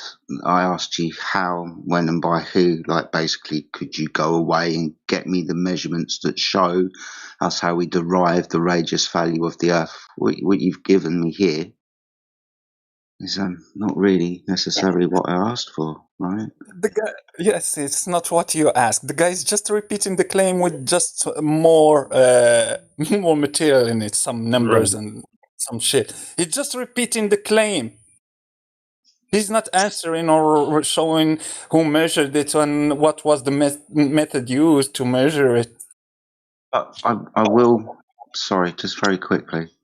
There's something else that you said. Sorry, Killjoy. I do apologise. You wrote quite a bit. Oh, yeah, here it is. But the question is, what specific measurement do you think contradicts the measured dimensions of the Earth? Okay, so you're back to the claim of the measured dimensions. You would have to show the measured dimensions. But the geometry of a sphere would predict curvature upon the surface. With the radius given, then it's just a mathematical equation way to figure out the predicted curvature that we should measure on the surface of the Earth. So, with regards to your question about the specific measurement that we think contradicts the globe idea, that would be the surface being measured to be horizontal and not curving, which you would need for a sphere. So that's the thing that contradicts the Earth being a sphere, the fact that it is measured flat. Now, you've claimed that you've derived the radius from the measured surface and shape of the Earth. I'm still asking you to provide that methodology. Was it done in history? Can you provide that methodology and maybe even the results? Yeah, I think I'm done there.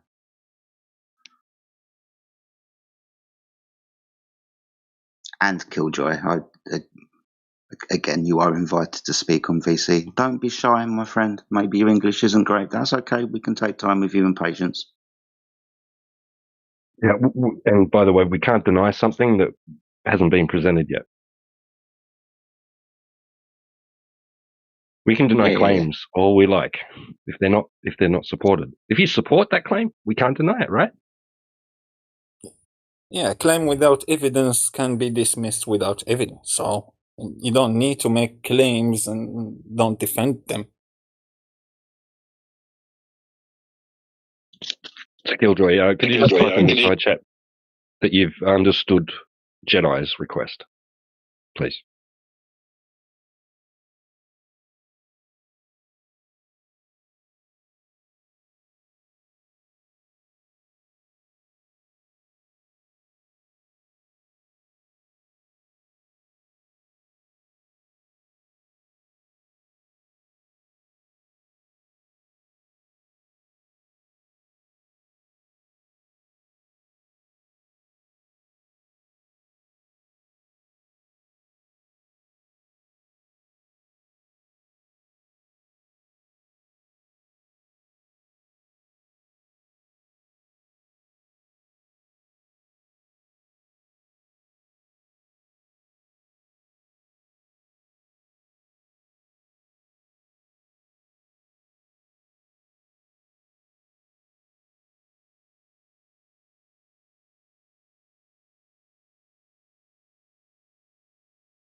We built this city.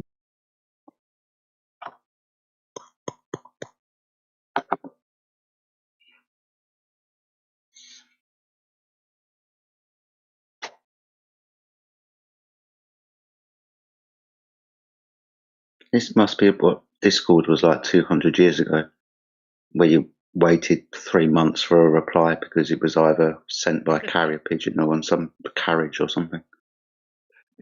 That's the stuff of the ocean. 3 months. Yeah.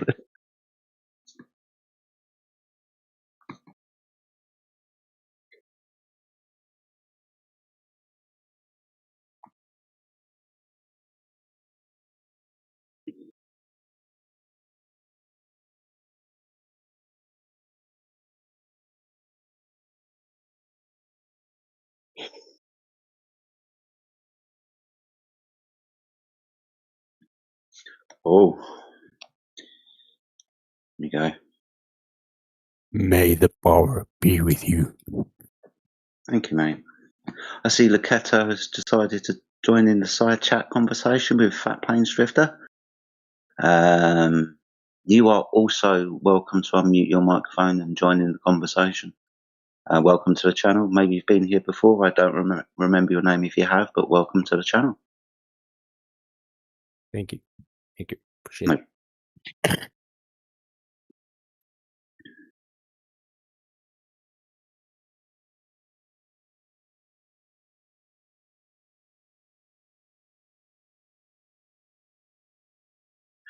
That is the big question on the table at the moment, Flat Plains Drifter.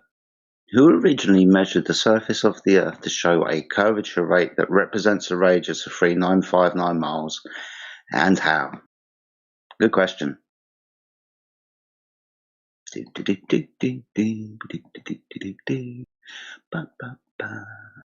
name just needs an I, and it would be an anagram of tequila.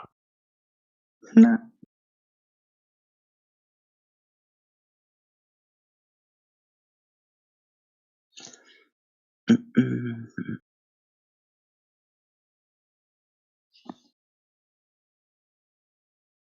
These feel like ChatGPT responses. I'm so skeptical of these things these days. Even when I'm now reading people's chat responses, it's like, oh, I'm sorry, you sound like you've just copied and pasted that. Do apologise, Raketa. Maybe you haven't. Anyway, let's pour through this. No one originally measured a 3959 man radius directly. Well, no shit, that would mean digging to the centre of the Earth. Aristophanes around 240 can't speak BCE estimated circumference by comparing the sun angles at Alexandria and Cyrene and measuring the distance between them. His result was remarkably close to the modern value. The 3959 mile figure is the modern mean radius derived from Earth's measured circumference. It isn't an arbitrary number invented for a curvature calculation. Whoa, hold on. Let me read this again because I think you contradicted yourself. You or your ChatGPT response. No one originally measured a 3959 radius directly. First statement. The 395 mile radius figure is the modern mean radius derived from Earth's measured circumference. Okay, different measurements. So we've measured the circumference then. Okay, no, we calculated the circumference. Didn't we? We calculated the circumference. Aristophanes with his sticks and shadows. Remember Alexander and Cyrene? That's not a measurement of the circumference. That's a calculation of the circumference. The measurement is of the length of the shadow, and I'll give you probably the distance between Alexandria and Cyrene, approximately 500 miles or stades or 800 kilometers. But Yeah, those are the the only data things you're working with. Pardon? Just saying that's the data you're working. That's the measured data you're working with. Yep. Yeah, exactly. So these are the measured things. If we'll include the distance between Alexandria and Cyrene and the length of the shadow. All calculations come next. Even the angle at the top of the stick where the imaginary hypotenuse meets that imaginary triangle. That's a calculated angle. Yeah, there's no measured circumference here. It's calculations of a pre-assumed circumference because no one's measured a radius yet to suggest we're on a sphere. Have they? Really? Really? Yeah, really. That's what we just pointed out. I hate niggers. Okay, well, bye. Nope. You want to say more? But he can't now. Oh, who was that this time? Who was it? Big money debater. Big money debater. Big money debater just ran away. Yeah, I'm on point. Okay, thank you. Big money debater. So, yeah. Anyway. Back to Lucetta. Obviously typed a load more things since I've been talking. Do any of you guys want to speak in the chat? Lucetta or Killjoy? Or you're quite happy jumping up and down in the side chat, talking bollocks? You will get minced up in the side chat, though, by the way. I'm not a native, so I'm not so comfortable. I'm from Brazil, but I just feel like funny as the guy here is saying that we are using ChatGPT. Like, I have a physics degree by a federal university here in Brazil, so it's a little bit funny how he is saying. That was me when I was reading it No, out. It definitely sounds like a and the guy, ChatGPT. you and the guy is argue with me, but I prefer just use the message. Okay, but you can go in the it's side really, chat. it really look like ChatGPT just because I give a bunch of data, but Yeah, no, I can appreciate that. It's also a very bog standard response. But I appreciate your response. No, You sound, if that's off your own head, then you sound very learned. So you must understand my response, being as you're a learned gentleman. yeah, I mean, I had a discussion like this with one of my teachers. That's why it's a little bit fresh in my head, but it's nothing like common that people know. I know that. Okay, no, I appreciate that. Thank you. If it's fresh in your head, then I appreciate you responding fully. You understand what is measured within Alexandria and Cyrene and Aristosthenes. You know what's measured there, don't you? You mean the measure of size? I don't know if I got your question. When Aristosthenes did his thing, what did he measure? Bro, it's not a curvature equation. It's like angular difference between the locations. Like you can use a shadow. Yeah. Yeah. You're right. The angular difference of the sun in the sky measured by the length of shadow. The only things that are measured are the distance between the two locations and the length of the shadow at the second location, because there's a shadow there, because the sun appears lower in the sky. And by that you can calculate the radius. And Why? a formula. So why? Because that's the formula for radius, like R equals C. Sorry, before you laugh, why all of a sudden are we on a sphere invoking spherical geometry? Why? Wait, can you say again why? Yeah, why is Aristosthenes now using spherical geometry to calculate a circumference value? Why? Has his stick and his shadow proven that the surface is actually curved?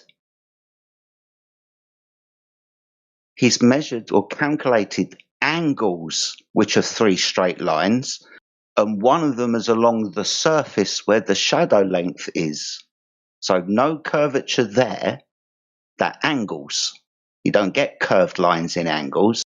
So why is Aristosthenes all of a sudden invoking spherical geometry with his angle calculations and line measurements? Why? I'm thinking here the best way to answer you. That's fine. Take your time.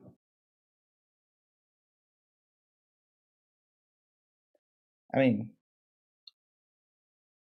no, like nobody of this guy you said it's measured the physical 3.9 Then miles of the Earth. So, I mean, the math that we are saying here, the R is derived by the measure of the Earth size. So if you reject this radius, you basically need to show why the measures use the determinate Earth circumference and radius at the moment, talking about how high the sun appears in the sky and its angle based on a shadow length. You can get angles on flat surfaces with shadows, can't you? You can do that in your kitchen. Yeah, Get a but light source, the one that's above your table, for example, and stand under it, and you won't have any shadow. Like, for example, the first observation of Eratosthenes, where the sun was directly overhead the observer. And then you could go to another location in your kitchen where you're not underneath the light source, like Eratosthenes did in his second observation, where he wasn't standing underneath the sun, and he put a stick in the floor and he measured the shadow length. But you can do this on flat surfaces and light sources in the sky. So it's most definitely not exclusive to a sphere. So the question still remains, why is Eratosthenes invoking spherical geometry? He used the sun rays, not a chair. He used the sun rays. What's different, my friend? What's different about the sun rays that emanate from my light bulb and the sun in the sky? What's different? And if there is a difference, how would he know? If you put identical vertical objects at two different locations and measure their shadows simultaneously, the difference in the sun's angle between those locations can be related to their curvature. Yeah, we get it. That's not the answer to the question. What's the difference between the light coming from a light bulb in your house and the light coming from the sun? What's the difference?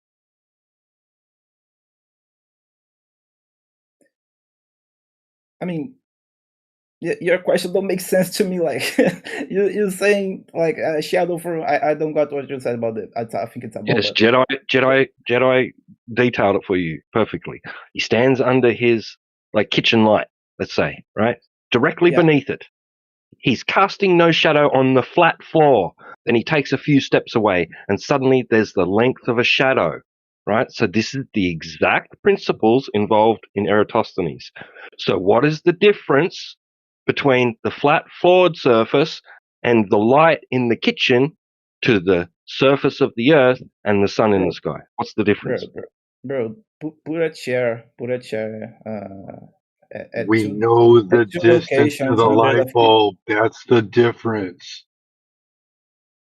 No. But put a chair in two different. Put a chair at two locations that 100 kilometers apart, and you should measure the shadows at the solar time, at the same solar time, and compare that in my kitchen. I can do that in my kitchen. Yeah, but you should have another chair to put in the kitchen, like and in the whole side of the world, and with that you can predict the difference in the angles. Dude, my friend, it's a light in the sky that Eratosthenes stood under and walked away from. In this location, where the sun is directly overhead, there is no shadow cast. 500 miles north, where I'm not underneath the sun, the light source, a shadow is cast. Well, that's like walking away from being underneath a light source. I take a walk along a flat surface and eventually I put a stick in the floor and measure its angle. Why is Eratosthenes now saying the Earth is a sphere? He's not measuring one, is he? He's calculating one based on his assumption that the Earth is a sphere. He's not proving it is. True, there is assumed variables. Just need to assume variables. Why would you assume variables? To make to talk about the idea that you have, you can calculate the power of the dragon's breath. You just have to assume the variables because you want to talk about the power of the dragon's breath. Bro, I mean that you basically denied every It's an type of math it's an being there. analogy. It's an analogy, right? Yeah. No, I got So, it, but by this analogy, you basically deny every type of math. But yeah, I got it. No. Sorry. It's not an analogy to deny math. It's to point out that this math is an assumption. The spherical math that he's using to figure out the circumference of the sphere that he already thinks he's living on. He's not going out to prove the Earth is a sphere. He's trying to figure out the circumference of the sphere he thinks the Earth already is. But his measurements are of distance and angle. Well, actually, no, just distance. Everything else is a calculation, even the angle that's derived. You understand that even within his idea, the sun is Bro, really far away. That's What? an empirical model, not an assumption. But I mean, I don't think you guys really. No. We're talking about Aristosthenes. Yeah, Right? and I'm saying Okay. So I'll ask you this: how does Aristosthenes know the distance and size of the sun? Because you have remember, multiple ways to he's calculate that. assuming that the size of the sun is much bigger than the Earth, which would cause the light rays to come in at a different angle, parallel. Where we were talking about a light bulb earlier, and those light rays that come out of the light bulb are divergent in all directions. So he's making assumptions. He doesn't know the distance to the sun. He doesn't know the size relationship between the sun and the Earth. It's not directly measuring the sun with a ruler. It's a geometric inference from observable quantities. Of what? That's the difference between an assumption and a measurement. Of what? What do we observe? What are we observing? At the moment, it's just a shadow that's cast by a stick with the light in the sky. Now, it would be an assumption to say that I am living on a sphere, and it would be an assumption to say that the sun was bigger than the Earth and the light rays were coming in parallel. Those are his assumptions that I'm pointing out to you. What he's actually measuring are distances. Knowledge for him.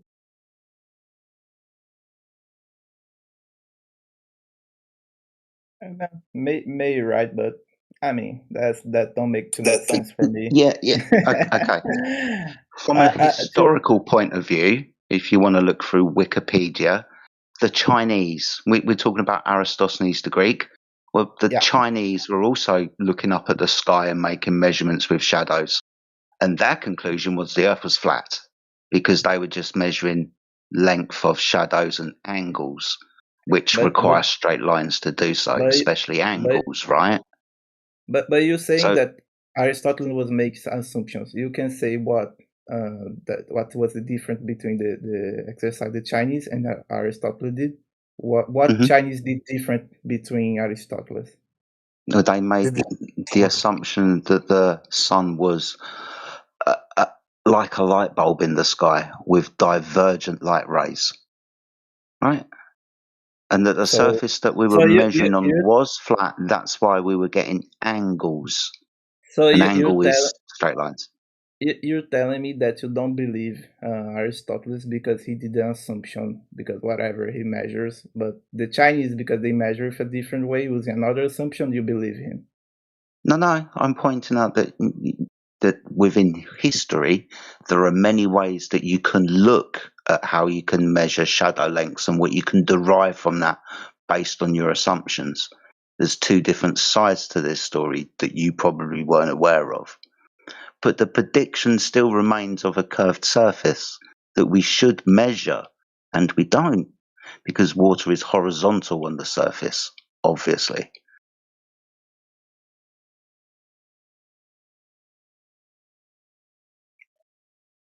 We're not denying science. We're not denying geometry. We're pointing out when it should and shouldn't be used correctly. And at the moment, we're talking about shapes, which falls into the category of geometry. And I could argue that we could just have a bunch of satellites orbiting the Earth, and we can see literally the Earth as a global. But pardon? But no, just saying here, it could be a lot of easy to me just saying that nowadays we have a bunch of satellites that show to us literally the Earth as a global. But Okay, so you said satellites. Yeah, Is that sorry, right? satellite. Yeah. Okay. But this type of argument that this physics on the past said this, and the others Chinese physics said this. I mean, this don't make too much sense for me. Like we literally can see the Earth right now in the internet, so that don't make too much sense. Yeah, but you brought it up. But with regards to the satellites, they showed that the surface of the Earth is curved, which we would validate by measuring that curved surface that the photographs show us, wouldn't we? The problem is that when we measure the surface of the Earth, it's flat, not like the pictures show us, which is a problem. Yeah, man, I need to go. It's a little bit late for me, but I could No be problem, here. mate. I could be here saying a lot of things, but it was great to chat. No worries. You're welcome back anytime after you've had some rest. Thank you for talking with us. Yeah. Thank you, guys. Bye-bye. It's not that late for him. It's only like 8 o'clock. Hello, party people? Anybody home? Hi. Why is it so quiet in here? Because the last person's got to bed. Oh, I thought you guys were watching something. All right, cool. Imagine, Jedi. Matt, you have to use logic. It's one of the pillars of math. And Eratosthenes just backed the question in his equation by assuming that the Earth is a sphere. He's backing the question in his calculation. But is it even if it was a sphere? It's not really a sphere. Even if it was a sphere, right? It's like a weird, different shape. I don't know. I didn't really pay attention in school. I fell asleep a lot. Does it have a curved What is surface? measured at? Listen, the Earth might be flat. It might not be flat. But you know what's not flat? Champagne and the podcast I'm on. I'm at a great promotion. Where's that crickets button? It must be a cultural thing. Either you know or you don't. But the so on your point about the Earth's sphericity, its unevenness, right? Neil deGrasse Tyson said that if you scaled the Earth, the globe, down to the size of a cue ball, right, or a pool ball, it would be rounder and smoother than a pool ball. Yeah. So its unevenness, its uneven distribution of mass or whatever, is insignificant, negligible. I know that black guy. He does awesome shows on Netflix. Negligible. Right. Yeah. So it's negligible. Yeah. No, he's done. What? Neil deGrasse Tyson? He did something? He's done? Yeah. No, Carl's done for the N-word. I didn't say the N-word, dog. Did he say it? I didn't hear it. I missed it. He went at the end of his. Yeah, I know that black. I didn't. I said negligible. No, he said Netflix. Yeah. Yeah, negligible. All right, cool. What are you talking about, dude? Neil deGrasse All right, Tyson it's does dead. those weird Stop talking shows about in it. space. Damn. Angry little boys, ain't you? You just called him a boy? Carl? Uh-oh. What? How can we help you, dude? What's up? You jumped into a flat Earth channel. You're aware of that? Oh, my bad. I thought you were just having an open discussion. Well, we are, but with regards to the subject. maybe you weren't aware of it. Some people just jump in and out of this room without actually paying attention to the room that they've jumped into. There's like vegan channel and politics and stuff, so we talk about those things. Is there something about the flat Earth that you're interested in? Can help you with, or what? Oh, I know literally nothing about the flat Earth theory, or if it's actually flat Earth, or if it's actually like there's mountains. No clue. So I'm not trolling anybody, dude. My You bad. don't even. Sorry, I do apologise. You don't even know if there's mountains. No, because I don't know what they mean by flat. Like I don't, because nothing's really flat, right? I mean, even the name is confusing. Yeah, some people get confused with like the terminology of flat. I think what is kind of meant is if the surface of the Earth was curved, then it would be curved on the surface, right? It wouldn't be a straight line from point A to point B. It would be like downwards. It would curve around, right? You could measure that as a rate of change of slope. So when people say that the Earth is flat, they're saying that the surface of the Earth isn't curving as it should do, like if we're on a planet. Now, obviously, there's terrain, there's undulations, there's mountains, valleys, and the seabed and the oceans and stuff. But what we're primarily talking about is the surface of the Earth, and that's mainly water. If the Earth was a planet, a sphere, then that water over distance would curve. We say that that water is flat, horizontal, which means the Earth can't be a planet. You understand? Okay, yeah. When you said that, I mean, I'm not gonna lie and say I understand 100%. But when you said that, you just made me imagine like I don't know, either a tortoise shell flipped upside down, you know, I'm saying, or half of a tortoise shell, and then or like a bowl of cereal with milk in it. It's a good one. The bowl of cereal with milk in it. Now, like a bathtub or a swimming pool or something like that. Now, with the cereal, you've got like your Cheerios or your cornflakes or something. That would probably be the land masses, right? And the milk would be the oceans. Now, I'm not saying, I'm not saying that the Earth is like a circular bowl. That would be me making a claim to shape. But if you want to talk about how we describe the Earth, then water being horizontal with land underneath it and poking out of it.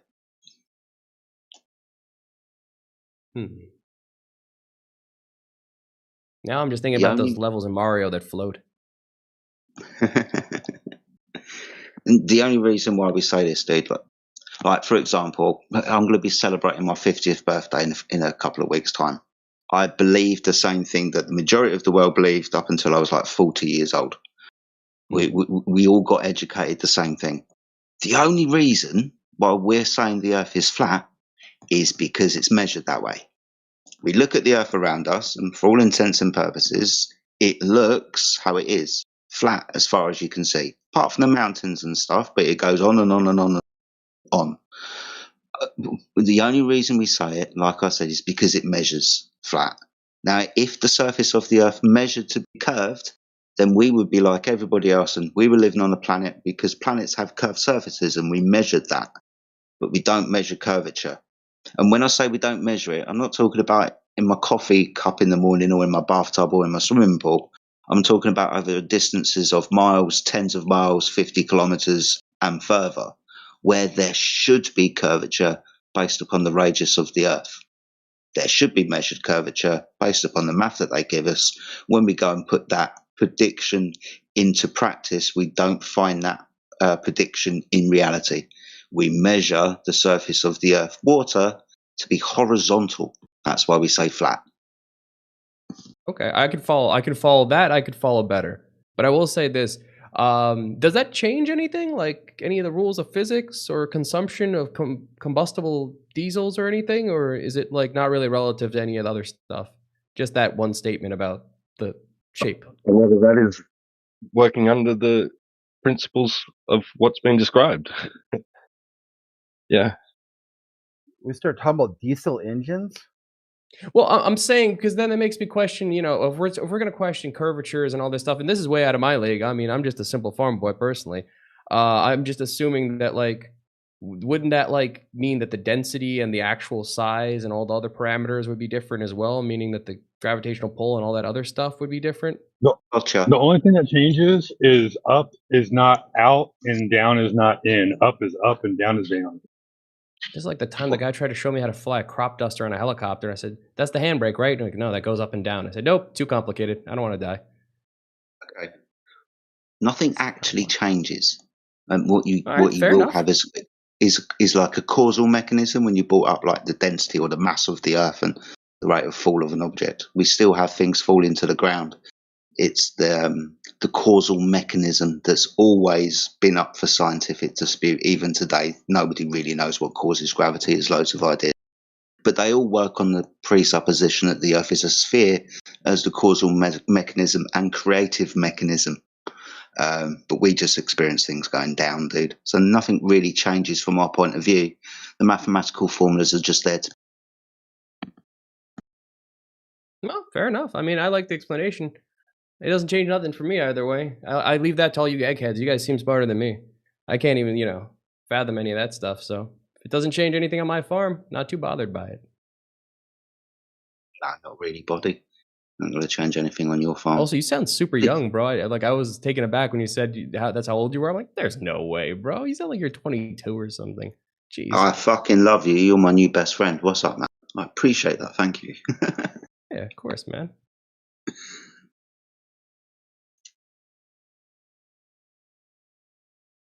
It's more of a personal thing. I think when, if you're like us, you come to realization that the Earth is flat and not what we've been told. You're going to end up with more questions at that point. Some people like asked, why have we even been told the Earth is a sphere in the first place? And it leads into loads of other avenues of conversation. It means something different to me than it does to other people in the room. And it affects people differently over time. I'm not the same flat earther I am now than I was 10 years ago. I'm completely different from that point of view. But it has changed my life in a certain aspect. I haven't gained money or profit from it. But they're all going to be like personal achievements for myself and gains within my life. Maybe the community and friends that I've made and knowledge that I've gained along the way. Yeah, it can take you down loads of interesting trails, my friend. But from a personal point of view, for you and your farm, nothing's going to change. Oh, fair enough. I just don't have like the time or really an inclination to go deep into that stuff. I always felt like that was a luxury for people who either had financial money or higher levels of reasoning to spend time on those things. I didn't really go to college or nothing. I just kind of did my own thing. Yeah, it's all walks of life that come into these subjects, dude. Some people don't have time but find time. Some people have got too much time. But yeah, all walks of life come into this, my friend. Oh, do you mind if I don't want to put it on the side chat because I'm not trying to like publicize and be that kind of a dick, but do you mind if I message you my podcast? Maybe check it out if you have time. I think you'd like it. Yeah, man, of course, feel free. You can DM me, that's fine. Cheers. Put it in the side chat if you want, I don't mind. Oh, okay. I want to presume. Also, are you from England by any chance? I didn't want to presume either. Yeah, man, born and bred. Southeast of England, just outside of London. My aunt was from Slough, bro, right outside of London. I know it's not the greatest place, but she used to say it was lovely, and I was just like, when was it? Before the Blitz? Like, I mean, maybe she just, I don't know, but I used to eat those pickled onion Monster Munch. That was my shit when I lived out there. It's hard to find those anymore, to be fair. Oh, they don't make them. I used to like the spicy ones too. But please continue, guys. I'm kind of curious now. I found that very interesting. I just bumbled into here mistakenly, but I like what I hear. No worries, dude. I don't know if any of the other flat earthers pipe up with something to say, or if there's anybody else that's jumped into the conversation recently. Questions to ask and want to know what all the fuss is about. We've just made friends with our recent guest. Remind me, mate, I'm not looking at my phone. What's your name? What's your Carl? title? Yeah. Carl, what's up, man? I did say it earlier. I forgot. That's bad on my part. So we're just talking to Carl. Carl, if you've got any like questions and stuff, where you just want to sit back and like listen for a bit, feel free, dude. Cheers. But yeah, I appreciate it, mate. We're not crazy. A lot of people think that flat earthers are crazy, and there's a lot of crazy flat earthers on social media. But like I was like kind of trying to underline with my first statement. The only reason we say what we say is because of what we observe and what we measure. We don't know a lot of things. We don't like replacing like cosmologies for people. I don't know what the sun is, its size and its distance. What makes it like glow and produce heat? I don't know that. I can only, like everybody else, repeat what we've all kind of been taught, the current scientific theory of the day. And I say current, it's what's, allowed to be current, I guess. But I and my friends don't know the size or even the shape of the Earth. Flat isn't a shape claim, right? Many shapes can be flat upon the surface if they have three-dimensional form, and the Earth might not have a perfect geometric form like a sphere or a cube or something that's three-dimensional with perfect sides and edges. It might just have its own form, like the shape of the Earth is Earth-shaped, like the shape of a cloud is cloud-shaped, or the shape of a lake or leaf is those shapes. They're irregular shapes. So we're not making a claim to the size or shape of the Earth. Again, I think it's poignant to point out that maybe we don't think that we are like some kind of disk in space, a circular object, and Mars and Venus and all of the other things, they're circular as well, or they're spheres and the Earth is the odd one out, the black sheep of the family. But we all exist in that cosmology where we're orbiting around the sun. I don't think that cosmology really exists, especially Earth's placement, is it, in it? The Earth doesn't display any attributes of a planet. A planet is a curved object that moves. I've already pointed out that we don't measure any curvature upon the surface, so it's not a curved object like a sphere. And we most definitely don't measure any motion to the Earth, so the Earth can't fit into the category of planet.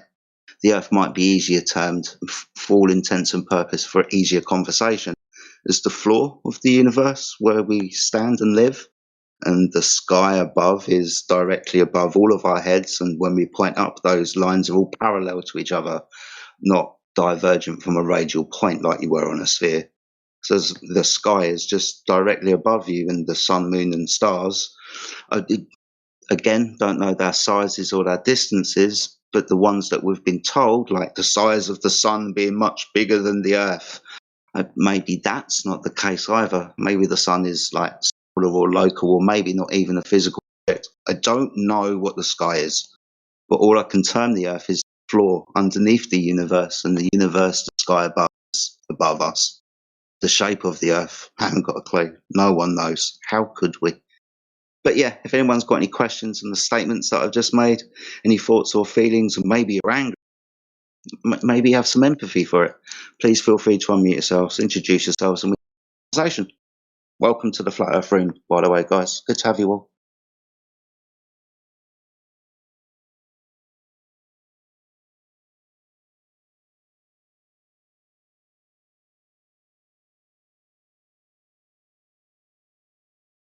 Jedi playing mind tricks with his young voice.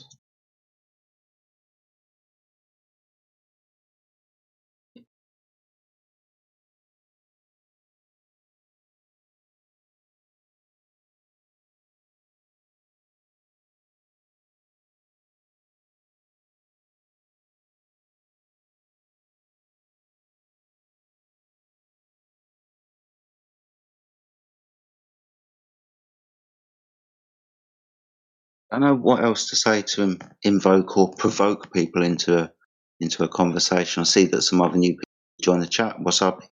S-E-S-S? I don't know how to pronounce that. I'm just going to call you S. What's up, S? But yeah, I don't know how to provoke anybody into a conversation.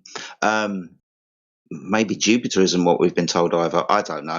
I can't necessarily make claims about that. I've not been to Jupiter, but the cosmology of our existence might not necessarily be the one we've been told.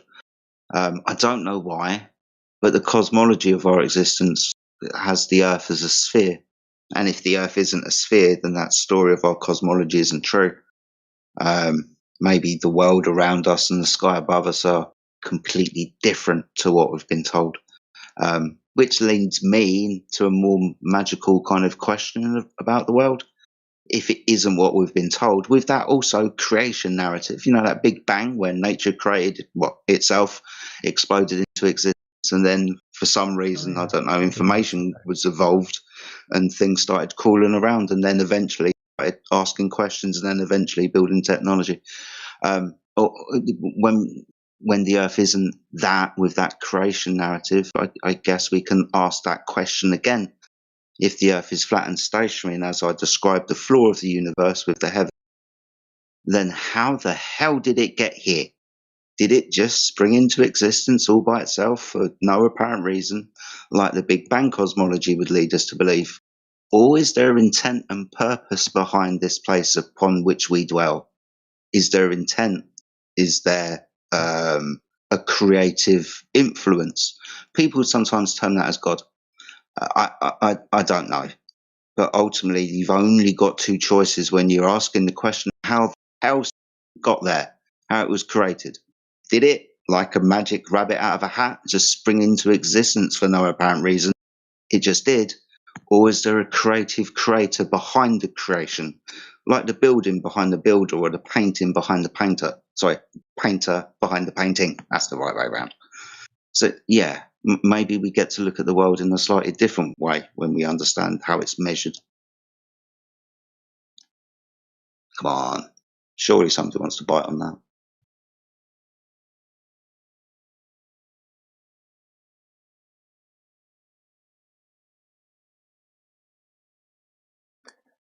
Well, for me, what I think about that is actually I think science stabs itself in the back, when they say like there's a big bang and stuff, that the planet and the universe as we know it just magically came into existence.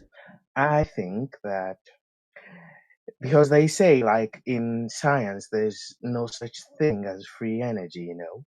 You can't just make something move without applying effort or applying energy to it. That's why perpetual motion is not possible. Like you can't create a machine that creates an endless loop of energy, because in the end you need to put in more energy to make it move again. And then they say that the Big Bang just magically happened on its own, like boom, and then the universe is there. So yeah, it kind of pushes me to think that there is something that made that happen.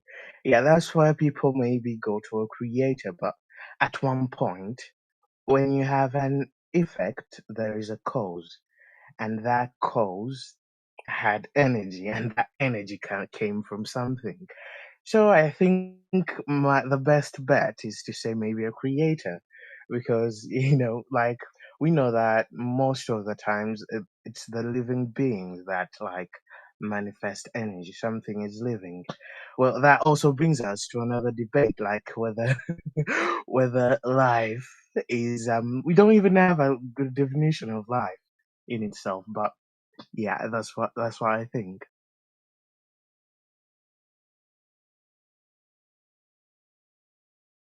That's not science, that's pseudoscience, by the way. Anything related to Big Bang is not science.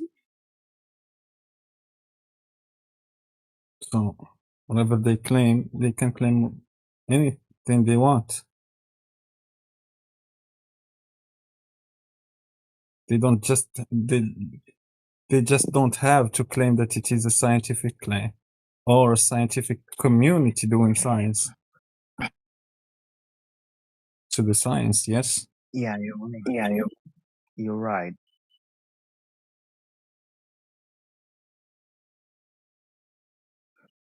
It's kind of just like theories. Like yeah, it's called the Big Bang Theory.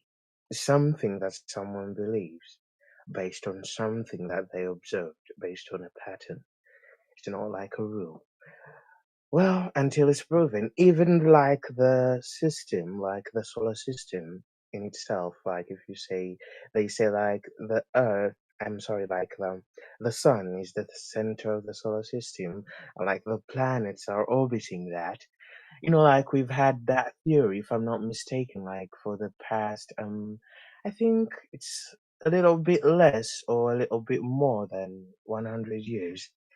Like that theory has also been changing over and over and over again. So, like with science, what I've seen about science, like it's something that keeps on evolving over time. So it's not something that's constant. Today they say something else, tomorrow it's another story. They make more discoveries. It's more like to show that I won't be like maybe like the Earth is flat, or maybe like the Earth is spherical, maybe like it has some other shape.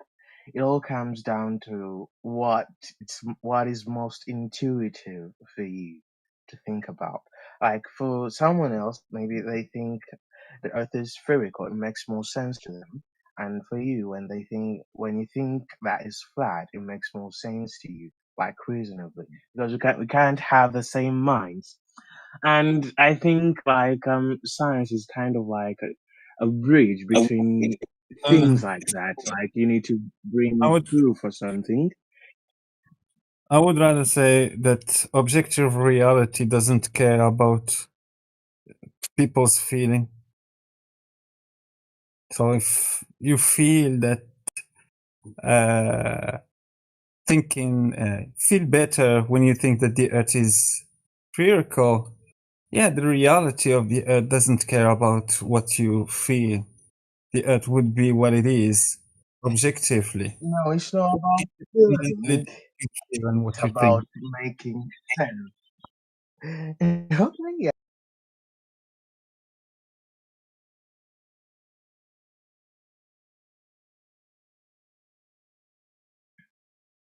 It's all about making sense. Like, for example, if I tell you like 56 plus 3, there's someone who can think of it like 56, 57, 58, 59.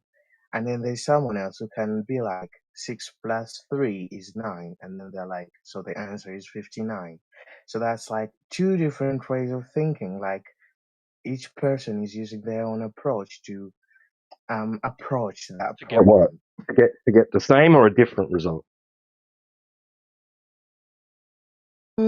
Well, the To get the result, same I result. think the result is the same. The result is the same, kind of ish, but not really when it comes to the Earth being round or flat. But yeah, I just wanted to bring out that like it's about like how your brain interprets something, and No, it's not how about it interpreting. It's not might not interpreting. work. So in this instance, right, the math says we should get X, right? Now, it doesn't matter how you go about arranging the math within your methodology. The math is going to be true regardless if it truly does represent the thing in physical reality that you're saying it does. You shouldn't get a different result. If you get a different result, then the math does not accurately represent the thing in question, the physical thing in question that you're measuring. Right? Yes, you're right. Right. Well, that was why I was saying like with science that there's like proof. There's always proof. You have to prove something, and that's like kind of the difficult part about science. But yeah, you're right. If we all make the same calculation and we get different results, one of us is definitely wrong.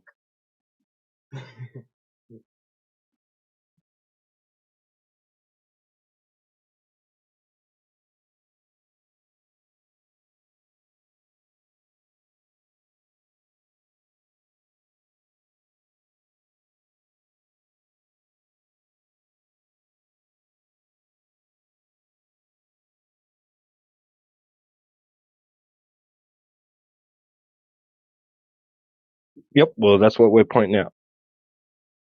Something's not right here. We're getting told one thing, we measure another. Who's wrong? In this Well, instance, is the yeah, measurement incorrect? What do we measure on the surface of the Earth is probably what we should be looking for, right?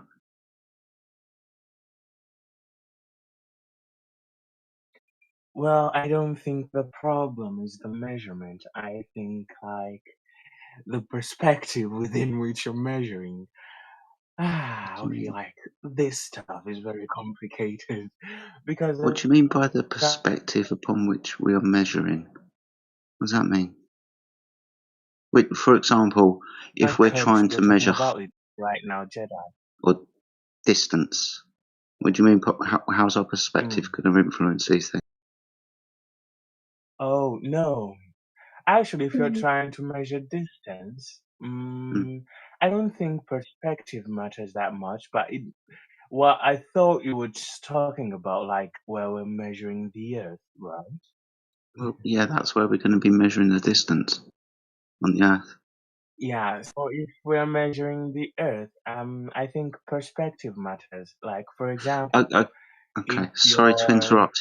Sorry to interrupt very quickly. I do apologise. Okay. When you say measured the Earth, do you mean all of the Earth? Yeah, probably, maybe. Yeah. Okay. I'd agree with you. It's probably really, really hard to measure all of the Earth. There's a lot of square miles, for example. No matter your perspective, if it's flat or a sphere, it's big. I get you that. But we don't have to measure all of the Earth to figure out if it's curving on the surface or not, right? Yeah, that's what I was going to tell you. Like, it depends on the perspective. Now, perspective comes, I think, because that's like the only way you're going to deduce. Like, if it acts this way at one point, it should act the other way in the other point. Yeah, but this is we very employ complicated. tools? What if we employ tools? Yeah. Yeah, you're wrong. It's not matter of What if perspective. It's what? matter of It's not matter of perspective that's wrong. So when you are measuring, it's matter of quantity compared to unit Quantity. of measurement. How? Can you explain that, please? You have to, quantifiable distance or height, size, temperature. Those are quantities, and you compare them to an established unit of measurement that doesn't have any relation with the perspective and how you see things. Doesn't have any relation to that. Right? Can I give him an example? So you've got a plank of wood, right? You got a plank of wood with a length, No, right? what you say Now you is don't know the actually length, giving me right? a break. Well, hang on one sec. I just let me run you through the little analogy. You got a plank of wood, right? Okay. It's of a certain size. You're unaware of its size. You don't know its size yet. Now you stick it next to another plank, right, of wood, and it's longer. So you say it's big, right? And then somebody takes it and places it next to another piece of plank which is longer than it and says it's small. Right now you're talking about perspective. From one person's perspective, the plank of wood in question is short, and the other person's perspective is it's long. Right? But we're not talking about that. We're talking about taking a tape measure and measuring the actual length with an agreed upon unit of measure, like was mentioned by Necros, and getting its exact length and agreeing on its exact length according to that standard that we're using, right? A more accurate standard.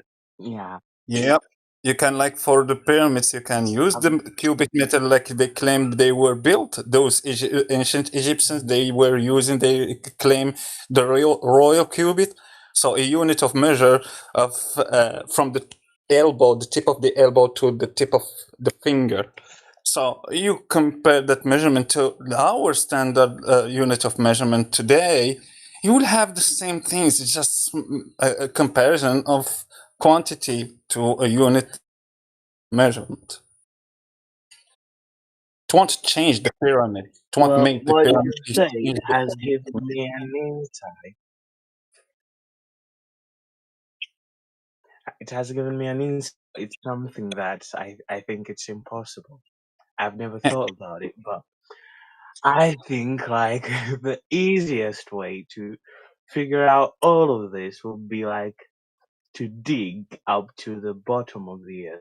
Because I think if the earth was flat, you'd fall through.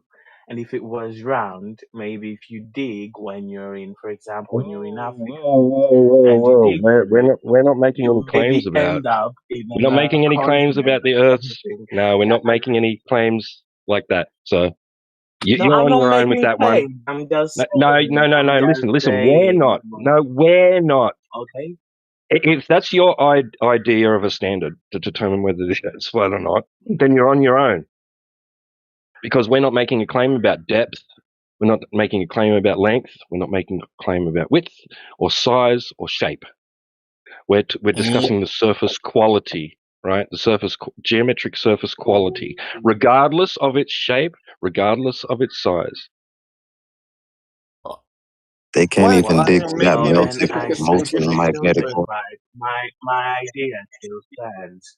I think because No, that will give us some information about the quality, no, even though it's kind of impossible. It will give us some information. I think.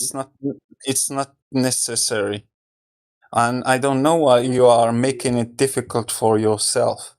You don't need to dig anything on the surface of the table to find that the table is flat or not. You don't need to dig holes on the floor of your room to find if the room is level, is flat or not. Just don't make it difficult for yourself. You just want to establish if a surface is flat, meaning not curved, or not flat, meaning curved.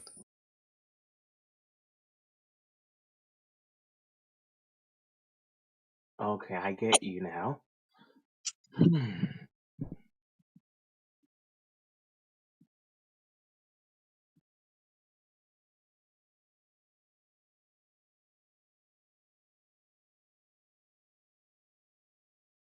Yeah, that awkward silence Okay, now says. like I'm thinking, but now my brain goes back to the thing that Jedi said, like the Earth is too big, for God's sake. But and like using a small proportion, like to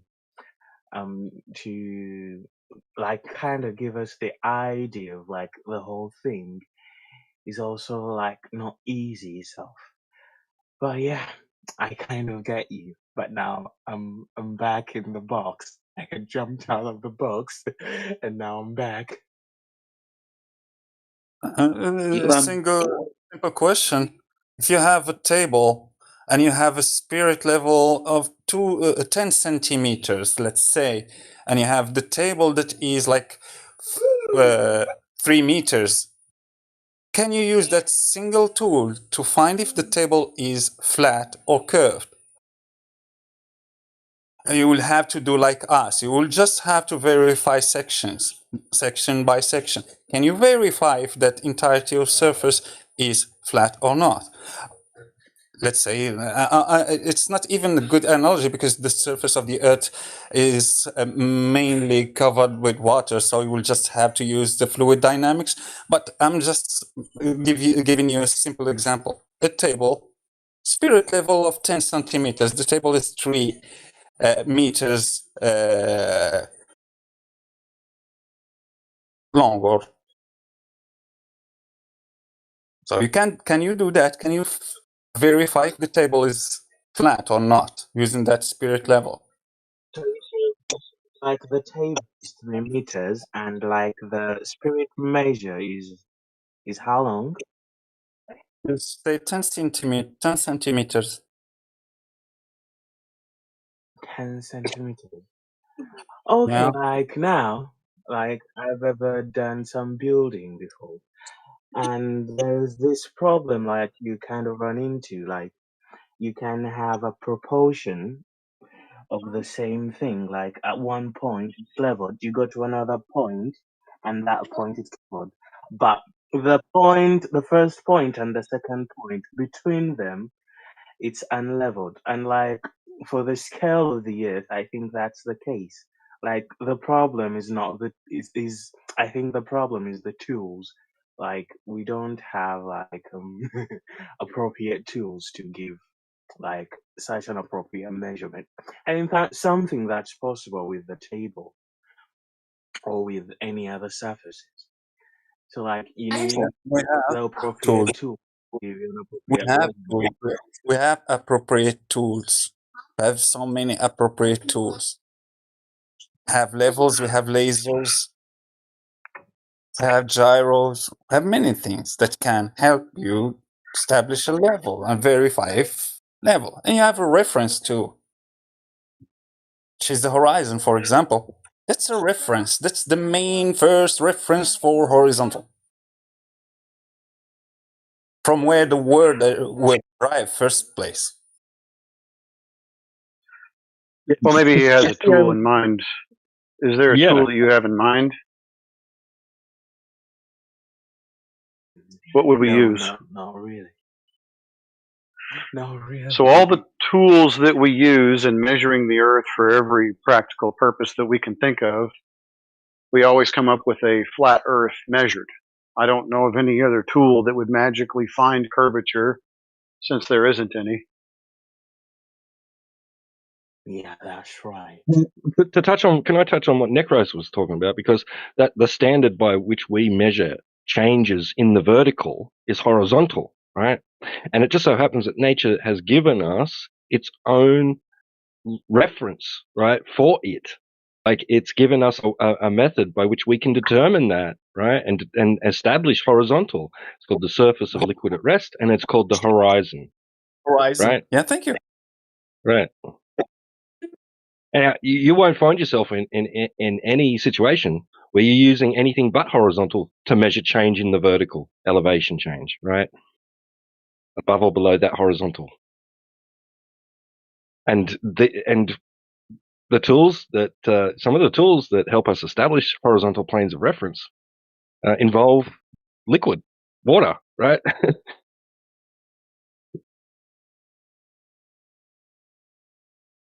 Nature itself, you know, the surface, a surface, nature's level surface.